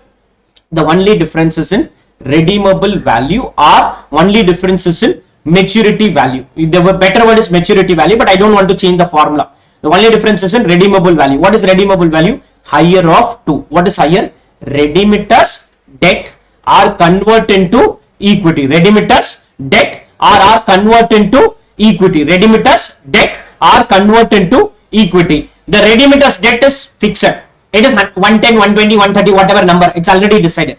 Convert into equity can keep changing. If company suddenly starts doing really well, my expectation of the share price after 5 years will be very high. Starts doing bad, my expectation of the share price will go down and maybe I'll redeem it as debt. First year when I do valuation, my analysis may say redeem as debt. Second year, when I am doing the cost of debt calculation, maybe my analysis will say convert into equity, redeemer's debt, convert to equity, redeem. It can keep changing. But the point is very simple. When you do your cost of debt calculation, redeemable value has to undergo a change. Redeemable value has to undergo a change. Clear? Able to understand this? Any doubts on this? Can we proceed?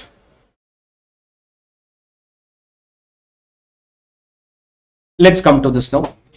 TT Limited issued 10% convertible debenture of 100 each with a maturity period of 5 years.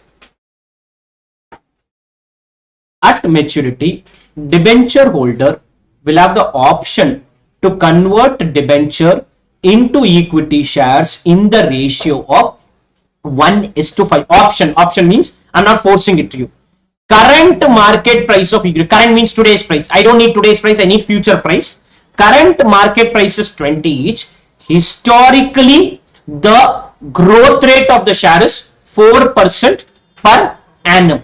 Assuming tax rate is 25%. Compute the cost of 10% convertible debenture using approximation method and IRR method. Let us first do the approximation method. For IRR, the two rates I'm going to use is 10 and 15. The two rates we are going to use is 10% and 15%. Able to understand this? Can we start? Working note 1. Cost of convertible debt using approximation method. Using approximation method.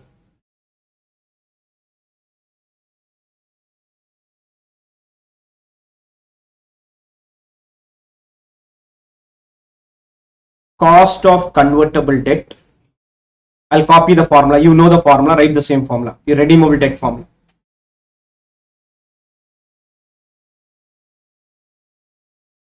Cost of convertible debt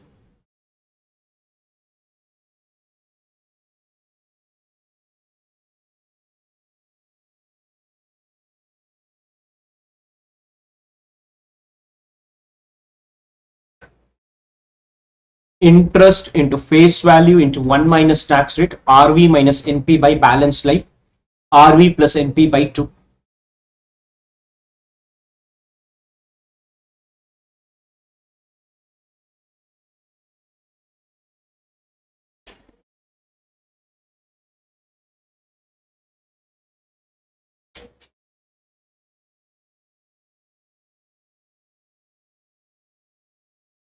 Can we leave some 5-6 lines? Note 1. Computation of redeemable value.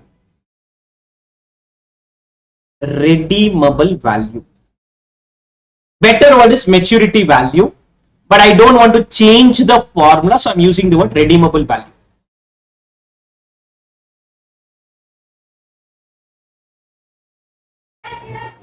Redeemable value is higher of the following. Is higher of the following. Higher of the following. See, on the last day, I have been given a choice. I have been given a choice to either redeem it as debt or convert into equity. First is redeem as debt.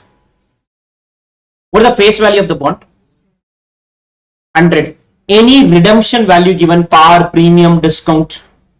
Any redemption value given. Option to convert is okay. Any redemption value given. Rupees 100. Assumed as par. Assumed at par. Redeem as debt. Redeem as debt. Rupees 100. Assumed at par. Par valuation. Convert into equity. Convert into equity. convert into equity. That's the second choice given to me. When I convert into equity, one debenture will become how many shares? 5 equity shares into share price on or share price after 5 years. Not today's price. I want the share price after 5 years. Share price after 5 years. Why 5 equity share? Option is to convert 1:5. 5 shares for each debenture. 5 shares for each debenture. Rarely it can be half a share for each debenture also. Half a share means if you have 2 debenture, you will get 1 share. Half a share also possible. Here it is 1:5. 5 shares for each debenture. 5 shares for each debenture equal to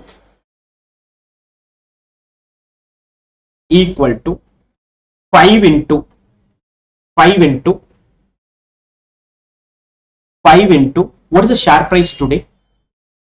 20. Listen, this 20 historically is growing at the rate of 4% per annum. Historically it is growing. So listen, my expectation is this 20 will grow at 4% for the first year. Grow at 4% means into 1.04. Again grow at 4%. Historical growth I have taken. This will happen 5 times. This will happen 5 times. Listen, I'll repeat again.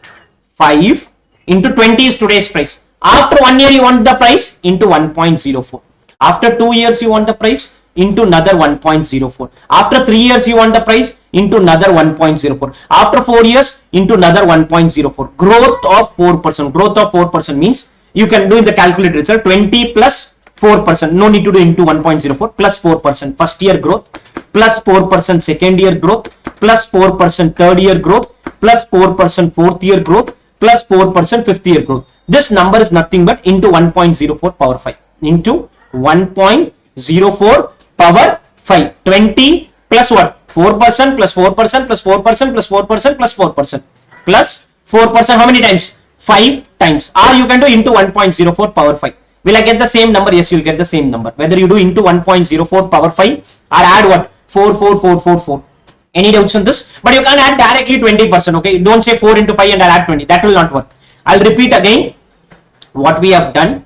20 into 1.04 into 1.04 into 1.04 into 1.04 into 1.04 or 20 plus 4% plus 4% plus 4% plus 4% plus 4%. We get 24.33. We get 24.33. So on the last day, 5 into 24.33. 5 into 24.33. 121 point. I'll explain again this. Now 24.33, if you round off and do the multiplication, it is 165. If you don't round off and then do into 5, you'll get 67. I have run rounding off 121.65. If you leave the number as it is in the calculator and do into 5, you will get a different answer. That is no rounding off then. Clear? 121.65. 67 is also okay. 67 means you are not rounding off anything and directly doing the final number. Any doubts on this? Now in the above formula, everything else is same. Apply 1 to 1.65. Apply 1 to 1.65. Apply what? Redeemable values are 121.65. Wait. If, listen. Today it was 20 rupees. In a single day itself, share price has gone down to 15 rupees. Now what I will do? 5 into 15 into 1.04 power 5. Maybe 100 looks better and this doesn't look better. I don't know. We have to do the comparison because share price can keep changing every day. Or after 1 year you want to do the same analysis. Listen. After 1 year you want to do the same analysis. That time share price is 15 rupees into 1.04 power 4. Only 4 more years. Only 4 more years. That may be greater than 100. Maybe less than 100 also. Greater than 100 or less than 100. Anything can happen. Able to understand this? Any doubts on the concept? Any doubts on the concept? Clear? Can we proceed? Go up and do the formula.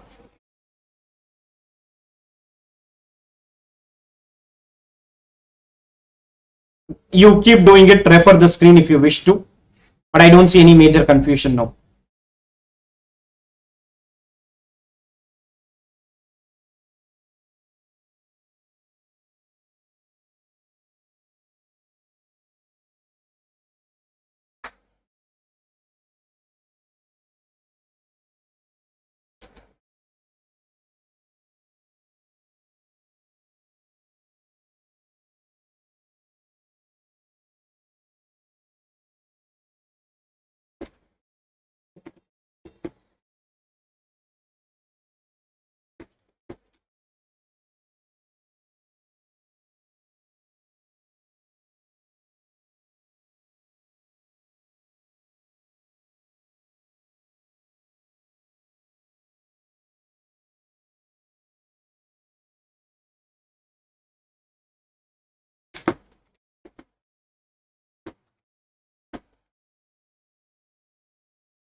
Do it, confirm the calculation. It is only changes on the redeemable value. There's only one change which is on redeemable value. We'll have to take the redeemable value as higher of the two numbers. Redeemable value as higher of the two numbers. Any doubts in this? Can we proceed? Clear? Any doubts? Can we? Done? Working note 2. Anybody has any doubts on this? I'll repeat again. Redeemable value, which is the last day value, you have to take higher of the two numbers. What are the two numbers? Redeemer's debt convert to equity. Redeemer's debt convert to equity. Redeemer's debt convert to equity. Any doubts on this?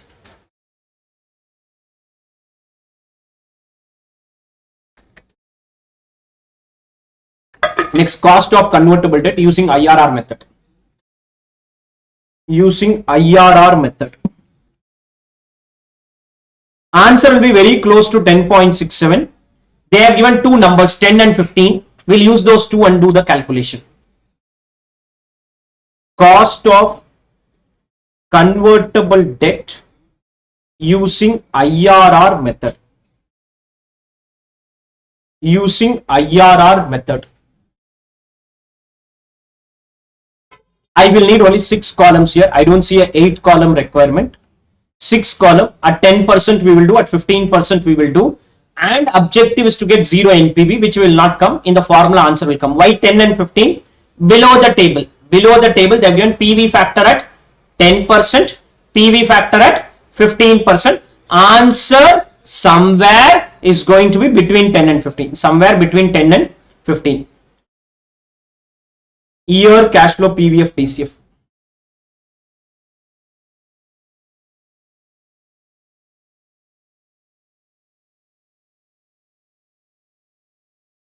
Year cash flow PVF DCF. PVF at 10, PVF at 15. PVF at 10, PVF at 15. Somewhere 10 or 15 will give us the answer. 10 or 15 will give us the answer. Mostly it will be very close to 10.61, could be around 11 type. Using IRR method.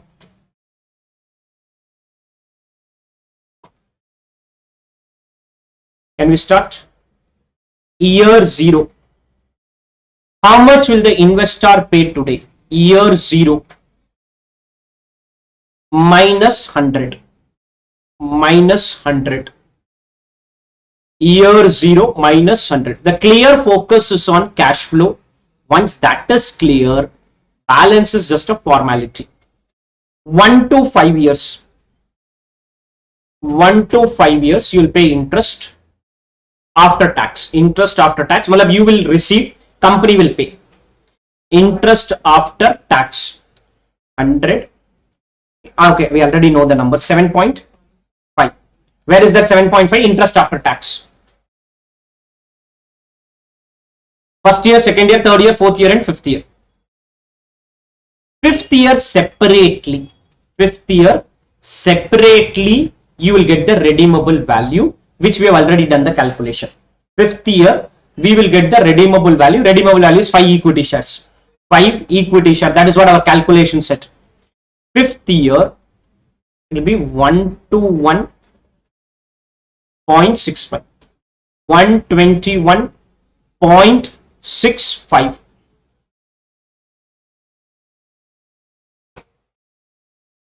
1 to 1.65. Any doubts on this? Okay, now listen. PVF at 10%, don't do calculation and all. Copy the number given in the question. When I say copy, add those 5 numbers which are given. PVF at 10%, add the 5 numbers. PVF at 15%, add the 5 numbers given in the question. Please add the numbers. There can be a slight rounding of difference if you add and if you do your on your own. 909, 826, 751, 683, 621.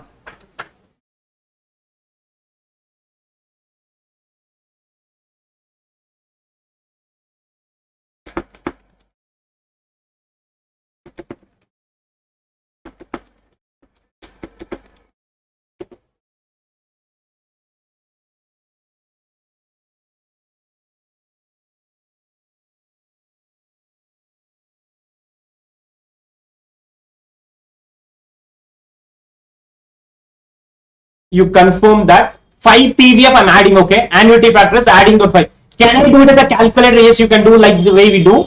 It may have a slight variation.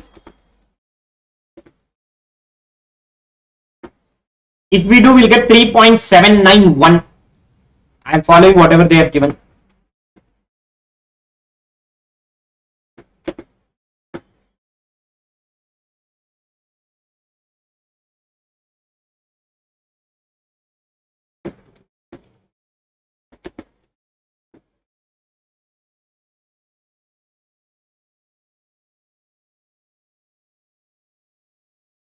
You can do it. Let me know if at all you have a doubt.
Somebody confirm, are you getting these numbers?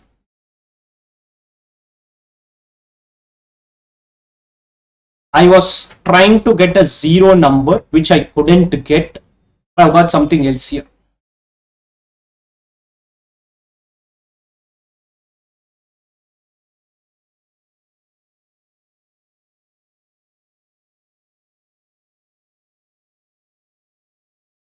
$14.39.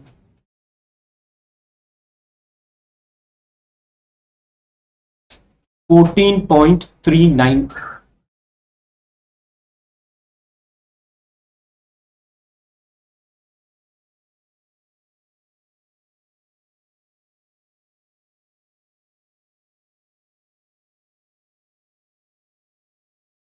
Can we proceed? Let us apply the formula. Any doubts first on this calculation? Any doubts on the computation here? Anybody has any doubts on the computation? Can we proceed? Clear? Any doubts on the calculation? Write the formula. Cost of debt L1 plus NPV at L1 by NPV at L1 minus NPV at L2 into L2 minus L1. Logic is explained with that timeline approach. Presentation wise, formula looks better. L1 NPV at L1 by NPV at L1 minus NPV at L2 into L2 minus L1. Cost of convertible debt.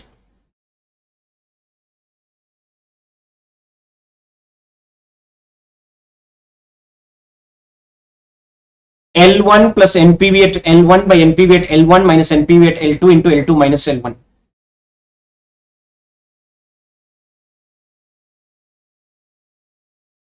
Again, you do it.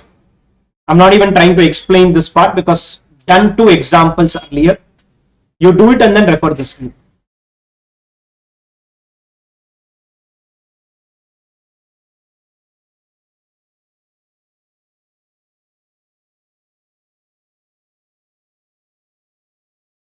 $18.365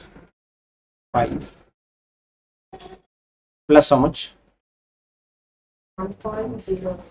0. We earlier got 10.67. Now we have got 11.08. In this also, there is one rule. When you try to do this approach, the gap between the lower rate and higher rate should be lower. Should be as low as possible. When you keep a very high gap, even the accuracy of this goes down. Even the accuracy, because this is just a assumption. I can't say I will take population of 1950 and population of 2020 and then find out what is the annual increase and expect that to be the annual increase in future. That is wrong.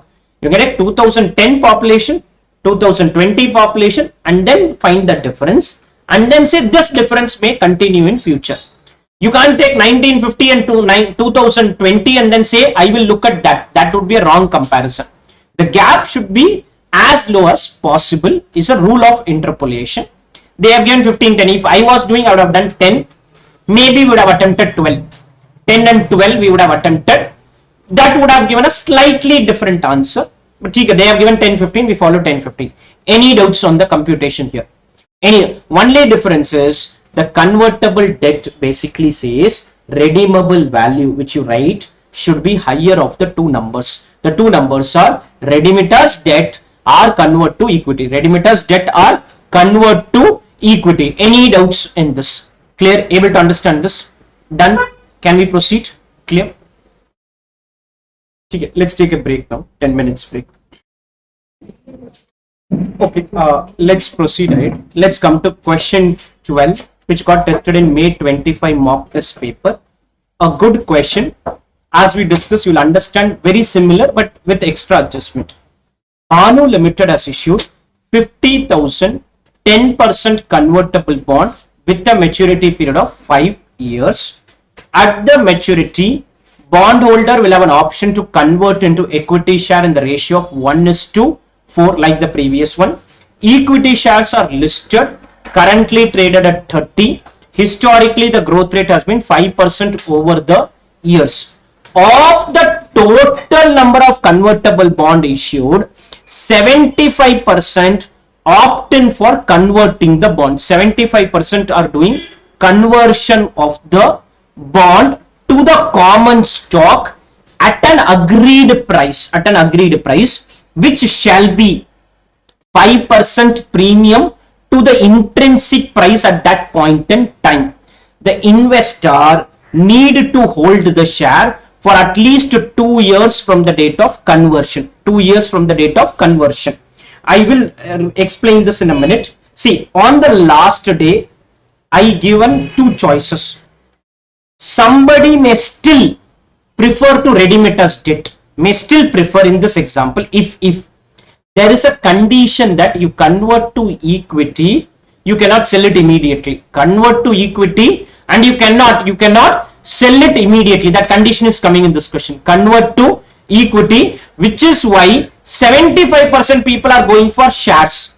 25% people, as I read the para, you'll understand.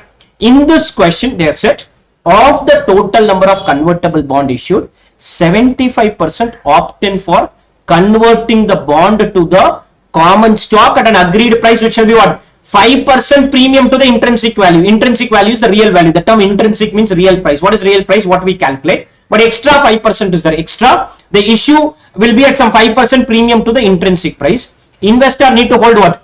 2 more years. Balance bond will be redeemed. Will be redeemed at a premium of 25% with the redemption cost of 2% incurred additionally. Additionally at the time of redemption. 2% extra we incur. Why and all we don't know. 2% extra we incur. Tax rate 25%. Compute the cost of convertible bond using approximation method as well as YTM. YTM I am not going to do. Approximation method only we will do. 2 scenario. One scenario, people who are opting for conversion, for them you will calculate the redeemable values, convert to equity. Second set of people, they are not opting for conversion. For them it is redeem as debt. For them it is going to be redeem as debt. 2 choices. I'll read again. 50,000, 10% convertible bond with the maturity period of 5 years. At the maturity, we'll have an option to convert the bond into equity share in the ratio of 1:4, like the previous question. Equity shares are listed currently traded at 30, historical growth rate 5%. Again, like the previous question, of the total number of convertible bond issued, 75% are saying please convert. At what price? 5% more than the intrinsic price. What is the use of this? You'll understand. Okay. Then balance guys are saying please pay us extra 25%. Extra 25%. In that the problem is there is a redemption cost of 2% incurred additionally at the time of redemption. What is the use of this 2%? How it impacts? We'll understand. Clear? They are asking for cost of convertible bond. We'll give 2 answers. One for people who are opting for conversion. One for people who are not opting for conversion. If they ask a weighted average, we can do a weighted average also. First one into 75%. Second one into 25%. One answer into 75%. One answer into 25%, because 75% people are opting for conversion, 25% people are opting for redemption. If you opt for redemption, usual formula cost of redeemable debt, and if you are opting for conversion, convert into equity. No higher logic and all. Convert to equity. 75% people are opting for conversion, 25% people are opting for redemption. So 75% is like a convertible debt, 25% is like a redeemable debt, like a normal redeemable debt. We will have to do calculation, 2 different answers, and those 2 answers you'll have to do approximate method as well. IRR I'm not going to do. IRR, for IRR what you will do? Year, cash flow, PVF, DCF, again PVF, DCF, one positive net present value you have to get, one negative net present value you have to get, and then get to the answer. Clear? Any doubts on this? Working note 1. So that 75% are accepting to that 2 years period. Correct. Condition is you have to accept, then only that 75% can happen. If you convert to equity, they will convert and sit idle. They will sit idle for another 2 years. Working note 1. Computation of cost of convertible debt using approximation method. Approximation method.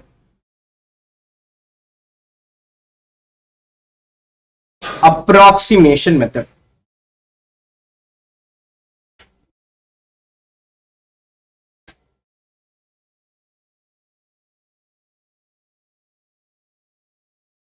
People opting for conversion. Opting for conversion. This is for 75% of the people. Of the 50,000 debenture, 37,500 debentures will go through this. 12,500 debentures will not opt for conversion. Write the formula. Cost of convertible debt equal to interest into face value interest into face value into 1 minus tax rate, RV minus NP by balance life, RV plus NP by 2.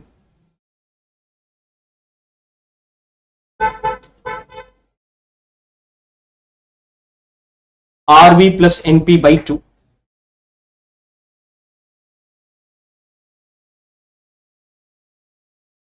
We are doing approximation method. We'll do the other method in some time.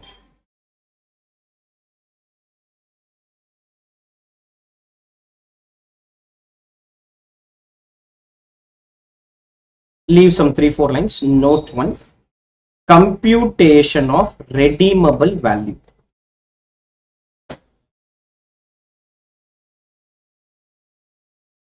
I'm not going to say higher of the 2-story and all, because these guys have opted for conversion. These guys have gone for conversion.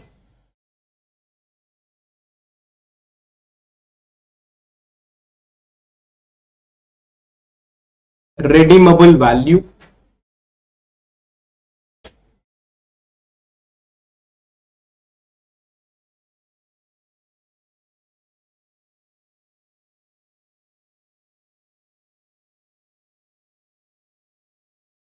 Now listen for a minute. Conversion value equal to one debenture will become how many shares? Listen for a minute. 4 shares. What is the price today? What's the growth rate? 5% for how many years? 5 years. Listen. Into whatever answer you get here, add extra 5%. Add extra 5%. Why is this extra 5%? They are saying the at an agreed price which shall be what? 5% premium to the intrinsic price. 5% premium to the intrinsic price. Why extra 5%? I don't know, but they have mentioned it will be extra 5% to the price you calculate. Extra 5% to the price we compute. Maybe my shares are very scarcely available and I want to charge extra, or I want to consider an extra in the calculation.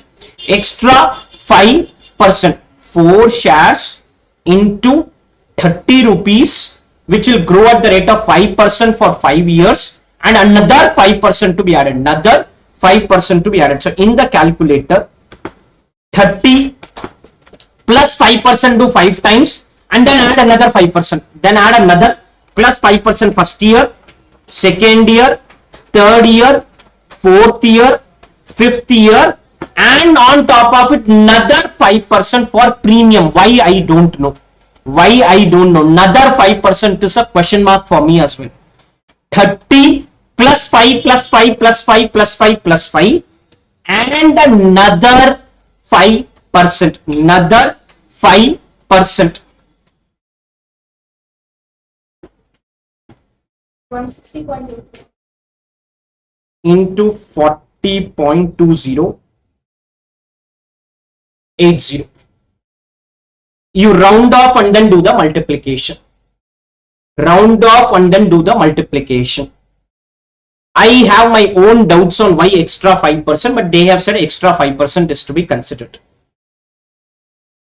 160.80. Any doubts in this? Clear? Now apply the formula. No readiness debt story and all. Anyway, that number will be lower than this, but that story itself is not there because people have opted for conversion. They are saying people have opted, are likely to opt for conversion. In fact, 100% should opt for conversion because redeemable value is lower than 160.8. Ideally, everyone should opt for conversion, but some people are worried about that 2 years timeline. Apply the formula. That's all.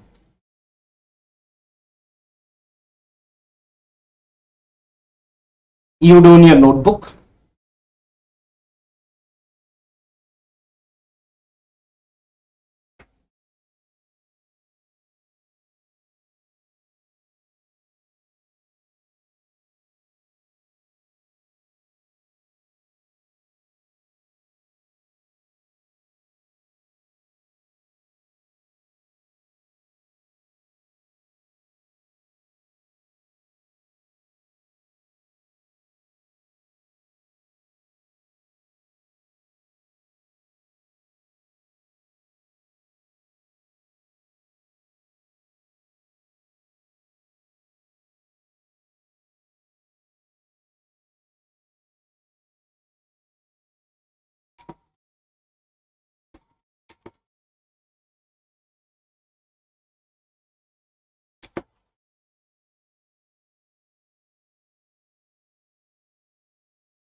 if you do this under IRR method, year 0 negative 100, 1 to 5 7.5, year 5 160.8, year 5 is 160.80. Any doubts on the calculation here? Any doubts on the computation? Same concept, I'm not explaining much, but if there's a doubt I'm not even comparing the two because these are people who have opted for conversion. Can we proceed? Next, people not opting for conversion. Not opting for conversion. Same formula.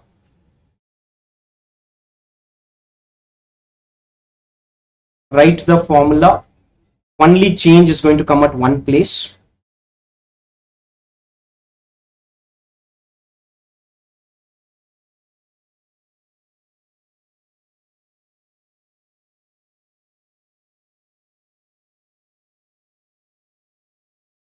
Write the formula.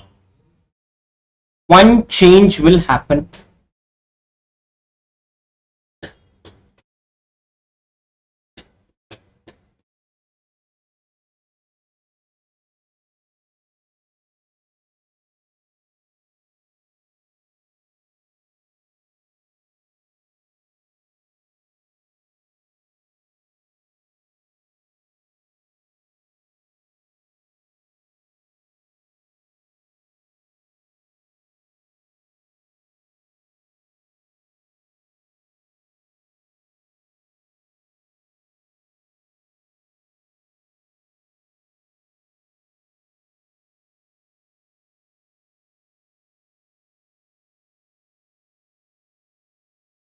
Can we?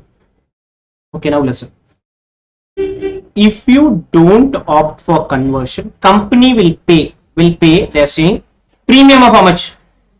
25%. So I have to pay 125 and the redemption cost is 2%.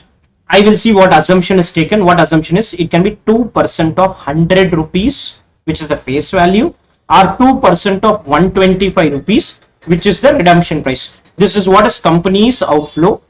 Assumed to be like an investor inflow when you do the cost of debt. When you do cost of debt under the IRR method, you will assume that to be like an inflow because we do investor analysis. You can do company analysis also. I'll see what assumption is taken. Just give me a minute.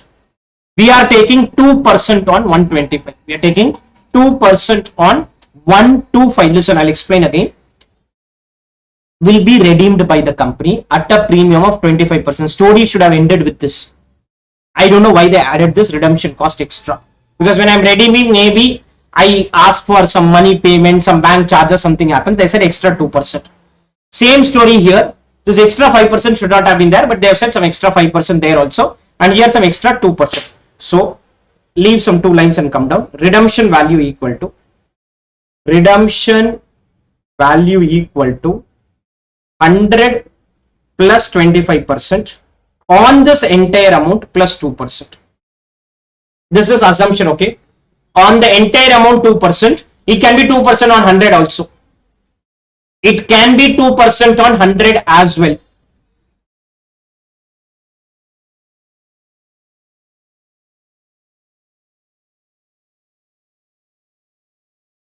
$127.5. 127.5.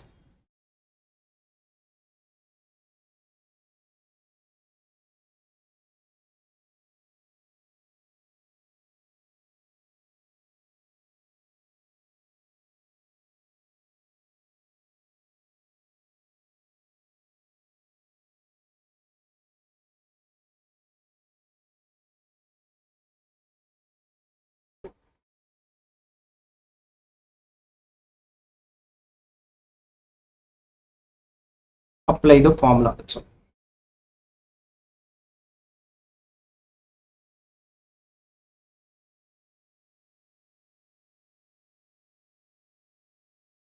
Any doubts on this? 5.5 denominator 113.7.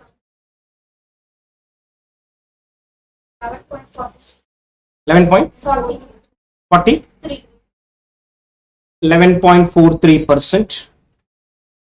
11.43%. When you do YTM method, this is year 0 number. Always don't try doing anything extra there. This is year 0 number. This is year 5 number. And this is 1 to 5 number. That's all. Don't try doing anything extra there. Okay. Year 0 number is 100. Year 5 number is 127.5. Don't say investor will not get one. I'm not bothered about all of that. I will do 127.5 and 1 to 5 is 7.5. You can keep the year 0 amount as negative, or year 0 positive, everything else negative, or year 0 negative, everything else positive. We normally do year 0 negative, everything else positive, but either ways you do doesn't really matter. Any doubts on this? This is only shortcut method done. IRR I'm not doing. You can do this later at home. This is your IRR method. 14 and 18 tried, 10 and 12 tried. There's no logic why 14 and 18 and all. We got shortcut 15. Maybe I'll try 15 and then maybe 17, 18, 16. I do whatever number. One positive, one negative. We got 11, maybe 11 and 13. 2% gap you can have. 2% gap. Less than 2% gap is problematic because you need one positive and one negative. Any doubts till this? With this, my discussion on debenture is over. We'll be coming back to debenture at a point where we do all the three together. As of now, we are doing everything separately. Then they'll give a full balance sheet where all the three, debt also to be done, equity also to be done, preference also to be done. So the base is ready. Thereafter, we are going to repeat this again as part of overall calculations. Any doubts on the cost of debt part? Can we proceed? Clear? Okay. Any doubts on this? Now I move to second part, which is cost of equity. Any doubts on cost of debt? Cost of debt, three things were there: redeemable, irredeemable, convertible. Irredeemable, what is the formula? Participate. Irredeemable formula: interest after tax divided by net proceeds. Redeemable, two things: approximate method, IRR method. What is the formula? Redeemable debt: interest after tax plus RV minus NP by balance life whole divided by RV plus NP by 2.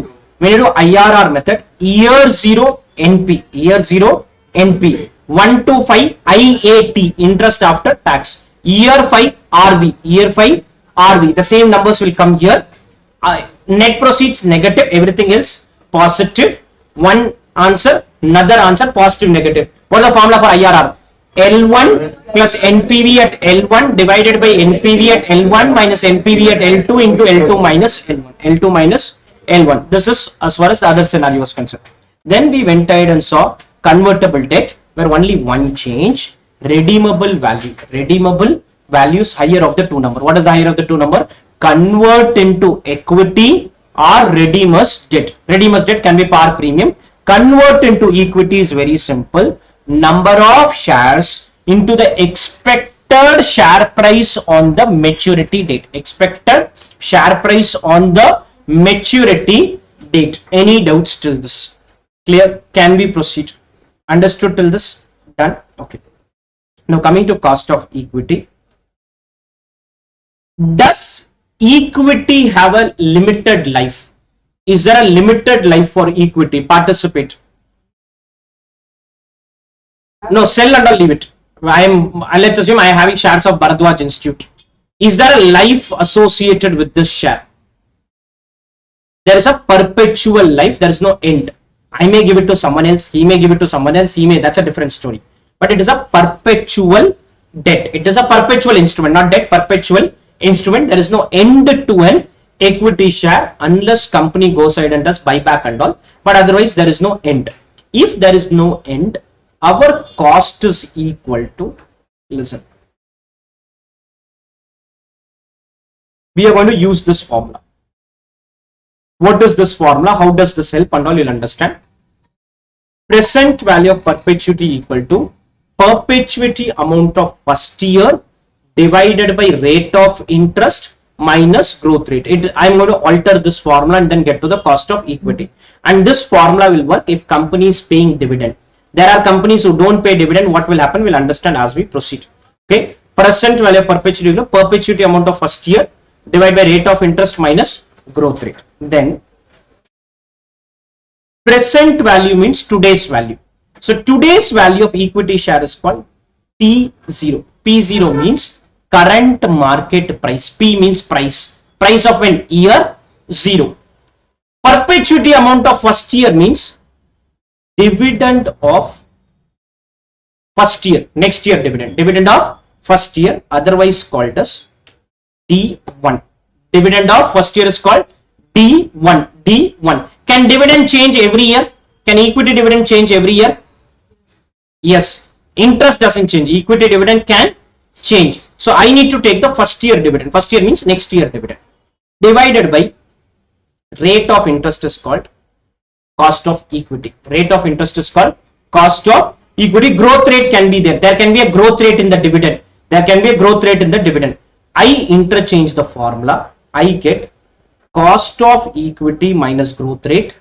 This comes this side is equal to D1 divided by P naught.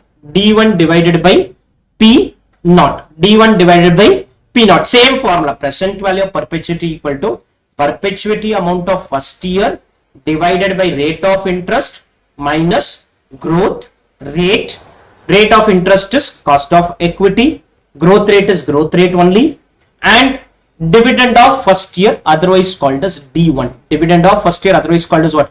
D1. Okay. Then I proceed forward and say KE equal to D1 divided by P naught plus G.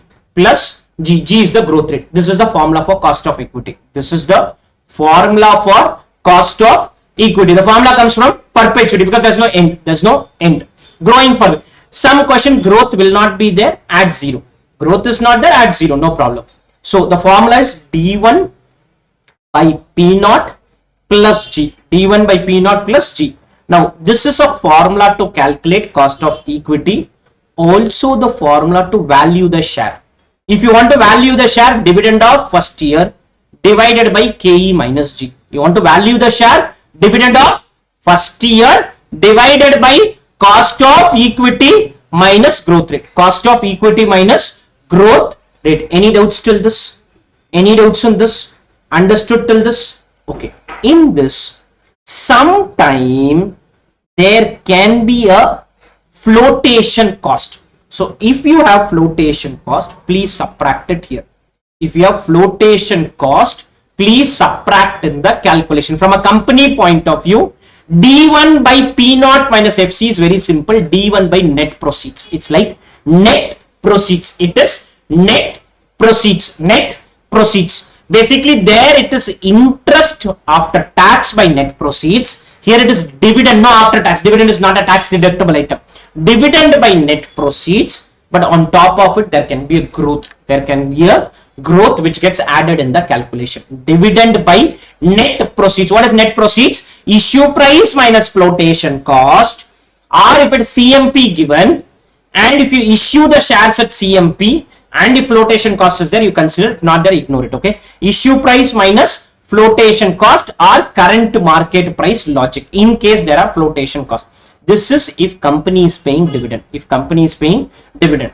There are companies which don't even pay dividend. Classic example, Microsoft. Microsoft did not pay dividend for a very long period. Did not pay dividend for a very long period. Any doubts first on this? D1? I'll explain. First is this formula. Present value of perpetuity equal to perpetuity amount of first year divided by rate of interest minus the growth rate. Present value means today's value, which is called P0. Today's value is P0. Price of share today. Price of share today. Perpetuity amount means what you get every year. What I get every year is dividend.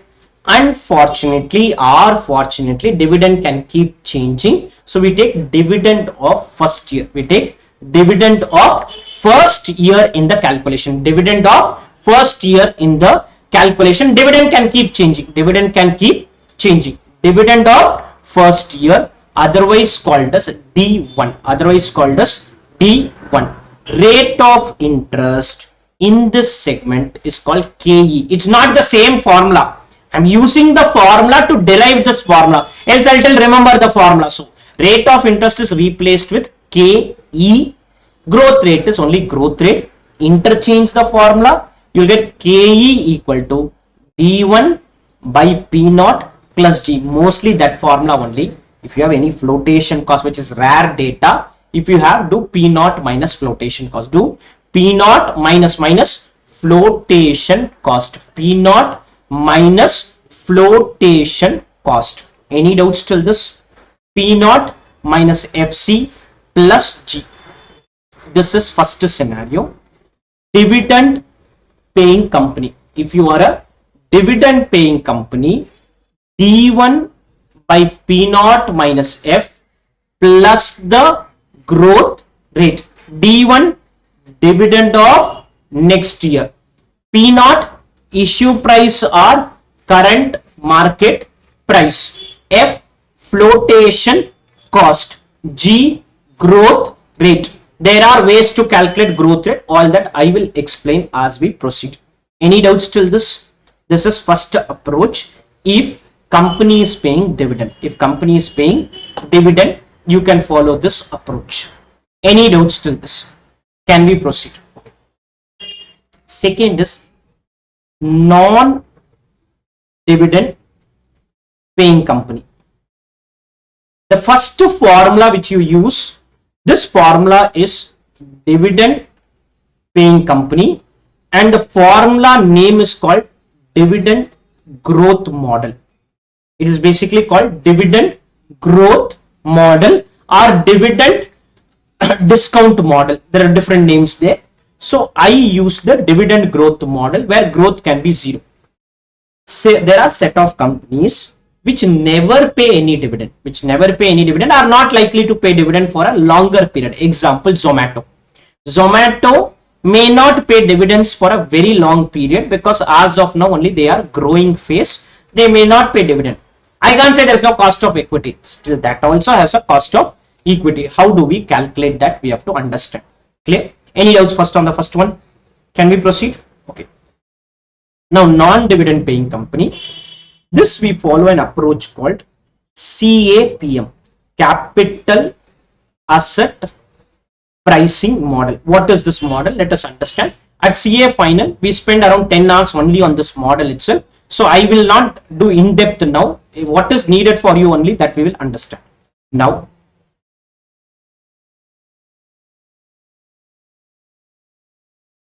security, return, risk. Security, return, risk. Let's understand this now. A student is saying, can we note down? Not needed. Not needed because everything is there here. Dividend paying company, it is mentioned there. So noting down, your focus will be only on noting down rather than understanding things. That is why I normally don't tell you to note down. In case you wish to note down, then you see later, or I'll share this Word document if needed. But I don't want you to note down as of now. At least if you are able to do it at my pace, that's up to you. Very rare because I will be explaining, I will be typing, then I'll again explain. You start writing, you will miss my explanation. Coming to this, okay, security, return and risk. There's something called as a GOI bonds, Government of India bonds. This will give me 6% return. Risk for this is zero. There's no risk for a Government of India bonds. Government of India bonds, return is 6%. I ask what is the risk in this? You say zero. There's no risk at all. There is no risk at all in what is risk? Basically possibility of losing money. But in Government of India bonds, I don't see any possibility of losing money. I will get my 6% return without any variation. No variation, I will get my 6%. Then we have something called a stock market. In India, stock market is decided by two index called Nifty and Sensex. These are the two index You do read about it for your better understanding. I don't want to explain much about what is Nifty, what is Sensex, but as a finance student, you should know what is Nifty, what is Sensex. So just read about it. In India, if somebody wants to know how stock market is going up or going down, they'll look at Nifty's return and Sensex return. Nifty comprise of around 50 companies, Sensex comprise of around 30 companies, and do read about it. Okay, Nifty and Sensex historically has given 14% return, has given 14%, some random number I'm taking. This is perceived to be having risk of one time. This is a general rule. Okay, risk is one time. This is risk is 0 time. I have a risk of one time, I have a risk of 0 time. One time risk is there, 0 time risk is there. One time risk for stock market, 0 time risk for GOI bonds. GOI bonds do not carry risk, and stock market carry a risk of one time. This is a rule. This risk is measured through something called beta. How beta is calculated and all, you will learn at final level. There is a way to calculate beta. This is the scenario. Okay, now what concept is trying to say here is ABC Limited has a risk of 1.5 times, has a risk of 1.5 times. If it has a risk of 1.5 times, the return has to be more than 14. The return has to be more than 14, because risk 1 time 14, 0 time 6, more than 1 time more than 14, less than 1 time less than 14, closer to 0 closer to 6%, closer to 1 closer to 14%. Whatever you get here is the return an investor wants and is the cost indirectly company pays. The concept said it is the cost which the company is paying. It is the cost which the company is paying. If you see the definition, cost of equity, what does an equity shareholder want? What does an equity shareholder want? What is cost of debt? What does a debt holder want? What does a debt holder wants? What is cost of equity? What does an equity shareholder want? What does an equity shareholder want? One simple way, dividend by price plus growth is what an equity shareholder gets or what he wants. Gets or what he wants. See, if I say I earn 12%, it means company has paid 12%. It means company has paid 12%. If I earn 20%, company is earning 20%. So if somebody asks what is the cost of GOI bonds, for government it is 6%. What is the cost of Nifty? 14%. Similarly, what is cost of ABC Limited equity share? Cost of ABC Limited equity share. I am very clear it has to be more than 14. And how are we going to get it? Let us understand it. Okay. So what they say is very simple. Everything is there in the book. I know what is covered there. Cost of equity is equal to, first give me 6. First give the 6. 6 is what? Risk free. Plus 1.5 times. 1.5 times of the difference between 14 minus 6. Of the difference between 14 minus 6. 14 minus 6. Why 14 minus 6 difference?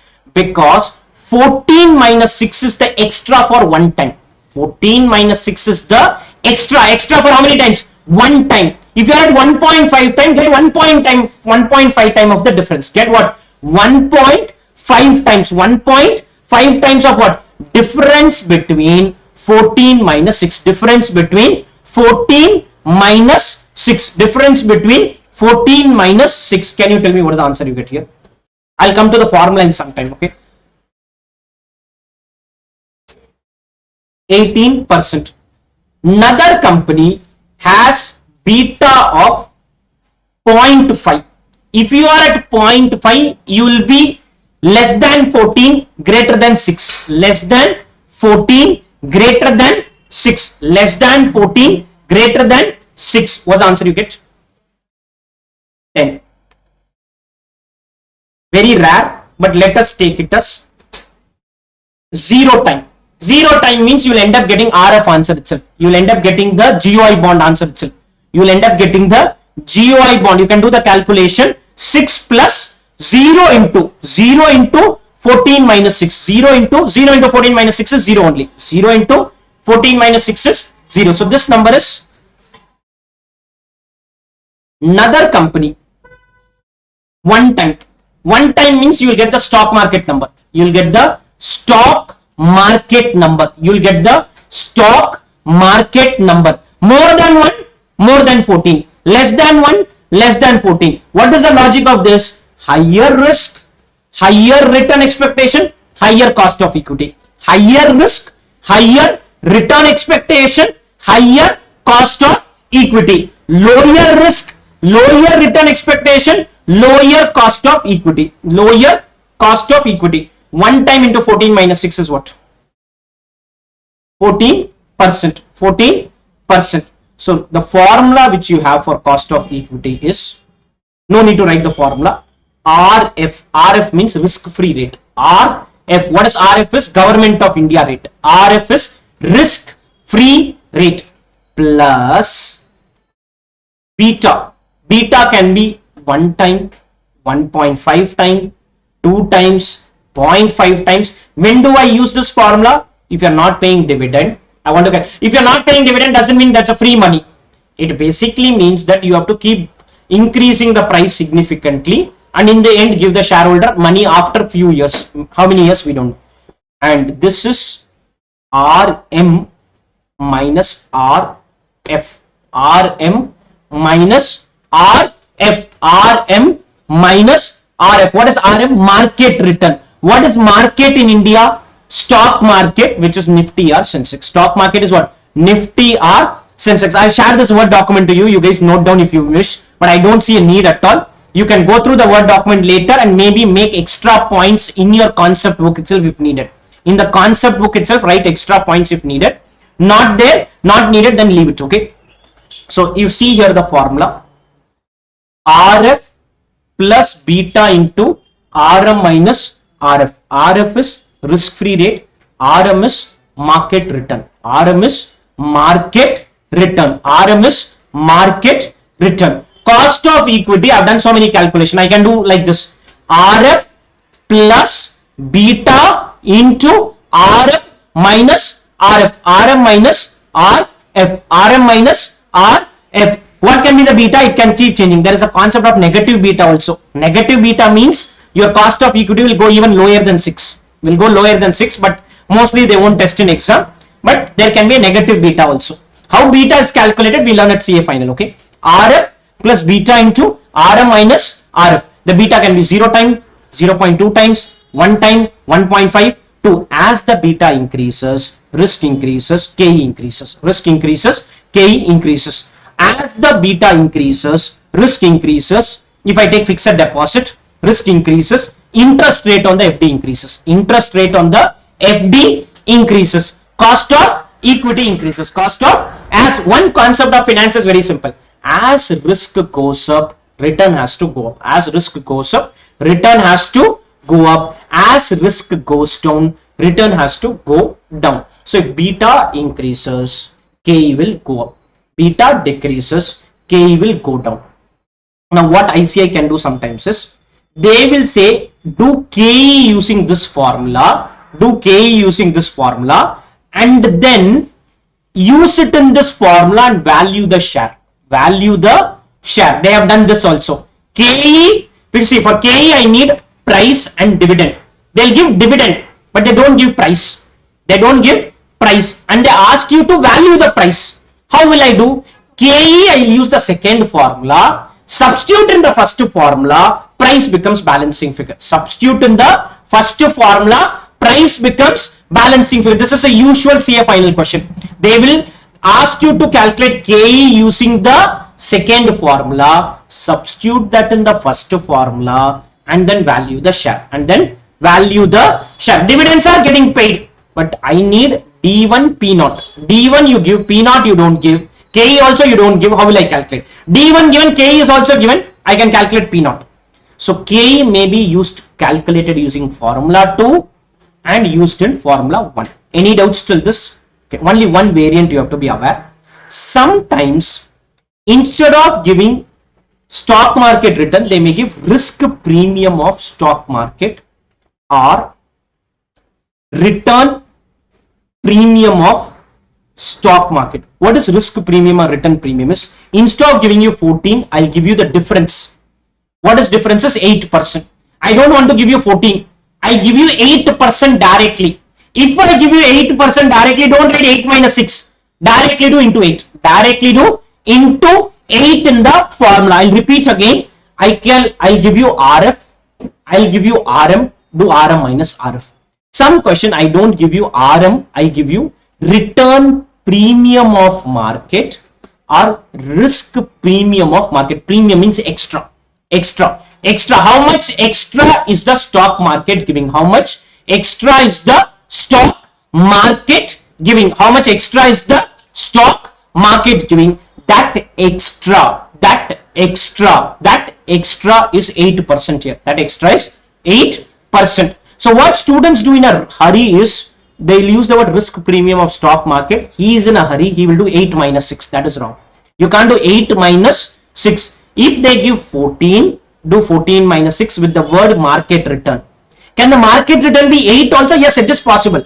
If they say market return 8, do 8 minus 6. But if they say return premium of market or risk premium of market, that indirectly means the gap between the two. That indirectly means the gap between the two. Able to understand till this? I will do questions around this in some time. Any doubts till this? So they may give the word RM minus RF, risk premium of market. What is this RM minus RF? Some question. I don't have an example here, but there could be an example where they may give RM minus RF directly itself. Clear? I've just explained two methods. We'll be explaining other methods post the break. I've explained you two methods. One is called dividend paying company. Second is called non-dividend paying company. Dividend paying company, dividend of first year are called as D1 divided by cost of equity minus growth rate, interchange D1 by P0 minus F plus G. D1 by P0 minus F plus G. Non-dividend paying company, RCAPM approach, they specifically use the word RF plus beta into RM minus RF. RF plus beta into RM minus RF. In this, if at all ICI wants, they may give cost of equity, beta, and tell you to calculate RM or tell you to calculate RF. Anything can be asked. Any doubts on this? Is this covered in the book? Yes, it is covered here.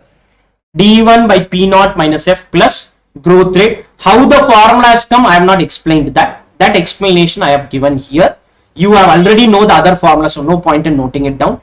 RF plus beta into RM minus RF. Only thing you can note down here, please note down. Beta of risk free. Beta of risk free 0. Beta of risk free 0. Beta of market 1. This is a rule. Risk free 0, market is 1. Risk free 0, market is 1 time. Risk free 0, market is 1 time. There are other approaches which I'll explain later, because these two only is very critical. We'll be doing questions on this and then I'll come back to other approaches. Beta of risk free 0, beta of market is 1 time. Any doubts till this? Clear? Understood? Done? Any doubts till this? Okay, let's take a break now then.